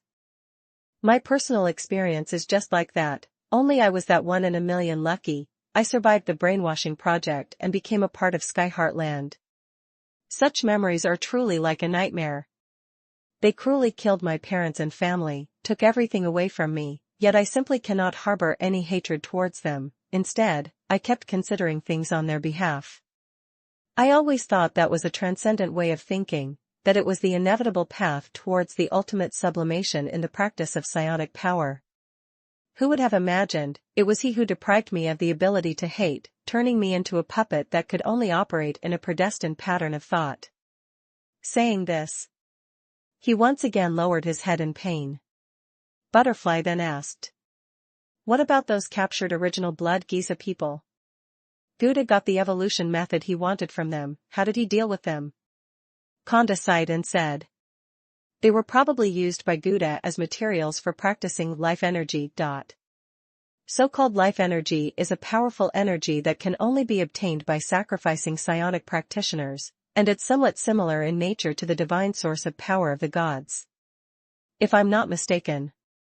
Now Gouda, with the quantity and quality of life energy stored in his mind, is likely powerful enough to rival the ancient gods at their peak. Matthew noticed that he used the term ancient gods. This meant that Gouda, in terms of the divine source of power, or soul energy level, had far surpassed the gods of the Heavenly Family Palace era and approached the ancient law gods with an even stronger soul origin.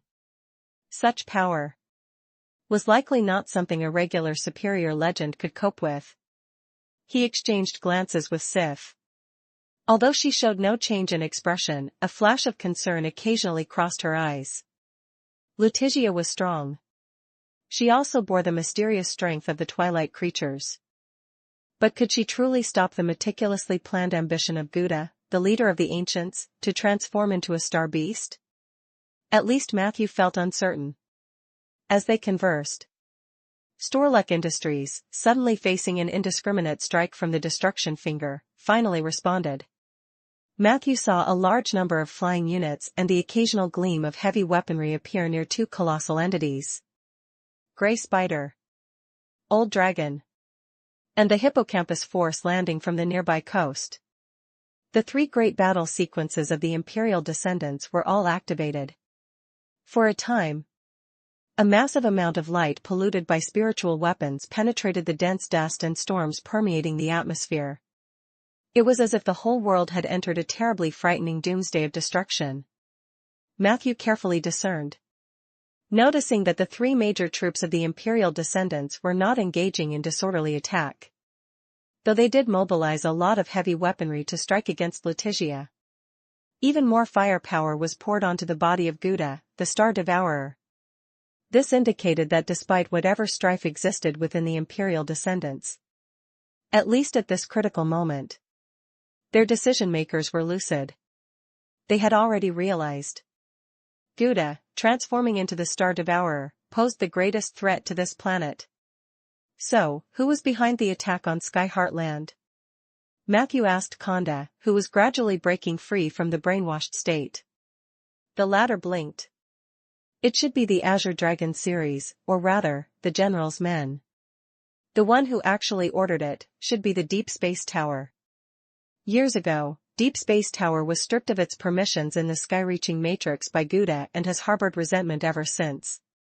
And under the influence of the Star Spirit's will, his own emotions became extremely irritable. Until Gouda intervened with the Death's Lock of the Azure Dragon series, fully igniting the Tower of Deep Space's rage, the latter attacked Sky Heartland without regard for the costs. But this was exactly the scene Gouda wished to see. Matthew nodded. Gouda had directed and played out this drama, all for the purpose of garnering the favor of the Star Spirits. Before this, the Star Spirits of Storluck may have still entertained the idea of seeking help from Storluck Industries. But after the assault on Sky Heartland, Gouda successfully created an atmosphere where both he and the Star Spirits appeared to be in desperate straits. In the end, the Star Spirit, desperate and injured under the suppression of the Purgatory Blood River, chose to trust the only trustworthy person. Little did it know, this was precisely the critical step in Gouda's transformation into a plane-level star beast. At this point, many doubts were resolved. Boom! A loud sound echoed in the skies above the mountain range. The Star Devourer, still in the midst of transformation, simultaneously endured the terrorizing firepower from Letitia and the three major battle sequences of the Imperial descendants. But this seemed not enough to bring it down. Instead, it sparked the fighting will of Gouda and the Star Spirits, full of zeal and ardor. As the roar occurred, Matthew had not even had a clear view of what exactly happened when he saw mushroom clouds rising in the sky. What followed? A hurricane carrying a massive amount of metal heat swept down from the mountain peak. Wherever the hurricane passed, the mountainside seemed like it had been plowed by an invisible blade, deeply gouged. On the midslope and foot of the mountain, there were deep black gorges everywhere, smoldering with sparks. Such incredible strength! This isn't even a plane-level star beast yet, and it already has the power to destroy planets. Matthew repeatedly laid down defensive spells, warding off the increasingly frequent indiscriminate attacks reaching the surface. From the looks of it, Letitia, along with the 3 major battle sequences, could only barely suppress the Star Devourer. And the latter's strength continued to grow along with the fragmentation of the planet. Matthew could clearly sense the entire Stuluk planet was the only variable restraining this female giant's growth of power. And if seen from the female giant's perspective, this planet was her prison. Once she successfully shattered this planet, she would gain maximal freedom and could transform into a cosmic creature hitherto unseen. So, from the very beginning, Gouda's ambition was to become a plane-level star beast. But this required the cooperation of others. If Purgatory hadn't actively attacked the Stuluk planet, the star spirits wouldn't have made such an extreme choice. Even though the fusion of Stuluk and Purgatory was manipulated by Gouda in secret, the real person who accelerated it all was actually someone else. Even amidst such chaotic scenes, Matthew's thought process remained clear. Sif did it to save Rieger. Letitia did it to save the Suki kingdom. And the real instigator of it all was the Purgatory Lord who had been out of sight all along. The Demoness of Desire, Glacia. A dozen seconds later, a man in a neat swallowtail suit suddenly walked out from the clouds of dust. Matthew immediately recognized him as a demon. This well-dressed demon came smilingly to everyone, then laughed while straightening his tie. As per the agreement, I'd brought the copper coins ahead of time. Saying so, he opened his palm, and in it was a sole copper coin that Sif had mentioned before. Warning, you have encountered the Purgatory Lord Turaz.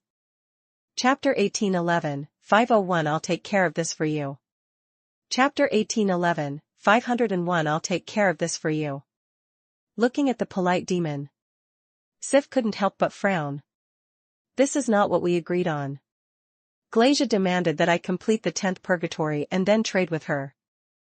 You've come too early. The Devil Lord named Turaz gave a slight smile. The situation has changed, and the Queen has also changed her mind. She personally ordered me to complete the trade with you ahead of schedule. Sif asked coldly. How, ahead of schedule? Turaz said. Give me the Dreamstone and the Iron Tree heart you hold. In return, this sole copper coin will be yours. At the same time, the Queen will order the cancellation of the bounties of war on your Suki kingdom, and after we take down the 10th Purgatory, you'll also have the opportunity to receive some land as a reward. Of course. His gaze circled the mechanical butterfly, his eyes not disguising his greed. This chaotic ether core must also be handed over to us. Sif's eyes were full of anger. Their intent couldn't be clearer, it was outright profiteering. If Sif and Letitia had pioneered the 10th Purgatory themselves, even if they had traded with the Demoness of Desire, they could have retained most of the territories of the 10th Purgatory. Glacia had previously promised to let them pioneer it themselves. But when it came to the crunch, the other side chose to go back on their word. Not only did they want to swallow up the plans to pioneer the 10th Purgatory, but they even added the butterfly to the stakes at the last minute. Such unabashed greed was truly unsightly. Are you taking advantage of our misfortune? Sif watched Turaz coldly. The latter still appeared graceful, but the smile on his face revealed an undeniable sense of triumph. No, no, no, as fellow purgatorial forces, how could we perform such an act of kicking someone when they're down? It's just that the situation has indeed changed. The Queen promised you the opportunity to pioneer the 10th Purgatory because she believed in your capabilities, thinking you could settle everything happening on Storlek. But now it's different. Look, you can't stop that Star Devourer, and before long, this star will disintegrate itself, becoming just one of the countless dust particles in the universe. At that point, let alone the 10th Purgatory, there won't even be a few fragmented planes left here, which of course does not serve the interests of any of us. Instead of watching the Star Devourer succeed, we might as well complete the trade ahead of time, handing over the Dreamstone and Iron Tree heart to us, and let the Queen handle the remaining issues. This is a trade that benefits both parties, and quite fair, isn't it? Sif immediately retorted. Who said we can't stop that Star Devourer? Turaz scoffed. You don't actually believe that your foolish aunt can stop the Star Devourer, do you? She can't. She can only buy time, and to achieve that effect, she also needs to constantly rely on the power of twilight creatures. And the power of twilight creatures is not to be abused. Every bit of strength comes at a price. Soon, Miss Letitia will be doomed because she can't pay the sufficient price. As if to prove Turaz's words. In the sky. A violent transformation suddenly occurred on the female devil who was contending with the Star Devourer. Accompanied by her hysterical roar. A khaki mist suddenly appeared beside her. The yellow unknown substance coated every inch of Letitia, her face, neck, shoulders, waist, thighs, knees, ankles, and even her wings. Soon, her entire body was covered in yellow spots. And it was during this process. Those inconspicuous yellow spots seemed to endow her with unprecedented strength. Everyone could feel her aura had risen several folds. After a minute or two, a constantly twisting shadow appeared behind Letitia. The shadow looked like a huge piranha flower. In an instant, the thick bud opened on its own, and countless thorn-like tubes surged out from it, piercing straight through Letitia's massive body and then into the female giant's body. Countless tubes locked the Star Devourer, in the form of a female giant, as firmly as iron chains.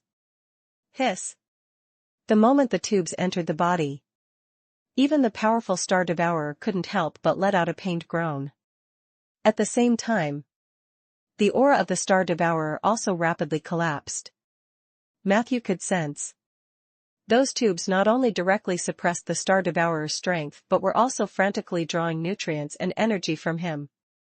Gradually, it seemed the Star Devourer was suppressed by the endless spikes that emerged from the shadow behind Letitia. But the yellow mist became even thicker. Even the armed units of the Imperial descendants couldn't get close. All that remained in the view was two giant silhouettes still clumsily and strenuously grappling. Before the yellow mist obscured all the details, Matthew took a deep look at Letitia's face. Her expression was still cold and resolute, with no noticeable change in her eyes. Only 3 yellowish-brown lines had appeared on her cheeks. She's borrowing power that's not her own. She's going to suffer a backlash very soon. But Turaz's voice was full of schadenfreude. A flicker of concern passed through Sif's eyes. Obviously, she too had noticed something markedly abnormal about Letitia. Matthew, however, looked at Turaz with an unchanged expression. Chapter 1812, 501 I'll take care of this for you _2. Chapter 1812, 501 I'll take care of this for you _2. Do you know a lot about the twilight creatures within Letitia? Turaz smiled proudly. Of course. At first, when I led the army to attack the Suki kingdom, the reason I suffered defeat was all thanks to that. I was about to take over the red and black castle of the Suki kingdom when Letitia, this woman, went mad. She signed a contract with the creature under the Bridge of All Life to protect the Suki kingdom. She successfully borrowed the most domineering and incredible power in the multiverse, but logically, she became the captive of Captain. After that defeat, I suffered quite a bit when I returned. At this point, a hint of gloom flashed in Turaz's eyes, but soon he laughed again, heartily. But it was all worth it. People always lose power that doesn't belong to them. Every time she borrows the captain's power, the captain's will occupies a part of her body until, at last, she becomes part of the captain, reduced to a true puppet. You should know about the captain, right? The leader of all twilight creatures, the top life form in the multiverse. Although he is sealed under the Bridge of All Life, he has gradually become active in recent years. He chooses beings who desire power to make a deal with and eventually turns them into his puppets. However, it's said that the captain is exceptionally picky about his puppets. Only the most beautiful, strongest, and most resolute women are eligible to deal with him. Ms. Letitia is undoubtedly considered the best by the captain. If she continues like this, she probably won't last much longer. Accept our proposal, it would be better for everyone. Sif frowned in thought. Matthew, however, had already seen through it. The confident stance of Turaz was probably given by Glacia. Obviously. The Demoness of Desire already knew about the risk of twilight creatures on Letigia. Using Rieger and the Suki kingdom as bait, she deliberately instigated Sif and Letigia to come here and open the 10th purgatory. As an old monster who had lived for who knows how many years, the Demoness of Desire wouldn't be unaware of the inside situation of the Storluck. Even if she didn't know about the Star Devourer, she should be aware of Guda's strength. She wanted to push Letigia to a dead end and then swoop in to profit from the turmoil and take it all. Don't forget, our contract was made under the witness of the Purgatory Blood River. By now, Sif also realized this. She said coldly, "We cannot agree to your terms." Turaz smiled indifferently. "Then let's proceed according to the contract. But in that case, your Aunt Letigia will inevitably become a twilight creature. Who do you think can hold the future of the Suki kingdom? You don't think that you and your useless father can protect the red and black, do you? Ha ha ha. To be honest, the queen is somewhat interested in you. You have Lord Barthur's bloodline, and you are also related to the queen by blood. If you are willing to complete the deal ahead of time, you might really get a share of 10th purgatory. If you can gain the queen's favor, you may advance even further. But if you choose the opposite path, you also know very well what will happen. After all, at this point, the survival of the Suki kingdom entirely depends on your decision. Think about it yourself." With that, Turaz nonchalantly fiddled with the sole copper coin in his palm. Sif's face was filled with anger and dissatisfaction. But there was also a hint of hesitation in her eyes. Especially when looking at the sole copper coin. At that moment, Matthew suddenly spoke. "Release the soul in this copper coin first, let's see, shall we?" Turaz shook his head. "That's not possible. It's against the rules." Matthew sneered. "Then how do we know for sure that the soul hidden in this copper coin is Rieger?" Who knew the other party would shamelessly laugh. "Of course you can't be sure. In fact, this is a gamble. Since it's gambling, there's no such thing as a guarantee of winning. You can only bet that the soul of Rieger is hidden in this copper coin, otherwise, you just wait for the queen to show mercy next time. Maybe you can wait, but can the lady next to you wait?" His words were blatantly provocative. Matthew raised his eyebrows, his tone suddenly became domineering. "Then hand me that copper coin first." Turaz was taken aback. "What nonsense are you talking about? It's part of the transaction, and I've already said, it's a gamble." Before he could finish, an immense field of negative energy had already spread out, and then a terrifying power descended from the sky, striking Turaz directly. In that instant, this capable devil lord's hair stood on end, feeling as though surrounded by death. "Now, your life has also become part of the bet. I just need a thought, and you die. Want to try it?" Matthew's piercing gaze fixed firmly on Turaz. The dual domains of negative energy and celebrity were active, consuming much of his focus, but fortunately, his mental power was strong enough to sustain it. Meanwhile, he had already quietly initiated the dread spell, the Law of Death, firmly locking down the legendary devil in front of him. With just a thought from Matthew, Turaz would endure rounds after rounds of instant death judgment. Chapter 1813, 501 I'll take care of this for you _3. Chapter 1813, 501 I'll take care of this for you _3. How could you dare to do this? The queen will. Turaz, infuriated and humiliated, stepped back a few paces. On the surface, he seemed to be frantically searching for an escape, but in secret, he had already activated several spell-like abilities, attempting to escape Matthew's sight. But what Turaz did not expect was, at that moment, his spell-like abilities seemed to be completely restricted, unable to be activated at all. He looked down and saw. To his surprise, he discovered that at some point, a shallow layer of red floating particles had enveloped him. Blood vessel interferon? Turaz looked towards Soldier in the not-too-distant location, both shocked and furious. Sif's eyes, too, were filled with amazement. Matthew shrugged his shoulders. I saw that those soldiers' backpacks all had some, so I had someone borrow a bit. It seems quite useful indeed. I admit defeat.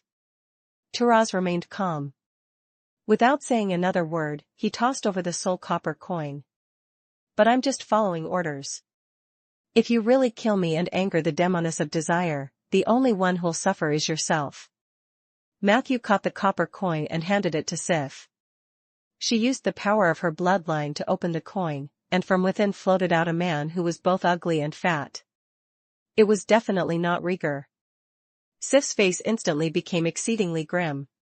Her gaze towards Turaz was also filled with murderous intent.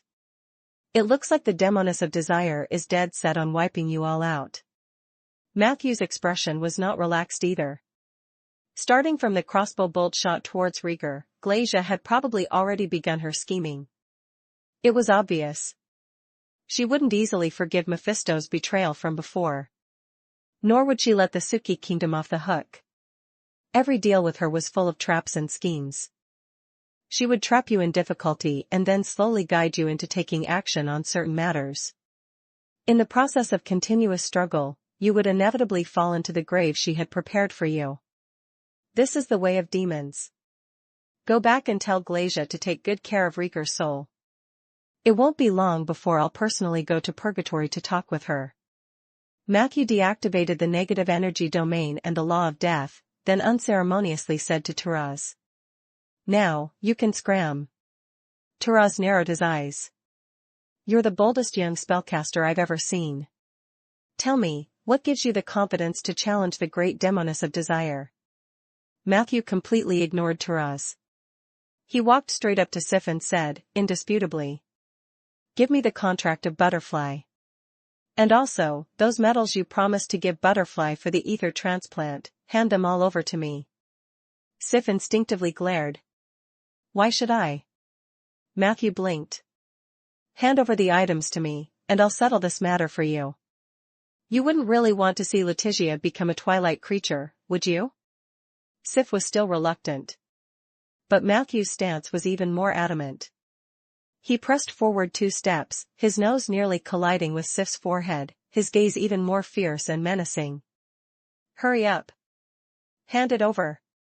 Sif's body went limp, and as if possessed by a ghost, she ended up handing over the summoning contract of Butterfly. Matthew took the contract and glanced at it. But at the place for the signature, there was no signature of Summer Night. Blood banner. Instead, there was a red footprint of an infant.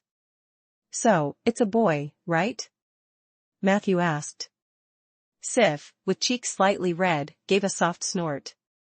How do you plan to help my aunt? She quickly changed the subject. Remember to tell Summer Night on your way. His father is probably a bit stronger than his mother imagines. After speaking, Matthew secured the contract. Then he flew straight up into the sky. Plane level star beast? I've had one for a while now. Descend, my ally. Prompt, do you wish to summon your ally giant beast a list? Chapter 1814, The Origin of 502 Space Essence. Chapter 1814, The Origin of 502 Space Essence. Dust storms raged between heaven and earth. Terrifying gray air waves intertwined with yellow-brown storms, practically cutting off any possibility for flying units to approach. The battle between the Star Devourer and Letitia triggered extremely horrifying anomalies in the heavens and earth. The Imperial Descendants' army could only watch from a distance, unable to intervene in this level of battle without deploying strategic-level weapons. At the same time, countless destruction fingers rained down wave after wave from the sky. This spell seemed endless, constantly destroying the material layers of the Storluck planet. The latter had already endured more severe destruction than Aender due to the Great Tears. Therefore, under the influence of the destruction finger and the battle, most places on the planet's surface experienced even more severe tears and depressions. Mountains cracked section by section. Oceans rolled back into the mainland. Even the meteors hovering near the Storluck planet began to fall uncontrollably toward the ground. The scent of destruction spread uncontrollably.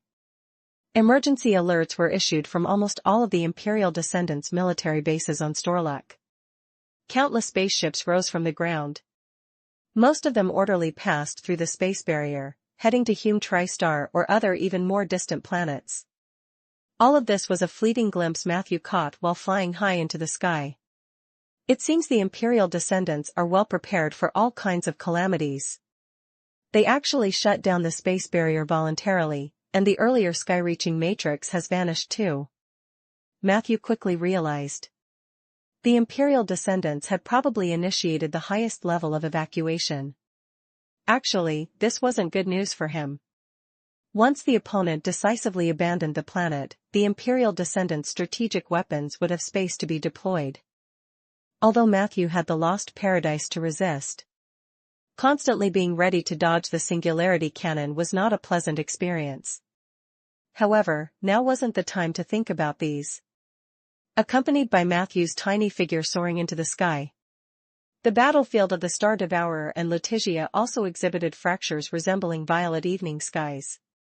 These fractures continuously expanded. Finally, the violet fractures merged with the dark depths of the astral world. Beyond that planet, within the star realm void, a gigantic creature elegantly emerged from the void. That scene shocked everyone watching from afar or on the surface of the planet. It was a giant creature with an immensely broad back. She bore massive and heavy mountains on her back, her rectangular fins gently swaying in the void as if they could disturb the dark currents of the astral world. She had 6 beast legs, each as solid and towering as pillars.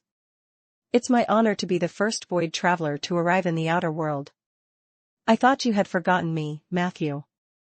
Alistair's gentle voice resonated in Matthew's mind. The two were quite distant. But Matthew could vividly perceive Alistair's mental power. That powerful force directly established a bridge of communication with Matthew's will, making this communication seem even smoother than their last encounter in the forest ocean. You've grown larger. Matthew sized up Alistair's body up and down. The latter gently smiled. I'm also adapting to this world, Matthew. All giants grow larger upon entering the material world, the only question is by how much. The omnipresent nutrients in the material world are greatly beneficial to us. You see only my body's growth, but actually, I've grown significantly more in other aspects. Of course, all of this couldn't have happened without your help.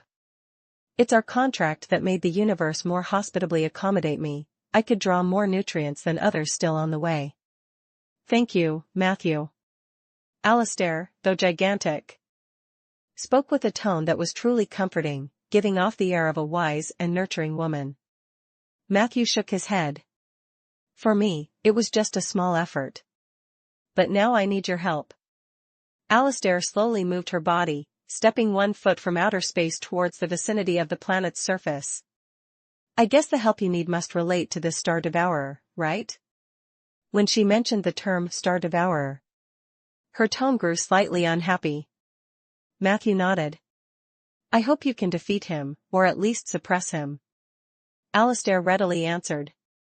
That suits me perfectly. I despise the air about him. He seems to have enslaved or charmed the star spirits of this planet, encouraging them to court their own destruction.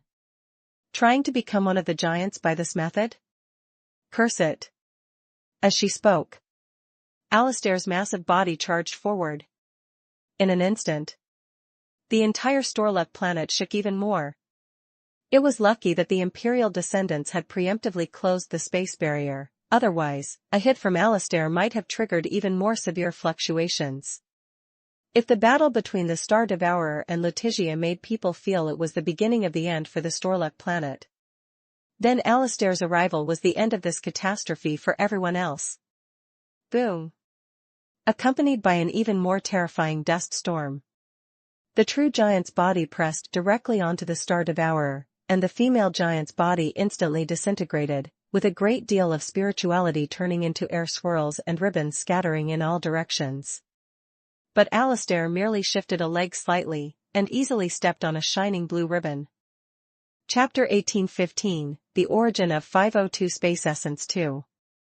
Chapter 1815, The Origin of 502 Space Essence 2.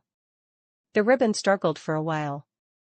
Then it transformed back into the shape of the female giant, and Alistair stomped on it firmly with her foot. No. Get out. This is my planet. Star Devourer's voice erupted with uncontrollable rage. Child, you have been deceived. Alistair's voice carried deep regret. You have fallen into madness, and once you lose the last of your order, you will completely lose your identity as a planet spirit. Calm down. I'm here to help you. During the conversation, the fins behind her suddenly swelled without wind. Circles of yellow-brown and pale green auras crossed and pushed outward. For a moment, a powerful and stable strength enveloped the surface of the planet. Hint, your companion Alistair has released the domain's Earth Society and Recovery. Alistair is awakening the will of the star spirits and stabilizing Storluck planet's impending disintegration. Alistair's domain has somewhat weakened the influence of the Destruction Finger. Truly the cosmic son of this era. Matthew marveled at the strength and range of Alistair's domain. Her domain alone covered most of the planet, an ability that came close to the limits of what a divine god from the Heavenly Family Palace could achieve at their peak. And this was just the initial phase of the giant beast Alistair merging into the material universe. After a while, Matthew dared not imagine how powerful her domain and other abilities could become. At that moment, Alistair's urgent voice suddenly echoed in Matthew's heart. Be careful. Instantly, a glowing blue light brightened before his eyes. Matthew felt as if his body had been struck by lightning, becoming numb all over. Shortly thereafter, he saw a green light emanate from Alistair, steadily catching his body, while his own perspective seemed to be pulled out like his soul was projecting. Seconds later, a huge sense of weightlessness filled Matthew's mind. He looked around, only to see an endless starry sky above and below him, with no other objects in sight except for distant twinkling stars. Where is this? Evil thought space of Gouda? Matthew already realized something. The fleeting bluish light that had passed carried the power of the mind. Clearly, unable to cope with Alistair, Gouda, who aspired to become a star devourer, could only start from Matthew's side. Matthew was not flustered. He could clearly sense two strong footholds for his soul. One was Alistair. The other was Lost Paradise. With just a thought, Matthew's soul could return to either of those places at any time. You can't restrain me. Matthew spoke calmly. If you don't offer something sincere, I will leave right now. A few seconds later, a thin, bluish spirit body abruptly appeared before him. It had a face as thin as a monkey and looked very young. Are you Gouda? Matthew asked. The latter nodded lightly. I know you're formidable, and I didn't expect this little trick to trap you. I just want to show you something. As he spoke, he beckoned Matthew, and they both quickly flew deeper into the Star River. In an instant, countless bizarre images and colorful rivers appeared around them. This isn't the evil thought space you imagined. In fact, we spiritual practitioners don't have an evil thought space. This is my memory world. Here, I can't hurt you in any way. Instead, if you intend to destroy, I will suffer severe damage. Gouda explained while flying beside Matthew. Matthew snorted. Aren't you afraid I'll really make a move? Gouda smiled. No. Because I saw a deep curiosity in your eyes. You may not be interested in other things, but things about the Undead Empire, you definitely care deeply. Am I right? Matthew was silent. He was indeed very curious about the Undead Empire. It related to the memories of his past life. At that moment, he said coldly. So, you brought me here just to use the secrets of the Undead Empire to make a deal with me? Gouda shook his head. I don't need to make a deal with you. I just want you to see some things. After you see them, you will naturally be persuaded by me. You will no longer stop me, you might even help me. With that, He didn't give Matthew a chance to respond but instead immediately increased the speed of their flight. Do you want to know how the space essence, a core race of the Empire, was born? I'll show you. In the blink of an eye, the two of them seemed to have flown across countless star rivers. Suddenly, they appeared on a desolate planet. The two walked on the surface of the planet. What Matthew saw with his naked eyes were countless piles of steel ruins. There was no stone, no wood, no other kind of material, just countless metal accumulations forming ruins. Here, Matthew did not feel any presence of life. There was only deep solitude and eternal tranquility. This is the ruins of some mirror universe. There was supposed to be no life that could arise, until an unexpected arrival. Gouda's faint voice sounded. At the same time, suddenly, a meteor wrapped in an energy storm appeared outside the planet. The aura on the meteor was all too familiar to Matthew. Undead starburst? Matthew was slightly shocked. The concentration of negative energy inside and outside the meteor was frightening, almost identical to his legendary spell, the Undead starburst. However, the difference was the intensity of this meteor was much stronger than the regular Undead starburst. Matthew judged it to be at the level of a divine spell. Boom! After an enormous sound that could not be heard, the negative energy-wrapped meteor penetrated the steel ruins. The earth violently caved in, forming a deep basin. Then, time seemed to accelerate. Matthew noticed that the explosion caused by the Undead starburst had stimulated a bit of spirituality on the surface of the planet. These bits of spirituality slowly gathered at the center of the basin.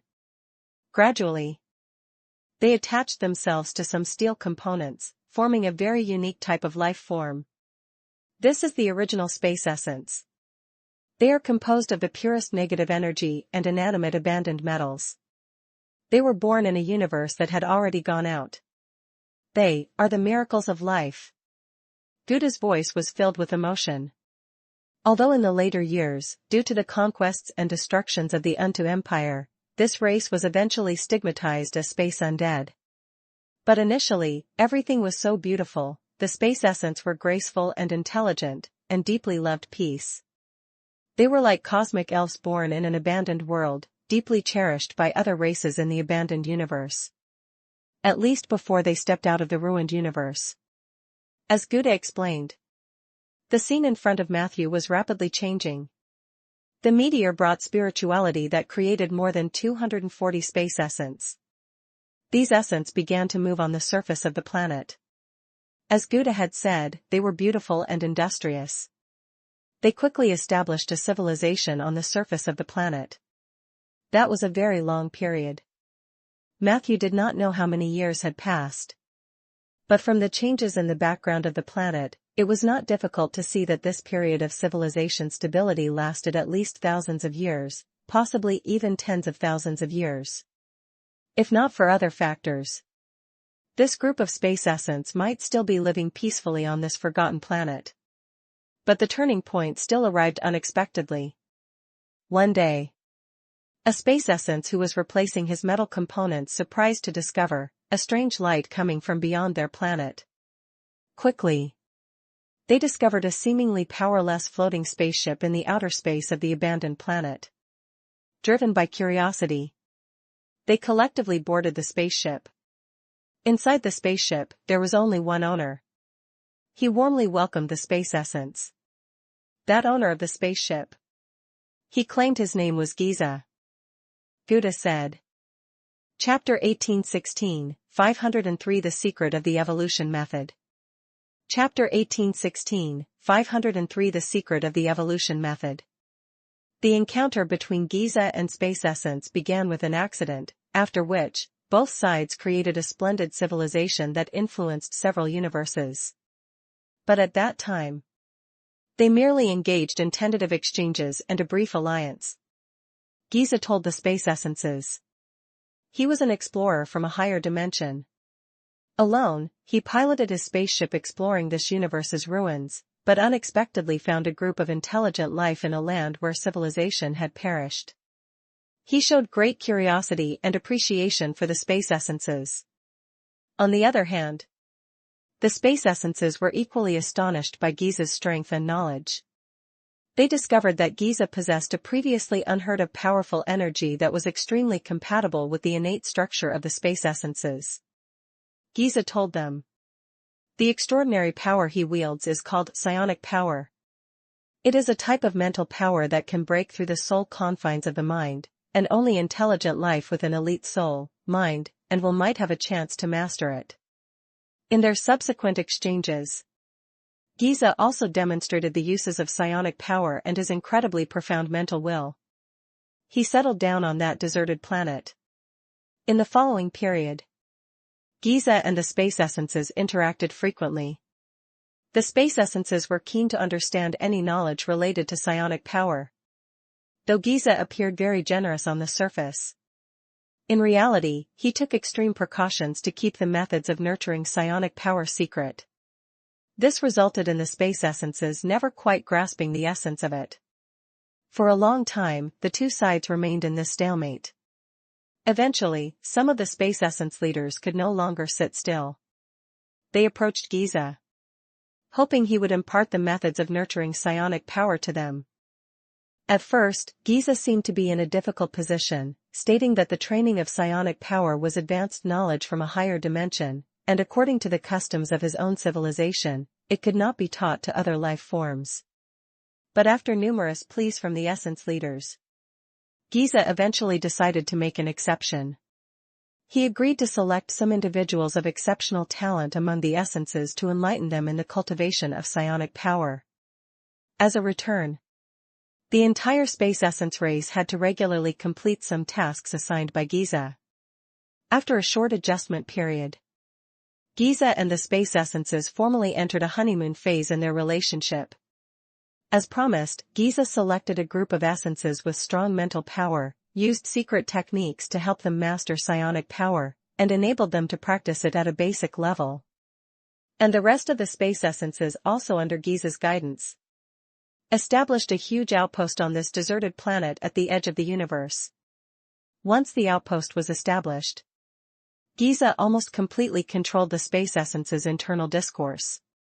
He calculatedly demonstrated the cleverness of psionic power to the essences and stimulated the psionic talent in some, all to garner a group of followers with immense potential. Now, he had achieved his goal. And so, Giza and the space essence race began the next stage of their evolutionary journey. Along with the ethereal narrative of Gouda, the scenes flashing before Matthew's eyes accelerated again.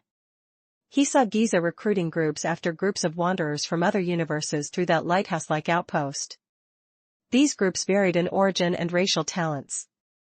But like the space essences, they all gradually became pawns in the developmental process of this planet's civilization under Giza. During this process, Giza also used his means to expand the space essence race several times. Originally, the space essences were immortal but incapable of reproduction. Giza, through unknown methods, actually found a way to mass-produce more space essences using the psionic branding on the original group. However, the space essences created through acquired means were significantly inferior in basic qualities and soul strength when compared to the original group. And to distinguish within the race, to facilitate later governance, Giza called the original group imprinted essences, and named the later reproduced group derived essences. The hierarchy between the two was incredibly rigid. Under these circumstances, most of the imprinted essences became beneficiaries, even if a minority believed that enslaving the derived essences was unethical. They couldn't make decisions that would fundamentally shake the foundation since most were under Giza's influence. And so, with the ceaseless labor of the mass-produced derived essences, the civilization on the deserted planet kept advancing in level. More and more groups of outsiders were absorbed into the civilization through various means by Giza. Gradually, a society formed that included different intelligent races from various universes, with clear internal hierarchy and delineation of responsibilities, and a leader who possessed knowledge and wisdom far beyond the current level of civilization's development. And this was the incipient state of the Unto Empire. Giza is an incredible being. His mind holds knowledge from higher dimensions, far exceeding the known universe's capacity. It's led to, under his guidance, a civilization miracle emerging from the abandoned universe with space essence at its core. In the epochs that followed, they conquered several developing universes and grew ever more powerful. Yet at the apex of the Unto Empire's unprecedented territorial expansion, Giza gradually relinquished his control over the core power structure of the empire. There was a time when the empire's upper echelons went through several coups, and at the heart of it all, was the fact that Giza, who once held absolute power, had vanished, leaving a power vacuum that precipitated these events. Chapter 1817, 503 Evolution Method Secrets _2. Chapter 1817, 503 Evolution Method Secrets _2. Gouda spoke like a machine without emotions. Matthew silently watched the scenes that flashed before him like slides. He saw Giza leave the capital of the Empire's core alone, piloting the spaceship he initially used, and return to the origin of the Empire, which was the metal planet of the abandoned universe. He secluded himself there for a long, long time. When Matthew happened to catch a glimpse of his face, he found it filled with loneliness and desolation. "What's wrong with him?" Matthew couldn't help but ask. Gouda replied indifferently. Because he gradually realized that he might never be able to return to his original dimension again. Upon hearing this, Matthew felt a stir in his heart. But then Gouda explained. When he first met the space essences, Giza actually lied. He wasn't an explorer from a higher dimension, but a castaway from an accident. Originally, there were two people who fell from a higher dimension to our dimension. One was Giza, and the other was his companion. Their spaceship was demoted in dimension during a bizarre accident, and despite their efforts to salvage it later, they could not return to their own dimension through the spaceship. Then the problem arose. At that time, there was another airship in the spaceship capable of supporting a single person to ascend in dimension, which meant only one person could use it to return, and the other had to wait for rescue. After a brief discussion and exchange, Giza ultimately decided to give the opportunity to return to his companion, and they agreed that once the latter successfully returned to his homeland, he would come to this world to rescue Giza. However, even after more than 500 years, when the spaceship's backup energy was about to run out, the Giza who sent away his companion still hadn't received any rescue. Subsequently, he decided to take action and started wandering in the universe with the spaceship, where he then encountered that group of newly civilized space essences. Matthew looked at the lonely figure of Giza in the picture, suddenly turning to face Gouda. "How do you know all these? There are no records or presentations of this information in your memory."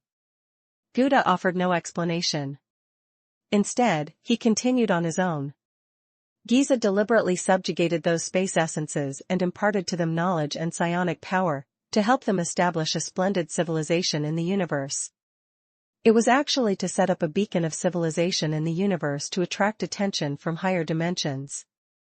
Up until now, he never doubted whether his companion had abandoned him. He feared that the rescue teams had lost the coordinates of this universe, thus he went all out to do all this.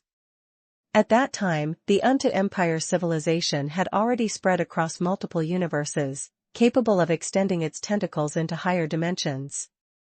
If there were dimensioners of the same level as Giza observing that piece of the universe, he was highly likely to obtain rescue. Unfortunately, he never again received a signal from a higher dimension. Giza, seems to have truly been abandoned. As he said this, Gouda's tone carried a deep sense of desolation. As if he were Giza, abandoned by his companion and race. Matthew also had mixed feelings. His situation and the story of Giza actually had similarities, but compared to Giza, Matthew more readily accepted the fact that he had traveled to a foreign land. What happened after that? What happened to the Unto Empire after Giza left? Matthew pursued the question. Gouda chuckled. Is there anything else? Nothing but the endless pursuit and desire of mortals for power and resources. After the Giza retired, there were several coups in the empire, and ultimately the military took full control. Since then, the Undead Empire has headed down an irreversible path of complete militarization. Some war-torn epochs followed thereafter. In endless wars, the Undead Empire reached its zenith in expansion, but the initial batch, supposed to be immortal imprinted essence, gradually perished in various civilization conflicts, barely leaving any control of the Empire's power echelons to Giza. At the same time, unbeknownst to anyone, from that day on, the Empire's military began clandestinely investigating the psionic powers of Giza's descendants. At first, they invited Giza's descendants under the guise of collaborative research but soon shifted to undisguised coercion and plunder. By then, the Empire's army had completely forgotten about Giza, losing their reverence for this civilizational mentor.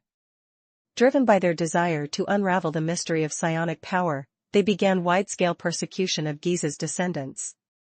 Giza was furious when he learned of this.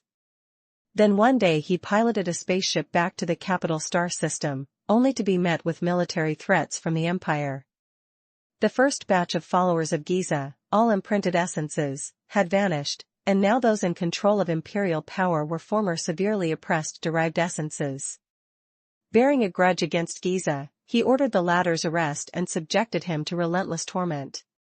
The Empire was desperate to uncover all the secrets of psionic power, the secrets of dimensional ascension. They wanted to excavate all knowledge from Giza's brain. No one knows exactly what happened in the interrogation room of the highest prison in the capital star system during that time. But a few things are certain. First, 7 days after Giza was imprisoned, all his descendants were released, and they quickly took a fleet and left several universes under Undead Empire control.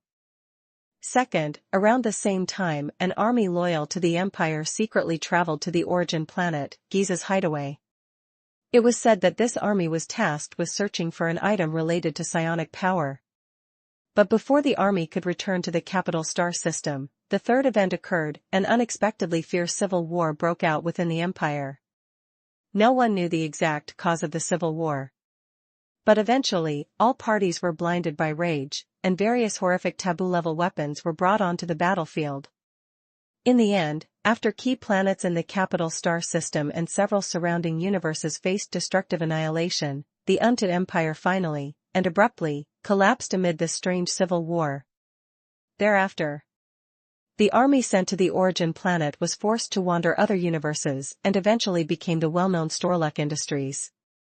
Meanwhile, Giza's descendants claimed themselves as the Giza race, wandering through various universes, longing to return to a homeland that never existed. Giza himself had completely disappeared.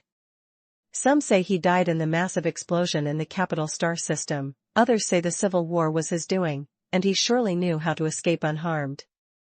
Both of these theories are actually correct. The civil war was indeed triggered by Giza, and the original Giza did die in that indiscriminate massive explosion. At this point, a strange, melancholic smile gradually surfaced on Gouda's face. Do you know why the Giza race always longs to return to a homeland that never existed? That's because after Giza's death, his powerful soul mark contaminated the mental consciousness of the Giza people through their bloodline. The longing of the Giza people for a non-existent homeland is actually Giza's nostalgia for his own homeland. This, not even the Giza people themselves realize. They still naively believe that there really is a homeland for the Giza race to return to. Matthew blinked. So, how do you know all this? Gouda's smile grew more sinister. Evolution method. Everything is hidden in the evolution method. I obtained all the puzzle pieces of the evolution method from the Giza race and finally pieced together the correct answer, thus I obtained Giza's true legacy. In the process of gaining this legacy, my soul was contaminated by Giza. So, the one standing before you now is actually not the ancient leader Gouda. I am Giza. Chapter 1818, 504 Special Attack Ability. Chapter 1818, 504 Special Attack Ability. That instant, Gouda or Giza's eyes suddenly became incredibly profound, as knowledge like tidal waves from the astral world came rolling in. Though Matthew was not truly hit by that tide. He felt the terrifying extent of knowledge harbored within the other's mind. Matthew calmly searched for any potential loopholes in the other's statements. But none were apparent for the time being. Meanwhile, Gouda, who identified as Giza, continued methodically. In fact, I did not wish to resurrect. Emerging from the cosmic ruins, during the days I created the Undead Empire by hand, I had already experienced far too much. My life has been long enough, more than 100 times that of most gods in the material world. I have enjoyed everything, experienced everything. And precisely because of that, when I was betrayed by the elite souls I had personally nurtured, my heart was filled with peace. That moment, I knew I was ready to embrace death. So I personally pressed the button to destroy the Empire. Matthew silently watched the war scenes flashing in the distance. He did not ask how Giza had caused the destruction of the Undead Empire, for someone with such powerful psionic power must have left sufficient foreshadowing. It originated from Giza and was also destroyed by Giza. This could not help but be seen as a kind of fate. Since you did not want to resurrect, why did you occupy Gouda's soul? Matthew inquired. Giza gave a bitter smile. There are 2 reasons. First, this type of resurrection was not of my volition, but rather was passively completed without my knowledge. It's possible that the intelligent life of this world was too weak to carry the evolution method that housed my knowledge, and on contact, their souls were contaminated to take my form. I did not even have the chance to stop it before this transformation was completed. The second point is more ironic. Do you know? The moment the Empire was utterly destroyed, I felt several gazes from higher dimensions falling on me. How laughable. I exhausted all my wiles building a magnificent cross-universal civilization, yet they never noticed me until this civilization suddenly collapsed, then they turned their gaze to that sector of the universe. I can confirm, it was not my illusion. Because that feeling appeared a few times over the thousands of years after my death. I desperately wanted to regain some consciousness, to make contact with those gazes, but alas, the only group that carried memories related to me were my offspring, the physically frail Giza race. Indeed, they inherited a part of my talents, but in most cases, they still couldn't escape the fetters of weak spiritual souls in this universe. For a long time, due to my strong desire to move in their dreams, this greatly drained their mental power, ultimately resulting in many Giza becoming extremely short-lived. Those foolish descendants. They mistook it as a backlash from cultivating psionic power, so a group of Giza under the leadership of a chief voluntarily sealed their psionic talents and gradually forgot everything about their ancestors. Those who remained did not give up on psionic power, yet they strictly adhered to the restrictions on its use. They never realized the true nature of the problem, yet ironically thrust me back into death. Fortunately, I still left behind the evolution method. Otherwise, relying purely on those useless descendants, I probably wouldn't have been able to stand here and talk to you. Facing this ancient creature who seemed to have lived for who knows how many years. Matthew's wariness reached its peak. If anything seemed amiss, he planned to retreat back to Lost Paradise. So, you intend to use this story to persuade me? He asked. Giza gave a light smile. I just want to go back and see.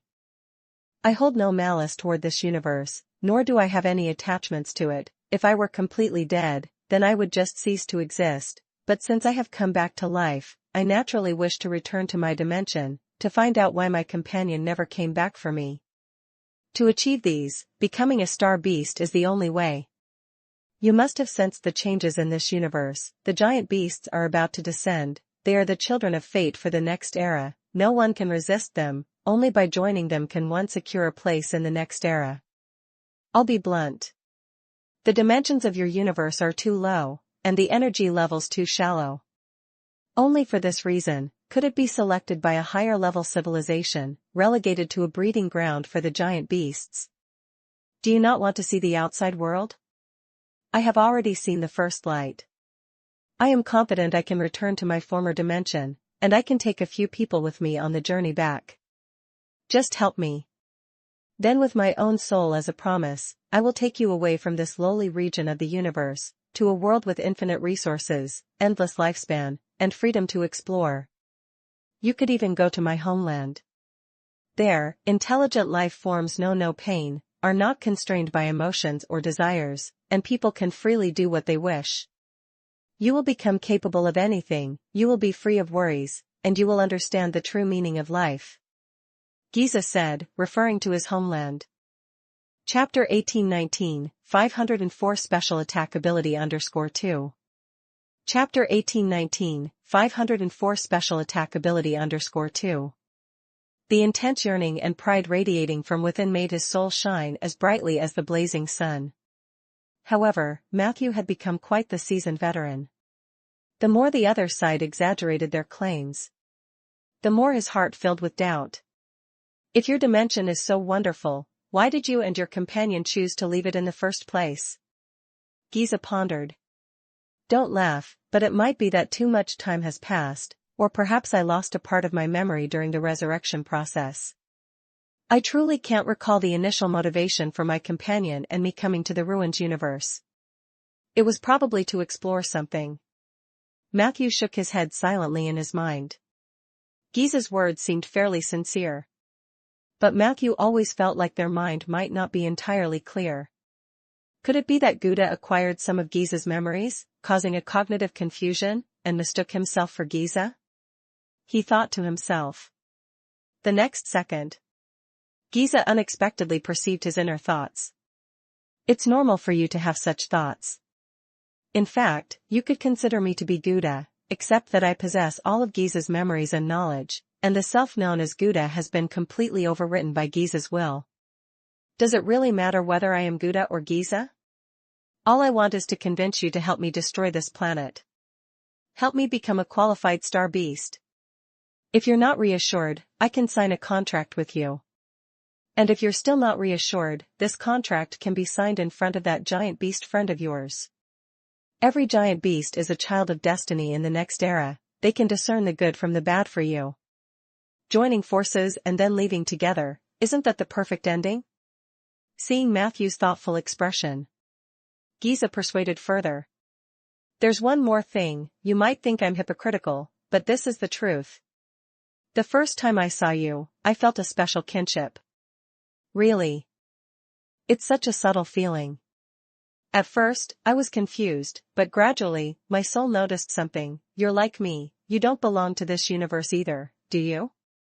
I don't know which universe or dimension you're from, but this isn't your homeland either, they're not worth you fighting for. Don't you want to go home?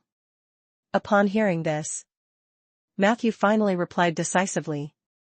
I do. Giza's face broke into a smile. But the next second, he heard Matthew say seriously. Although I want to, I will not harm so many lives for a vague notion. I also don't see much reliability in your plan. I don't trust you personally. Whether it's Giza or Gouda, you have no credibility in my eyes, and I cannot change my mind or betray my principles for a void promise. That's not me. Giza paused slightly after hearing this. Then sighed and said, Is that really what you think? Matthew blinked. My mind has been constant from the start and has never changed. I do think of home often, but Ainder is also very nice and interesting. I've made a lot of friends here and I'm very happy. If one day I want to return home, I will do so through my methods, and not by placing my hopes on a visionary like yourself. If all you've told me is everything you have to say, my only response to you is, the story is fascinating. But it's not enough to convince me to change my mind. With that being said, goodbye. Having spoken, Matthew prepared to leave Giza's memory world. However, a chilling smile surfaced on the latter's face. You chose to refuse. Good. Good. Do you really think you have the power of choice? Do you think only the evolution method contains the contamination of Giza? No. The soul of everyone who hears this story will be contaminated. Giza's sinister smile became even more exaggerated. Now, you are Giza too. The next second, Matthew saw Giza's soul collapse into 1,000 beams of starlight. In the blink of an eye, Those starlights actually shone out from his own body. Is this what being contaminated feels like? Why does it seem somewhat comfortable? Bathed in the starlight composed of Giza's spirituality, Matthew only felt an unprecedented sense of flow throughout his entire body. He detected no discomfort, his soul perceived no threat, and even his lost paradise, used to defend against spiritual attacks, sensed no assault. The starlight flowed in and out of Matthew's body for several tens of seconds. Matthew remained completely unscathed. After a pause, an incredulous voice from within the starlight spoke. "You. What is this? Why haven't you turned into Giza?" There was an indescribable disbelief and enraged shame in his voice. Matthew subconsciously glanced at his data panel. Tip, due to the special properties of your soul, you have successfully gained a partial exemption from Giza's spiritual pollution, and you will also be fully exempt from any form of psionic power attack from Giza. The special properties of the soul?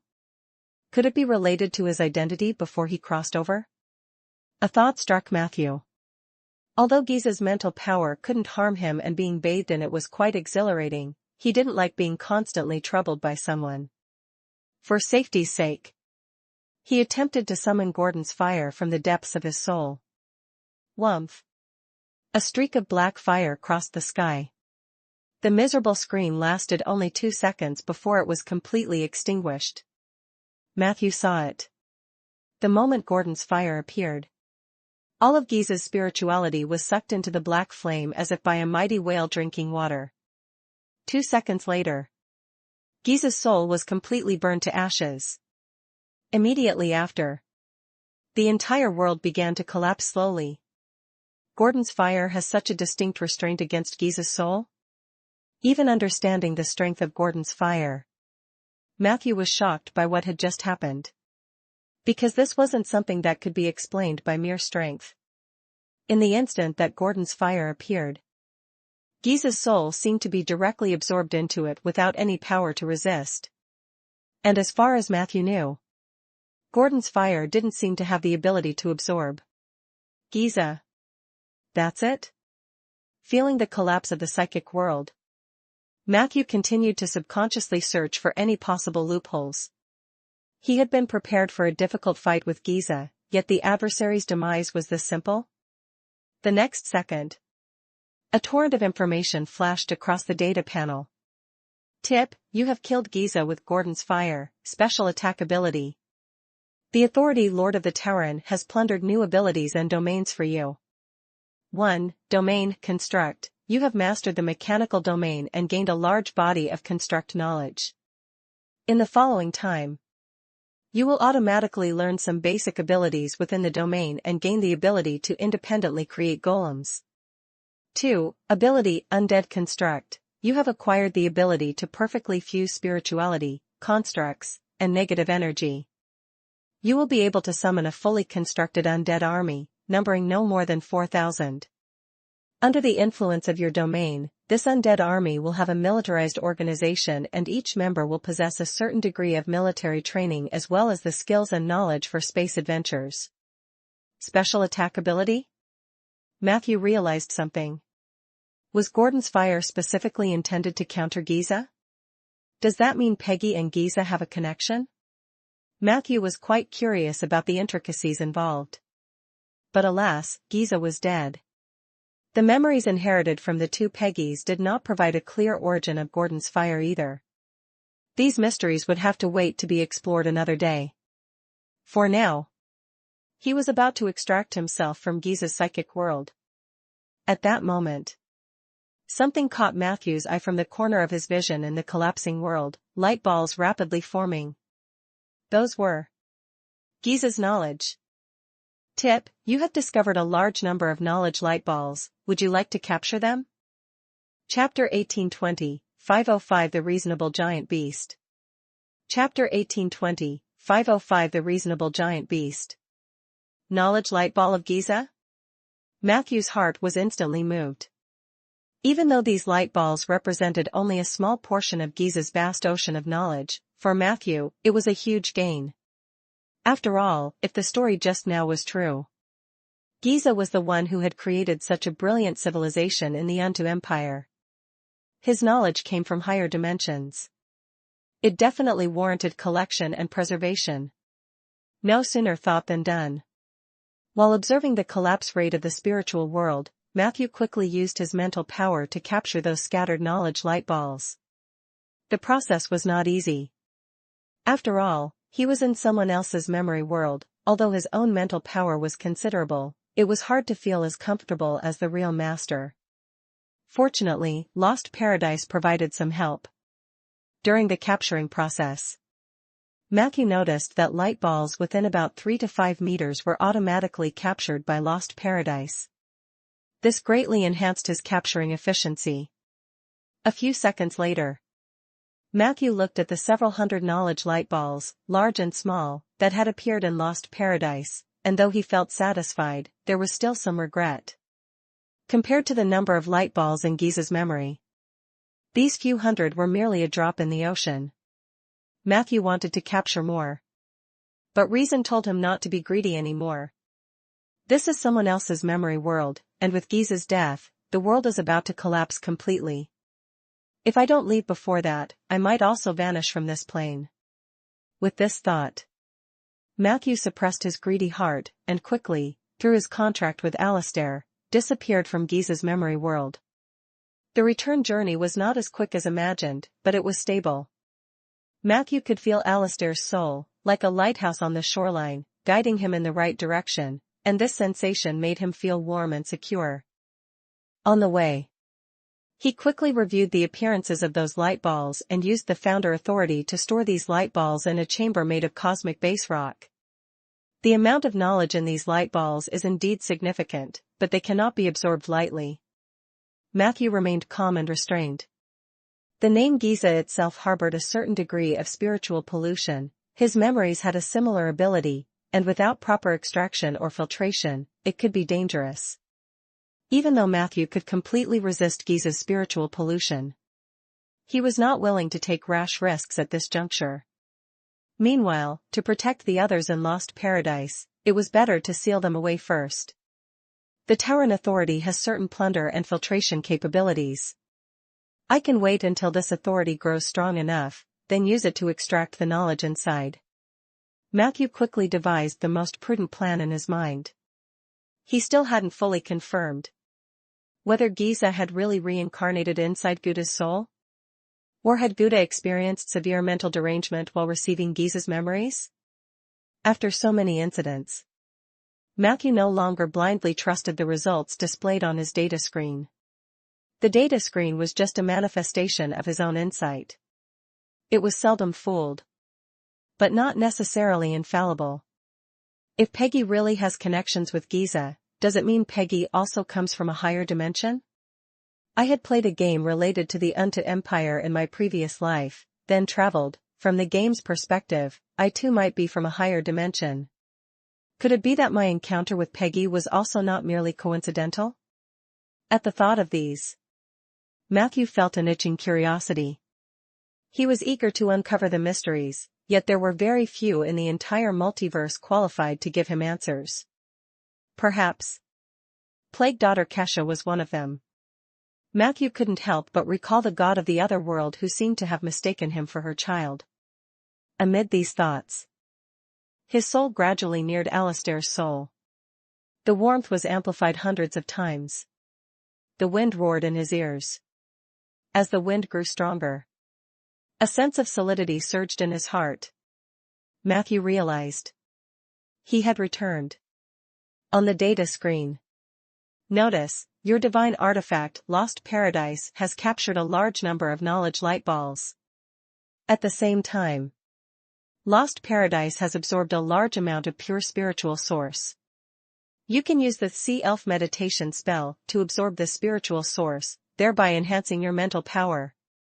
You can also convert the spiritual source into more founder energy. An unexpected blessing? Matthew's lips curved up. Lost Paradise was indeed a rare divine artifact, automatically capturing Giza's knowledge while also sucking in his spiritual source.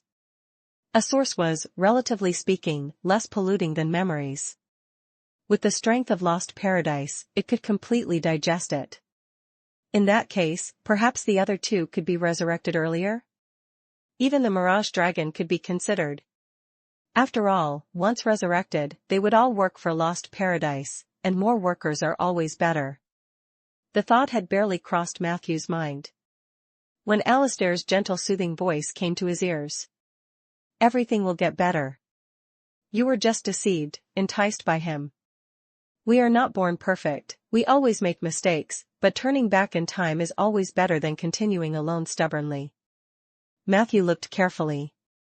He discovered that after Giza's death, the Star Devourer had collapsed into the form of the female giant he had previously seen in the Earth Core dream. Chapter 1821, 505 A Very Reasonable Giant Beast _2. Chapter 1821, 505 A Very Reasonable Giant Beast _2. This was Stuluk's star spirit when not bewitched by Giza. But her mental state was clearly not good. She looked at the planet she had nearly collapsed by her own hand, torn into pieces, and fell into an unprecedented state of self-blame. No, no, no. I am unforgivable. I actually turned this planet into this. Only destruction awaits me. Alistair continued to patiently persuade her. No, it's not. It's not too late to turn back now. You still have enough time and power to repair this planet. But the star spirit couldn't hear the giant beast's soothing words. She frantically roamed up and down in the clouds. Her voice was filled with pain and self-blame. It's too late. It's too late. Everything is already too late. The great mistake has been made, I'm beyond redemption. Alistair's voice slowly rose. Child, listen to me. However, her words were rudely interrupted by the star spirit. You don't understand my pain. I might as well be dead now. Alistair was silent for 2 seconds. The star spirit flew in front of the giant beast, as if wanting to say something more. But at that moment, a very thick claw suddenly descended from the sky. Boom! A grey column of light, like a sword tearing through space. Under the extremely surprised gaze of all the bystanders, Stuluk's star spirit was instantly smashed into a pulp by Alistair's paw. I understand now. You are indeed beyond redemption. Alistair's extremely gentle voice carried a hint of helplessness. May you be just a happy little elf in your next life, without bearing such a heavy fate and responsibility. As he spoke, a rift radiating green and white light appeared at the very spot of the star spirit's demise. The pulverized remains and spirituality of the latter surged into the rift, then disappeared. Matthew saw it clearly. Behind that rift was unmistakably the forest ocean, he could even see the shadow of Crimson Mountain. This meant that Stuluk's star spirit might become a little light fairy on Crimson Mountain in the not-so-distant future. Regarding this outcome, Matthew was also quite astonished. He had thought that Alistair, persuading the star spirit so earnestly, would surely grant her more patience and space. Unexpectedly, he simply gave her a swift end. Have you returned, Matthew? Have you had a fun time? Eh? What's with that expression? Do you have any suggestions about my recent handling? Alistair's tone still so gentle and delicate. Matthew considered for a moment. I just want to say, although she felt guilty, she might not really have wanted to die. Alistair chuckled. I know. But since speaking nicely didn't work, I had to deal with it that way. In the world of the giant beasts, we are quite reasonable, and with those who are unreasonable, we only give them 2 to 3 chances. After that, we don't want to reason with them either. Matthew quietly noted down this giant beast social rule.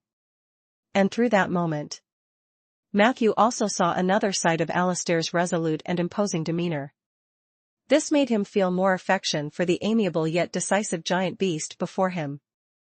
However, after Alistair had eliminated the star spirit, although the crisis of the Star Devourer was completely resolved, the collapsing and shattering trend of the Stuluk planet had not been reversed. Matthew, surrounded by the yellow dust whipping through the air, noticed that the material plane was experiencing severe tears. This situation was alarmingly similar to what the material world underwent when the Heavenly Family Palace fell. The star spirits are dead, the Earth core dream is shattering, and the prior destruction finger along with the fury of the star spirits have already caused irreversible damage to this planet. If we can't stabilize the core region of this planet in time, then Stulak is highly likely to split into several hundred fragmented meteors. Some of them might even fall into Ander under the gravitational pull of the material world. Ander has just stabilized, and any natural disaster from the astral world could continue to tear apart the material plane. Quickly, Matthew made a basic judgment based on his knowledge of plane studies. Stabilizing this planet didn't seem so difficult. Sif already had the Iron Tree Heart and the Dream Stone, while Matthew had enough Holy Oak Seeds and a great number of Nature Souls. As long as they could reshape the natural dreamland and use it as a core to attract the pan-consciousness of Ander's Nature Souls, the situation could be temporarily stabilized. However, the matter was clearly not so simple. Amidst the swirling yellow sand, Matthew saw a fraction of the Empire's military that had escaped into outer space and the Hume TriStar now approaching Stolak's skies. On the other side, large forces of demons appeared in the southern part of the planet. They were coming from the direction of Barthur Purgatory. That was the power of Queen Glacia of the Demoness of Desire. These two forces, along with Matthew, who had already become a target, would determine the future of Stulak. All three parties clearly recognized each other's presence. And led by a special unspoken understanding, the other two powers each sent leading figures and a small entourage, coincidentally arriving at the spot where the Star Devourer fell. This location, under the suppression of the giant beast Alistair, was the most stable spot in the entire material layer of Stulak. No matter what happens here, this place will always be Stulak. Your Excellency, we're thankful for your help in eliminating the Star Devourer. Storluck Industries never skimps on gifts for friends, Mr. Matthew. Although we've had a few misunderstandings, there's also room for negotiations. If you don't trust me, you might consider Melinda's opinion. But the premise is, we still need to take back the sovereignty and ownership of this planet. If Your Excellency insists on intervening in the affairs of this planet, then unfortunately, if Storluck Industries loses this planet, it must mean that the planet no longer exists. The representative sent by the Imperial descendants was a golem. Matthew recognized it as a synchronized mechanism, meaning everything it said or did was a simulation of a distant, highly authoritative being. General? Matthew discerned the other's identity. Yes, it's me. The general spoke with a hint of emotion. Speaking of which, I might have to thank you. Given the current situation, I've gained an opportunity to regain power. As long as you agree to hand over the Dream Stone and cease meddling with the affairs on Stulak, I can let you take the chaotic ether core. As for the demons, Storluck Industries has never feared waging war against demons. As the voice fell, the representative from Barthur Purgatory, a black cat with mini goat horns sprouting from its head, suddenly scoffed. Gouda is dead. What will you use to stabilize the natural dreamland? You don't really think that guy from the Deep Space Tower possesses that capacity, do you? If this planet falls into your hands, it won't last half a year before completely disintegrating. Never mind, no use talking to you. I am here under the orders of Queen Glacia, to inform you that this planet is destined to become a part of Barthur Purgatory. Mr. Matthew, if you peacefully hand over the Dream Stone and the Iron Tree Heart, then the matters concerning Rieger and the Suki Kingdom might still be negotiable. Before the black cat could finish, suddenly, a gust of wind blew overhead, followed by an earth-shaking burst of thunder. Boom! A noise loud enough to rupture the eardrums of most present blasted out of nowhere. The wind held for several minutes before stopping. The golem and the little black cat, although largely unharmed, were clearly startled by the sudden noise. Sorry. I just sneezed. Alistair's voice came from above. What were the terms you were discussing with Matthew just now? I didn't catch that. Chapter 1822, 506. Chapter 1822, 506. Alistair's simple yet brutal threat abruptly turned the atmosphere tense. However, by her force alone, it was clearly not realistic to make Storluck Industries and the Seamless Secret Cave give up their stakes on this planet. Several minutes later, the black cat with sheep horns, having adjusted its state, coldly replied, "Your power is indeed formidable. But in the history of Purgatory, there have been incidents of star beast invasions. Some of them possessed bigger and more tenacious body, yet they all eventually fell within Purgatory and became part of the Purgatory blood river. Do you know why?" During this talk, on the horizon of Barthur Purgatory, a group of ghostly demons abruptly appeared. Their bodies were like phantoms, ethereal. Starlight could easily pierce through those phantoms. These demons appeared for less than half a minute before vanishing from everyone's sight. Shadow Army. Matthew narrowed his eyes. He had seen a description of this corps in the documents related to Barthur Purgatory. It was an assassin's corps made up of Purgatory shadow demons. They come without a trace and leave without a shadow. They are the natural nemesis of spellcasters. But most importantly, an army of shadow demons could strangle souls. The more shadow demons gathered, the stronger their capability to strangle souls. Just as Glacia had said, Purgatory had abundant experience in contending with giant beasts, among which the Shadow Army was a very effective weapon. Obviously, Glacia did not take Alistair's threat too seriously. Or rather, in the heart of the Demoness of Desire, the benefits of seizing Storluck outweighed the costs needed to defeat Alistair. On the other hand, Storluck Industries also demonstrated a strong attitude in unison. Although I personally do not wish to engage directly in conflict with you, the preheating of the shipborne weapons doesn't take much time. Mr. Matthew, your companion is very powerful, and as the first giant beast to descend upon the material world, you indeed have the right to gain some advantages with her prestige. But we are not the type to surrender without a fight. I believe, even for Ms. Alistair, being hit by a singularity cannon would result in damage, right? Matthew's expression remained unchanged upon hearing this. Both parties' stance was within his expectations.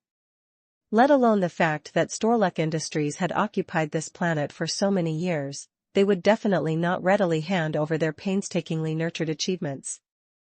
The Demoness of Desire had schemed for so long, she did not seem like someone who would easily give up.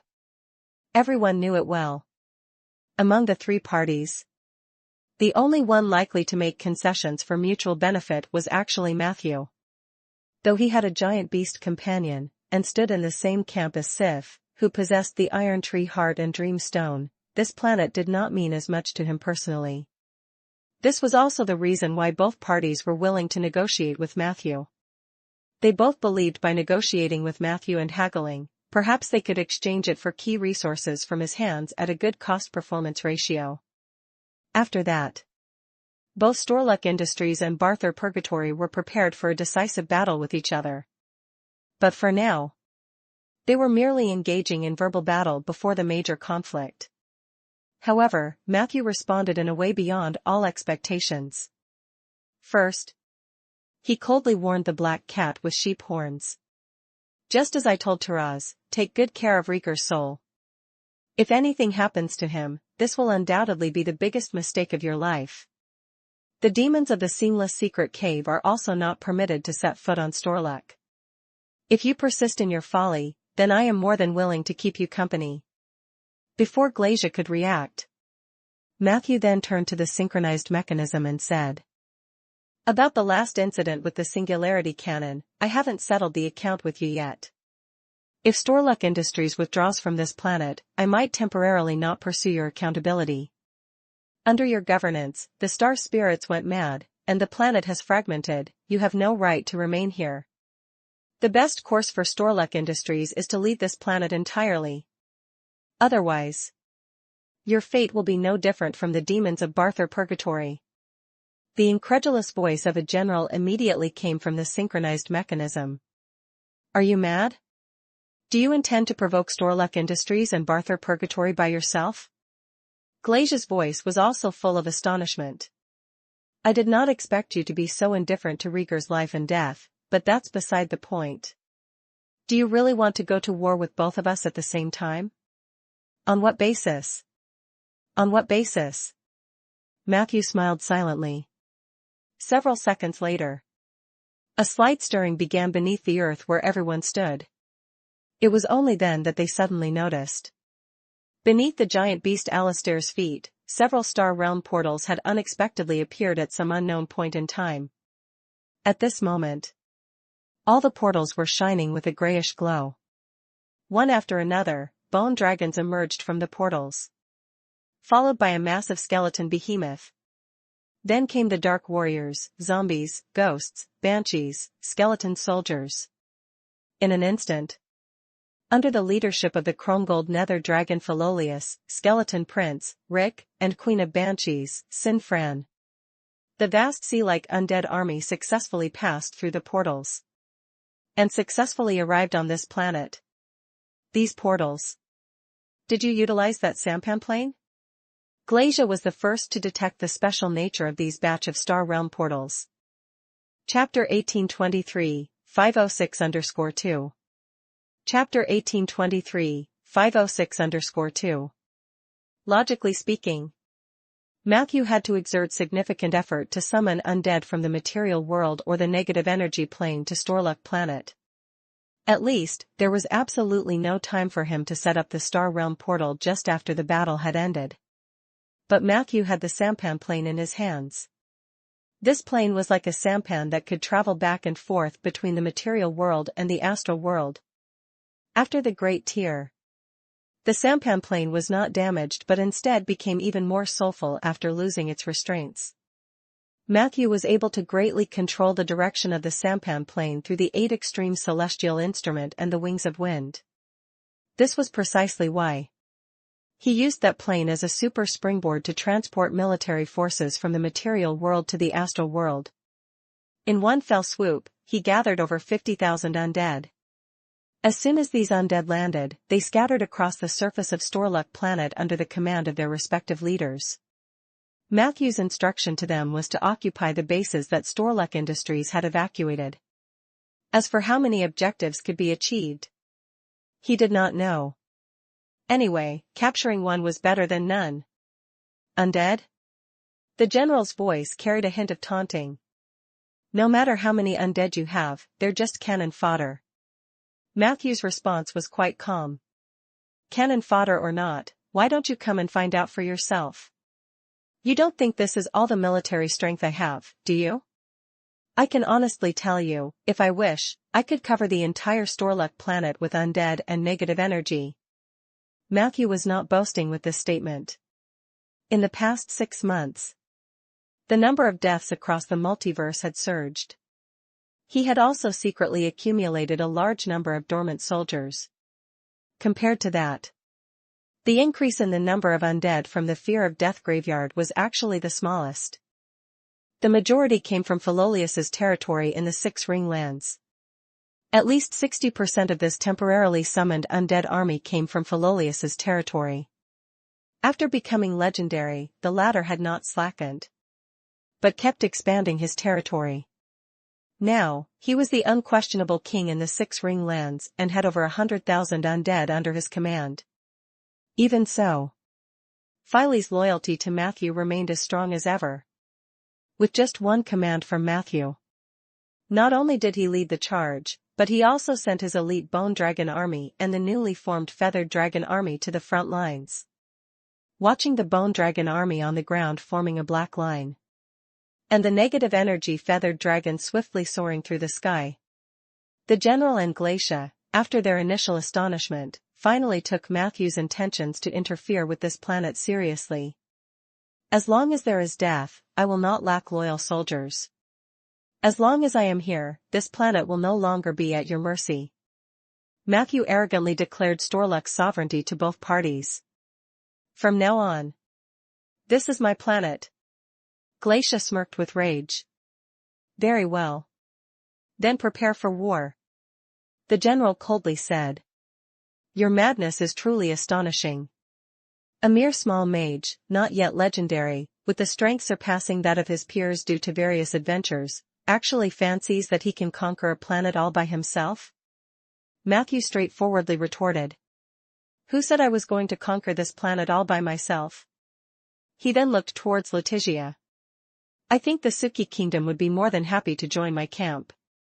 Letitia had already returned to her normal form, but faint yellow spots still remained on her cheeks.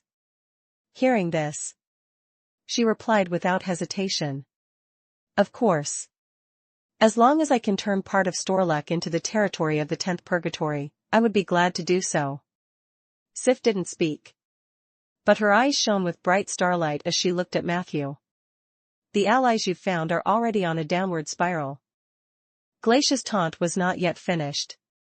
When Matthew smiled and said, aside from the Suki Kingdom and Alistair, I have other allies. Don't forget. I am still a member of the Seven Saint Alliance. As soon as his words fell, a fleet of strange spaceships suddenly appeared in the distant sky. The design of those spaceships was different from the popular models in the astral world, but they were much faster. Very soon, one of the spaceships arrived at the negotiation site. A spellcaster of elegant demeanor made his way down from above. Before he came close, the general and Glacia had recognized the identity of the newcomer. Black Gold Pirate? Devil Butcher? And Matthew, with a smile on his face, stepped forward for an enthusiastic embrace. I just knew you would be interested in this deal. It's been a while. Mr. Alexander. The man in question was the former warden of Black Sua Mount, who now, in both the astral world and purgatory, had gained quite a reputation as the leader of the Black Gold unit. Under his command, the unit had been taking over territory after territory in the outer planes, and by now, it had grown 100-fold in size. Even though the majority of his subordinates were of mixed quality, Alexander's management skills were exceptional, and as long as he was present, the Black Gold unit never descended into chaos. You should have gotten in touch with me sooner. I've gathered quite a few good things in the past half-year, perfect for a trial run on a new battlefield. Alexander, with a smile on his face, half complained. So, Purgatory or Ironclads, where do we start? I'll say this now, if my unit earns more credit in the fight, I want a bigger share of the profits from the development of this planet. Matthew agreed, laughing. Alexander's arrival had bolstered his forces, and their previous collaborations had always been enjoyable. Matthew, of course, knew how to reciprocate.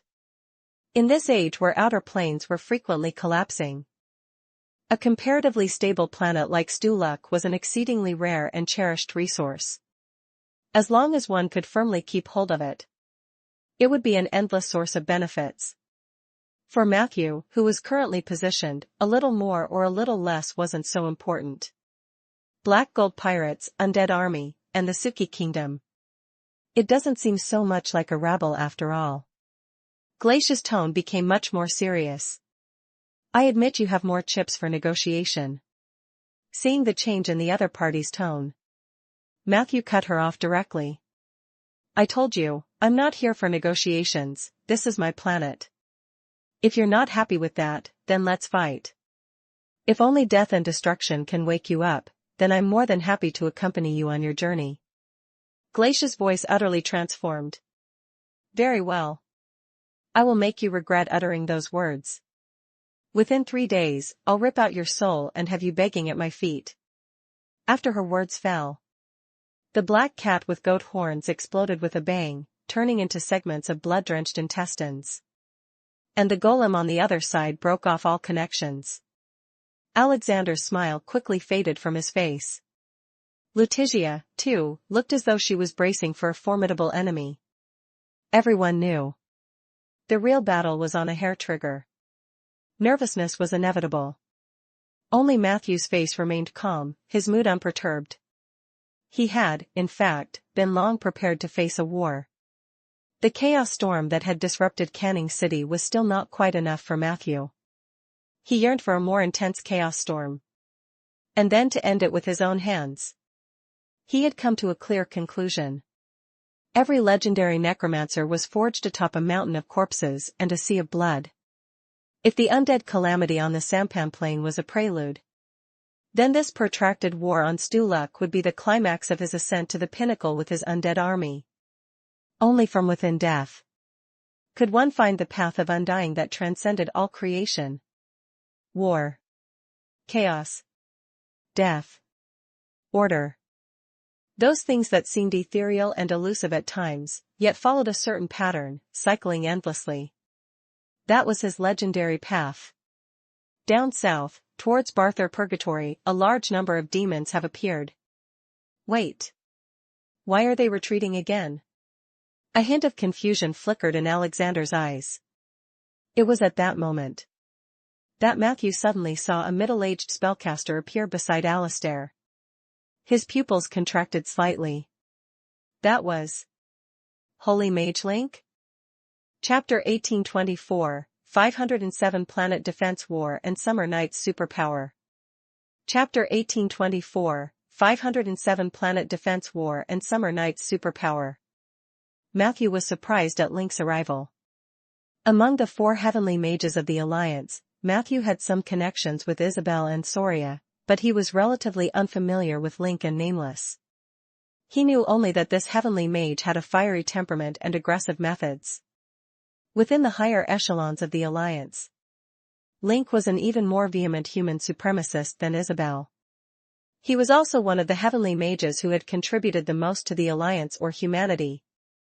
As the first to leave the material world and go to the astral world to protect the intelligence lock, Link had devoted nearly all of his prime years to Ainder.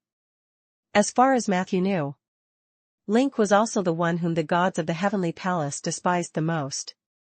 After all, it was he who had single-handedly thwarted the gods' lock plan head-on. And during the long years in the astral world, Link was constantly faced with assassinations and attrition from astral creatures and gods. His stance had never changed. From this perspective, Link was also a very rare and admirable spellcaster. In Matthew's view, this didn't conflict with Link's attempt to obtain the golden ring either. Everyone has their stance, and everyone weighs the pros and cons to make the decision that best suits their interests or those of their group. Especially from the perspective of a heavenly mage. The world they see is already different from that of ordinary people. Matthew did not hold any undue negative impressions of Link because of potential conflicts in the past. Just as he wouldn't overly blame Isabel for that shot from the singularity cannon. Perhaps this is the world of adults. As long as one can endure, everything must move forward. In his thoughts, Matthew swiftly approached Link. It was visible. The heavenly mage was in a good mood, always wearing a smile. As Matthew approached, he heard Link chatting with Alistair. What does it feel like to grow as big as you? Alistair responded gently. Nothing special. At first, you might feel smug about your own size, but with time, it becomes normal. Besides, from the perspective of the vast universe, there's not much difference between us and ants. Link shook his head. You're too modest. Humanity hasn't yet had the chance to ascend, let alone ants. And yet, you can use the universe as your breeding ground, just waiting for a gust of wind to complete transcendence. Alistair answered. That's what everyone says. My inheritance records say the same. But frankly, I'm still hesitant about whether to leave. To put it inelegantly, pigs in a pen also don't know that the day they leave the cage is the day they die. I crave the outside universe. But I'm also filled with fear. Link mused. At least you have a choice. To shine brightly or extinguish in endless solitude, everything depends on you. Alistair honestly said. Yes. So, I always think I'm very fortunate. Link smiled. Then he turned to greet Matthew. At that moment, the ram-horned black cat and the synchronized mechanism once again appeared before Matthew. The general's voice sounded full of suppression and anger. Does the spellcaster from the Seven Saint Alliance intend to extend his reach out here? Glacia was more direct. Link, are you backing this kid up? Link responded calmly. I came to see my old subordinates, is there a problem? With these words, Alexander and the other members of the Black Gold unit felt a warmth in their eyes. The spellcasters looked up at Link's figure, memories surfacing in their minds. Before Link had been forced to suppress the intelligence lock, he had personally trained this Black Gold unit, with the purpose of one day counterattacking the Outer Planes. However, due to the Alliance's change in foreign policy, the Black Gold unit had been forced to disband. Alexander and the others had transformed into wardens and jailers of Black Sua Mount. Although their circumstances had changed, their spirit of revenge remained deeply buried in their hearts. The Black Gold unit has since become a somewhat famous expeditionary force in Purgatory and the Astral World. Under these circumstances, what Alexander and the others probably desired most was recognition from their former superior. Link's words indicated that he not only cared about his former subordinates but also approved of their current actions. This was undoubtedly a great comfort to Alexander, who had also suffered much in the Astral World. Lord Link. Lord Link. The former members of the Black Gold unit rushed forward. They surrounded Link, expressing their nostalgia and admiration with restrained gazes and simple words. Link smiled and responded to each. "You've done very well. I've always said if you want those youngsters to respect you, you have to hit them hard. My failure to fulfill my promises was my fault, but you achieved this, and this is your glory. I'm proud of you." Link's words not only stirred the members of the Black Gold unit, but also left Storluck Industries and Barthor Purgatory trembling. The general's voice now carried a hint of chill. "You promised not to interfere with places outside the material world." His words were ruthlessly interrupted by Link. That was Isabel's promise. Chapter 1825, 507 Planet Defense War and Summer Nights Superpower _2. Chapter 1825, 507 Planet Defense War and Summer Nights Superpower _2. It's none of my business. The general sounded even more furious. This isn't a collective decision made by the high-ups of your alliance? Link said slowly. She made that decision without my consent. What, you want to fight with me? To tell you the truth, I'd be more than happy to oblige. With that statement, everyone on the scene immediately fell silent. No one dared to provoke Link at this critical moment. Those who were well informed knew that this guy was suspected of having assimilated the intelligence lock. Even if it didn't increase his strength, returning to his former peak condition shouldn't be much of a problem. Although Storluck Industries was not without strategic weapons capable of contending with a heavenly mage. But compared to a heavenly mage, the flaw in those strategic weapons was that they were too cumbersome. They couldn't be used at a moment's notice. No one could have predicted that Link would suddenly come riding in their faces at this crucial point. This resulted in not only Storluck Industries being unprepared, but also Glacia being caught off guard. It seems the Seventh Saint Alliance is no longer under Isabel's control. Good. The Demoness of Desire's voice was exceedingly unpleasant. I know you've been pent up and want to vent, but don't forget the negative implications of a heavenly mage's power. Link suddenly cursed. Don't fucking use that to blackmail me. I'll do whatever the fuck I want. The world is fucking falling apart, the material world is full of wounds, and you expect me to play psychological warfare with you at the table like a good boy? Say a few more words, and I'll flip your purgatory first. Let's see if Barthor is really dead or not. Glacia was so rebuffed, she couldn't utter a word. The general's tone, however, softened. Is this the stance of the Seventh Saint Alliance? I have seen it now.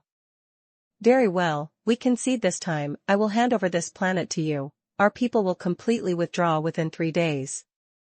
Link said expressionlessly. Get the hell out of here now. If I find any of your people on the surface of Storluck within an hour, I won't hesitate to send them to their deaths. The general, too, was left speechless by Link's dominance. The onlookers also experienced for the first time the Heavenly Mage's word being final. Not only did they fantasize endlessly about the Heavenly Mage's power, but what kind of strength could make a dominating civilization concede a planet? But the next second, Link suddenly changed his tone. Don't say that I'm unreasonable and bullying you. In 3 months, I'll give you a chance to attack this planet, without using a heavenly mage-level figure or strategic weapons. If you can take this planet, then it's yours. If you dare to attack Storluck within 3 months, I'll show you what it means to incur a heavenly mage's wrath. Now, get the fuck out. At this point, Glacia and the general finally saw a way out. In 3 months? I'll remember that.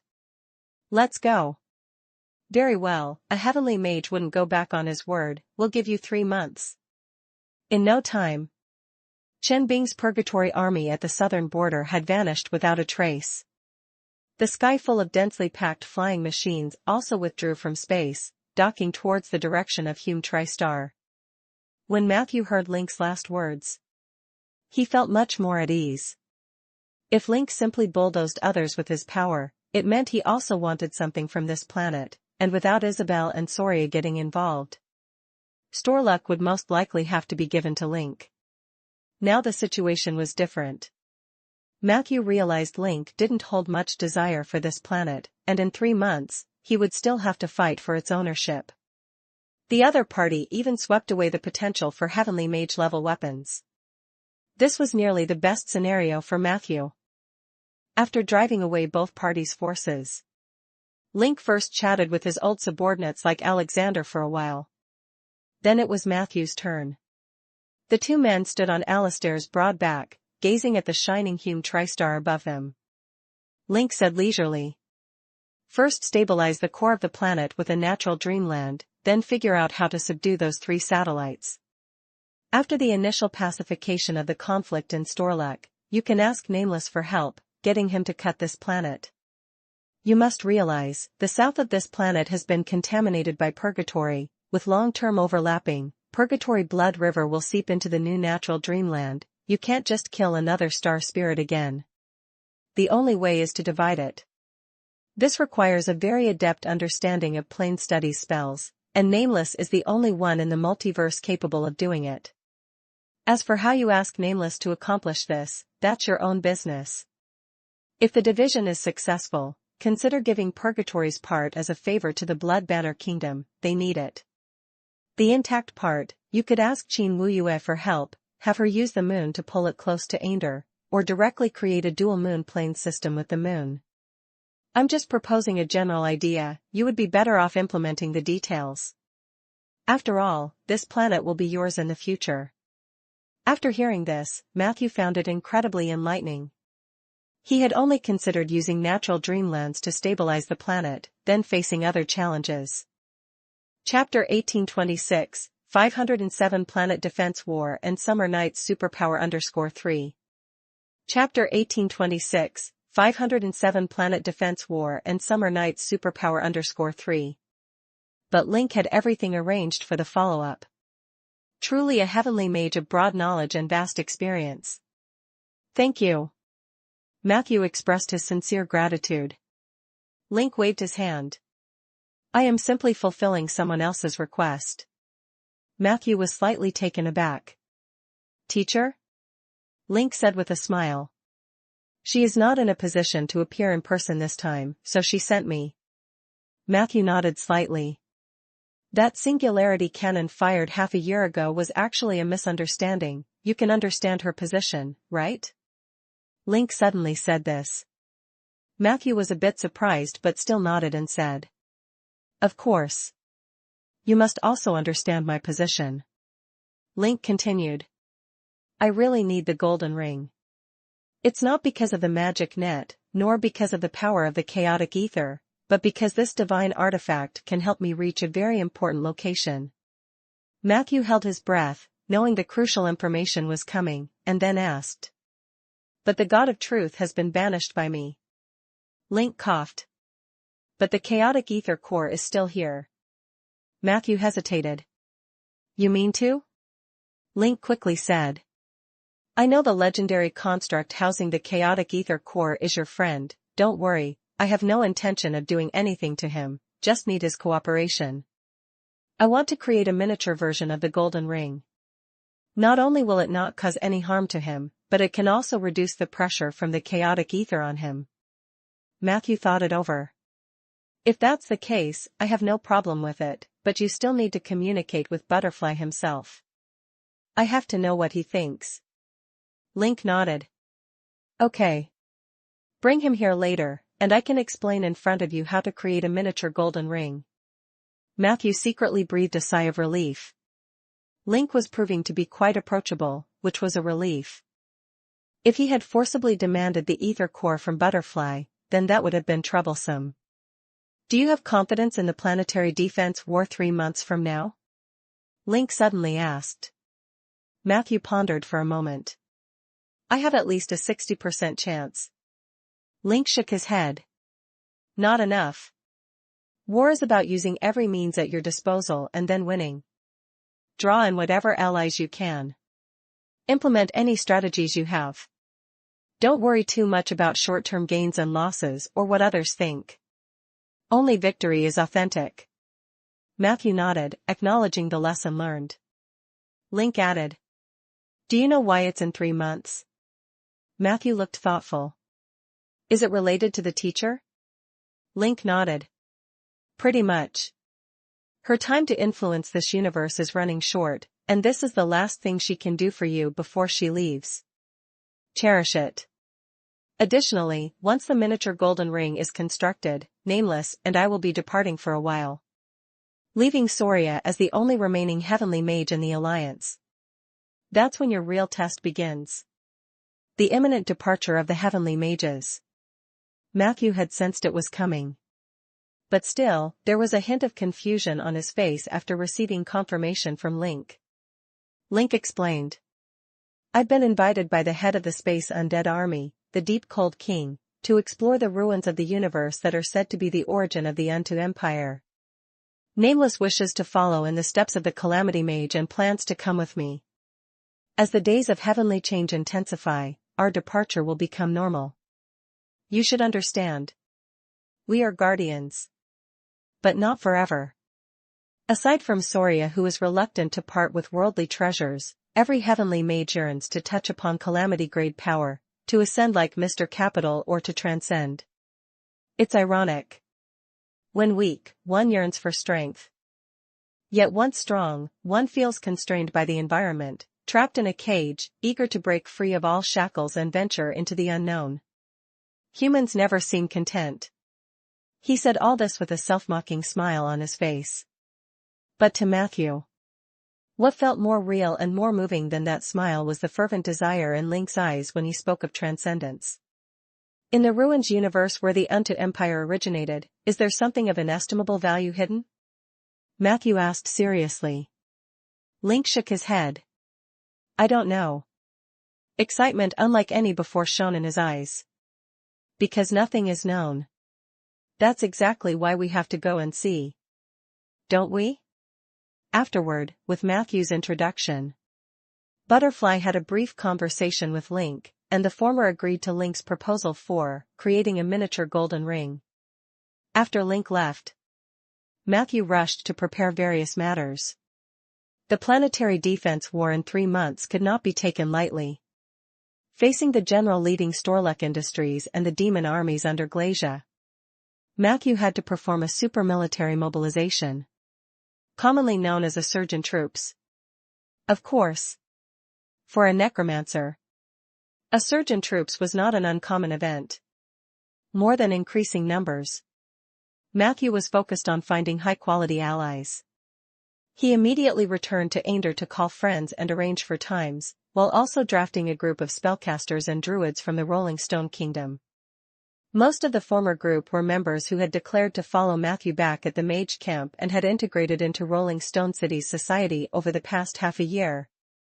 The latter were mostly young druids from the Earth Society, who now also had a pleasant life in Matthew's Sanctuary of Life.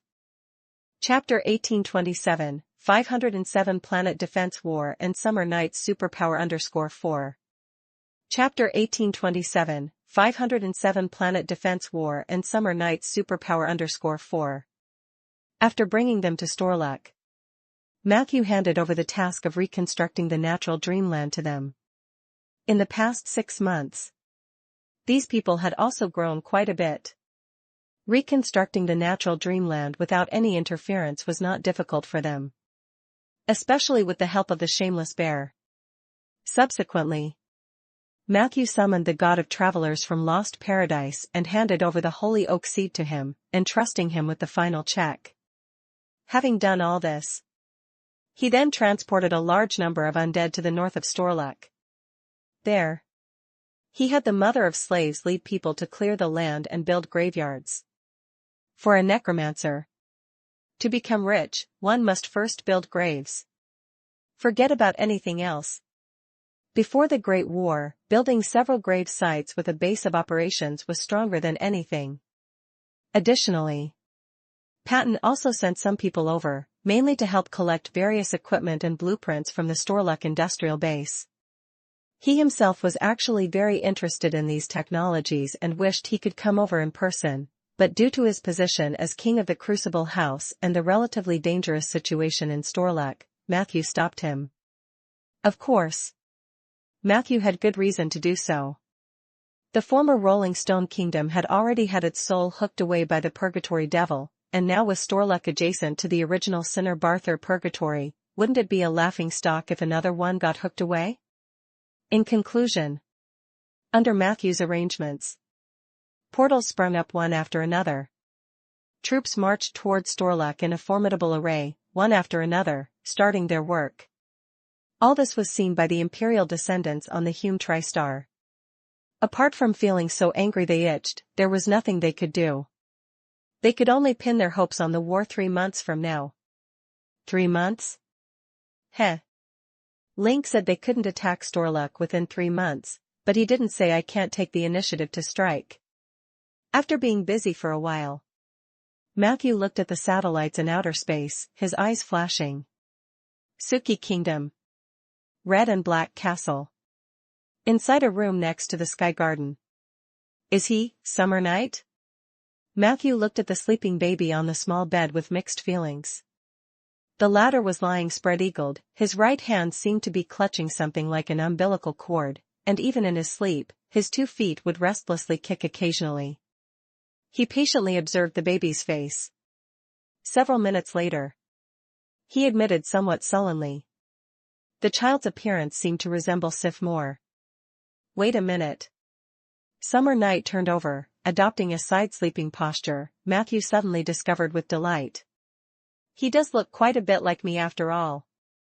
Just then, the baby suddenly let out a burp in his sleep. Boom. A terrifying pillar of molten lava shot up to the sky, directly triggering the esoteric spell barrier set up above the baby's bed. Sizzle sizzle. The pillar of fire struck the barrier, causing a tremendously loud disturbance. Nearby, the space began to distort slightly. Hungry. Summer Night murmured unconsciously. He closed his mouth, and the lava and high temperatures disappeared. Matthew wiped some sweat away. He carefully checked Summer Night's bottom and indeed felt a small tail. Still a tiefling. The devil's genes really are strong. But the nose and mouth are still like mine. The eyes too have some resemblance. Wait a second. Just as Matthew's mind was filled with myriad thoughts, the sleeping infant suddenly turned over again, transforming from a tiefling into a half-human, half-silver dragon image. Following that, he directly transformed into a young silver dragon. After a few more minutes, Summer Night had once again alternated between becoming a dragon turtle, immortal ape, raven, winged dragon, moon bear, and so forth. In the midst of Matthew's astonishment, he reverted back to his original form. Following that, Matthew shockingly observed Summer Night's soul leaving his body, heading to some unknown place. Hint, you have discerned 2 of Summer Night. Blood Banner's innate superpowers. 1. Master of Transformation, Bloodline Inheritance. Summer Night. Blood Banner inherited his father's bloodline with the powerful ability to transform. He can assume all of the shape-shifting forms his father mastered, with the same potential for growth. In particular, whenever Summer Night, Blood Banner's father acquired a new shape-shifting form, just a single close encounter between them was needed. And Summer Night. Blood Banner would also master this new transformation ability. 2. Blue Veil Dream, Unknown Realm. Summer Night.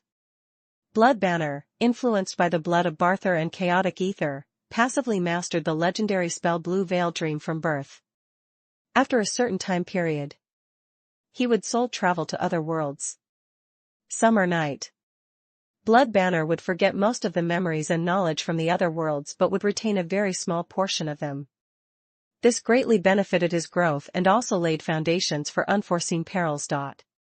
Outside the house, Matthew looked at the indifferent Sif and furrowed his brows, asking, "He will soul travel to other worlds?" Sif nodded. "He has since birth, we've tried everything, this superpower can't be sealed, can't be controlled, only he can deal with it himself." Matthew's brows furrowed even deeper. "He's still so small." Sif fell silent for a moment, then softly responded. "Do you think I don't know that? I am his mother, I am even more concerned about his safety than you. Every time his soul departed, I was always by his side, sometimes for several days at a time, during which I could do nothing. One time, I even wanted to let my soul follow him, and it nearly went wrong. Fortunately, my aunt saved me. But it was that time, I realized that Summer Night himself does not reject the process of the Blue Veil Dream. He even seems to enjoy it." Matthew appeared astounded. Sif humphed lightly. "Your son is much more capable than you think. Don't presume to judge him before you understand him." Matthew's expression softened slightly and he nodded. The two continued to talk about other aspects of Summer Night. Then at a certain moment, the conversation suddenly stopped. The atmosphere abruptly entered an awkward state. Out of the blue, Sif said coldly, "Although I've told you so much about Summer Night, you must be clear. Summer Night's existence and our relationship are separate matters. He's our son, but that does not imply anything more, understood?" Matthew, looking at her perpetually slightly annoyed, mildly resentful, pretty face, suddenly remembered the odd relationship between Hibbert and Vivian. "So, we just have a child, right?" Matthew asked with a smile. Sif responded coolly. "That's right. That's how it is. Wait.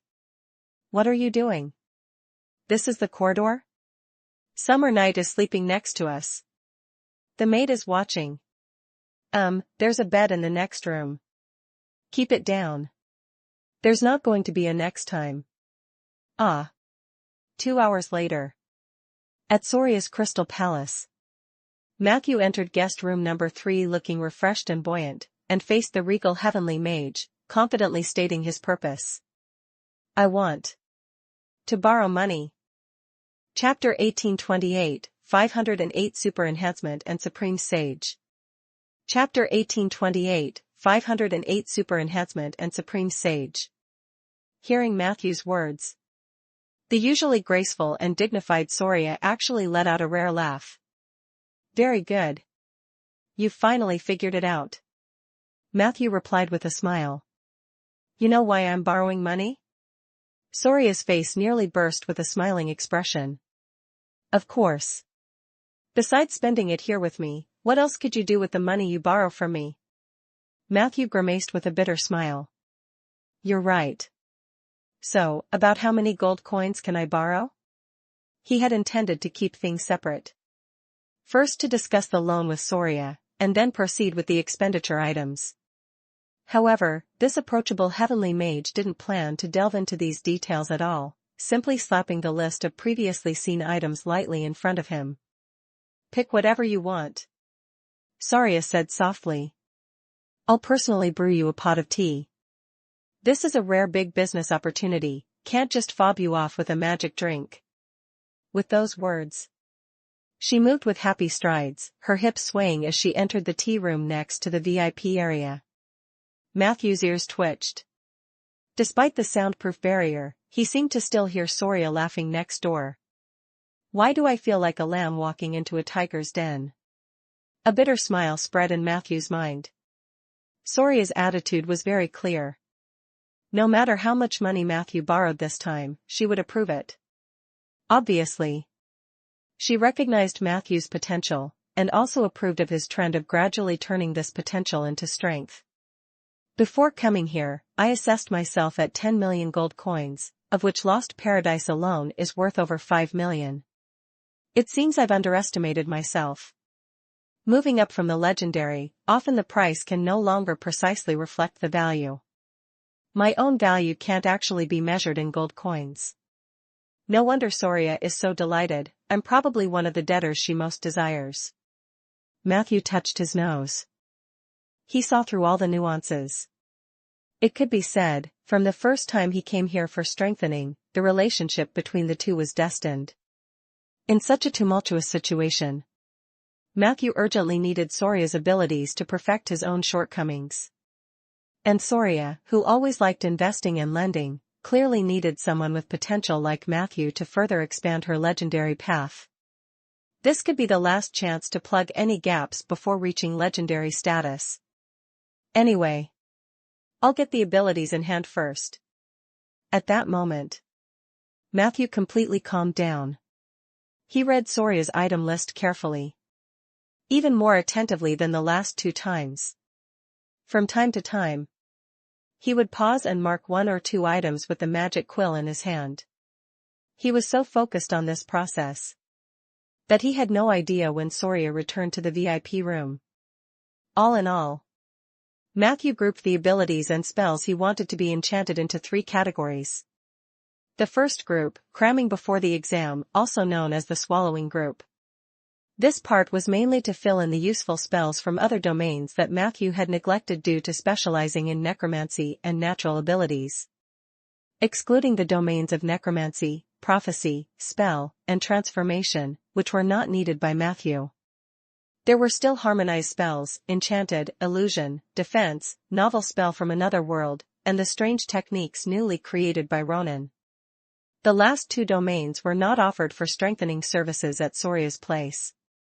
Matthew had no choice but to select all of the first 4. Universal spell accelerated learning, harmonized spells / enchanted / illusion / defense includes 9 to 12 practical spells of the same domain up to 4th level and below. Note, permanent universal spells are slightly slower in casting speed compared to regular spellcasting and do not enjoy the bonus of super magic abilities, but they do not compromise on strength. The second group were the abilities or spells that Matthew personally selected carefully. Control Master, the effectiveness of all your control or intimidation-related spells or abilities is greatly enhanced, including, but not limited to Alluring Gaze, Above the Dragon, Back Off, Death's Touch, etc. Note, this ability can enjoy the related amplification of Celebrity Domain. Platinum Shield of Capital. Soria optimized version able to withstand legendary level magical or physical damage. The number of gold coins consumed also increases randomly from 100,000 to 300,000. True Transformation, Hedasai Flea, able to truly transform into a Hedasai Flea, though small in size, it possesses superior attack power and close combat abilities, also controlling a certain power of the phase. Bloodthirst / Cold Aura, can add bloodthirst / cold aura effects within a 30 km radius for your subordinates, with the former enhancing physical power and resistance, the latter improving casting speed and focus.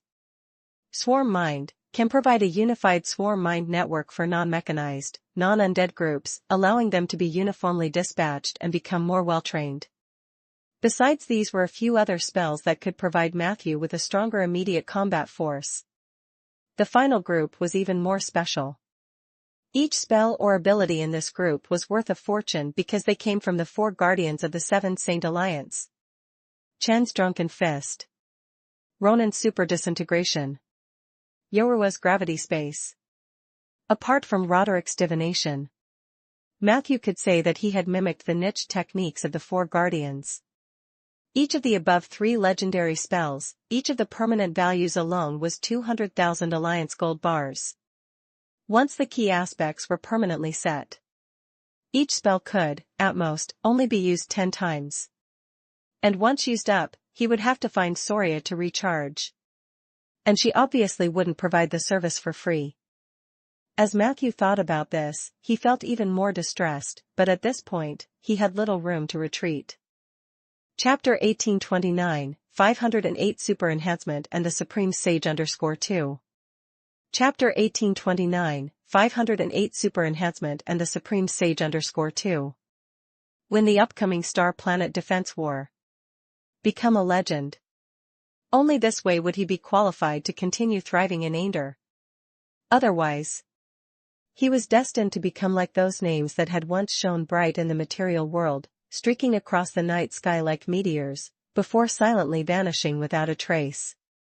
Quite the discerning eye. The total cost is just a tad over 8 million, how about choosing a few more and rounding it up nicely? Soria looked over the list of items, expertly estimating the cost, and couldn't help but lick her lips as she continued to persuade. Matthew smiled somewhat reluctantly. Round it up to 10 million? I don't think that's necessary. Little did he know, Soria would say with a grin. Then let's round it up to 20 million. Matthew jerked at the sound. The look in Soria's eyes seemed endlessly tender. I'm not worried about you reneging on the debt, don't you have confidence in yourself? Matthew coughed before responding calmly. It's not about the cost, it's whether my body can withstand so much enchanted strengthening. Ever since the negative energy transformation, my physical strength has indeed improved a great deal, but adding so many spells and abilities all at once is still quite a burden. This is already the maximum number I've calculated, any more might affect my own focus, and might even lead to cognitive disarray. You should know this better than I do. As he reached the last sentence, Matthew's tone became even more cautious. Soria hummed lightly. Of course, I know.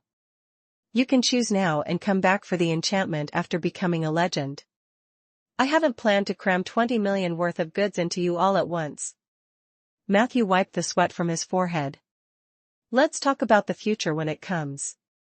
Right now, I just want to deal with what's in front of me. Soria persuaded him for a few more sentences. Seeing that Matthew's will was firm, she finally gave up. Then, she gently tapped a finger on the checklist covered with checks. The items are decided, but for the source of funds, I can offer you 2 options. Matthew was instantly alert. He had already prepared himself for a mountain of debt. But it seemed Soria had other repayment plans for him? The heavenly mage spoke deliberately. The first is to continue as before, I lend you the money, you sign a contract with me, and then we complete the transaction. The second option is to consider the 8 million an investment from me personally. Once you become a legend, I can use a certain amount of that investment for you to do me a favor. As for what actions correspond to how much, we can discuss that slowly. Generally speaking, I offer a relatively fair value, at least I won't let you suffer too much loss. What do you think? Matthew pondered. The second option sounded much more relaxed than the first. At least these 8 million gold bars didn't need to be repaid directly. The catch was that he would have to occasionally run errands for Soria or cover for her. Strictly speaking, this wasn't even a price to pay. In a time when Isabel and Link had clearly expressed their intentions to leave, getting closer to Soria in itself was an opportunity worth fighting for. However, Matthew only hesitated for a few seconds before firmly replying. I choose the first option. Soria frowned. So unwilling to take orders from me? Matthew replied without inferiority or arrogance. If there's anything I can be useful for, please just command me directly. Even if I didn't choose the second option, I would be more than happy to serve you. He didn't say more than that. Everyone was smart, their own little calculations clear in their minds. Matthew knew. Every gift of nature that wasn't priced surely carried a higher invisible threshold or price. He could serve Soria, he could work for her. But the other party must owe a favor or payment. If the 8 million was directly priced with a favor, then it wasn't just a matter of Matthew being able to repay it. He could be firmly in Soria's grasp for life. This was something Matthew had to guard against. He respected every heavenly mage in the alliance. But he also maintained a necessary vigilance against them. In a sense, Matthew believed this was the utmost respect. Alright then, clever little guy, it seems becoming your creditor is the limit. For us to get any closer, I might have to seduce you, Soria said with a hint of regret. As she spoke the last sentence, she unconsciously licked her lips, her eyes flashing an indefinable color at Matthew. This made Matthew hastily avert his eyes and sit down obediently, like a wronged little wife. Fortunately, Soria was just joking and didn't actually take any action. Then, the two signed several loan agreements and supplementary contracts. Soria swiftly pushed Matthew into the surgery room. Considering Matthew's capacity to bear it, the super enhancement procedure went on intermittently over 3 days. During these 3 days, Matthew lay comfortably on the surgery table, sleeping soundly, oblivious to all but an occasional itching sensation. Soria, on the other hand, was worn out.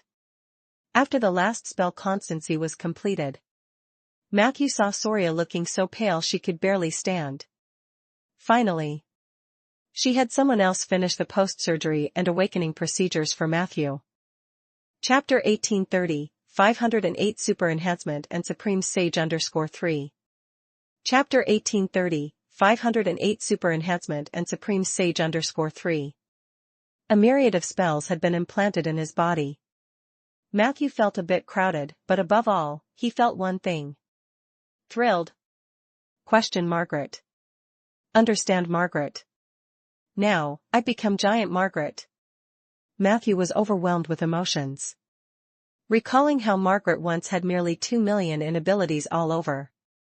But now, Matthew. His total strength had nearly reached 10 million. It meant he himself possessed the power of 5 Margarets. Upon leaving Soria's crystal palace, Matthew was full of ambition. That clear sense of powerful enhancement brought such intense pleasure.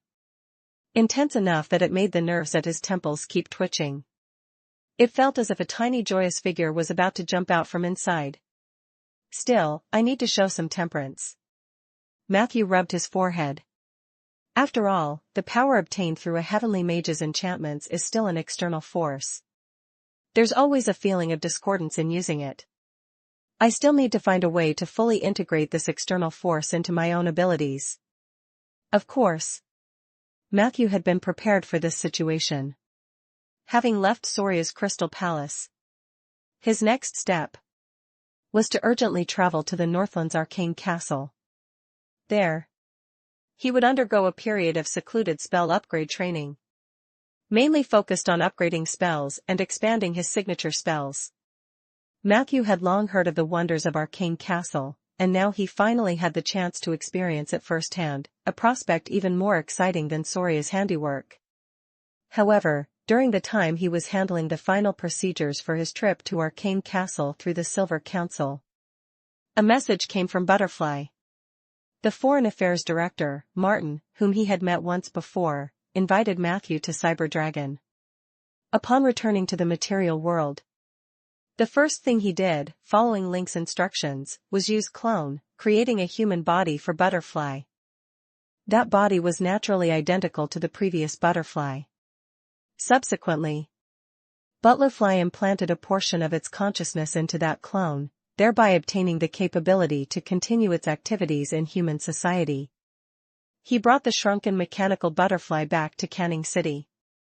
All the previous rumors consequently fell apart. People thought Butterfly was unharmed. But what they didn't know was that the person claiming to be the Butterfly City Lord was actually just a clone. Butterfly's true form had already transformed into a super golem.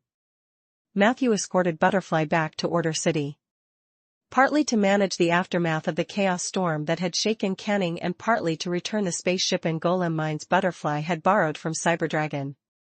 This invitation comes from the Supreme Sage, will take no more than half a day, and won't delay your schedule. Please make time to meet with the Supreme Sage. Matthew looked briefly at Martin's letter, which seemed quite sincere. He pondered for a moment. Although he was in a hurry, he could still manage to squeeze out half a day. After all, he had long been curious about Cyberdragon. From Martin's letter, he learned that the so-called Supreme Sage was the most transcendental being in Cyberdragon. When such a person personally extends an invitation, he saw no reason to decline. Hence, half an hour later, he boarded a spaceship to Cyberdragon from Canning. Along the way, Martin excitedly introduced Matthew to the various extraordinary stories about Cyberdragon. The spaceship was very fast. Soon, they approached the main island of Cyberdragon. But to Matthew's surprise, the ship did not get close to the main island but instead flew towards a spiraling cloud and a vortex nearby, slowing down during the flight. Golden barriers also appeared around the ship. Matthew was familiar with this kind of barrier. It was a defense against void turbulence. This isn't a ship going to Cyberdragon? Matthew was somewhat surprised. Martin immediately explained. The main island of Cyberdragon, which is open to the public, is where the machinists live and reside daily, but many high-level machinists have already secretly evacuated due to long-term surveillance by Ms. Soria and the Alliance wizards. The busy scenes you just saw from high above, at least 2/3 of them were artificially created through the machinist spells. The place we are going to is a particularly magical space, where the machinists truly reside. As he spoke, the spaceship activated its invisibility mode and slowly entered into that spiral cloud. Matthew felt an unprecedented surge of halting sensation, followed by vast patches of void turbulence appeared around the ship. In the distance, at the edge of his strained sight, Matthew saw clusters of diamond-like nebulae emitting colorful lights, surrounding space whose edges were continuously collapsing and rapidly reforming material layers, slowly rotating. It was an immensely complex vortex-like space. Matthew's eyes widened. Even in the astral world, he had never seen such a bizarre and mysterious plane structure. Is this like a ship's anchor, permanently fixed in the void turbulence? Matthew hesitantly asked. Martin responded with a smile. More or less. Only, this is not a demiplane, but a young wormhole. Welcome to the compatible wormhole. Welcome to the real Cyberdragon. The compatible wormhole is an incredibly magical space. Its peripheral material layers constantly collapse but are immediately regenerated in the blink of an eye. Matthew sensed that the wormhole was devouring massive amounts of elements from the void every moment. Chapter 1831, 508 Super Enhancement and Supreme Sage _4. Chapter 1831, 508 Super Enhancement and Supreme Sage _4. These elements were endlessly poured into the central space. This not only caused the region in the middle to continuously expand, but also solidified its material layer to an incredibly indestructible state. Matthew had previously thought that the most rigid natural material was the cosmic base rock. Yet, when he arrived inside the compatible wormhole, he realized he had been utterly mistaken. Every single substance in the wormhole world possessed a texture comparable to that of the cosmic base rock. At the edge of the wormhole, Matthew saw a vast number of demiplanes, other universes. The number of these worlds was quite astonishing, easily surpassing 500. Affected by the wormhole's gravitational attraction, they rotated around the compatible wormhole in a very special anchoring structure. Matthew guessed. These worlds were probably those to which the machinists projected souls through their soul-mapping devices, as Margaret had mentioned before.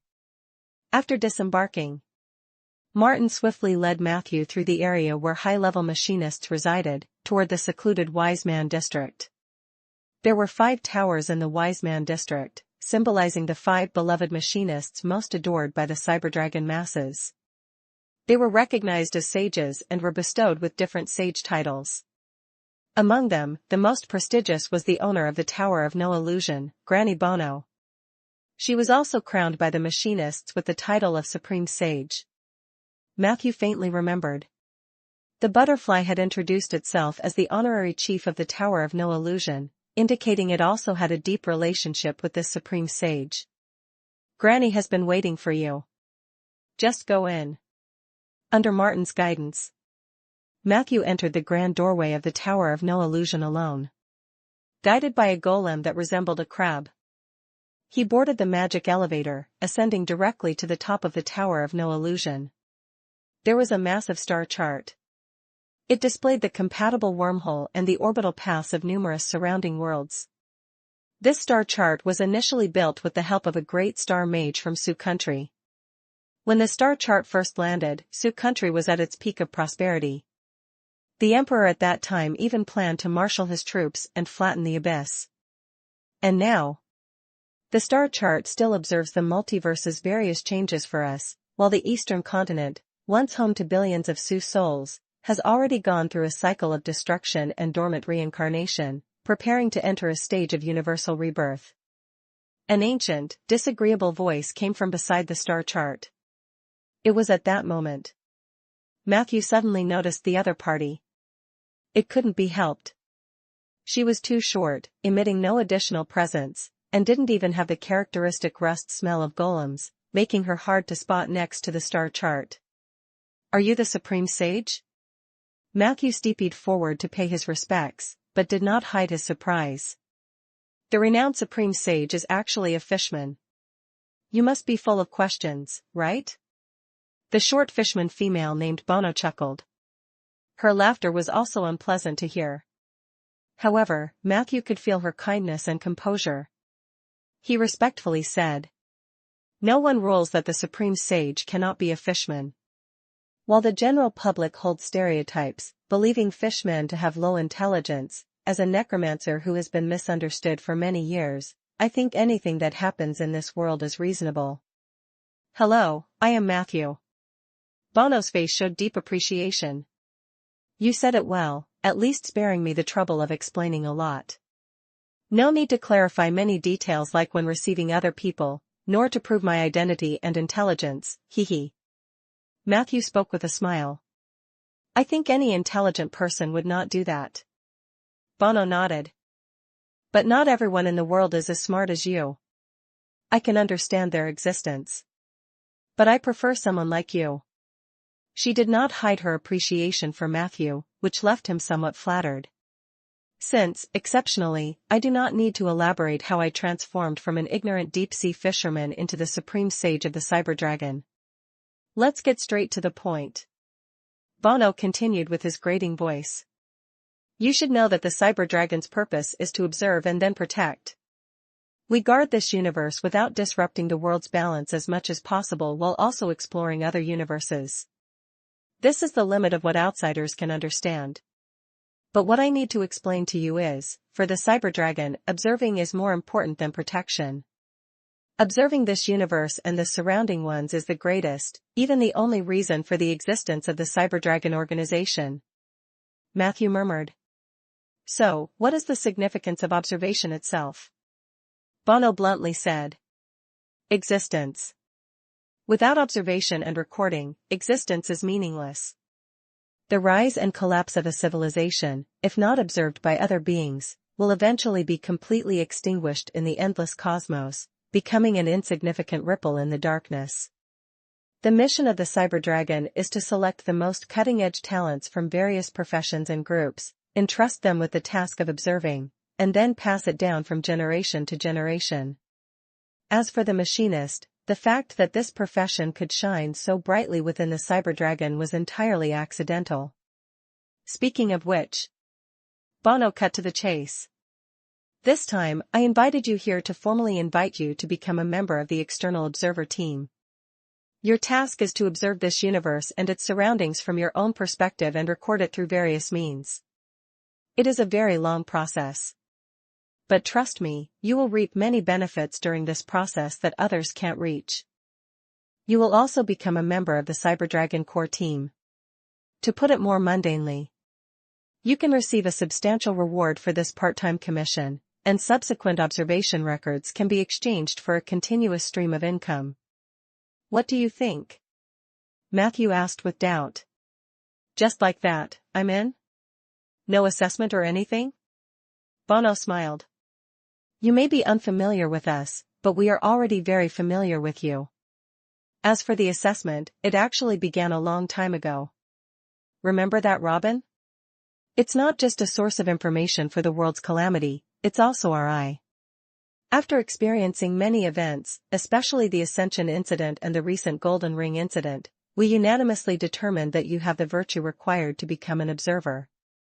It's not so much about allowing you to join. Rather, it's an honor for both the Cyberdragon and the observers to have the opportunity to collaborate with you. These words were quite pleasing to Matthew. But he was naturally cautious. He would not make any promises lightly without a deeper understanding of the observers and the Cyberdragon. So he quietly changed the subject. So this wormhole and that peculiar plane structure are your channels for observing other universes? Bono nodded. We usually refer to the worlds surrounding the wormholes as different subdomains. The blood-drinking mountain that you visited earlier has now also become one of the compatible wormhole subdomains. A plentiful number of subdomains can provide better stability for the compatible wormhole. While observing, we are also striving to explore and develop these subdomains, although of the 614 subdomains, we have explored less than a tenth. She had not finished speaking. Suddenly, the star chart sounded an alarm. There is an anomalous soul intrusion in the subdomain. Chapter 1832, 509 Observer Metal and Spells Training. Chapter 1832, 509 Observer Metal and Spells Training. The alarm was so piercingly loud that it caused even the grand star chart to tremble slightly. However, what Matthew hadn't expected was that the Supreme Sage merely walked quickly to the side of the star chart, glanced at it a few times, then reached out and touched a device similar to an alarm switch, manually silencing the alarm. Matthew was slightly astonished. What is this? Bono explained. There is an anomalous soul that has entered a world near the wormhole called Dragon Sparrow. This isn't the first time. In fact, this is the 17th time in the past half year. Since we have not explored the Dragon Sparrow world and lack control over it, there isn't much we can do about the soul's comings and goings. We just record it each time. While speaking, she personally took a thin sheepskin booklet from the nearby shelf and fetched a magic pen, carefully entering the latest date and time into a form on the booklet. Matthew glanced at the booklet. It seemed to record the detailed occurrences of anomalous souls entering and leaving each subdomain. Matthew tilted his head and asked, "What's the deal with this world? Can't you enter it using soul projection?" Bono shook her head. It's not just that we can't use soul projection, we can't even get close or deploy any observers there. There are quite a few worlds like this. But Dragon Sparrow is still the most unique one. Matthew became more interested. Why do you say that? Bono explained. Generally, the worlds we can't interfere with are those that are not caught by the compatible wormhole, yet coincidentally appear near wormholes. Due to the gravitational pull of the plane, it takes too much effort and too much capital to approach these worlds, so we have not explored them. Strictly speaking, these worlds have not truly been captured. What the compatible wormhole attracts is merely the projection left by these worlds in a higher dimension. You should understand, right? Matthew nodded. This was just like Twin Paradise and high-dimensional Shadow. Bono continued. But the Dragon Sparrow world is different. It is the only world that has clearly been captured by the compatible wormhole, yet we cannot enter it or even observe it. Look, on the star chart, you can see it clearly. It's not far from the wormhole, even closer than the newly included blood-drinking mountain world. It was effortless for us to enter the blood-drinking mountain, but entering the Dragon Sparrow world is incredibly difficult. With the direction of the Supreme Sage on the star chart, Matthew gradually saw the unique world.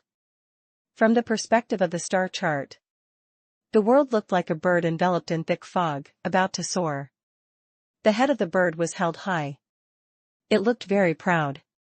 No wonder they called it Dragon Sparrow. Have you discovered the specific reasons? Matthew tried discussing it with the other party using his novice knowledge of plane studies. Bono said with a smile. Not every abnormal occurrence in this world has an identifiable cause. It might be that this world has already died completely, and what we have captured is merely its corpse. Or it could be due to the layer of gray mist surrounding Dragon Sparrow, that is a supernatural material even thicker and more impenetrable than ordinary planar barriers. There are also several machinists who have conducted long-term research on the Dragon Sparrow world. They recently gave me a research proposal, which provided 3 highly feasible suggestions. Matthew looked intrigued. Can I know about them? Bono nodded. This is no secret. They told me that these 3 plans are ranked from easiest to hardest to execute. The first one is to create a weapon capable of absorbing a large amount of high-dimensional, high-energy material, launched directly from the edge of the wormhole, to tear open the gray mist surrounding the Dragon Sparrow world, subsequently gaining a pathway of doubtful stability. Matthew looked perplexed. This is the easiest plan? Bono continued in a calm tone. The second one is to find the legendary aspect secret, harnessing the power of the phase, capable of bodily crossing the void turbulence, and then naturally enter the Dragon Sparrow world. Aspect secret. Matthew inwardly scoffed. Even if such a thing exists, it's unlikely to be controlled by machinists, right? Better to rely more on making friends among sword masters. Hoping that one of them could burst forth with the understanding of the highest phase power in the multiverse. Then Bono calmly mentioned the last option. When the elements engulfed by the phase wormhole reach a critical point, the wormhole itself will not be able to withstand more elements and will collapse internally. At that time, a terrifyingly large, transcendent energy flow will burst from the wormhole. Under the scouring of this energy flow, they predict that all the worlds around the wormhole will be crumpled into an infinitely thin plane like a bamboo tube forcibly opened from the inside. This is a self-protective dimensional reduction mechanism.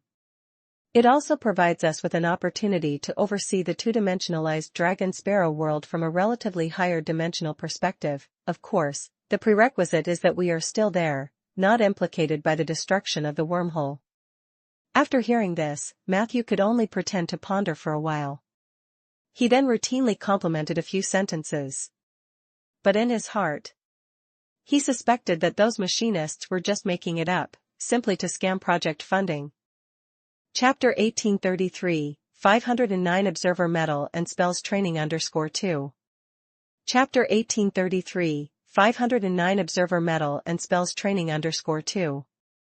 However, when the other party mentioned the devouring characteristic of compatible wormholes, Matthew was quite interested. So, the ultimate fate of a compatible wormhole is collapse? Bono nodded. That's the destiny of all wormholes. The Observer Organization of Cyber Dragons, although it has never directly observed the collapse of a wormhole, has gathered a massive amount of evidence that indirectly verifies this process. But you don't have to worry. The compatible wormhole is currently in its initial stage of formation. It's far from being unable to devour elements. The multiverse might go through cycles of destruction, and it would still be here. Matthew nodded slightly in agreement. Bono continued with a smile. Besides, we're also working hard to maintain the stability of the wormholes. By capturing different worlds, or demiplanes, and anchoring them near a compatible wormhole, we can enrich the variety of elements it absorbs. We've observed that the more worlds a compatible wormhole draws elements from, the more stable the wormhole itself becomes. This is actually a hidden rule in the material world. The richer it is, the more stable. The more singular it is, the more likely it is to collapse. Matthew had an epiphany. He had actually come across this hidden rule a few times. When the Seven Saint Alliance unified the world, they didn't completely wipe out the Forgotten. The primary reason for this was to maintain the richness of Ander species. It said that doing so greatly enhanced the stability of the material world.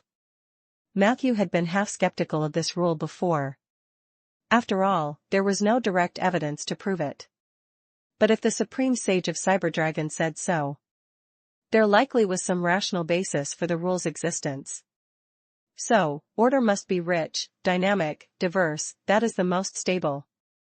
At the end, Bono added this sentence with profound meaning. Matthew frowned slightly. But richness, dynamism, and diversity can lead to chaos. So, the most chaotic is the most stable? Bono shook his head with a smile. That's what you need to figure out on your own. After all, this is your legendary path, not mine. I can't offer much advice. I can only say that the art of equilibrium is too complex. Learning some philosophy might help you to advance further, but it could also push you completely into the abyss. Matthew pondered for a moment. Although the Supreme Sage's statement was somewhat ambiguous, the direction indicated by the first part was quite clear. Matthew felt the other person's goodwill. Just as a compatible wormhole needs more worlds to maintain its stability, Ender also needs a greater variety of species to remain stable. And in terms of domains, the more, the better for my legendary path. I really don't need to be afraid of having too many domains to handle. Sometimes, having a large number can lead to a different kind of transformation. This was a bold train of thought. Its premise was that Matthew had enough confidence in his own equilibrium domain and the Tauran domain. Only with the suppression of everything by these two domains, one above and the other below, could the added stability from more domains become a reality. Otherwise, it was all castles in the air. Who knows, it might all explode in an instant. Just like Mabarin, the second son of death, once tried with fusion of life and death. At this thought, Matthew steadied his mind again. He conversed with the Supreme Sage a bit longer, then decided to take his leave. As for becoming an observer, he planned to address it after finishing the planetary defense battle. He had quite a good impression of both Cyberdragon and the Supreme Sage himself. Barring any accidents, he would choose to become an observer in the near future. But just at that moment, while casually helping Bono collect the booklet that recorded the abnormal soul entries and exits from the various subdomains, Matthew caught a glimpse of a very ancient time record. That record pointed unmistakably to Dragon Sparrow World. This time point, was it about 1,000 years ago? He asked casually. Bono glanced at it. Yes, I remember that time clearly. We had just captured that world, and just before that, there had been the terrible Blood Meteor event in Ender. Soon after the Blood Meteor event burst forth, a soul that seemed to come from Ender itself broke into Dragon Sparrow World and then never exited. At least we never observed any traces of his departure. Blood Meteor event? A soul from Ender itself? Matthew was slightly startled. Suddenly, as if recalling something, he flipped through the records in the booklet. Regarding the abnormal soul entries and exits in Dragon Sparrow World, besides the 17 anomalies in the last half year, there was only that one from 1,000 years ago? Bono thought for a moment. That's correct. Matthew took a deep breath. He cast a cross-plane communication spell right there and then. About 5 minutes later, he received a response from Suki Kingdom. It's 17 times, what's up? Matthew's body shook slightly. What's up? Bono clearly noticed the anomaly. However, seeing Matthew frowning in silence, the Supreme Sage didn't press further, instead kindly giving Matthew more space to think. So, the abnormal souls entering and exiting Dragon Sparrow World recently are summer nights. And the one from 1,000 years ago could very well be myself. Matthew remembered the words Plague Daughter Kesha had said to him. So, the Dragon Sparrow World that machinists can't observe, can't enter, is actually the Earth in my memory? Chapter 1834, 509 Observer Medal and Spells Training _3. Chapter 1834, 509 Observer Medal and Spells Training _3. He felt it was somewhat unbelievable. But he was impatient to learn the truth behind it all. But if I really am the son of Death and Kesha, sent into the Dragon Sparrow World by Kesha, and spent 1,000 years in Ender, how did I return to Ender? My memory of my past life was that I traversed while playing a game. And regarding the memories before and after the traversal, they've become a bit fuzzy. It seemed like I naturally accepted the reality of traversing. After the traversal, there wasn't any trace of the original owner of this body in my memories. It's as if, after a not too difficult adjustment period, I magically arrived in Rolling Stone Town. The more Matthew thought about it, the more he felt suffocated. Absurd, anxious, restless, fearful. A flood of negative emotions surged within him, and then quickly dissipated. I am Matthew, the tree-planting mage from Rolling Stone Town. No matter what happens in the future or the past, nothing can shake this fact. After experiencing the catastrophe of the Divine King, Matthew's mental determination was already incomparable to the past. The confusion before him could not shake his cognition, it would only make him more motivated to explore the unknown. Even if all these conjectures are established, there are still many, many mysteries. First, how did I leave the dragon sparrow world, Earth, to come to Ander? Second, why can Sif also enter the dragon sparrow world? And why is it that she visits more frequently than I do? Third, what's with the system inside me? Fourth, why in the dragon sparrow world could I play a game whose laws and stories are so similar to Ander's, and also related to the Unto Empire? Fifth, have the sun god and death really set up a scheme in me? Sixth, was my encounter with Peggy in the Golden Pit also not an accident? Seventh. After quickly listing a series of questions in his mind, Matthew's heart steadied. He would definitely seek answers to these questions, just in a certain order. He briefly organized his thoughts, and found that the most direct approach was to start with Sif. His own son possessed the ability to frequently enter and leave the dragon sparrow world. He might bring him unexpected information. The only problem was, Sif was really too young.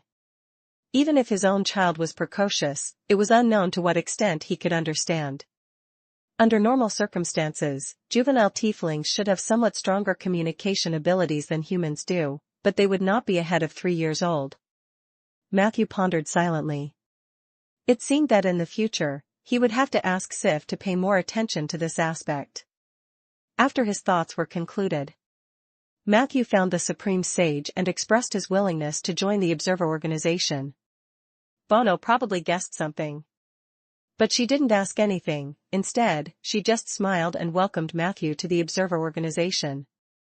She told Matthew the only obligation of an external observer was to return to a compatible wormhole once every 7 years. He would need to stay in the wormhole for 2 to 3 days, narrating and recording in an objective manner the significant events or those related to civilization that he had encountered in the past 7 years. That was the mission of an observer. In return, he would regularly receive a part-time salary. Additionally, every observer will receive a set of unique arcane armor for self-defense. I will personally forge the arcane armor I give you. Stay for a while and leave your details like height, weight, waist size, and when you become legendary, come back to Cyberdragon. By then, perhaps your armor will have already been forged. Matthew knew a bit about Cyberdragon's arcane armor.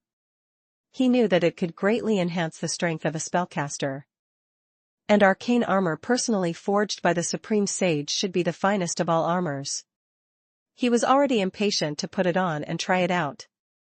Half an hour later, leaving his tailoring measurements and taking the Observer medal with him, Matthew left on the same spaceship. The Observer medal looked ordinary at a glance, but the attributes it carried were quite precious. You can greatly reduce your own presence. The more crowded and bustling the place, the more diluted your presence becomes. And in the crowd, others will hardly notice you. This item was practically psychological stealth, and coupled with other stealth skills and invisibility spells, it could have even more impressive effects. It seems like it's also an assassination artifact. Who says an observer can't also be an assassin? Matthew thought to himself. In the north. To the north of Thunder Mountain Domain. Next to the Alliance teleportation array. Matthew met with the Silver Council staff member he had scheduled, and then unexpectedly ran into 2 acquaintances. Hibbert, Vivian? Matthew called out from a distance. These 2 obviously hadn't expected to meet Matthew either. The former's face lit up with a hint of joy. Matthew, are you going to Arcane Castle for further studies as well? Matthew looked thoughtfully at this oddly related man and woman. Are you too? But to his surprise, Hibbert shook his head. No, we're not. We've both been to Arcane Castle many times for studies already. This time, it's our daughter who's going for studies. Matthew suddenly felt a bit embarrassed upon hearing this. Hibbert continued, oblivious. Right, this time she's conscious, come over and call Matthew brother. Vivian, too, pushed the little girl who was hiding behind her. No, it should be Uncle Matthew. The little girl timidly looked at Matthew, her voice clearly nervous. Chapter 1835, 509 Observer Medal and Spells Training _4. Chapter 1835, 509 Observer Medal and Spells Training _4. Ma shoo sus. And then she shyly retreated again. She's very shy. Really don't know what to do with her. Vivian said with some frustration. Matthew waved his hand to indicate it was no problem and casually asked. By the way, what's her name? Hibbert proudly introduced. Due to the deep dive program, her previous name was actually a codename of sorts, meaningless. But fortunately, she passed the final test recently, all indicators were perfect, and she met all the requirements for test subjects to have a normal life as set by the deep dive program. She has gained all the rights a normal person would have. To celebrate this, I've given her a beautiful name, called Yi. How about it? Sounds nice, doesn't it? Vivian, rarely without objection, concurred instead. I think it's very fitting. Matthew was slightly taken aback. Suddenly, a bolt of lightning flashed through his mind. Yi. I've finally remembered. That's the name of the goddess of magic. Immense joy surged in Matthew's heart. Though he didn't know why. He was thrilled that the lost memory had returned. Matthew looked at the expressions of Hibbert and Vivian. Realizing that both might have forgotten the existence of the goddess of magic, Yi. When did you name her? Matthew asked Hibbert. The latter pondered. Just a while ago? It seems that was when you were busy dealing with Canning's affairs, right? I had wanted to help, but I was also tied up with matters in the north. As Matthew had guessed. After the God of Truth forcibly tried to resurrect the deceased Yi. Hibbert and Vivian's daughter. A member of the deep dive program, suspected to possess the branding of the goddess of magic, Yi, had mysteriously acquired this fixed name. The weight of this name was not light. Matthew also managed to grasp a part of the eternal disappearance during that incident. And this experience of losing and regaining gave him a deeper understanding and insight into the spell. Is this the relationship between a soul and a branding? This little girl, and the aberrant resurrected Yi, they are actually the brandings and traces left by Yi. Yi seemed to have been completely annihilated. But she will continue to exist in this world in another form. The same brandings, different souls. Is this the essence of life? A number of realizations dawned on Matthew. His understanding of the domain of life had deepened further. Following. The group was led by the staff member to the Thunder Mountain domain. This area was home to a large number of barbarians. Since many of the barbarians lived within the bunkers, they came to be known as the Bunker Clan. According to the staff member, the Bunker Clan lived in seclusion year-round, abiding by their own rules within this mountainous region.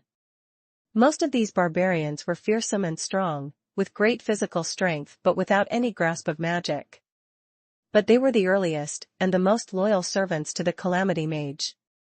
The Calamity Mage also built the most precious arcane castle in one of the bunkers and entrusted the duty of guarding the castle to these non-magic beings. For the Bunker Clan, perhaps this is the best reward that loyalty can bring. Led by the staff member, they came before a hidden bunker. After a somewhat complex exchange with the barbarian warriors responsible for guarding the place, the gates of the bunker finally opened for them. The group walked for about 15 minutes along the narrow, cramped tunnels. Along the way, they discovered a great deal of potatoes, carrots, turnips, and other foods stored along the outer tunnels. Most of these foods still had dirt on them and were kept in baskets by the side of the tunnel. It seemed as though the barbarians were using the entrance to the arcane castle as a cellar or storage room. In response to Matthew's puzzled look, the staff member chuckled wryly. No way around it. It's an order from the Calamity Mage, do not disturb the original ecology of the Bunker Clan. If they like to use this place as a cellar, that's their business, we have no right to interfere. As they spoke, a group of people arrived in front of a massive stone wall. Matthew noticed that there were 6 magic circles inscribed on the ground in front of the stone wall, each facing directly at the wall, at a distance of roughly 30 to 40 meters apart. Both of you can choose any one of the magic circles to officially enter the arcane castle. It is worth mentioning that everyone will face different training content inside the castle. All you need to do is follow the desires of your heart. The spell training in the castle can skyrocket your strength, but remember not to lose yourself in it. It's best to set a time point or a rigid constraint before the training. When the condition is triggered, leave immediately. Otherwise, there is a risk of getting completely lost. After the staff member repeated some training precautions, he signaled for the 2 to step onto the magic circles. Matthew subconsciously glanced to the side. Unexpectedly, the little Yili, who had just been very shy, bravely stepped out from behind Vivian. She stood firmly in the center of the magic circle. A few seconds later, a curious scene occurred. Matthew saw tiny pinpoints of light shining on the magic circle. Somehow, the body of the little girl bathed in the glowing light became thin like that of the cloud elves. No. Even more delicate than the cloud elves. Matthew's eyes widened. He saw Yili transformed into a paper-thin existence by a mysterious and powerful force. Whoosh whoosh whoosh. A gentle breeze blew from the depths of the bunker. The wind carried the paper-like figure towards the giant stone wall. Seconds later, the paper adhered to the stone wall. Yili's figure also slowly merged into it and disappeared from view. So it is. The process of entering the arcane castle is to go from 3 dimensions to 2. Training spells from a 2-dimensional perspective can grant partial exemption from the various drawbacks of excessive spell training in a 3-dimensional world. At that moment, Matthew had an epiphany. He became even more curious about the content within the stone wall. Right then, he stepped onto the magic circle next to little Yili. Seconds later, a light feeling came over him. In a blink, all that remained before him were countless points of light arrayed on a black plane. Matthew focused on these points of light.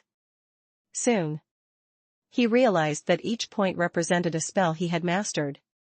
What spell do you want to train? A voice came from deep within himself. Follow your desires. Based on your potential and aptitude, you can train up to 3 additional signature spells here. Added to the slots for signature spells you originally possessed, that makes 4 in total. Come. Make your choice. The voice was ethereal and slightly strange. But after carefully listening to it, Matthew found out that it was his own voice. Interesting. Follow the desires of my heart? So, my 4th signature spell is you. His thoughts roamed. And a dozen points of light swiftly flew towards him.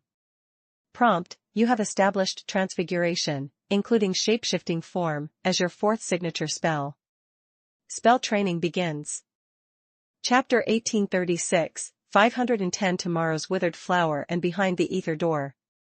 Chapter 1836, 510 Tomorrow's Withered Flower and Behind the Ether Door. Above the 2-dimensional plane, a shadow flitted back and forth at an extremely rapid pace within a rectangle. Now it turned into a raven. Then into a moon bear. And shortly after, it transformed into a silver dragon, a dragon turtle, a holy deer, and an ape. If one were to look down from above the plane, the astonishing transformations would appear to occur once every second at an ultra-high frequency, and the transformer was tirelessly continuing the spell casting. In the material world where 3-dimensional space prevailed, such behavior would have long triggered various spell constraints and backlashes. But upon the stone walls of this arcane castle, all restrictions were lifted. Matthew could freely cast his transfiguration spells and the associated shape-shifting forms. He swore. This was the most wonderful high-frequency casting experience he had ever had in his life. He kept changing into various magical creatures. With each transformation, his body would tremble to coincide with a more intense resonance within the depths of his soul with the spell itself. This resonance brought an unprecedented psychological satisfaction and tangible pleasure. If he were in the material world, Matthew feared he might have become a demon addict like those heartless of the Jade Court. Yet in this wondrous world built by the Calamity Mage, he simply felt exhilaratingly free. It's no wonder they warned me not to get addicted. Even though the world is two-dimensional, consciousness is still preserved, and most people would find it hard to resist the sheer pleasure of unrestricted spellcasting. Matthew thought to himself. Time slowly passed.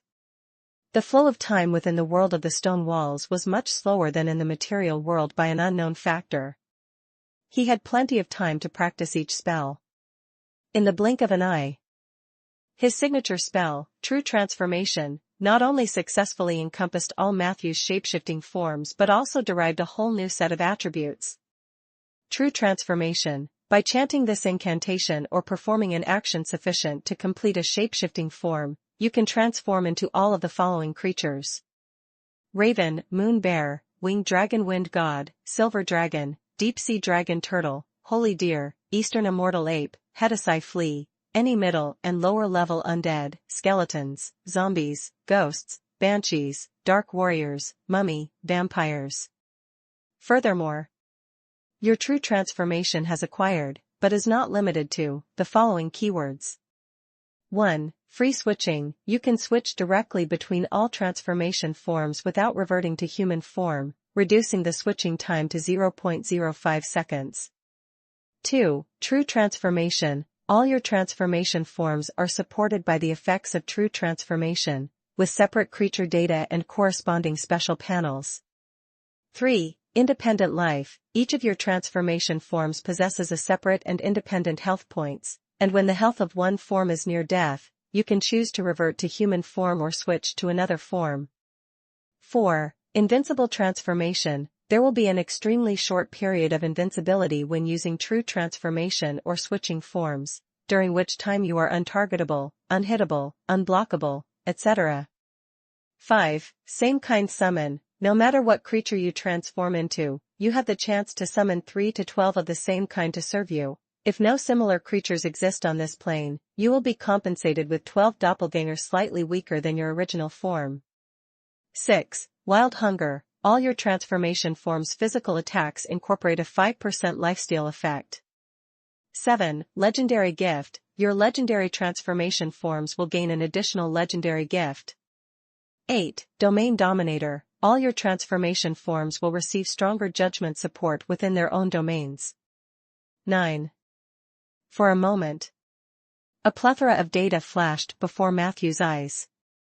Interestingly, after entering the two-dimensional world, the data columns Matthew could see had also been compressed down to just a single cell. Therefore, he had to read them line by line. While somewhat troublesome, it was still a novel experience. It really is different after becoming a signature spell. Individual health points mean that I have over a dozen more lives. And you can also dodge some damage by precisely timing the transformations, though it seems to require high skill, as getting greedy could backfire. Theoretically, it also raises my combat ceiling. Matthew's heart swelled with pride. The most crucial point was that all the forms were now included in the domain of True Transformation. Whether it is a true transformation, the difference was indeed substantial. The most intuitive was in terms of combat. Matthew estimated that after True Transformation, each wild shape's composite combat strength could increase by at least 30%. Moreover, the corresponding transformations of wild shape could be triggered by Druid's actions, which is the equivalent of perfectly circumventing the weakness of spellcasting abilities. It didn't deprive the ability to use wild shape separately, so I still wouldn't fear any ceiling demon systems. Matthew was quite satisfied with this training outcome. After settling the True Transformation, he calmed down and began to seriously examine all the points of light within the rectangular frame he found himself in. The points of light seemed flickering and ethereal. But after Matthew's observation and summary, he categorized these points into 3 types. The first was spells he had already mastered. If he pursued these spells, they could either be upgraded or turned into signature spells. The second type was spells or abilities derived from those he possessed. Pursuing these would allow him to learn the spell quickly. Chapter 1837, 510 Tomorrow's Withered Flower and Behind the Ether Door _2. Chapter 1837, 510 Tomorrow's Withered Flower and Behind the Ether Door _2. But the time and ether resources consumed were several times that of the first type. As for the third type, these were the randomly occurring learnable spells in the arcane castle. This was indeed an opportunity that advanced mages would inevitably encounter. Learning these random spells would consume even more time and resources. But if one stumbled upon some extremely powerful legendary spell, that would be a huge gain. It is said that the random spells here had been left behind by the Calamity Mage. Such a thought had merely flashed through Matthew's mind.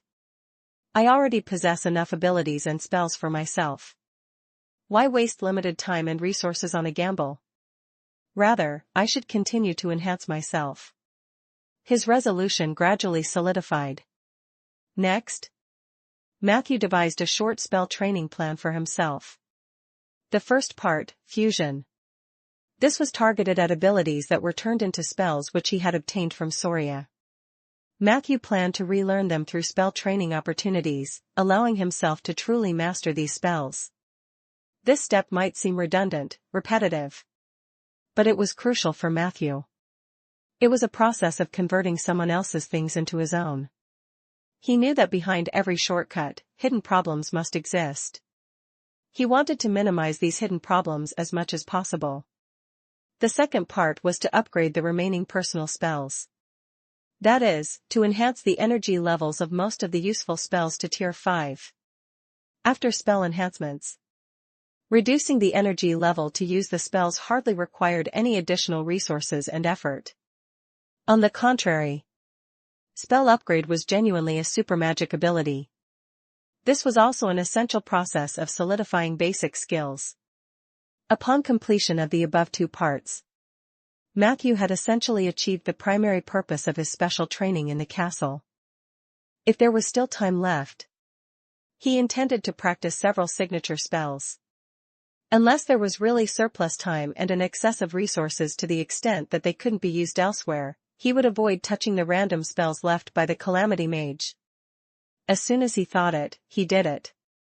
Matthew, always decisive and swift, used his mental power to confine the Soria series of enchanted abilities within a smaller frame.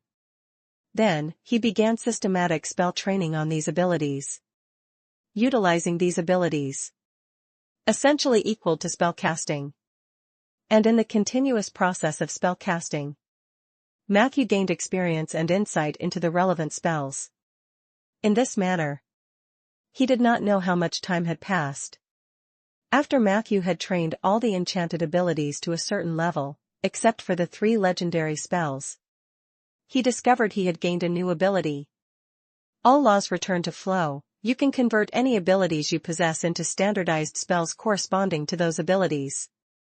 You can also create simulative spells similar to others' abilities by observation.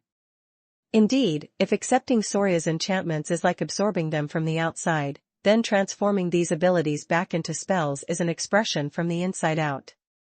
And in the cycle of absorption and expression, my control over these spells and abilities has greatly strengthened. Joy filled Matthew's heart. Formalizing these things, which originally did not entirely belong to him, as part of himself, felt wonderful. There was also a sense of achievement. The newly acquired ability also endowed him with the capacity for spell creation. Do not underestimate this ability. It would gradually construct a framework and system of spells for Matthew. And once everything was standardized, Matthew's spell expertise could potentially advance further to a realm he himself had not imagined. It is a pity that the 3 legendary spells cannot be trained. Well, after all, they are the signature skills of the 4 guardians. Directly using them consumes counts. They are inherently consumptive spells. Being greedy to train them further might be too much. Matthew thought, not without regret. After completing the fusion with the enchanted abilities, It was then followed by the upgrading of a large number of low-level spells. In this part, Matthew worked smoothly. Before long, he had successfully upgraded a large number of low-level spells to the power standard of Tier 5. Mostly, the spells enhanced either in expression or power after the upgrade. Only a few changed dramatically in nature. Even so, Matthew was still quite content. He understood the principle of accumulation. A spellcaster's comprehensive strength is accumulated bit by bit. Having completed the above two steps, Matthew could now truly claim that he was a genuine spellcaster, no longer confined to the domain of necromancy. So, next up, new signature spells. Although he had undergone 2 major training sessions, Matthew was still full of energy. Partly because his mental power was extraordinarily strong, and partly because of the magic in this space. Matthew could sense. In this two-dimensional space, there was an abundance of unclaimed spirituality and gentle ether. Both were extremely rare. Spirituality usually exists alongside the soul or is extracted by the utterly insane as materials for storage. In such cases, the spirituality often carries a scent of ruin. Normal people, when in contact, would feel discomfort. As a necromancer, Matthew was not unfamiliar with such spirituality. Thus, he could discern the special nature of the spirituality here. The spirituality here was gentle and lively, seemingly possessing certain ether properties. Chapter 1838, 510 Tomorrow's Withered Flower and Behind the Ether Door _3. Chapter 1838, 510 Tomorrow's Withered Flower and Behind the Ether Door _3. Similarly, the ether here was so orderly that it bore no resemblance to the chaotic ether Matthew had encountered before.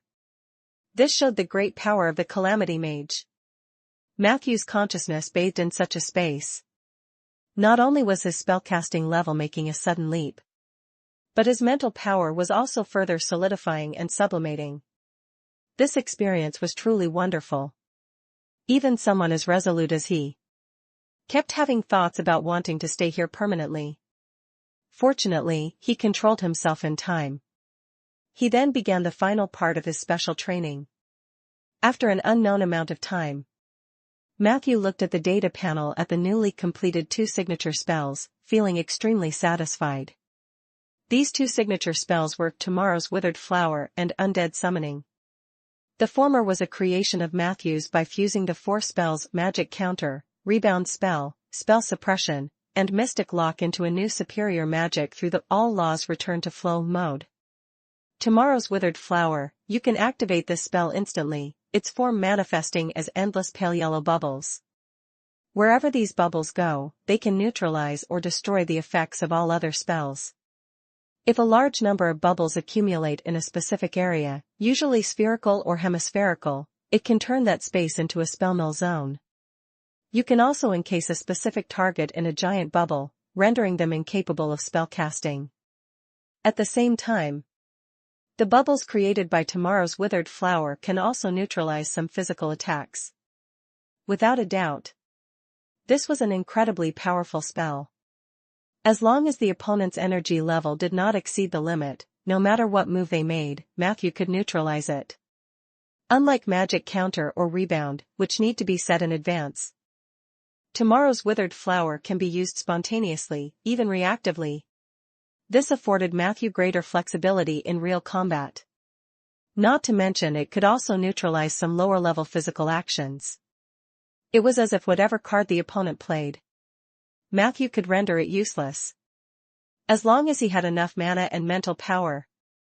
The 5th slot for his signature spells, Matthew dedicated to Undead Summoning, the spell that had accompanied him the longest. After significant strengthening, Undead Summoning had also received several beneficial upgrades, the most outstanding of which were Tenfold Summon. Whenever you successfully summon an undead, converted from bones, you will gain an additional 9 identical clones. Note, clones summoned from Elite and Lord templates will be normal templates. Spiritual Enhancement. The undead you summon will possess enhanced spirituality, allowing them to better carry out your commands. Metallic Bones. the undead you summon will exhibit distinct metallic characteristics, incorporating large quantities of metals like gold, silver, and iron into their skeletal structures, significantly increasing their basic strength. Super self-destruction. The undead you summon can self-destruct when on the verge of death, and the bones from the self-destruction can be used for a corpse explosion. Besides these four, undead summoning had received other enhancements. Its overall strength had significantly increased. Matthew was quite satisfied with this result. The tenfold summoning skull army. After self-destructing, they can still trigger a corpse explosion. Although its power isn't great on its own, if accumulated in sequence, it might create an explosive storm powerful enough to instill fear in the legendary. At this point, Matthew's signature spells had reached 5, namely Deadly Scissors, Instigated to Defect, True Transformation, Tomorrow's Withered Flower, and Undead Summoning. I still have one last slot for a signature spell. Which one should I choose? Just as he was pondering, suddenly, he felt a significant shake in the frame he was occupying. Boom. Boom. As if someone was continuously striking the edges of the frame. Is it time? No. Is that noise from next door? Matthew followed the noise and discovered boundless flames appearing at the edge of the frame. These flames seemed to have only reached his area, their origin not here. Matthew strained to raise his perspective. Although spell points were constrained in a two-dimensional plane, a spellcaster entering it could obtain a perspective beyond the plane by leaving their body in a soul form. However, this process was strenuous. Matthew had tried it a few times before, found it unhelpful for his spell training, and had rarely used it. At that moment, his soul moved a little distance from the top of his head, and he easily glimpsed the full spectacle of this sudden disturbance. Goddess of magic? No, is this the doomsday torch? Matthew saw mushroom clouds rising one after another in the frame next door. At the very center of those mushroom clouds, torches were blazing furiously into the sky. This was unmistakably the characteristic of the legendary spell Doomsday Torch. Next, he saw the face of a little girl, goddess of magic, at the edge of the frame. She looked a bit scared, but was still trying her best to control the uncontrollable spell. Is this the spell you won in the lottery? Matthew couldn't help but speak out. Several seconds later, Goddess of Magic looked up in surprise. Then her eyes widened. You, how can you? Her words were cut off, as the uncontrollable Doomsday Torch charged toward her area like a herd of enraged bulls.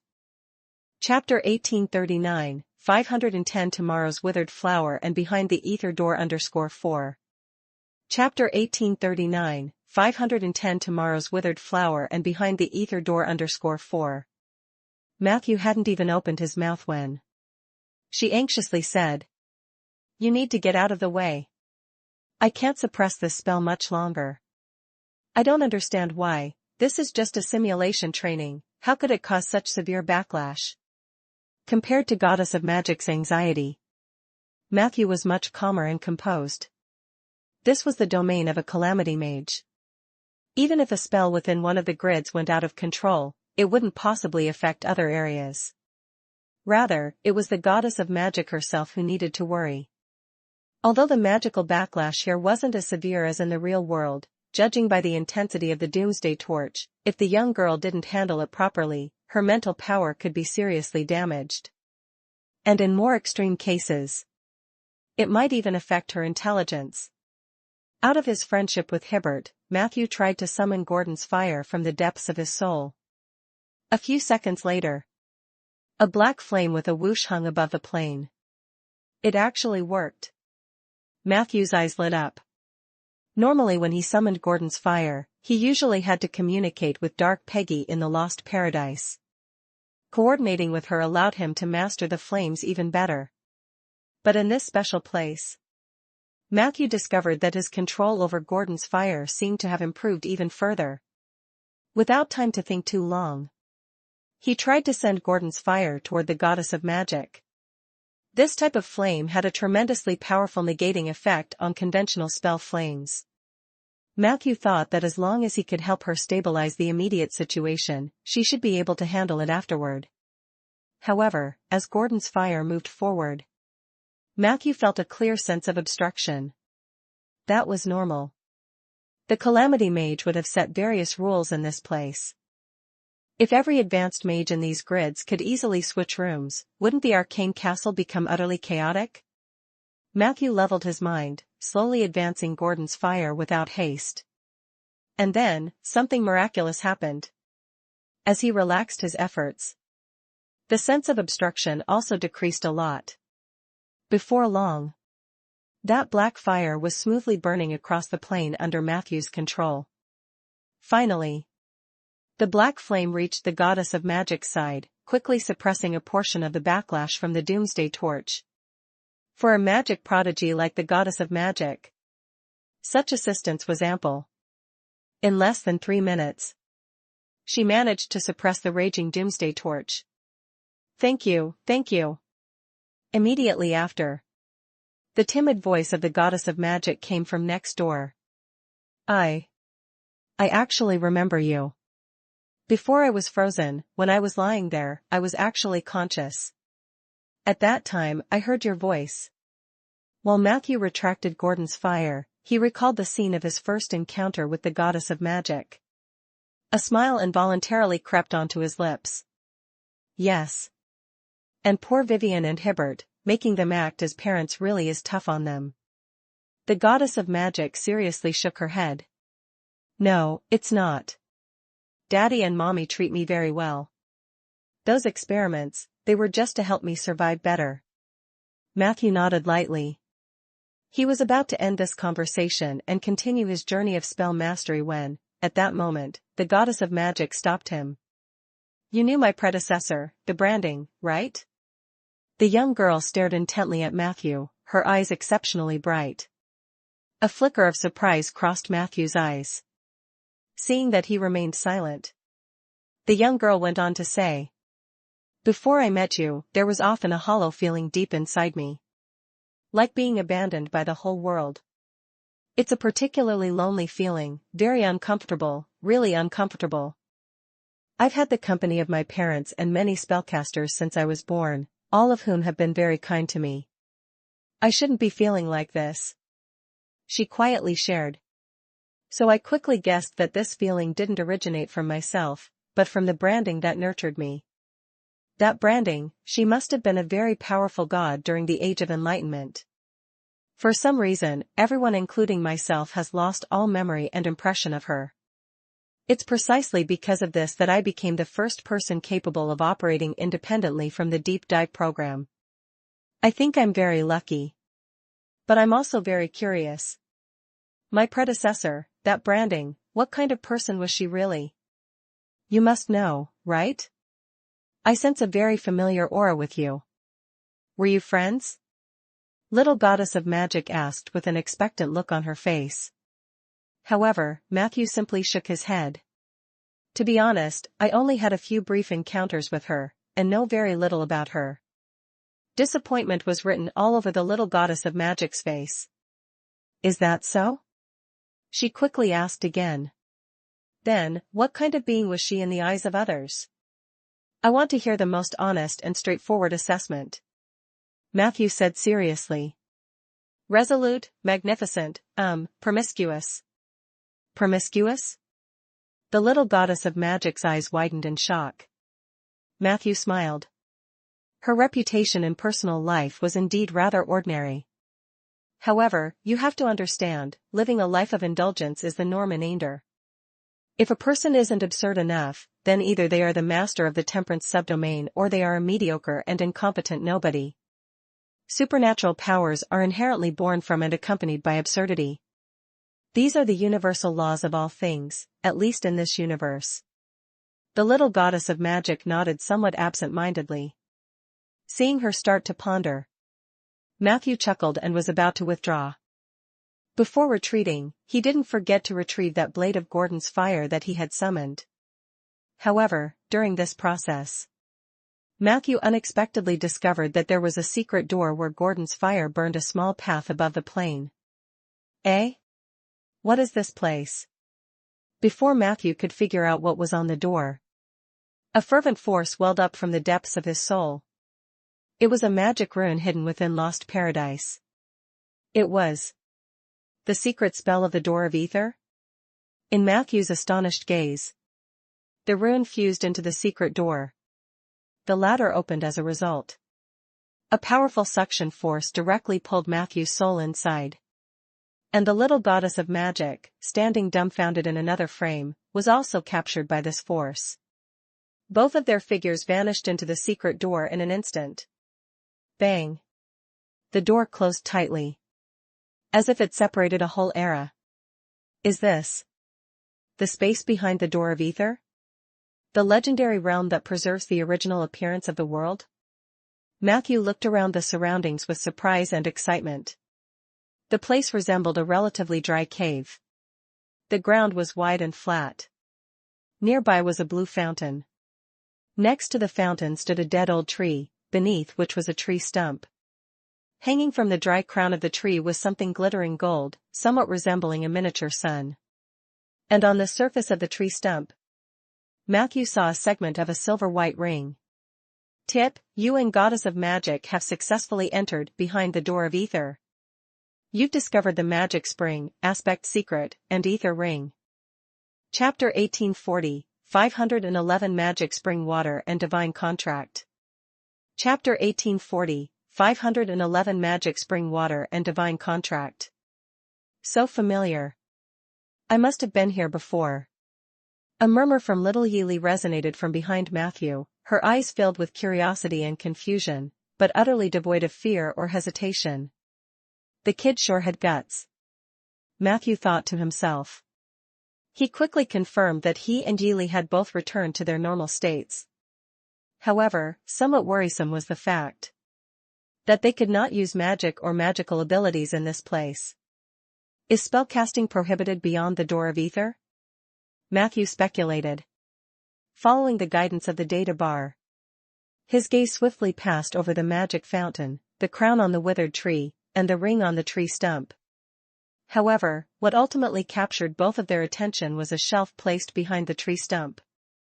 The shelf appeared to be a simple workbench. Its construction was very rough, and although it was assembled with mortise and join, many details revealed the maker's carelessness. Or perhaps a lack of skill? This workbench, one side higher, the other lower, and this large protrusion at the join. While silently criticizing it, Matthew and little Yeely were drawn to the workbench, as if by mutual consensus. Quickly, they locked onto the source of their attraction. It was undoubtedly the little items placed on the table. These items emitted an aura entirely different from this place, obviously not native to the world beyond the Door of Ether but more like they were brought in from the outside. Matthew fixed his gaze upon them. A simple picture book. A pair of golden scissors. A small wooden box that seemed quite heavy. And a map filled with countless black lines. Could these be her belongings? She must have been here before, I feel it. This sensation is so strange, I'm a bit sad, but there's more comfort. Little Yeely's voice suddenly fluttered with emotion. She gently held her chest, her luminous large eyes misting slightly. Yet, her petite face still showed more curiosity than panic. Confronted with little Yeely's expectant look, Matthew nodded slightly. The workbench and the items on it were most likely left by the Goddess of Magic, Yeely. Rumors had it that Yeely left behind extremely valuable treasures beyond the Door of Ether, the most supreme authority in the multiverse, which in possession would guarantee invincibility. Matthew had always been skeptical about such rumors. If it were that powerful, why didn't Yeely use it herself? Yet, he also believed that Yeely must have left behind some rare and exotic treasures here. First, Matthew opened the picture book made up of simple drawings. After flipping through a few pages, Matthew's eyebrows slightly raised. Drawings by Yeely herself? Her artistic touch seems on par with mine. Little Yeely peeked over to get a closer look. The two of them quietly perused the contents of the picture book, and although the goddess of magic's drawing skills were mediocre, the content was distinguishable. Quickly, they became aware that the picture book roughly chronicled Yili's life. Matthew interpreted it. The content of the first drawing depicted a baby being tucked into an object resembling a space capsule by 3 or 4 gorgeously dressed women. Subsequently, the capsule was launched into space by some kind of rocket device. Behind the starry sky, there was a planet whose surface was engulfed in flames of civilization. The rest of the drawings were vague. Matthew could barely make out the silhouette of a huge head in the background behind the planet. Is that the head of some kind of creature? Similar to a giant beast? So, Yili also fled from a destroyed planet? Recalling the remarks of Death's servant Mayer when he talked about the origin of Camella Fortress and his opinion on gods like Yili, Matthew felt that his guess was likely very close to the truth. The subsequent contents were quite standard. The space capsule took Yili to Ander. The baby grew into a girl. But throughout this process, she suffered many humiliations and abuses. On the earth of Ander, she encountered many mighty creatures. The most tragic incident was when she came across a giant spider-like monster. The spider repeatedly dragged her into its lair, tormenting and abusing her, enough to break the will of any ordinary person. But Yili was different. She fought again and again, eventually managing to escape the spider's den battered and scarred. And when she left the spider's lair, her features seemed to have matured a bit, beginning to take on the appearance of a maiden. Yili wasn't from an ordinary race. To suffer abuse like that, to have a severed hand, a shattered heel, and still regenerate. Matthew shook his head inwardly. Indeed, those who grow to become top-tier divine beings often have impressive innate potential. He continued flipping through. What followed was a long and tedious account. Yili wandered alone in the world of Ander, growing increasingly powerful, yet she still encountered enemies she couldn't defeat. But relying on her robust lineage, she continued to survive. Until the sudden appearance of a fortress. Like other curious beings, Yili stumbled into Camella Fortress. But unlike the rest, she successfully inherited the teachings of the Ether Society and mastered a powerful force called magic. After leaving Camella Fortress, Yili ascended. Then came the most glorious golden age of her life. In the early stages of the Age of Enlightenment, the goddess of magic, Yili, was almost synonymous with omnipotence. Her personal prestige also reached the peak among gods. But what puzzled Matthew was about her own peak era. Chapter 1841, 511 Magic Spring Water and Divine Contract _2. Chapter 1841, 511 Magic Spring Water and Divine Contract _2. Yili had painted very little, using only 3 paintings to convey the past. But it was the less glorious days. Whether it was fleeing from a doomed planet at the beginning or the battle of wits with the spider monsters, she spent many paintings to express these moments. It seemed that in Yili's memory, those painful and struggling years were actually the most memorable. Afterward, as Yili's power gradually expanded, the various drawbacks brought about by controlling the Ether Authority began to emerge. But what puzzled Matthew was, wait. According to the content of these sketches, Yili suffered from the backlash of chaotic ether, but she had indeed suppressed it through her own methods. She held on, didn't she? Why did she choose to end her life in the end? Matthew's mood suddenly tensed up. He saw that after dealing with the chaotic ether, the goddess of magic, Yili, used a crystal ball to divine the future of Ander. Matthew gently flipped through the picture book. Huh? It's the last page. Little Yili next to him cocked her head and reminded him. Matthew nodded. The last painting was extremely abrupt, and its content was 70 to 80% similar to the first painting, with only minor differences. If it weren't for Matthew's strong memory, he might have thought it was the first painting. At first, Matthew's mind was filled with confusion. Fortunately, he timely discovered a string of magic words in the lower right-hand corner of the last painting. It turns out, I could never escape the shadow of that destruction. So, the content of the last painting is the future of Ainder divined by Ely? Divination spells are not always accurate. Ely wouldn't kill herself over a single prophecy, would she? Matthew showed a puzzled look.